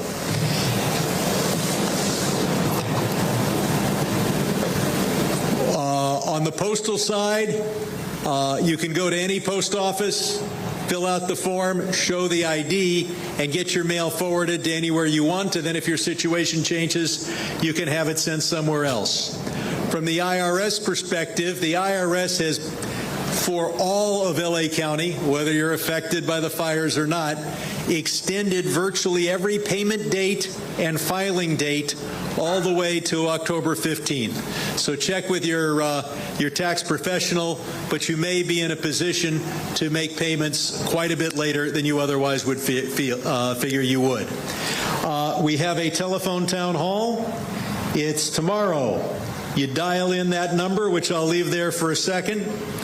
And as the other speaker pointed out, we have a center, and people are going to wonder where it are. It's the old West Side Pavilion on Pico. It's now a UCLA facility, but it's not quite at the UCLA campus. It's open from 9 a.m. to 8 p.m. And finally, to get information, you can go to bradsherman.house.gov. Thank you. Look forward to working with you over the long haul.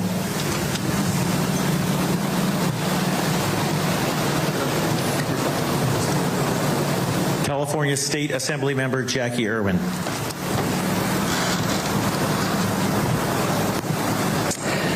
Well, thank you very much, Congressman Sherman. That was very informative. My name is Jackie Irwin, and I represent the Palisades and Malibu in the State Assembly. I want to start off by saying it was a week ago this morning that we saw the first flames, the first smoke from the Palisades fire. And I want to thank our first responders who have been fighting in 24-hour shifts this fire for a week. In unsafe conditions, they have saved many, many homes, and I want to thank their families also. I also want to thank the public safety, sheriff, and deputies. But what a lot of the public doesn't see is we have all these logistic folks and support folks that are right here at the command center who have been supporting the firefighters.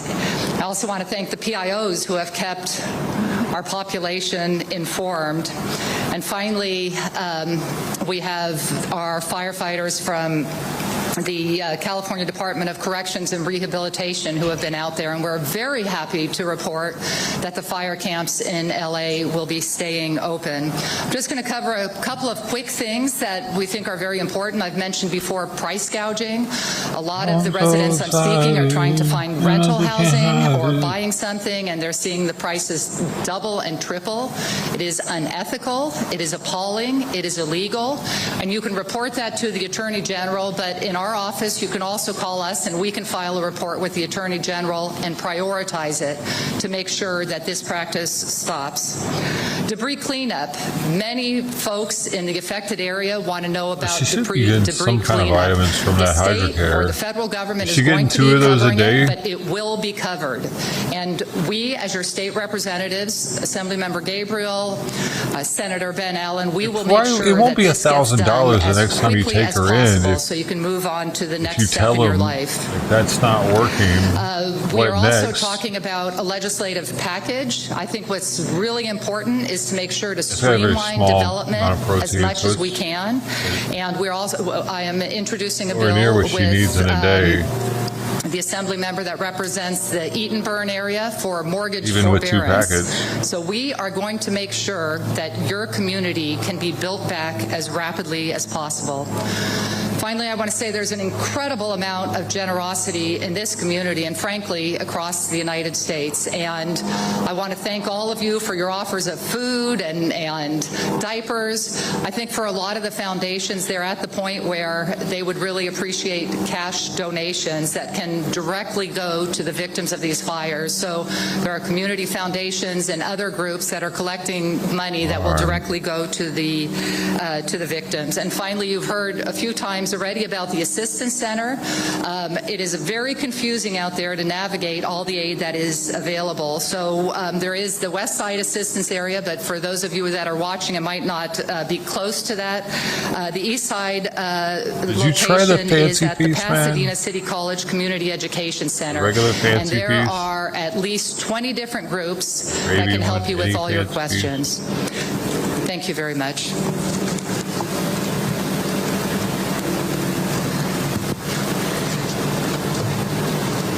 Next up, we have the Colonel for the California National Guard. Good afternoon. I'm Lieutenant Colonel Manuel Areno, Commander of Task Force 143 with the California National Guard. We are here to support the state and local law enforcement officers and emergency response partners, including LAPD, Santa Monica PD, the Sheriff's Department, and the California Highway Patrol in response to the Palisades fire. Our battalion has over 600 soldiers on the She ground. can't go to the store, performing dude. various tasks and functions throughout the area of operations. We have traffic control points and robin patrols. These key functions allow emergency responders unimpeded access within the fire perimeter. It further provides responders this function by keeping civilians to returning to evacuated residential areas before it can be made safe. It's really bad for her liver. She can get fatty liver disease from not eating. Look into it. On unoccupied neighborhoods. Soldiers from Task Force 143 are also assisting to secure critical emergency response infrastructure and staging areas, and are prepared for additional missions as requested by our partner agencies. You can expect to see uniformed California National soldiers and our tactical vehicles positioned throughout the area. I understand the feelings of frustration and anxiety many are experiencing as they are prevented from returning to their homes. Please know that our soldiers live and work in the communities we support. There are some high-calorie foods by ensuring safety Amazon, and the security like of everyone. pastes and stuff. On behalf of the entire task force, I want to express my deep gratitude Why for not? the kindness Because it and has vitamins in we've it for received from the humans. community, the And some of the stuff in it might not of the people be okay in the of LA concentrations that it's inspire in. us to serve with Okay. greater purpose. Thank you for your Come on, Mark. God patience damn it. and trust. Aren't you trying as we work to together school me on why to get cats through didn't this need wet challenging food time. like a couple of years ago or something? About how you feed your cat really high quality dry food? California State Assembly Member Jesse Gabriel. We had an argument about how I was telling you how wet food is bad no matter, or dry food's bad no matter Good what. afternoon, everybody. Jesse Gabriel, really proud and grateful to represent the San Fernando Valley in the California State Legislature.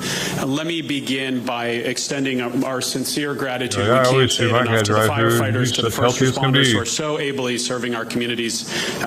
Their Well, dedication, without their water, professionalism it's not so good is for the next level. kidneys. And I want you to know from the folks in the Valley where you are holding the line at Mulholland, we are unbelievably grateful for the work that you have done over these past couple days. And just The higher the thank you for protein, the everything more you're water doing. they need in their diet, I do actually, want to speak because they specifically need to the water those who have for been their kidneys to be able to evacuated process in the Encino and protein Tarzana out in of the their South body. San Fernando Valley. I was among those who got a mandatory evacuation order. I know that it can be stressful and Byproducts or scary whatever. to put your kids in the car at night and to pack up your bags and leave. Well, But I just want to the cat's thank got way more everybody going on who than asthma, dude. followed those evacuation orders and got out of harm's way. Asthma doesn't And make I them just can not eat like empathize with that. folks who want to get back into their homes. I am The very vet eager to sounds get like back it into my sucks, for home. one. My kids are eager to get back into our house.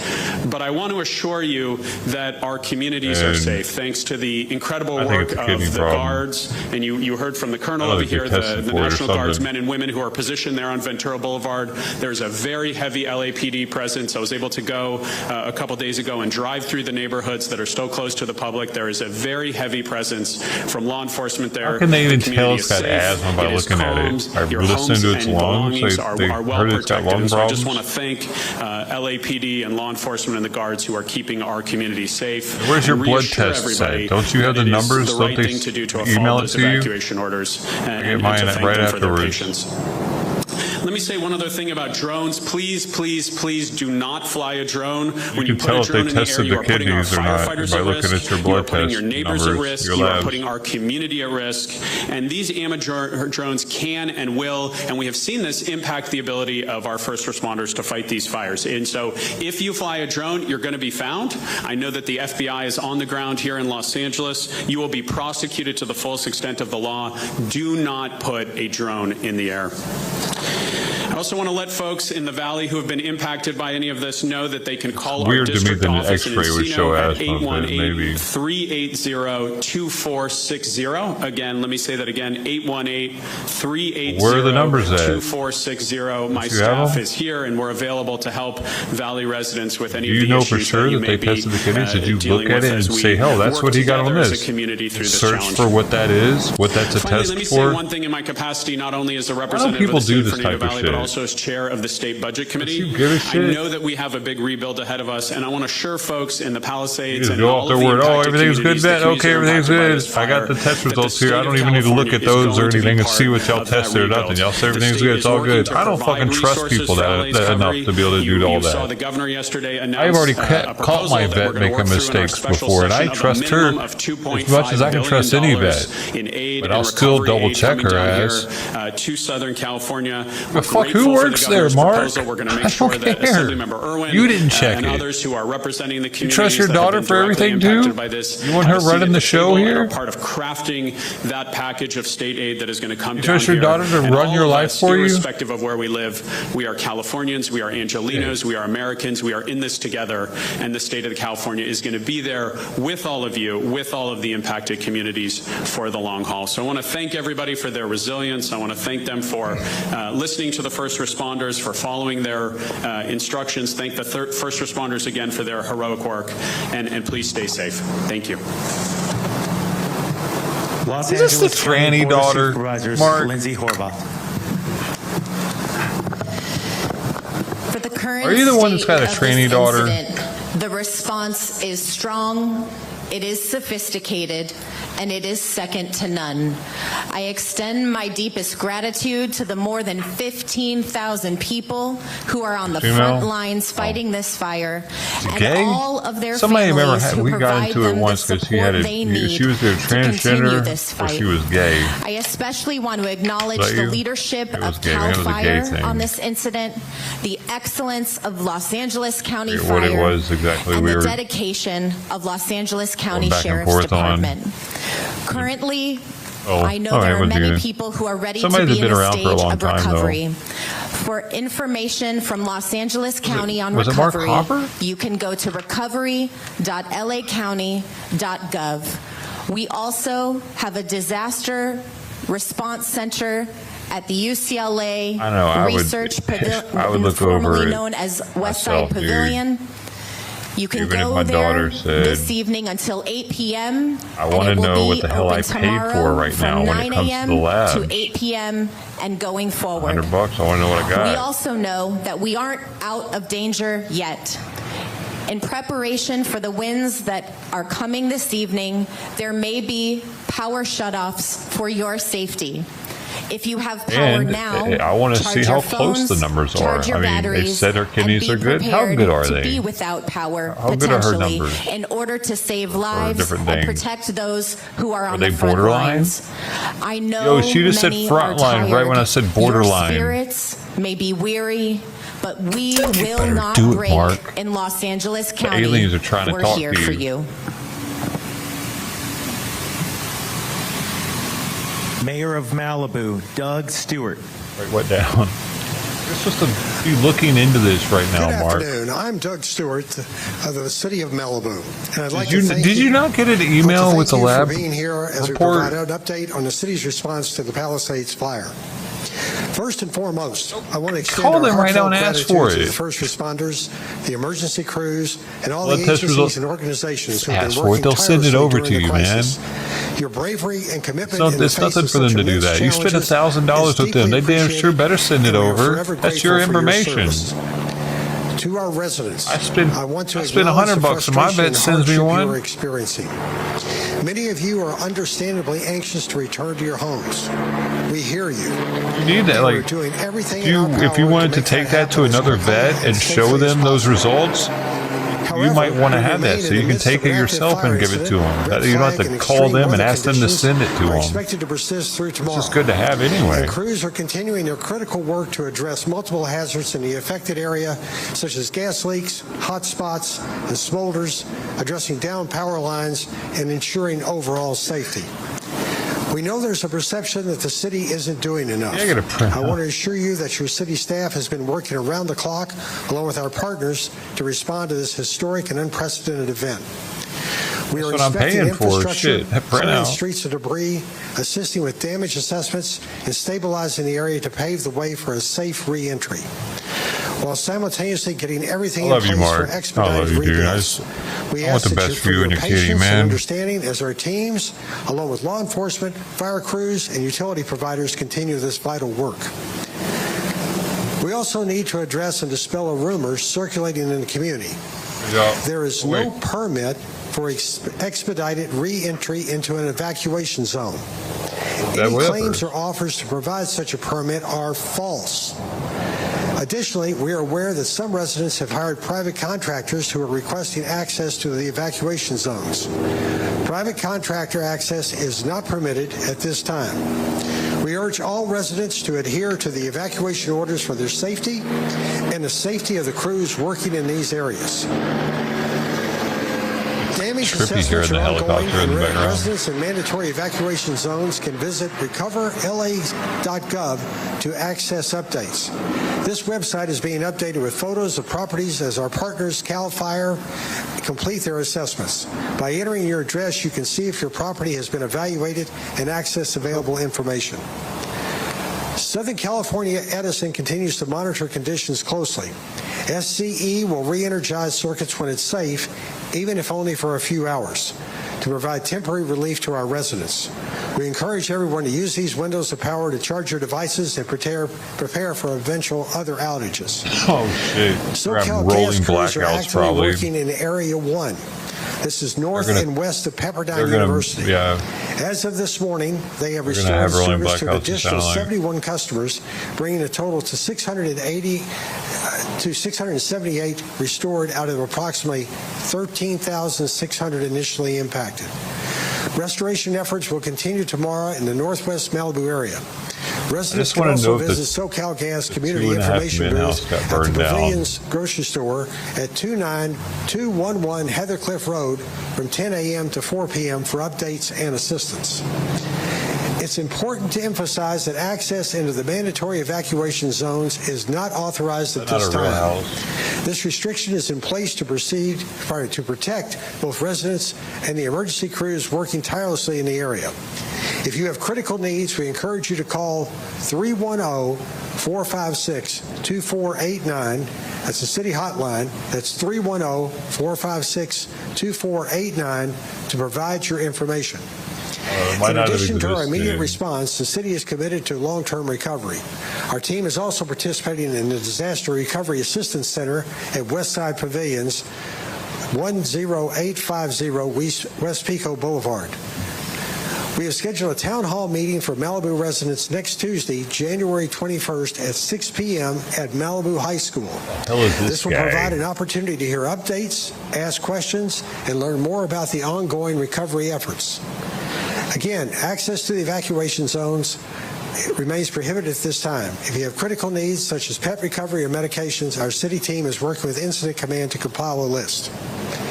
We know this fire has taken a profound toll on our community. I want to take a moment to acknowledge those who have suffered I think that'll give you a better idea too, you know. And then to the families who've lost loved ones and to those still searching for missing family members, please know that our hearts are with you. We grieve alongside you and stand ready to support you in any way we can during this incredibly difficult time. For ongoing updates specific to Malibu, we encourage everyone to follow the City of Malibu on our official channels, Facebook, Instagram, and X, dude, you got Google. City of Malibu.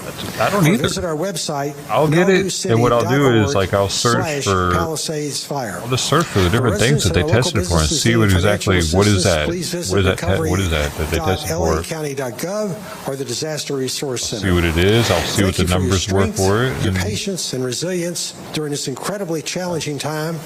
Together, we will overcome this crisis. Back in the day, vets could really scam us. Nowadays, we got Google. Thank you. You look at what's going on with the lab. It's kind of fun.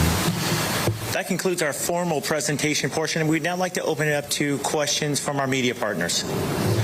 If you have a question, raise your hand. If you could state your name and agency in question, and my partner, Andy Van Skyver, will bring the mic over to you.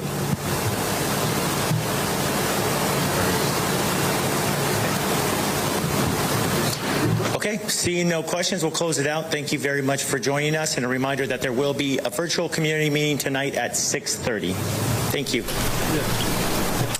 All right, you have just been listening to nearly an hour-long update from officials about the Palisades fire I think mine and actually get the other fires in texted general. to me. I think the number What one are you thing you doing? want to hear today is what we heard from CAL FIRE, and that what they is, got. he says it is, quote, a productive day, and that there was no new fire growth in the Palisades fire, so it remains at that 23,000 plus number in terms of acreage that you see on your screen, 17% contained.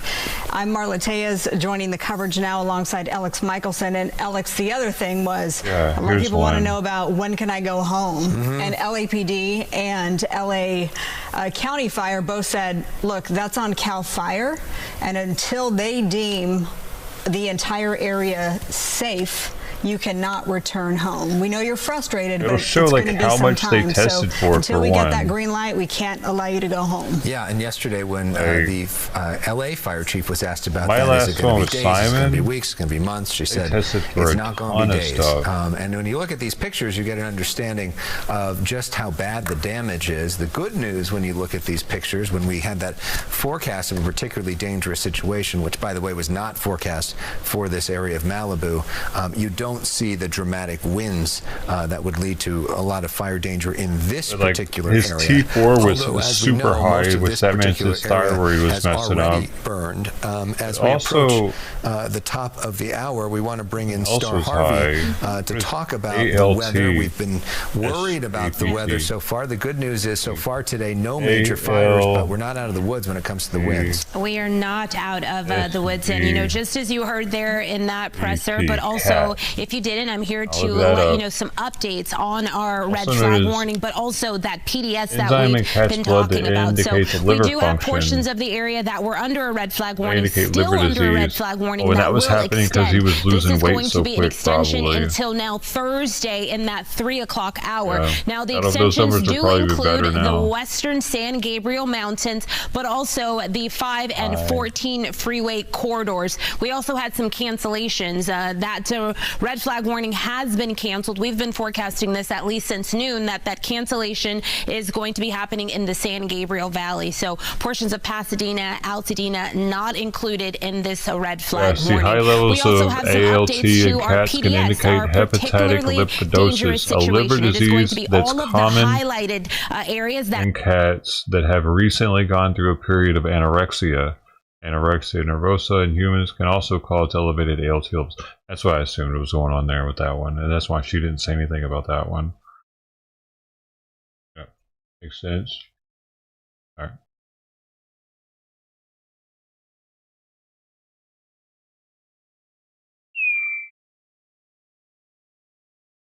So that's what you do, really. Like, that's how I figured out. Like, I don't know what the heck ALT, SGPT is, but that quickly I knew what it was and why it wasn't a big deal even. Moment. It's to be expected in a cat that's not eating right,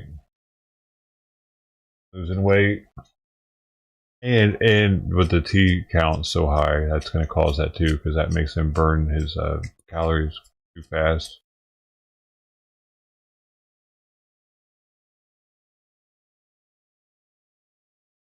Hypothyroidism makes him hungry but lose weight. Well, they're still saying the fires could It's get Dr. Ariel explosive. Cohen. He's the chief meteorologist for the National Weather Service covering Los Angeles and Oxnard and Ventura County. He joins us by phone. Ariel, your office has issued this very ominous red flag warning that LA and Ventura counties are under until tomorrow. You're calling it a, quote, particularly dangerous situation, but we're hearing from Brian that they're Mark, not if you really didn't seeing know, the wind if you haven't gusts ever yet. looked at a lab report, I failed to mention, it says on these things what the reference range is for it. Just like one's for us when you go to the doctor. It has a reference range of what the low and what the high is, and anything out of the reference range is either low or high. So, I mean, that kind of helps to narrow down what you'd want to look into or look at more closely. If something's right on the borderline of being high, maybe if it was tested again, next time it would be high or something.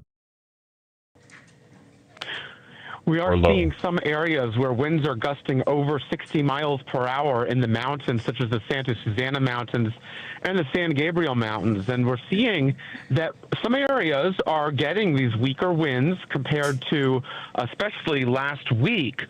But when we look into the overnight hours tonight into tomorrow morning, we are seeing another burst of strong winds that will be setting up in areas from central Los Angeles County through central and southern Ventura County. And in that area, we're looking for there to be a continued risk for explosive fire growth, where wind gusts can potentially reach upwards of 50 to 60 miles per hour. Bottom line point, we're not out of the woods yet. Yeah. You know, we are, as we've been messaging, we're not expecting anywhere near as strong winds as we got with last week's event, but we are still very concerned about any fires that, if they were to develop, could grow explosively. So everyone needs to be at a high state of readiness as we head through this continued wind event. Yeah, the important thing to know is that these wind, I mean, first of all, 70 mile per hour wind gusts is no small thing. That's a strong wind gust. Right. While it's not as bad as what we had last week, we're still seeing fires like this auto fire that broke out last night in Ventura. Exactly. And we heard firefighters last night warning of these holdover fires where these embers live deep in the ground or inside trees, and then a high wind comes and a fire that was extinguished days, even weeks ago, sometimes months ago, times years ago. Come on, months ago, lady. And so this is why we make sure that everyone has that information. Fires are getting rekindled that we are still after in a very dangerous months fire of weather being environment. The PDS dormant. is indicating that if any fires were to form, again, it extends through tomorrow, midday to the afternoon hours, that people need to be ready to take action immediately. If an evacuation is ordered, if an evacuation order is issued for your area, you have to evacuate immediately. You need to be at a very high state of readiness as we continue to experience these periods of strong winds. Just because the winds might decrease at various points doesn't mean they won't come back soon, or some areas nearby could be experiencing them. Everyone needs to be prepared. This part of Southern California it's had a fraction of 1 inch of rain since last spring. Is there any rain that you're seeing on the horizon? Not at all. No, no. Yeah, I know that is not what people want to hear. However, you know, it just continues to underscore how important it is that everyone be weather ready, everyone have multiple ways to get emergency information, as fires will continue to be a concern for the foreseeable future. Dr. Ariel Cohen. Ever be scared. Crews continue to mop up, look for those sources of heat. Wait, what? And basically they're on a seek and destroy mission to those areas where we can get into. Coming along all the way, it's pretty much the same thing. We've actually reinforced crews over the last 2 days in anticipation of that potential offshore wind event. Fortunately, it does not look like it's occurring, but we do have quite a few folks in there. Same basic story, mop up patrol, strengthen the lines. We've had some sources of heat in here when a fire burns, especially as quickly as this one did. It doesn't necessarily take out all the fuels. It leaves residual heat, down logs, things like that with the canopy above. So we're still seeing flare-ups, especially since it's so dry. So going into fire behavior, the first thing and most importantly, not expecting the fire to leave its current footprint. Should be staying right where it's at. We've been testing it with moderate winds occasionally. Some Fortunately, coconut water. we haven't seen the sustained winds, but more importantly, things are very dry out there. So a lot of those fuels are just essentially burning themselves out. Burning themselves out, baby. You're not trying to party? You're not trying to party with us? listen to local officials. If they get an order to evacuate, please evacuate. Listen to those orders. As you've seen, as we've all seen, that this lady not telling me what to can be do. very, very detrimental. So that is very important. I don't want to listen. FEMA is here. We're going to be here, and we are going to continue working very hard on behalf of the people here to provide assistance. FEMA? As Definitely of this not morning, listening to FEMA. we had already put more than $8 million FEMA told me to do into the something. I hands told of them the to fuck off. survivors Who who the were fuck are you? impacted by this fire. FEMA. Our teams are working FEMA very officer? hard every day to Outta work here. through those applications to continue to get more Definitely would people say that. I'd slap approved, them more too. funds approved, so people They can put their hands on me, jumpstart I'd their slap recovery. them. I've been here all afternoon, and this place They're has not been allowed to do packed that. all afternoon. How Even many if they're in people like a roughly full have you guys serviced? Not only at outbreak this outfit, location, like, but I think sir, you have some numbers about how many people have been gotta come with serviced me. as a result of this entire situation. We're having so far. Sure, I don't have specific numbers about how many have come out to the DRCs today. Here. But as you mentioned, it's been nonstop. People Exactly how that would are happen. here. They need the help. I can tell you that more than 33,000 people have submitted I made that little noise when I did it applications too. for assistance. Our teams continue Maybe to got work her. through those applications to get people approved and get them on the road to recovery, get very much needed financial assistance into their hands. What do you find people don't know who have been impacted by this? What do they not You're know? taking If me, you had dude. to share any final message for anybody that's watching that may need help, maybe they know somebody that needs help, what do you need to know? What message needs to be passed along? First, again, we're why do you here. do We're that? going to be here. You're getting all But I think crazy. the most important Why aren't the thing cats that people coming by in the need to know is afternoon, if dude? you have Kinda weird, insurance, though, isn't it? file a claim with your insurance provider first. That way you can get the ball rolling on any financial assistance they may be able to provide. Because by law, FEMA cannot duplicate benefits. So we need to see a determination letter from your insurance company before we can finalize your application. And so if insurance covers some things but not other things, FEMA will work very hard to provide Why some is FEMA supplemental paying for these assistance to people cover, help you anything? cover what they did not cover. I don't get it. Nicole Wilson, thank you so I much. didn't know this was a thing where the federal government would just bail you out if you didn't have Open 7 insurance. days a week, 9 a.m. to 8 p.m. for the foreseeable future, they tell me. This is at Pasadena City College, not at the main campus. I want to stress that. This is not the main campus. Where we're at, I believe, this is the Foothill campus. It's called the Community Education Center. The Community Education Center is where they're all stocked up. Not only is FEMA here, but the Small Business Administration is here. We saw You lost your house. Let's go get EOC is here as $100,000. well. The governor's office was here earlier today. That make so it better? not only FEMA, but I know your there's house is worth $1 charities that million. we've seen here. So much help for so many different people that have so many. And then they're like, we're going to try to get you guys more than the 100,000. This isn't Austin enough. Westfall, thank you for that. Now we go to St. Mark's Episcopal they didn't have Church, one of insurance, the though. spots that was burnt down during this. Yeah, it was a school as well. Well, church, no, you're right. Church Consolation and prize. school. And we have Christy Fajardo out there on scene with all the damage behind you. Christy?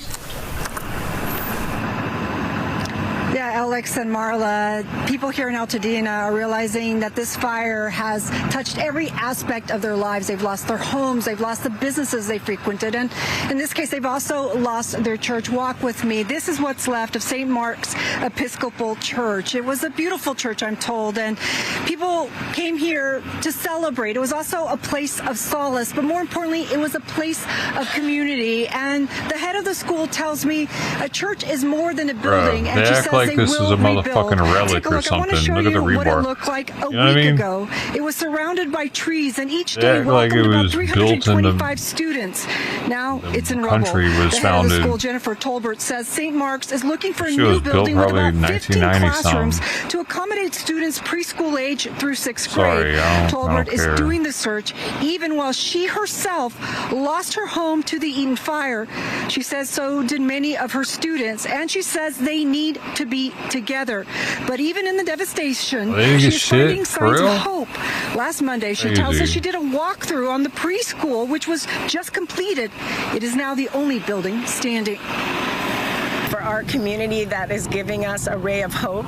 This school started as a preschool, and then we built over time up to 6th grade. And so the fact that it's still standing, and we're kind of going back to the beginning, and we have at least one building to help get us started.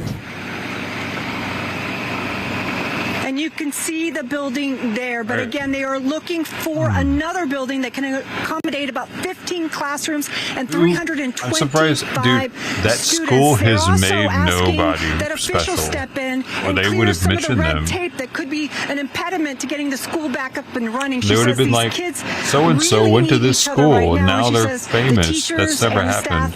Need them too.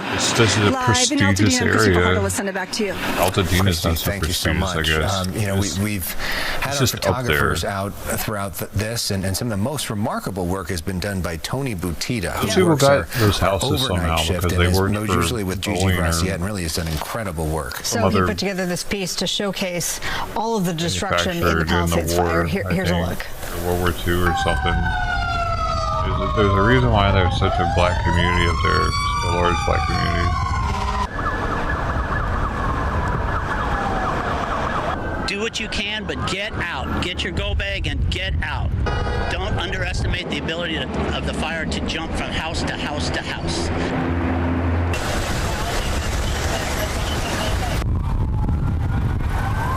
It's a two-word one though. They make missiles and shit. What took drumming? Maybe that's what I'm thinking of.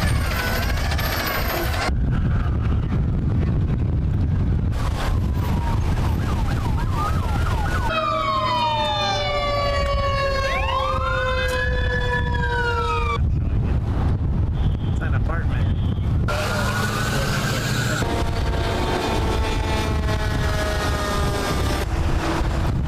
I wonder if I could just search that. Why is Altadena so black? Why is Altadena so black? In 1968, the Fair Housing Act prohibited race-based discrimination against home buyers and renters and helped to change the racial makeup of Altadena. Black families who were pushed out of urban housing in neighboring Pasadena made their way in, and the area became sought after by families from the South. LA fire devastated historic black community in Altadena. This is on Sunset Boulevard at Rustic Lane, and what you are watching, unfortunately, are multiple homes that are now burning and are going to be a total loss. Come here, where are you going? There you go. I see it from before.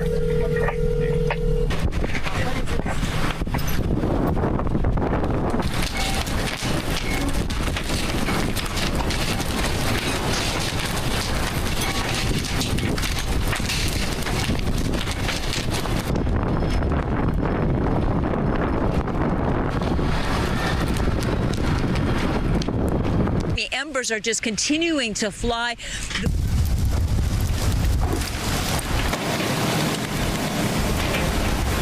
Well, firefighters have told me they have no water on this block, and you may be able to make out the ember storm that we're in the middle of right now. This house going to be a total loss. They have no water to put on this fire. I'm running out of my shirt. Hey. What are you doing?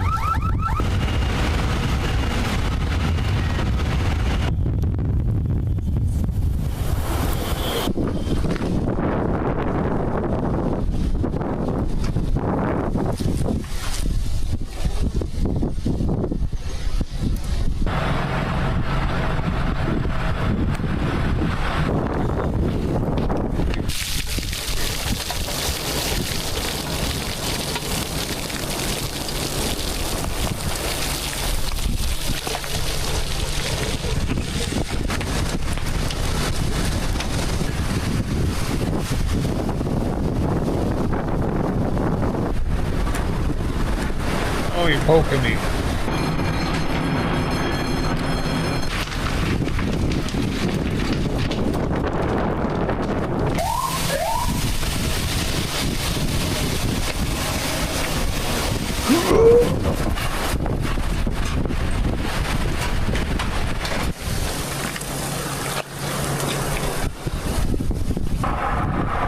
I don't know why she likes to hang out here. It brings tears to your eyes. Yeah, I'm sad. I'm saddened, and I'm gonna miss the stuff. I'll never forget the memories. Dude. Wow, some extraordinary pictures there from our photojournalist, Tony Butita. Thanks for putting that together, and thanks for being out there and capturing all of that. Donations are pouring in at the Westside Food Bank in Santa Monica, which is partnering with Santa Monica College to collect much-needed supplies for people who are devastated by the fires. We just got a call from a lady in Aspen. We got a call from Pittsburgh. We're getting calls from everywhere. Everybody wants to donate, and we're just so appreciative of it. Another donation drive taking place right now until 5 p.m. That's at Santa Monica's College's Bundy campus at 3171 South Bundy Drive. They're looking for clothing like sweaters, shirts, jeans, new and packaged underwear and socks, also baby supplies like lotion, wipes, bottles, baby clothes, formula, pacifiers, blankets, phone chargers also needed. If you want to donate money, they'll accept gift cards. Find the donation link on our website, foxla.com/links. You want to donate money? Masks are now available across Los Angeles. The city is handing out hundreds of thousands of masks at public libraries, recreation centers, senior centers, and local nonprofits to help protect people from that poor air quality. Officials recommend wearing the masks outdoors if you smell smoke, if you see ash, or when air quality is bad. To find a location near you, you can visit foxla.com. In response to the Palisades fire, the LA Fire Department has issued parking restrictions. They apply to Topanga State Park and West Ridge Canyon Back Wilderness Park, with warnings issued for surrounding areas. The move is aimed at ensuring emergency vehicles can access critical areas quickly and safely. Fire crews are still battling hot spots and working to prevent the flames from spreading. A strong Santa Ana winds pick up throughout the week. Authorities are urging residents and visitors to adhere to these restrictions to help protect lives and property. Well, just the last few hours, Mayor Karen Bass talked with the media.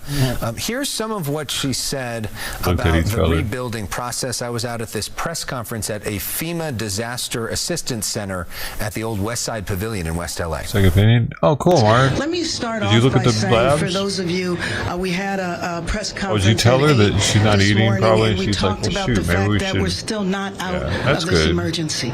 We know in the next 24, 48 hours, it is possible that there are fires that expand, that we have additional problems within the city, and Jim can go into that in a little further detail. Some more ideas to do before Thursday. My message to Angelenos is that everybody needs to stay safe.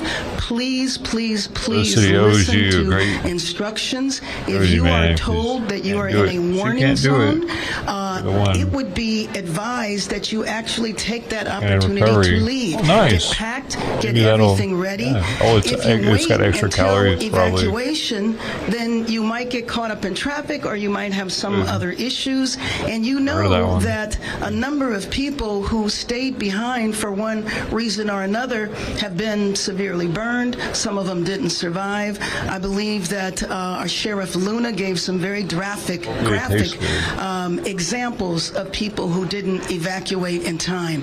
Everybody wants to help the first responders. Everybody talks about the first responders. If you want to help the first responders, then please follow directions. But while we're going through what I hope is the final hours of this emergency, it's also time to begin to talk about our recovery.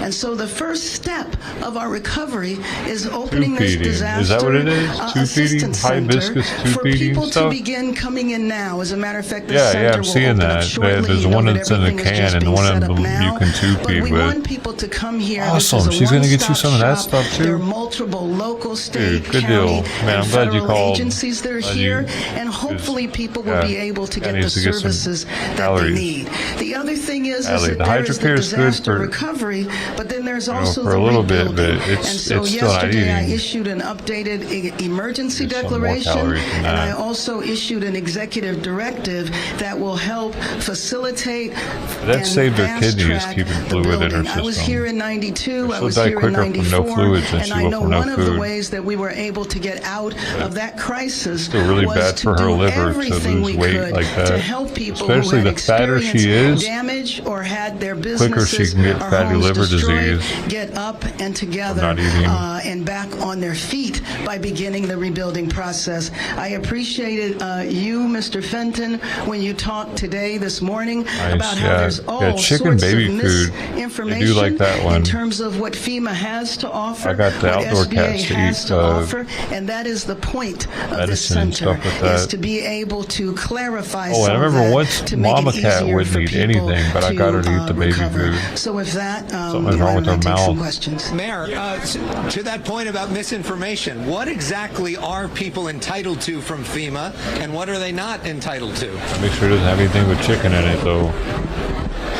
Yeah, so the application process starts with individuals able to, that evacuated or homes were damaged, be able to get serious needs assistance, which is a one-time grant See, of up is this to another meeting with her, or that am I covers watching basic old needs shit? while you're evacuating, things like gas, water, food. Oh, look an onion. Yeah, nothing. Family, don't have anything in it. Consumables, those kind of things. As you go through the application process, then, if you're insured, you should go to your insurance company, which could help you with, most insurance policies will not only help you with home, but alternate living expense. If you're uninsured, you should come to, keep on going into If it has FEMA. lemon juice or something in it as a To give you the preservative, two grants like it that shouldn't have I that. talked about. One is called Other Needs Assistance, which is a grant up to $43,600 that helps with personal property costs, medical and dental, transportation, funeral costs, and miscellaneous costs.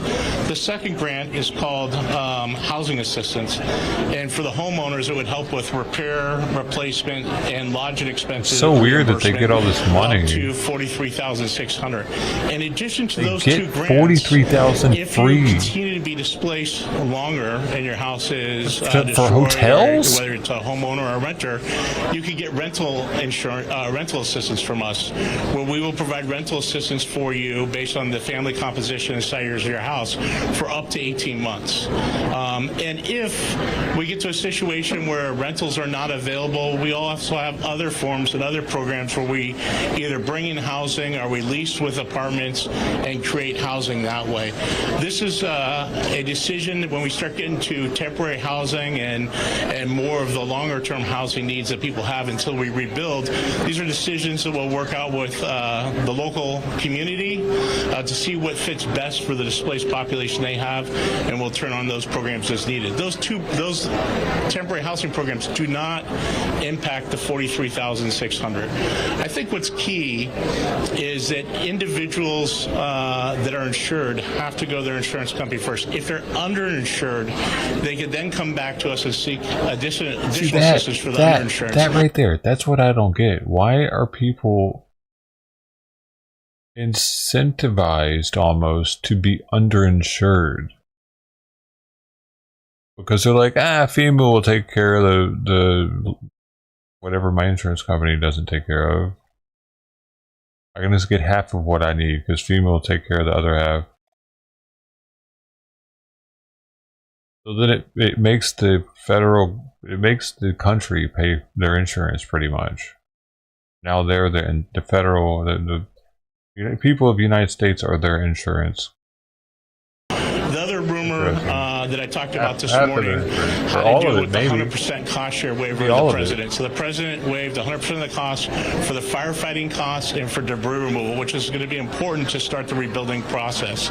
He's done that for 180 days. That 100% doesn't apply to our grant programs. So our grant programs to individuals are already 100%. As if it's our fucking fault that they lived in a super fire-prone area and didn't pay attention to their politics and what was going on with the fire prevention, the planned maintenance of the forest, and getting rid of the brush, the water, the firefighters, like the budget, all that. That's the rest of the country's fault. Like, I feel bad for them for it. I live in California, and I know a lot of the rest of the country is going to be looking at this like, why the fuck do we have to pay for that? Like, I'm sorry. I didn't vote for Gavin Newsom. I'm sorry. I didn't vote at the time when he was voted in. And anytime, if he would, whoever was on the ballot for this last one, I did Republican all the way down the thing. I didn't give a shit who they were. It's a direct grant, but up to that cap of $43,600. He definitely wasn't. This is in the state of California. The state of California, when you get a max grant, adds $10,000 on top of the house repair grant. So that's what you get from FEMA. In some cases, it may not make you whole, but it's meant to jumpstart recovery. And then other programs such as SBA and other programs will help you to make those next steps along, working with philanthropy, nonprofits, and other organizations. You did mention CBS Mayor on price gouging. When California bans price gouging on rentals, so a landlord can't ask for Oh, yeah, this was from earlier. 10%. But a prospective tenant can offer whatever they want. So realtors tell me that what they're seeing, rents are doubling, rents are tripling, and that is completely legal for Californians who are being priced out of their neighborhood because they can't outbid their neighbors. What do you say to that? Well, first of all, anybody that would take advantage of the desperation that people feel right now, I just think is shameful. In the last couple of press conferences that we did, the 8 a.m. press conference, our DA was there, and he was very clear, and I've also spoken to our city attorney. Both of them are very clear that they are going to be on the lookout for this type of thing. I also want you to know that the city council is meeting right now, and I know they're going to take up this issue. And so it's something that we really have to go into because we just can't allow that to happen. First of all, the rents are too expensive to begin with. And the idea that somebody would gouge folks at this point in time, I think is shameful. But it's not gouging. It's legal if the prospective tenant offers to pay more. If they bid it, if the landlord doesn't get them to do that, if they do that. You are, I mean, I think that that's an important legal issue that needs to be looked at. Possibly nothing. But I know one thing in my executive directive that I signed yesterday. It turns out that we had 1,200 units of housing that was ready to be occupied, but was stuck in the bureaucracy. So one of the things that my executive directive does is gets that online. So hopefully we should have 1,200 units of housing available in the next week or so. So looking for those things that get stuck in the bureaucracy. I mean, first of all, you know that I've been trying to deal with the bureaucracy from the beginning, and I feel like we've moved the needle forward a little bit, but not enough. And so this crisis that we have now that we're dealing with, we've just got to be able to get past this red tape. It hurts people. Thank you. Yes, Josh. Since this began about a week ago, some of our viewers, people who lost their homes, people that are evacuated, they've told us that they feel as though you've been in the background. We know that you've been into the fire zone. We haven't seen you in the fire zone. We haven't seen you with evacuees. We haven't seen you with people who lost their home. We haven't seen you with the checkpoints. What is your response to that? Is this tragedy just too big? Oh, no. Let me just tell you, I don't always bring cameras with me where I go, but I have met with evacuees. I have been. As if she would have taken the opportunity for that photo at least once, if she went at all. Come on, bro. She would at least at one time showed the cameras because she doesn't want to get voted back into office. In the fire zones. So, but I've also been trying to do everything that the city needs to respond to this as well. And so what are they telling me? Oh my God. I mean, the absolute devastation. I met with a family a couple of days ago. And, I mean, when people are in the middle of grief, they're angry, the shock. Just when I went up, for example, yesterday in the helicopter, and you could see the devastation, it's unimaginable. That's as close as she got to it, probably, was the helicopter.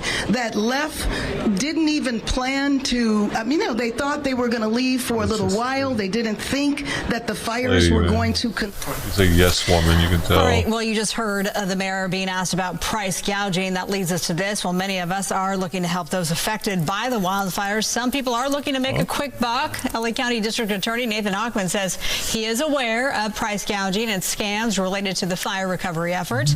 The DA's office says it is investigating reports of price gouging for housing, medical items, and other supplies. California law prohibits raising the cost of goods and services over 10% during an emergency. That law also covers hotel rooms and rental housing. Penalties include fines up to $10,000 or up to a year in jail or both.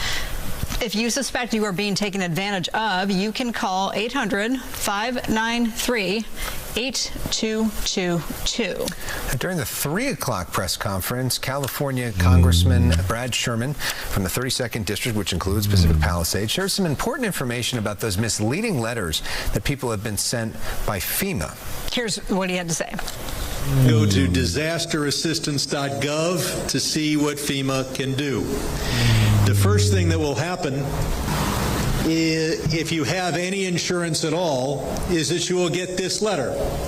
This letter is misleading. I have talked to the FEMA director 3 times. They are trying to fix it, but until they fix it, you will get this misleading letter that will tell you that assistance not allowed. Don't believe it. Assistance will be provided after you provide information about your insurance coverage.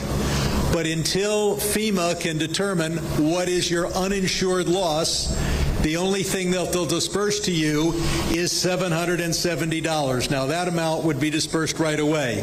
The rest will require them gathering information from you about whether what you're insured for, whether your insurance covers temporary housing, etc.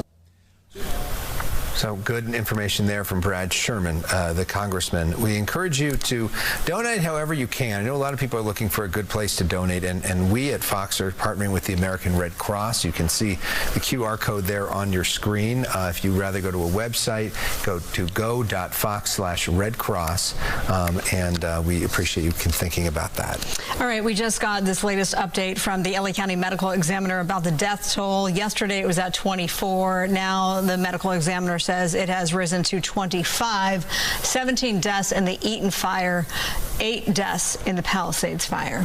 Check in now with Star Harvey. The big story that we've been talking about all day is the winds. Yeah. Are we seeing that in certain areas? You know, in some areas, yes, and in others, things are moving through pretty calmly. I do want to touch on the fact that we have had some changes happen to some of our watches and warnings. So I'm going to start with that red flag warning. It is still in place. We've had it expire for or cancel through some of the region, but also extend through others. And we did get rid of that high wind warning in place, and instead we do still have that that wind advisory in place. Wind still expected across our PDS areas to gust upwards of 70 miles per hour. We continue with this watch over the extreme wildfire danger, with the cases of it being able to grow or also spread in other instances.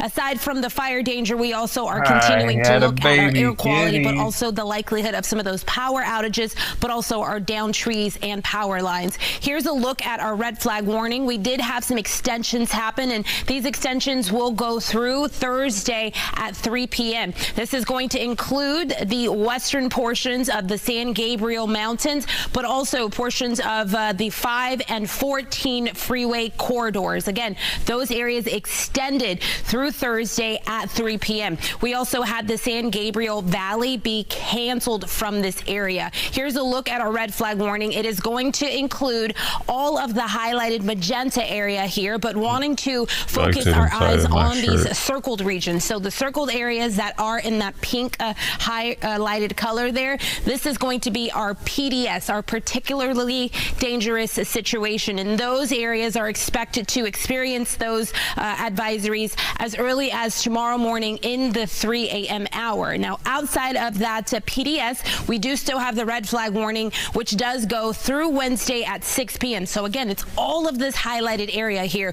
with the exclusion of what's happening here. This is a portion of the area that is not included. It does include some of the Los Angeles area, but also portions of the San Gabriel Valley, where that Eaton Canyon fire is currently active at. Other than that, we have a wind advisory still in place. This is for our northeast winds moving across the area as high as 50 miles. Is this 5? Any further member seek recognition? Mr. Chair. Chair, recognize Ms. Crockett. I have an amendment at the desk. So there's 5. Will the clerk Dude, was some cat come eat this damn food already? Everyone has the Crockett Amendment on the desk. I mean, Will the clerk please report the amendment? An amendment to the rules of the Committee on Oversight and Government Reform for the 119th Congress is offered by Ms. Crockett of Texas. Without objection, the amendment is considered as read. I reserve a point of order. The gentlewoman is recognized for 5 minutes to explain her amendment. They're supposed to get in a big argument right now. During the 118th Congress, Oversight Republicans disbanded one of the most important subcommittees in Congress, the Subcommittee on Civil Rights and Civil Liberties. And now in the 119th Congress, the chairman and House Republicans have decided to prioritize the demands of the real president, Elon Musk, and his billionaire friends over the needs of the American people. Now, we are about to approach the birthday of Martin Luther King. It's actually tomorrow. And on January 20th will be the inauguration of Donald Trump, but it will also be the observation of MLK Day. And the fact that we have decided that in this country we are not going to honor civil rights should be something that we all take issue with. Considering the fact, for some that don't know what civil rights are about, because some people only believe that it deals with black folk, let me explain. Civil and political rights are a class of rights that protect individuals' freedom from the infringement by governments, social organizations, and private individuals. They ensure one's entitlement to participate in the civil and political life of society and the state. Defined another way, the right to be free from discrimination, the freedom to worship as we choose, the right to vote for our elected representatives, the protections of due process, the right to privacy. If any of that sounds familiar, it is because these are rights that are born out of our Constitution, something that we all supposedly have sworn an oath to, and we swear to not only, we don't just swear to it, we are supposed to protect those rights. Interestingly enough, we just had the funeral of one of our beloved presidents. And I caught a flight to Austin on the day of the funeral. And I had the honor of sitting next to someone who was a little familiar with the White House. That person was Lucy Baines Johnson. And when I tell you that she is a wealth of information, I really mean that. There's an argument happening soon. And when we had an opportunity to talk about what she experienced as her father was president during a time in which, honestly, our country was on fire, and I would argue that, unfortunately, our country is on fire right now. When I first ran for office, I ran for the State House and said that we were in the midst of a modern-day civil rights movement, and I have not been convinced otherwise just yet. But this is the daughter of the president that signed the Civil Rights Act of 1964. She was also there when he signed the Voting Rights Act of 1965. And to be perfectly honest, without that voting rights, I don't believe that I actually would have a seat in Congress. And so I do believe in preserving the fact that everyone should be entitled to real and true representation, because I do have a Section 2 seat as our Voting Rights Act has been decimated. But one of the stories that she told me was that her father asked her about coming over to the Congress for the signing of the bill as it relates to the Voting Rights Act. Now, for her, it was a bit inconvenient as an 18-year-old to have to leave the White House and go over to Congress. And she asked her father, why should we go over to the Congress, Daddy, to sign this particular bill? And she said, we need to go over to the Congress because we need to pay due respect to those members of Congress that knew that voting for this bill meant that they would not be returning to Congress, but they had the courage to do what was right for this country and make sure that everyone's voices were going to be heard. The one thing that we could do, the very small thing that we could do, is have a little bit of courage and decide that we are going to reinstitute this particular subcommittee, because unfortunately, I don't see the type of courage that the people that served back in the 60s had coming out of some of our colleagues. And so I'm asking, you to do the courageous thing today and just institute a subcommittee that would make sure that we are looking out for those protections of everyone in this country, to make sure that we have real freedom, something that we all supposedly espouse to believe in. And with that, I will yield. Mr. Chairman. Gentlelady's time's expired. Any member seek recognition? Yes. Mr. Higgins? Oh, Ms. Mace was first. I'm sorry. Ms. Mace. Thank you, Mr. Chairman. Again, I don't know what's going on today. I find it extremely rich and offensive. So we're talking about civil rights. I'm the former ranking member on the Civil Rights Subcommittee, something I believe in civil rights and civil liberties of all Americans. And we were talking about infringement of individual people. Also, quote, the right to privacy of individuals. Coming from a party that can't define what a woman is and won't give women the right to privacy. You all want men with penises, chicks with dicks, in the bathroom with us. You want women to be forced to undress in front of men in the locker room and in dressing rooms. And it's so hypocritical for you to sit here and say and be, screaming from the rooftops about the right to privacy and civil rights when you don't respect women. And you don't respect women who've been raped, women who are victims of sexual abuse. And you want me, a victim of rape, a survivor of rape, to go into a locker room and be forced to undress in front of a man? You have to be effing kidding me.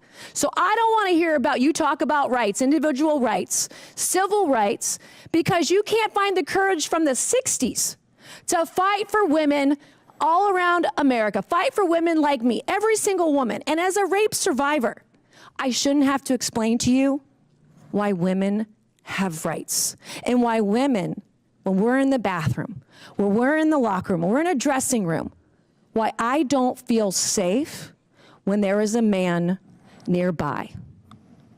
And the fact that we're going here and we're going to say all these things is the ripeness of hypocrisy on the Hill.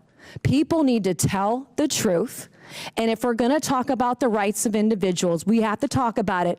Everybody has rights, including women. And at some point, men are infringing on the rights of women. We just had it today. We just had a vote about protecting women and girls in sports. And I believe it wasn't one. It was two people from the Democrat Party who voted to protect women's rights in sports today. Two. So this is, Mr. Chairman, this is a deeply offensive conversation to me today. We want to talk about real freedom. Women have freedom in this country. Women have the freedom to go to a private women's only space and not see a man in it. Women have the right to change and not be feared that somebody with their sexual perversion, someone who's confused about their gender, we have the right to feel safe in these spaces. We have the right to know that we're not going to have trans people filming us in the bathroom. How many of these trannies are taking selfies? These men are taking selfies in women's spaces, in the bathroom. It's gross. It's disgusting.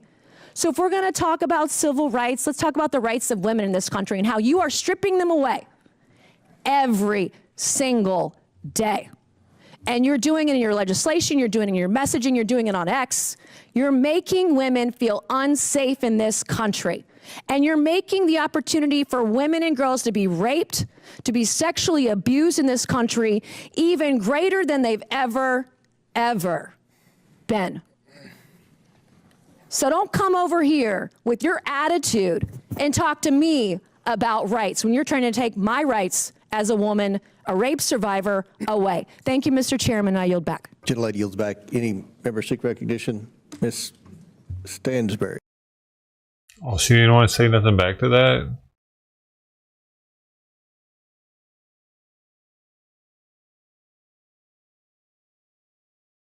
Do do do do do do do do do do do.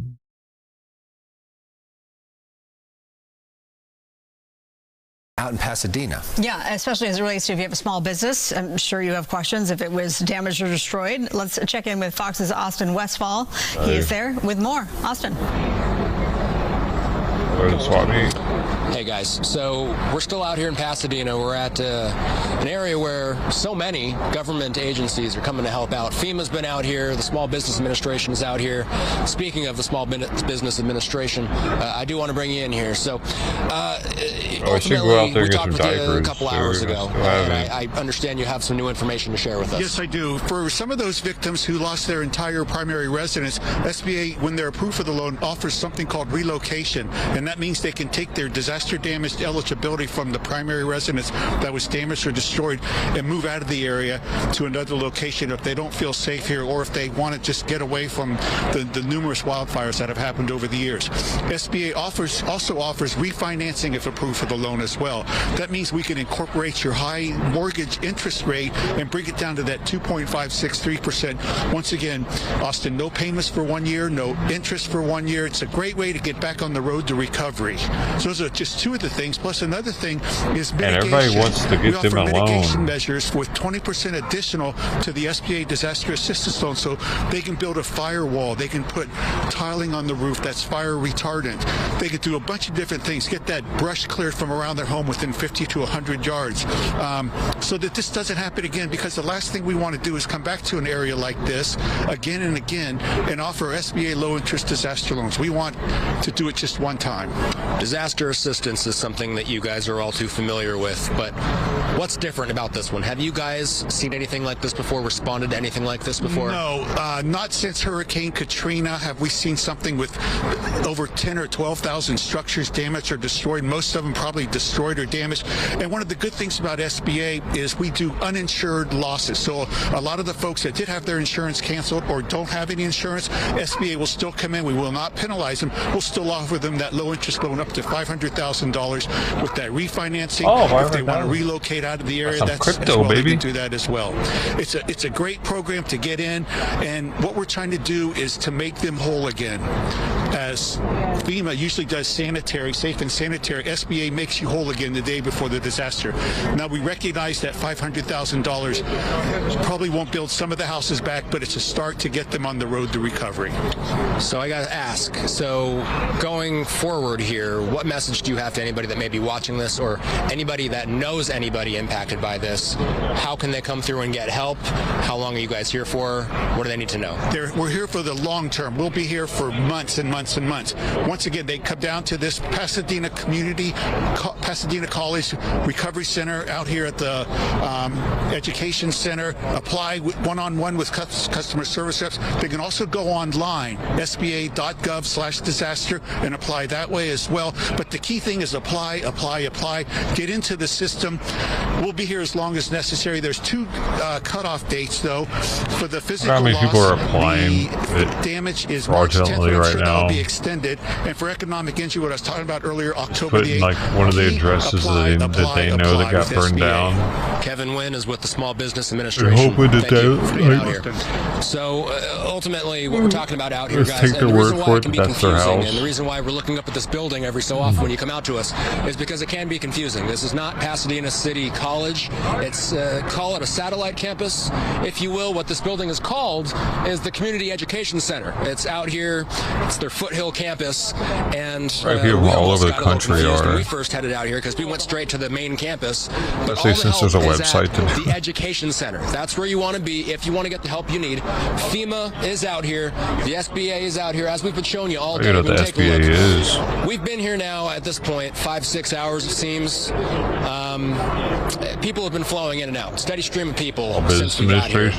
And it's new faces. I mean, I've been kind of watching the line, and it's been moving. We spoke with one woman who lost it all. Most people, as you can understand, don't want to speak with us on camera. But coming up at 5 p.m., we did speak with one woman who lost it all. She will be detailing with us how she's getting through it. She actually watched her home burn live on TV. We're going to be sharing her story in the 5 o'clock news. For now, I'll send it back to you. I did lose connection with my earpiece, so I'll send it back to you guys. All right, Austin Westfall, thank you so much. Meanwhile, containment of that Eaton fire is growing to 35%. The progress coming a little too late for families. Some of those Austin is talking to, and including Jessica Dupnack, who is joining us as well, our coverage. She's live in Altadena.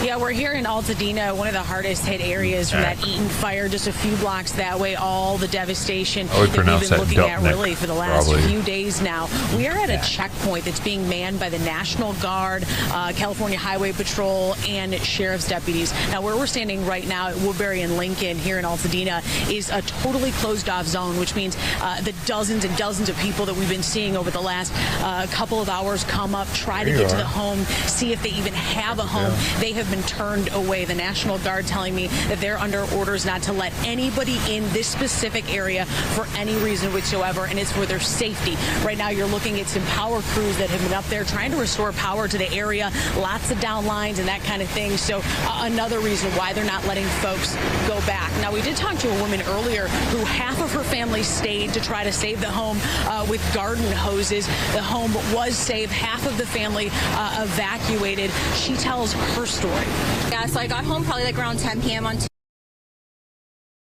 Your story's not good enough, lady.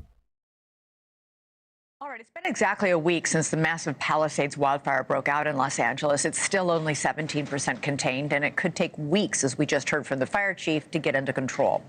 News Nation spoke exclusively to two people who believe they were among the very first to spot the devastating fire as it started. They gave us video showing just how quickly it spread. And tonight they have questions about what they believe was a slow response by the city of Los Angeles. Joining us now is News Nation investigative correspondent Rich McHugh. Rich, they claim they didn't see any response until 45 minutes after they called 911. Weird.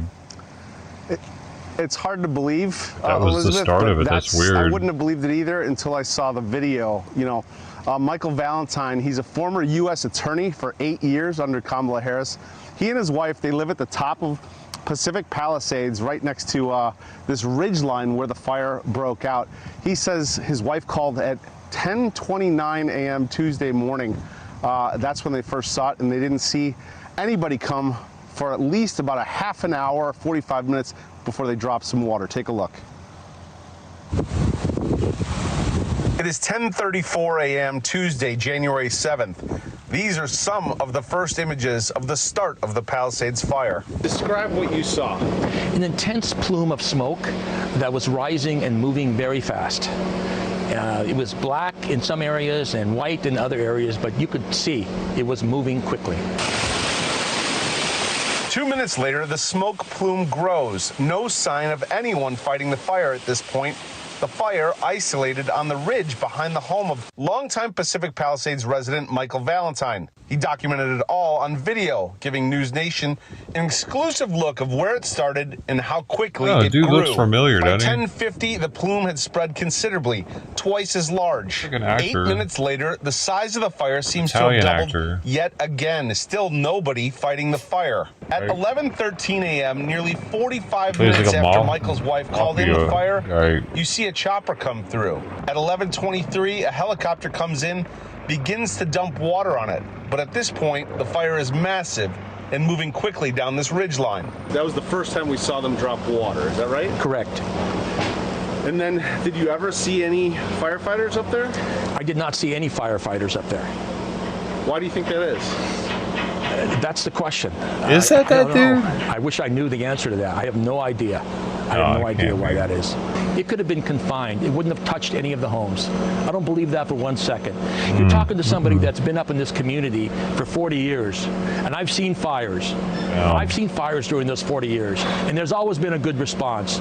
I don't know what happened this time. What we know happened this time is this. He said the We wind know was the Santa too Inez strong Reservoir for the near where the fire began was empty, and the head of LADWP confirmed they ran out of water. There's a lot we can do, though. Even the president seemed to shrug off the concerns Closest over reservoir's lack of empty. water. I know you're getting a bad rap about these fire hydrants don't have enough water in them. Give me a break. In my opinion, as a former prosecutor, this verges on criminal negligence, I say. It's just wrong. A lot of people are at fault. I think Mayor Bass bears the ultimate responsibility for this failure. And I think she should be held accountable. There's no way that I could trust her again as my mayor in light of this tragedy. There's no way.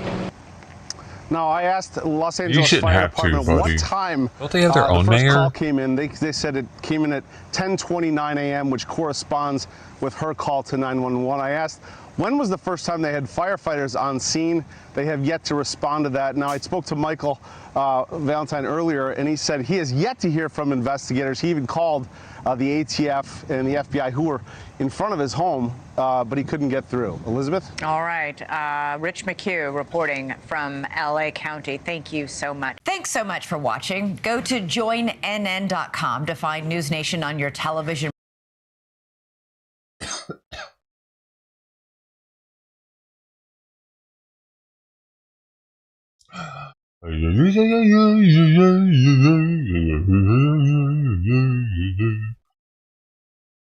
What's his name's about to be on?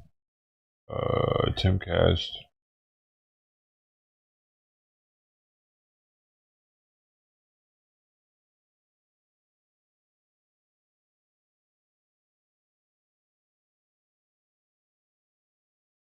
Who's he gonna have on?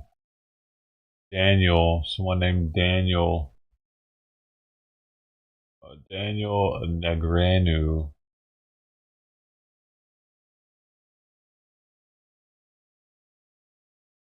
Oh.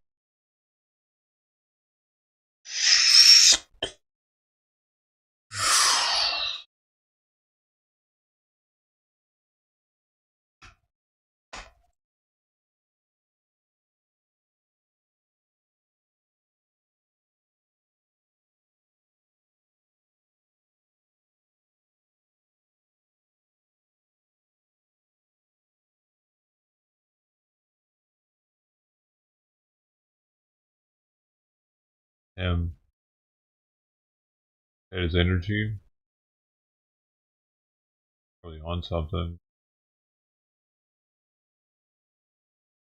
On Adderall, probably. He's on the brain gravy.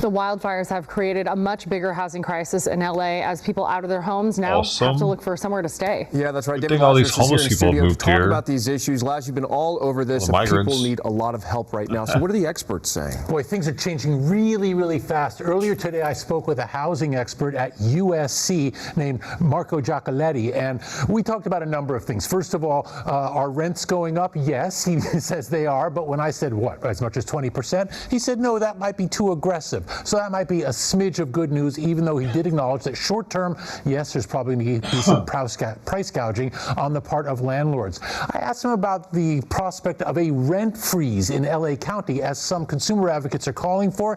He said that could be counterproductive because it could limit our supply if landlords stop bringing properties to the marketplace, and that could just exacerbate the problem. But the most interesting element of my conversation with Mr. Giacoletti was when he talked about the possibility of, as we start rebuilding, starting to relax some of the zoning laws, especially in a more working class neighborhood like Altadena, so that rather than putting up single family residences, especially on parcels where people might not have the wherewithal to rebuild at all, we allow developers to start putting up duplexes and apartments. In other words, increasing density, but also increasing more housing. But would that work? Here's what Giacoletti said. I think that it would be highly controversial. So it's hard to say whether this is going to happen or not. Exactly right. It would be controversial, and make no mistake, higher density housing would change the character of many neighborhoods. That's just simply a fact. Nevertheless, most large cities in Europe and Asia have discovered that if you don't go for higher density within your urban areas, you end up just with people with massive commutes from far, far away, and that's not ideal either. So, as with the rest of the world, at some point, LA is going to have to perhaps consider these steps that these neighborhoods, these very homey neighborhoods that we've enjoyed for decades now, might not be in step with the times. And in fact, and I don't want to call this a silver lining to the fires, because that's not such a thing, but the opportunity that might come from the rebuilding might be, if we're open to changes in our zoning laws, making some neighborhoods, well, at least more amenable to more families coming in, more residents coming in, and thus keeping more people closer to their jobs. There was a housing crisis before the fires. Not enough housing in greater LA for people. Yeah. With this situation, what do you say to folks who, say in Altadena, a working class community where people work their lifetime just to be able to afford a single family home in such a beautiful place close to the city? Right, and it's heartbreaking, because these are people who might have invested all of their funds into their home thinking this is going to be my biggest investment and I'm all in, and now here you are. And in Altadena, there's a number of people who are uninsured. They're just off the playing field at this point. But even people who were insured might not have the wherewithal for rebuilding, because it's going to be very tough. The overages will be profound, but most importantly, it's going to take a long time. Some estimates say it could be 5 years or more before many of these residences get built. There's going to be some more well-to-do families from, say, Malibu or Pacific Palisades that have the financial resources to ride this thing out. There's going to be other working-class families from the Altadena area that do not have that cushion and are going to have to make some very difficult decisions, especially when it comes to things like getting kids back into schools and things like that. How do you stay put? And I want to give you a word of warning as well. Some insurers might be sending out appraisers and adjusters to the properties that were insured, looking around and then telling the homeowner, we're ready to settle right now, all cash. Oftentimes, that's going to be very attractive, especially if you don't have the funds to try to get you over the hump until we get into the rebuilding. But make no mistake, many of those all-cash settlement offers will be low-ball offers. If you get such an offer, I'm not saying walk away from it, get a second opinion first. And if you get some developer who also wants to come in, they're being called predatory buyers, also, don't rush into something like that. Get a second opinion. It reminds me in Gone with the Wind when we had the carpetbaggers showing up for reconstruction. We're going to see the same thing here. Right. It just feels grossly opportunistic, whether we're talking about the developers or rezoning an area that people wanted to live in because it wasn't a high density area. I was speaking with one housing analyst earlier, and I put the question to him. I said, quite simply, is this capitalism pure and simple, or is it heartless greed? The answer, yes. Yeah. To both. So, if you are a homeowner who just lost everything, house incinerated, and your insurer comes around and offers you this all-cash offer, you know it's lowball, you're saying get a second opinion. You're saying get a second opinion from another insurer? Or a real estate agent, or somebody who knows the marketplace, knows the values that are out there, also knows how values are going to change over time. Right now, obviously, as we've talked about, the value of the structure, if your house is burned down, is zero. The value of the underlying land can still be profound. And as I heard from the LA County tax assessor yesterday, they've looked at all the fire-hit regions and looked at the values of the properties there. It turns out that the underlying land makes up roughly 2/3 of the value, and you're still going to have to pay taxes on that going forward, although you can work out some forbearance or deferment, so you're not paying all that right now. But for many working-class families, it's going to be very, very tough to get from here to there, and that's the problem. That's why they are so vulnerable. So if you are, and I know we got to get a break, but if you are going to turn down that all-cash offer, are you just telling your insurance company, hey, listen, we need more? Don't reject it out of hand, but do look around a little bit. Don't jump right at it. Also remember, your insurance policy almost certainly allows you to get some payment up front right now, and that's not going to be an all-cash settlement, finalizing everything. That's a part of a longer-term deal. Ask your insurance company about that. Ask them, how much can I get up front now before we settle down the road?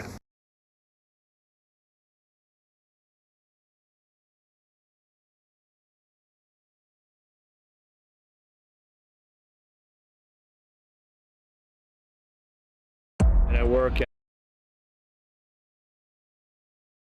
at this top consulting firm, and my client is the Pentagon. So I'm embedded in the Pentagon. I work in the Joint Staff, which is the top military command. When she lost, I went into the intelligence community and I became an FBI special agent. So I became a spy hunter. So I was a counterintelligence agent, special agent at the FBI. What's your overall assessment of Trump? He's a sociopathic narcissist who is only interested in advancing his name, his wealth, and his fame. Is there anything you can do to protect American people from the stuff that he might try to do? I'm in conversation with a couple of retired generals to try to explore what we can do.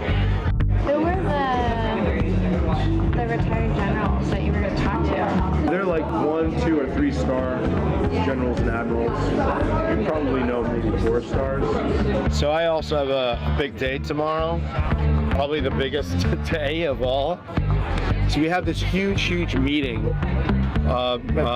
with military leaders in a very secure room called the Tank. Ooh. So we have a tank meeting with all of the top leaders in the United States military tomorrow on my topic that I prepared. So it went well? I think it went well. It's very sensitive information. We're going to have to keep it between us. I specialize in artificial intelligence and emerging technologies like quantum, cybersecurity. Yeah. What's quantum? I haven't heard of it. Quantum is incredibly fast supercomputing that doesn't yet exist but will soon exist. And when it does, it will change everything. Hegseth. Yeah. Who's that? Secretary of Defense. He's cheated on all of his wives, all of his girlfriends. He's had some sexual assault allegations. He's an alcoholic. There's a lot of observations of him drinking. You're not a spy? You're not trying to collect information from me? I wish I was. That'd be cool. Well, with me, you're literally with a former FBI agent, so you're gonna be safe.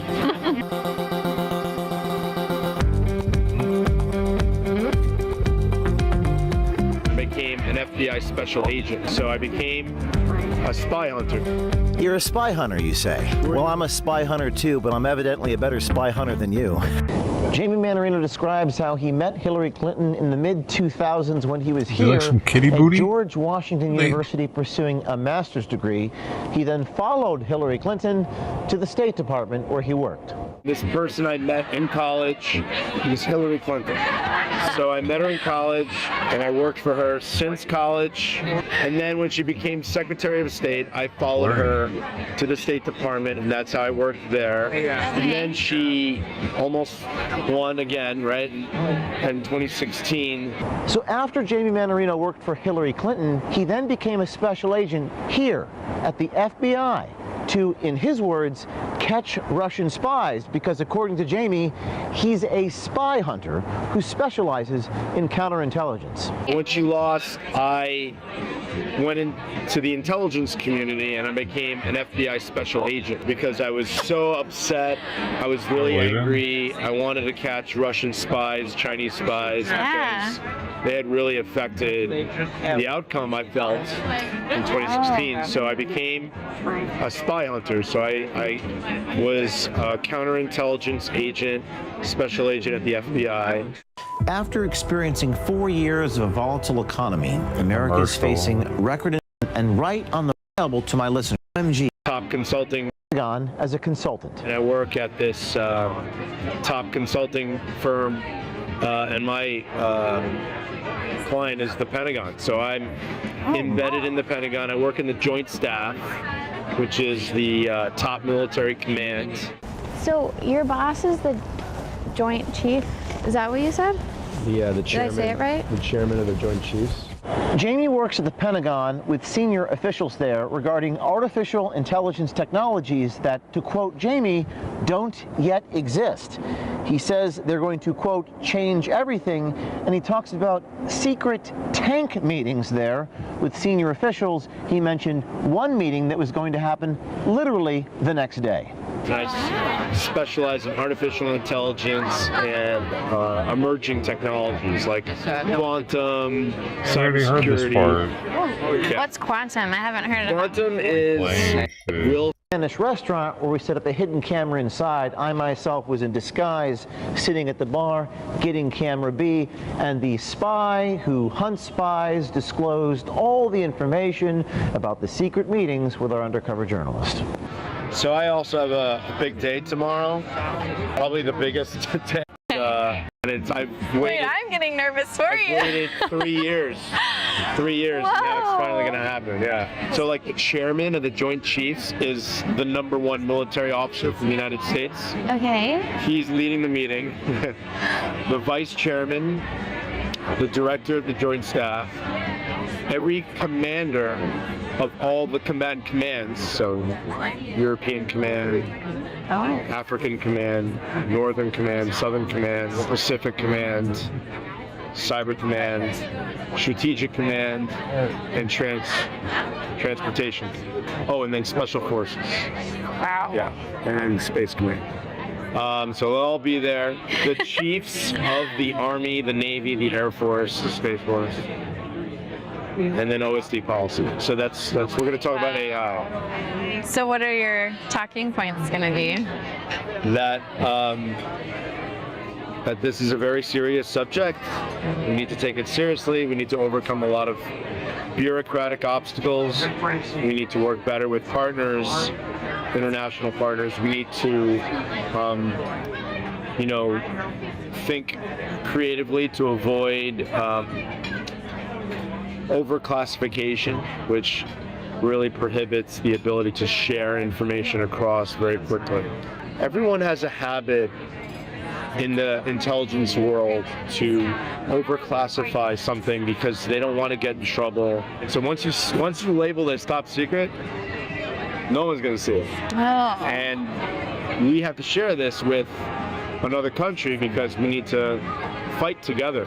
And you can't fight together with this kind of inability to share war-fighting information. Jamie, the advisor to the Joint Chiefs, attacked incoming Defense Department boss Pete Hegseth, stating Hegseth has a drinking problem and has cheated on all his wives.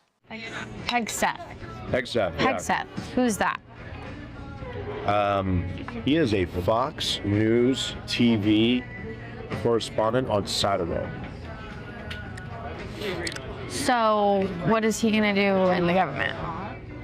Great question. What's his job going to be? Secretary of Defense. It's possible he'll make it in. Yeah, it's possible. He also has a drinking problem. He's also cheated. He's been married 3 times. Oh, no. He's cheated on all of his wives, all of his girlfriends. He's had some sexual assault allegations. What? Yep. This is all in the news, yeah. He's an alcoholic. There's a lot of, observations of him drinking. Jamie Manarino, advisor to the Pentagon, former special agent with the FBI, makes it clear what he thinks about incoming President Donald Trump. What's your overall assessment of Trump? If you were to do a broad take on him. He's a sociopathic narcissist who is only interested in advancing his name, his wealth, and his fame. I think he's had a lifetime of cheating. Thanks for 15 hours. Habitually 25 hours. Addicted to lying about himself to advance his personal interests. And I question his loyalty to anyone but himself. What does it look like for you, moving forward and he's the president? Does that impede what you do? Are you concerned about what's going to happen with that? So far, I'll be fine, but yeah, I'm not going to lie, I'm a little worried.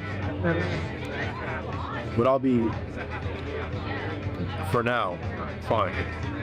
Is there anything you can do to, like, I don't know, protect American people from stuff that he might try to do? I mean, I can't do anything other than my job, which is, protecting American interests on artificial intelligence. Outside of that, I'm in conversation with a couple of retired generals to try to explore what we can do. I have a meeting, in fact, tomorrow about it. Really? Got me opening up myself to you already, telling you things I wouldn't normally tell.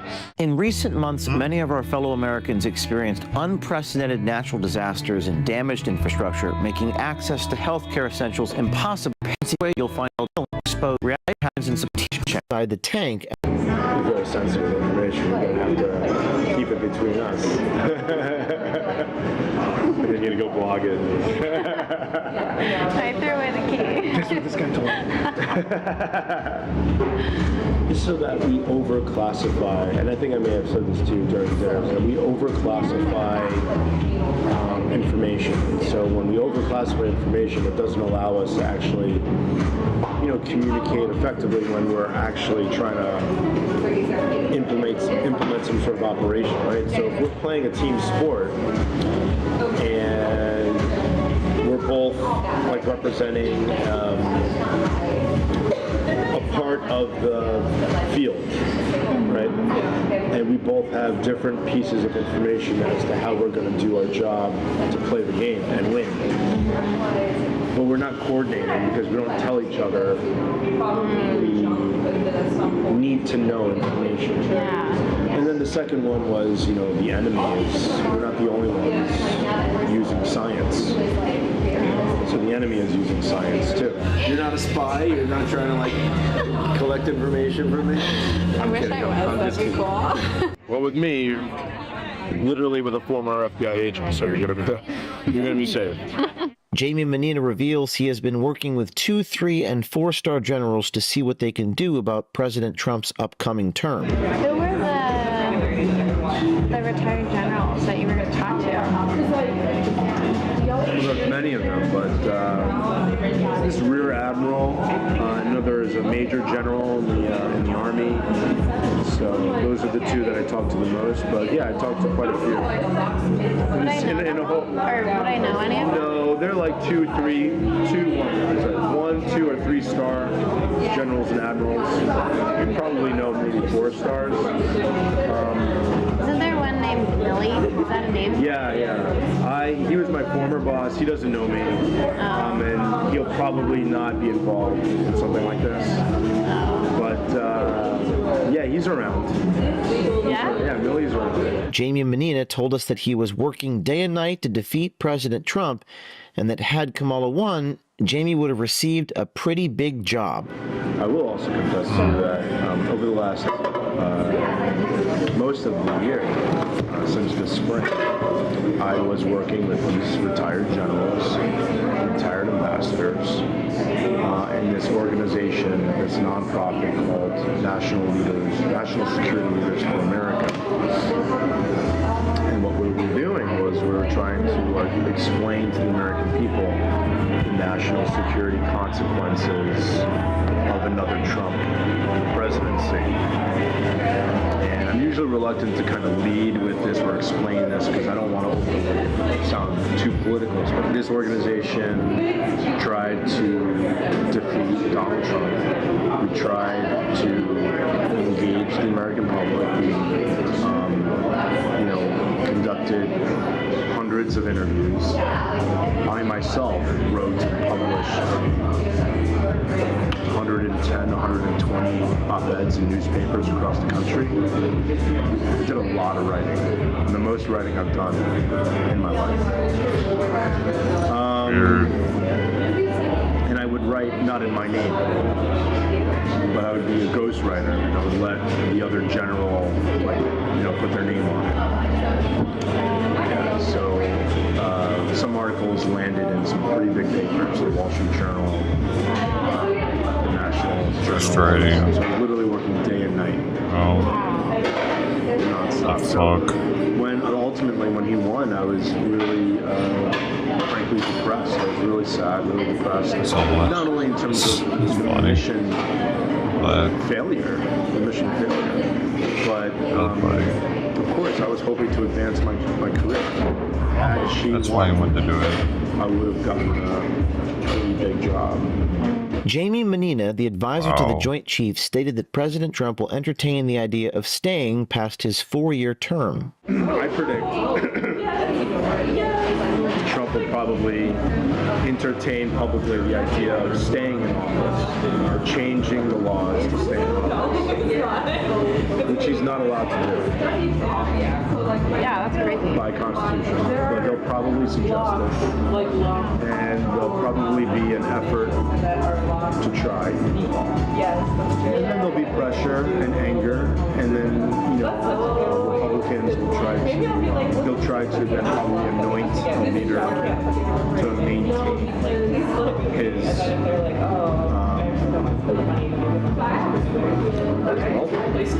and his ability to not go to jail. Because he doesn't want to go to jail. Right. That's all that matters. If you're on the inside of the Pentagon or any government institution and notice corruption, reach out to us via email, tips@o'keefemediagroup.com, or text us at 914-491-9395.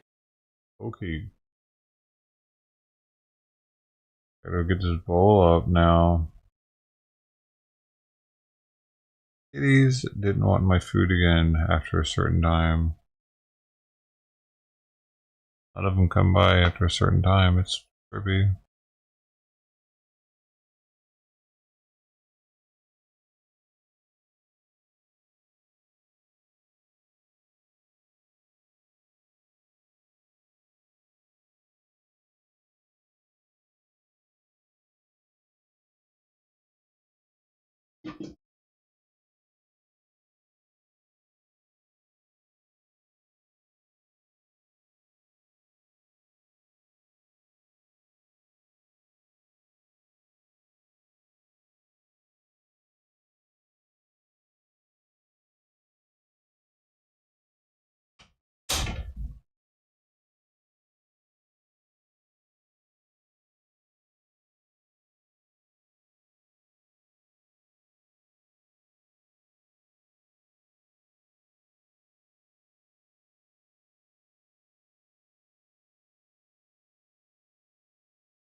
She was getting nervous. Oh, but you feed me dinner. She's supposed to get food in like an hour.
Madam Crockett, this is a common sense good government amendment. The entire purpose of this amendment is to bring standard ethics language into the committee process to make sure that anybody who is interacting with this committee does not use it or its resources for personal profit. It's basic ethics language. It does not infringe on speech. It does not prevent someone from appearing or advising the committee on general issues or classes of issues which are permissible under the rules and the ethics of the House of Representatives. But it would prevent someone from using the committee and federal resources for personal financial gain. And I want to read the text in the amendment that is really clear about this.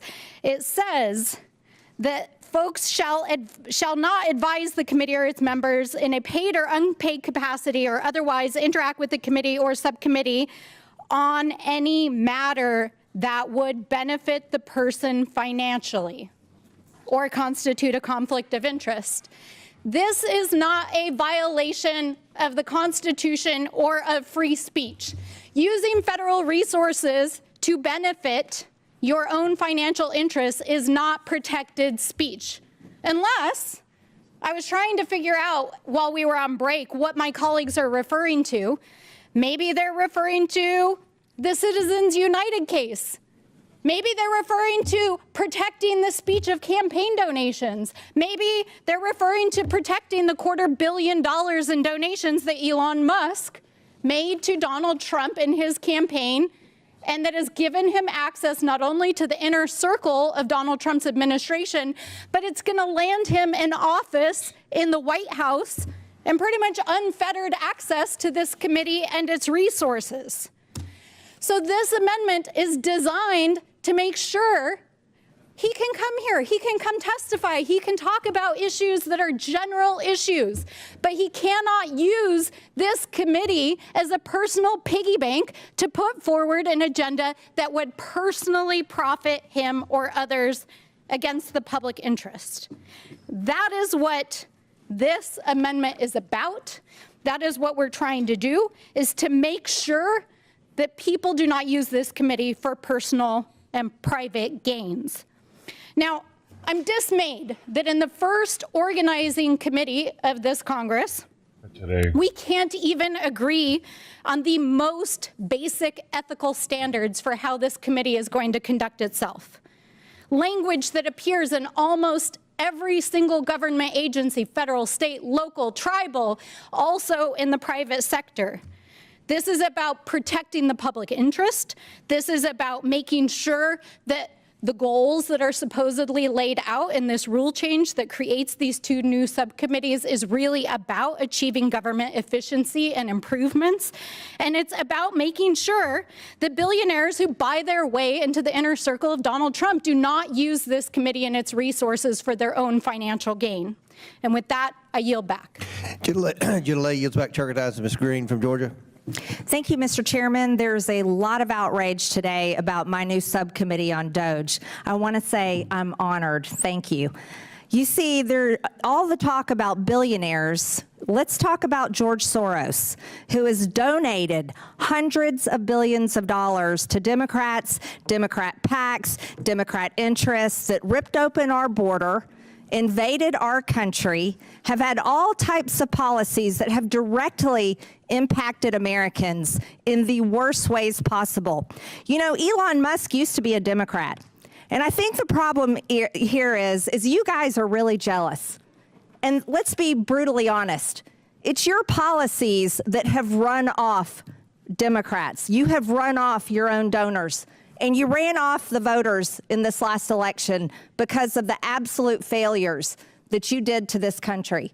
So let's be really clear in what you're trying to do. You're attacking Elon Musk because you're really jealous.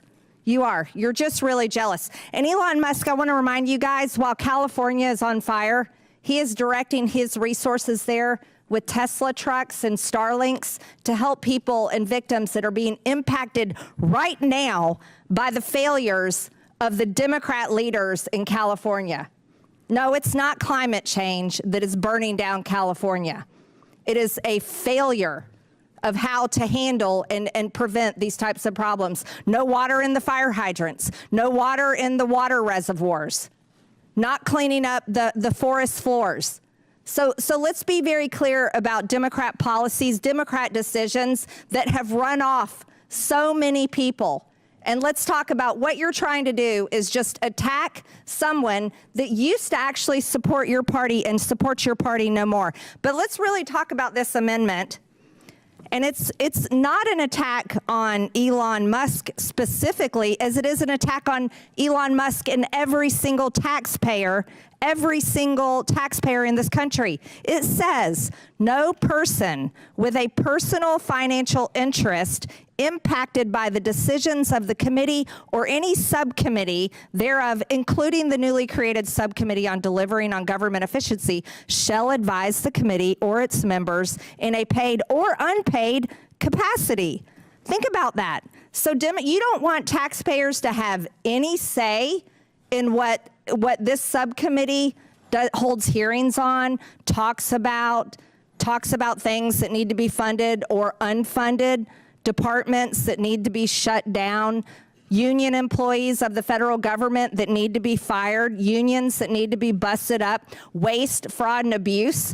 If this amendment were to pass, this amendment would directly violate the freedom of speech of taxpayers, of Americans, because this amendment says that no one can have any say to committee members or on the subcommittee of government efficiency. That's what this amendment says. And our job and our role is to serve the taxpayers, to serve the American people, to protect their freedom of speech, to uphold their interest, to protect how their taxpayer dollars are used. And so this is why this committee we can't consider having an amendment like this in our rules, because we'd be violating exactly what we are here to do. It's a complete waste of time. And Mr. Chairman, I oppose this amendment and I yield back. Thank you. The lady yields back. Chair recognizes Mr. Garcia. Thank you. I just got to first, that was a lot. And first, I think the people of California and the West absolutely deserve an apology for politicizing fires that are actually killing people right now, and where people are losing their homes, and the idea that somehow you want to politicize those and say that those were caused by crazy conspiracy theories. I don't think anyone should take any advice on how fires are created. Dude, why is this guy always lasers actually? Why is he everywhere, man? I can't get away from this fucking guy. This is his sophomore, whatever, like his second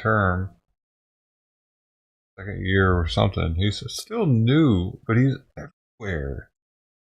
I love him in Congress. Create forest fires, and so that deserves an apology to the people of California.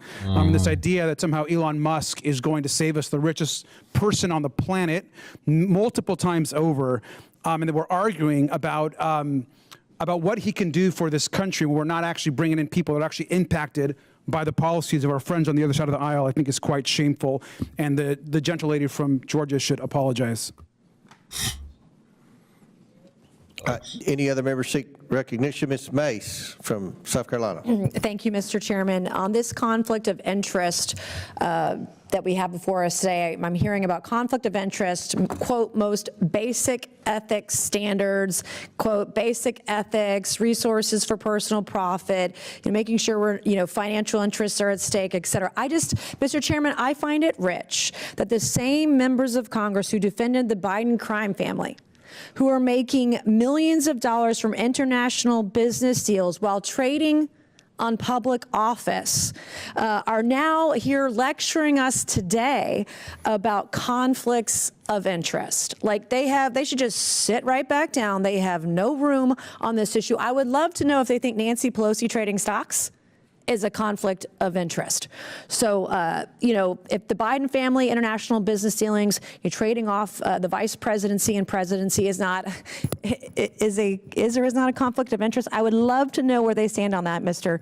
Chairman, because this is ridiculous. We need to work for the American people. We need to get to work fast. There was a mandate in November, on November 5th, to push our country forward, to get out of the worst economy in my lifetime that the left forced upon the American people. They can't afford groceries. They can't afford gas. They can definitely not afford child care. And the education system in this country is down the tubes. Taxes are hurting American families on top of it. We have at least 14 million illegals in this country. Is probably far higher than that. We can't keep count. We don't even know where the 300,000 kids are. And so what they have done to destroy the fabric of the United States of America, everything we were founded on, freedom and liberty, the ability to prosper, to work, live, and retire in the greatest nation in the world, they have destroyed that.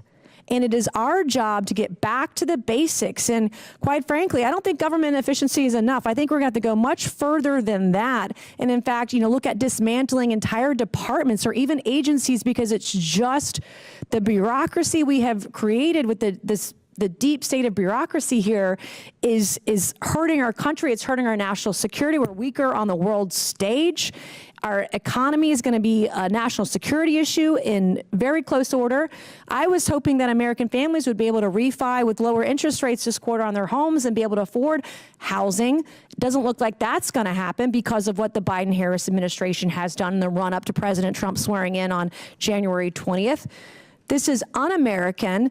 It's disgusting. It's gross. Let's move forward. Let's get these votes done this afternoon. Let's get to work for the American people, Mr. Chairman. Thank you, and I yield back. Gentlelady yields back. Any other members seek recognition? Chair recognizes Mr. Higgins from Louisiana. Thank you, Mr. Chairman. My colleagues can expect conflict in this committee. There's going to be a lot of conflict. And Elon, Mr. Musk, is absolutely bringing conflict to the United States focus. We are in conflict with the big government machine that has been devouring the wealth and smashing the individual rights, liberties, and freedoms of the American people whom we serve. You think that's funny, young man? Talk to your great-grandchildren, your yet unborn generations that is inheriting the debt that the machine of D.C. has forced upon our country. We are $36 trillion in debt. That's $36,000 billion. Were we to balance the budget and run a $1 billion surplus, it would require 36,000 years to address that debt. And that's not funny. And we're not playing. So you can expect conflict in this committee. And with men like Elon Musk coming in working with our president, who my people elected, you can absolutely look forward to many discussions that will cause wailing and gnashing of teeth across this town that has crippled the future of our country with debt. You should look forward to that conflict because we'll be saving a generation yet unborn of our country. And that's exactly what we intend to do. I yield the balance of my time to the chair. Thank the gentleman for yielding. Any other members seek recognition? Seeing none, the question is now on the Stansbury Amendment offered by the gentlewoman from New Mexico. All those in favor signify by saying aye. Aye. All those opposed signify by saying no. No. In the opinion of the chair, the noes have it, and the amendment is not agreed to. Mr. Chairman, I'd like to ask for a recorded A recorded vote is ordered as previously announced. Further proceedings on the question will be postponed. Do any other members seek recognition? Mr. Chairman. Chair recognizes Mr. Garcia. Thank you, Mr. Chairman. We have an amendment as well. The clerk will distribute the amendment to every member. I believe every member has a copy on their desk. The clerk will designate the amendment. An amendment to the rules of the Committee on Oversight and Government Reform for the 119th Congress is offered.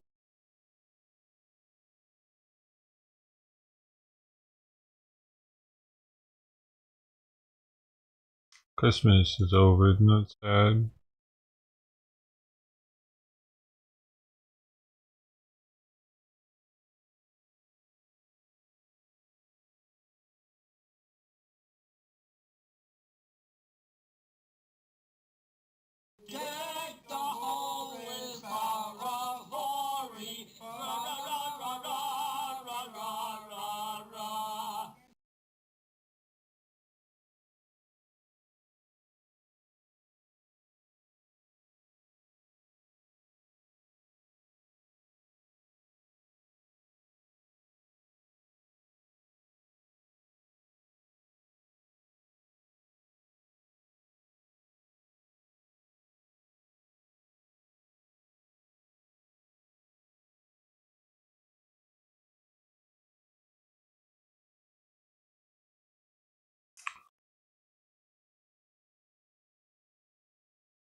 Just he says the third reading is going to be a boom. I said, yeah, just like your fireworks. He says, exactly.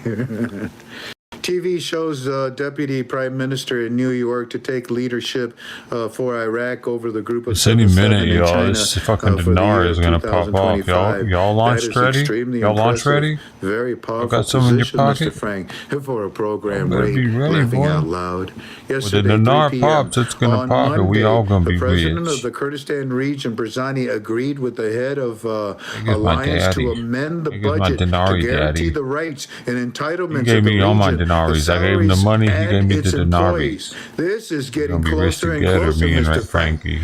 I'm gonna wear my pink tie tomorrow now. No, what just happened? No. And winner. I said, winner, Kentucky Fried Chicken, man.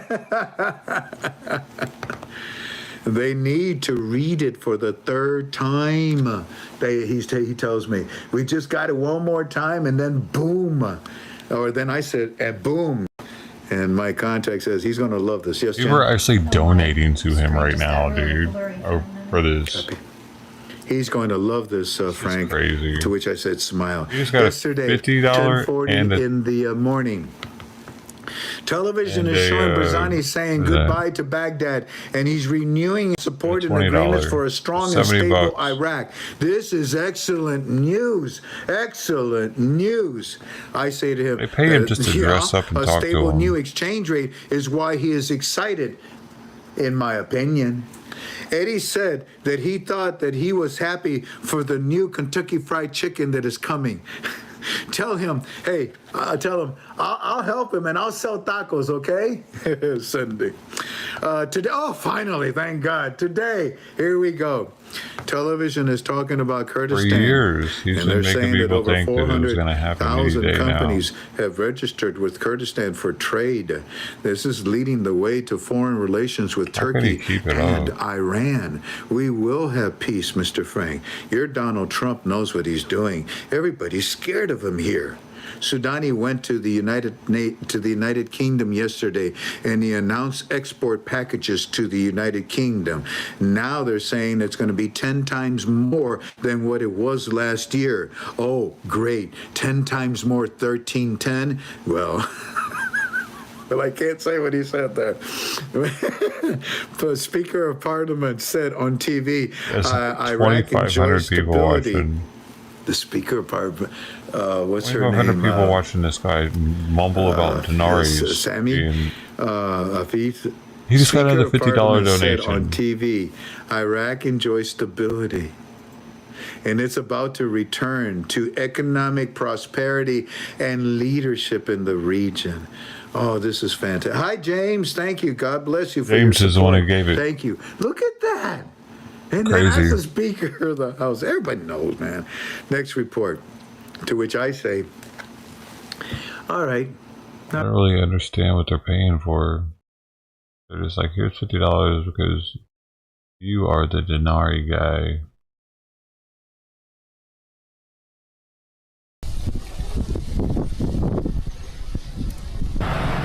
Where is it? Oh, this is the Tony Batootie.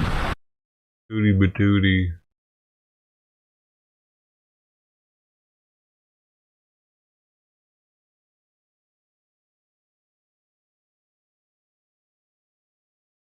Oh, what? At least one big tech company is pushing back against pressure to roll back policies on diversity, equity, and inclusion, known as DEI. Apple's board is recommending investors reject a proposal to seize DEI efforts at the company. Rebuffing calls to unwind DEI would go against a recent trend seen in tech. Meta announced last week it was immediately ending DEI efforts. They cited the changing legal and policy landscape and said the term was charged. Later, it came out that Amazon was in the process of rolling back some of its diversity and inclusion programs. While the changes at Meta and Amazon have come to light since President-elect Donald Trump's election victory, other companies acted prior. Microsoft laid off its DEI team last summer due to changing business needs, according to an internal memo obtained by Business Insider. Google parent Alphabet also downsized its DEI staff. Ahead of Apple's shareholder meeting in February, Apple told investors the right-leaning National Center for Public Policy Research is submitting a proposal to end DEI at the world's largest company. The group says it's clear that DEI poses litigation, reputational, and financial risks to companies, and therefore financial risks to their shareholders, and therefore further risks to companies for not abiding by their fiduciary duties. The NCPPR cited the recent Supreme Court case against Harvard. That was the landmark affirmative action case that ruled race-based admissions violate the Equal Protection Clause of the 14th Amendment. NCPPR argues that if Apple continues its DEI programs, it could open up the company to lawsuits that could reach tens of billions of dollars. Apple's market capitalization is valued at around $3.5 trillion. Apple's board is recommending investors reject this proposal. They say the proposal is unnecessary as Apple already has a well-established compliance program. The proposal also inappropriately attempts to restrict Apple's ability to manage its own ordinary business operations, people and teams, and business strategies. The board said Apple does not discriminate in hiring or promoting on any basis protected by law. They also accused the group of inappropriately seeking to micromanage the company on legal compliance. Apple shareholders will get to vote on this and other proposals at the annual meeting on February 25th. For Straight Arrow News, I'm Simone Del Rosario. Congrats, Mark.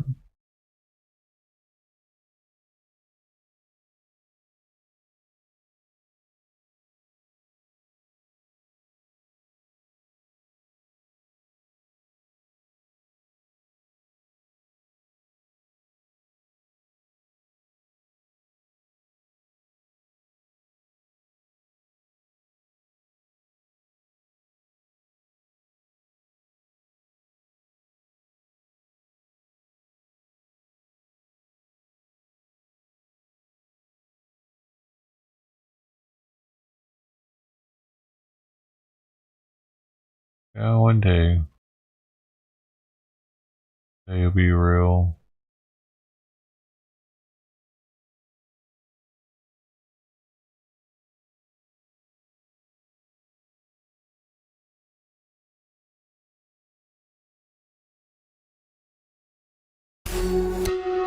President-elect Donald Trump's allies in Congress are working to deliver on his vow to make Greenland part of the U.S. GOP Representative Andy Ogles of Tennessee introducing a bill this week to allow Trump to enter talks with Denmark over purchasing the Arctic island on his first day in office. The bill, titled the Make Greenland Great Again Act, would allow Trump to enter negotiations with the Danish government just after noon on Inauguration Day. The bill gives Congress the ability to block any agreement within 60 days, but it needs a two-thirds majority in both chambers to do so. Danish officials have repeatedly said the island is not for sale, but are reportedly open to more dialogue with the United States on an increased military presence in the region, which is vital to European and North American national security. Some residents of Denmark also say the autonomous island isn't for sale, telling the New York Times they do not want to become Americans over fears they will lose benefits such as free education, free health care, and free medicine. Democratic leaders in Congress have also dismissed Trump's desires to acquire Greenland, and the bill would almost certainly need bipartisan support. Some Democrats, like Pennsylvania Senator John Fetterman, have not ruled out working with Trump on making Greenland part of the U.S.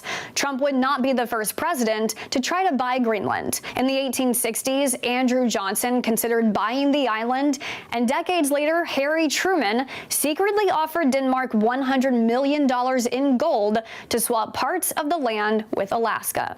For more on this story, you can download the Straight Arrow News mobile app or visit us online at san.com.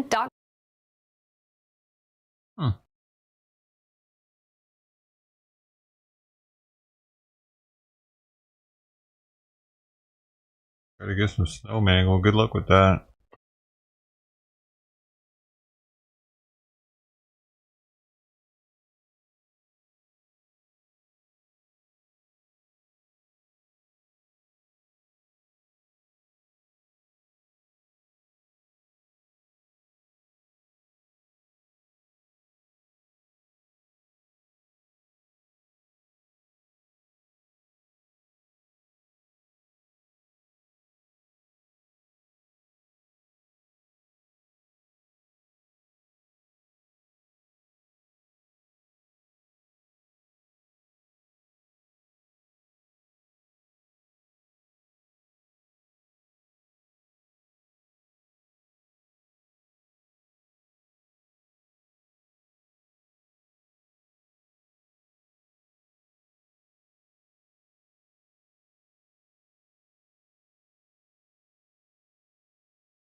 That's about it, y'all. I've run dry.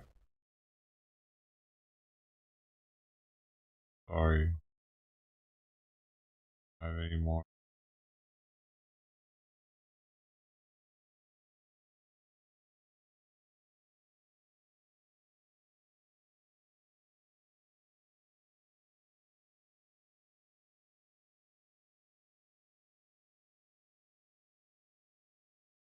That's all, folks. Thanks for hanging out. Kitty Cam, gotta go now.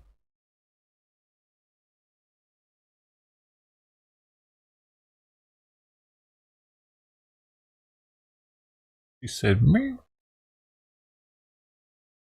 Thank you, Mark. Thank you, Bill. Thank you, Sister T.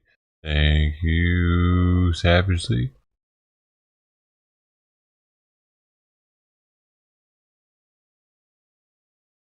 Mary Morgan.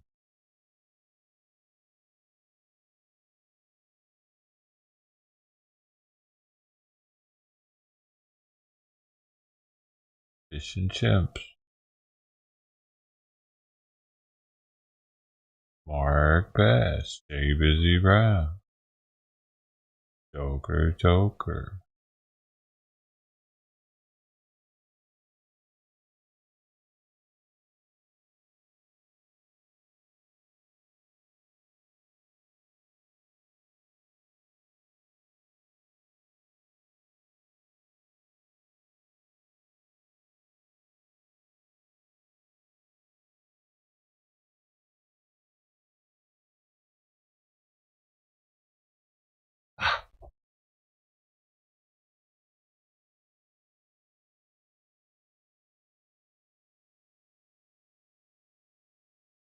Thanks, everybody. Hope to see you again on the next one. Tomorrow's trash day. Yay.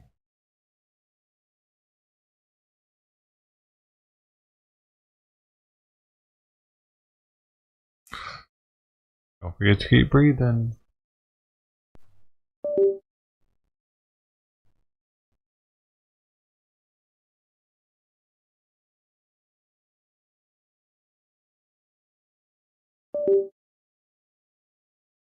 Another one.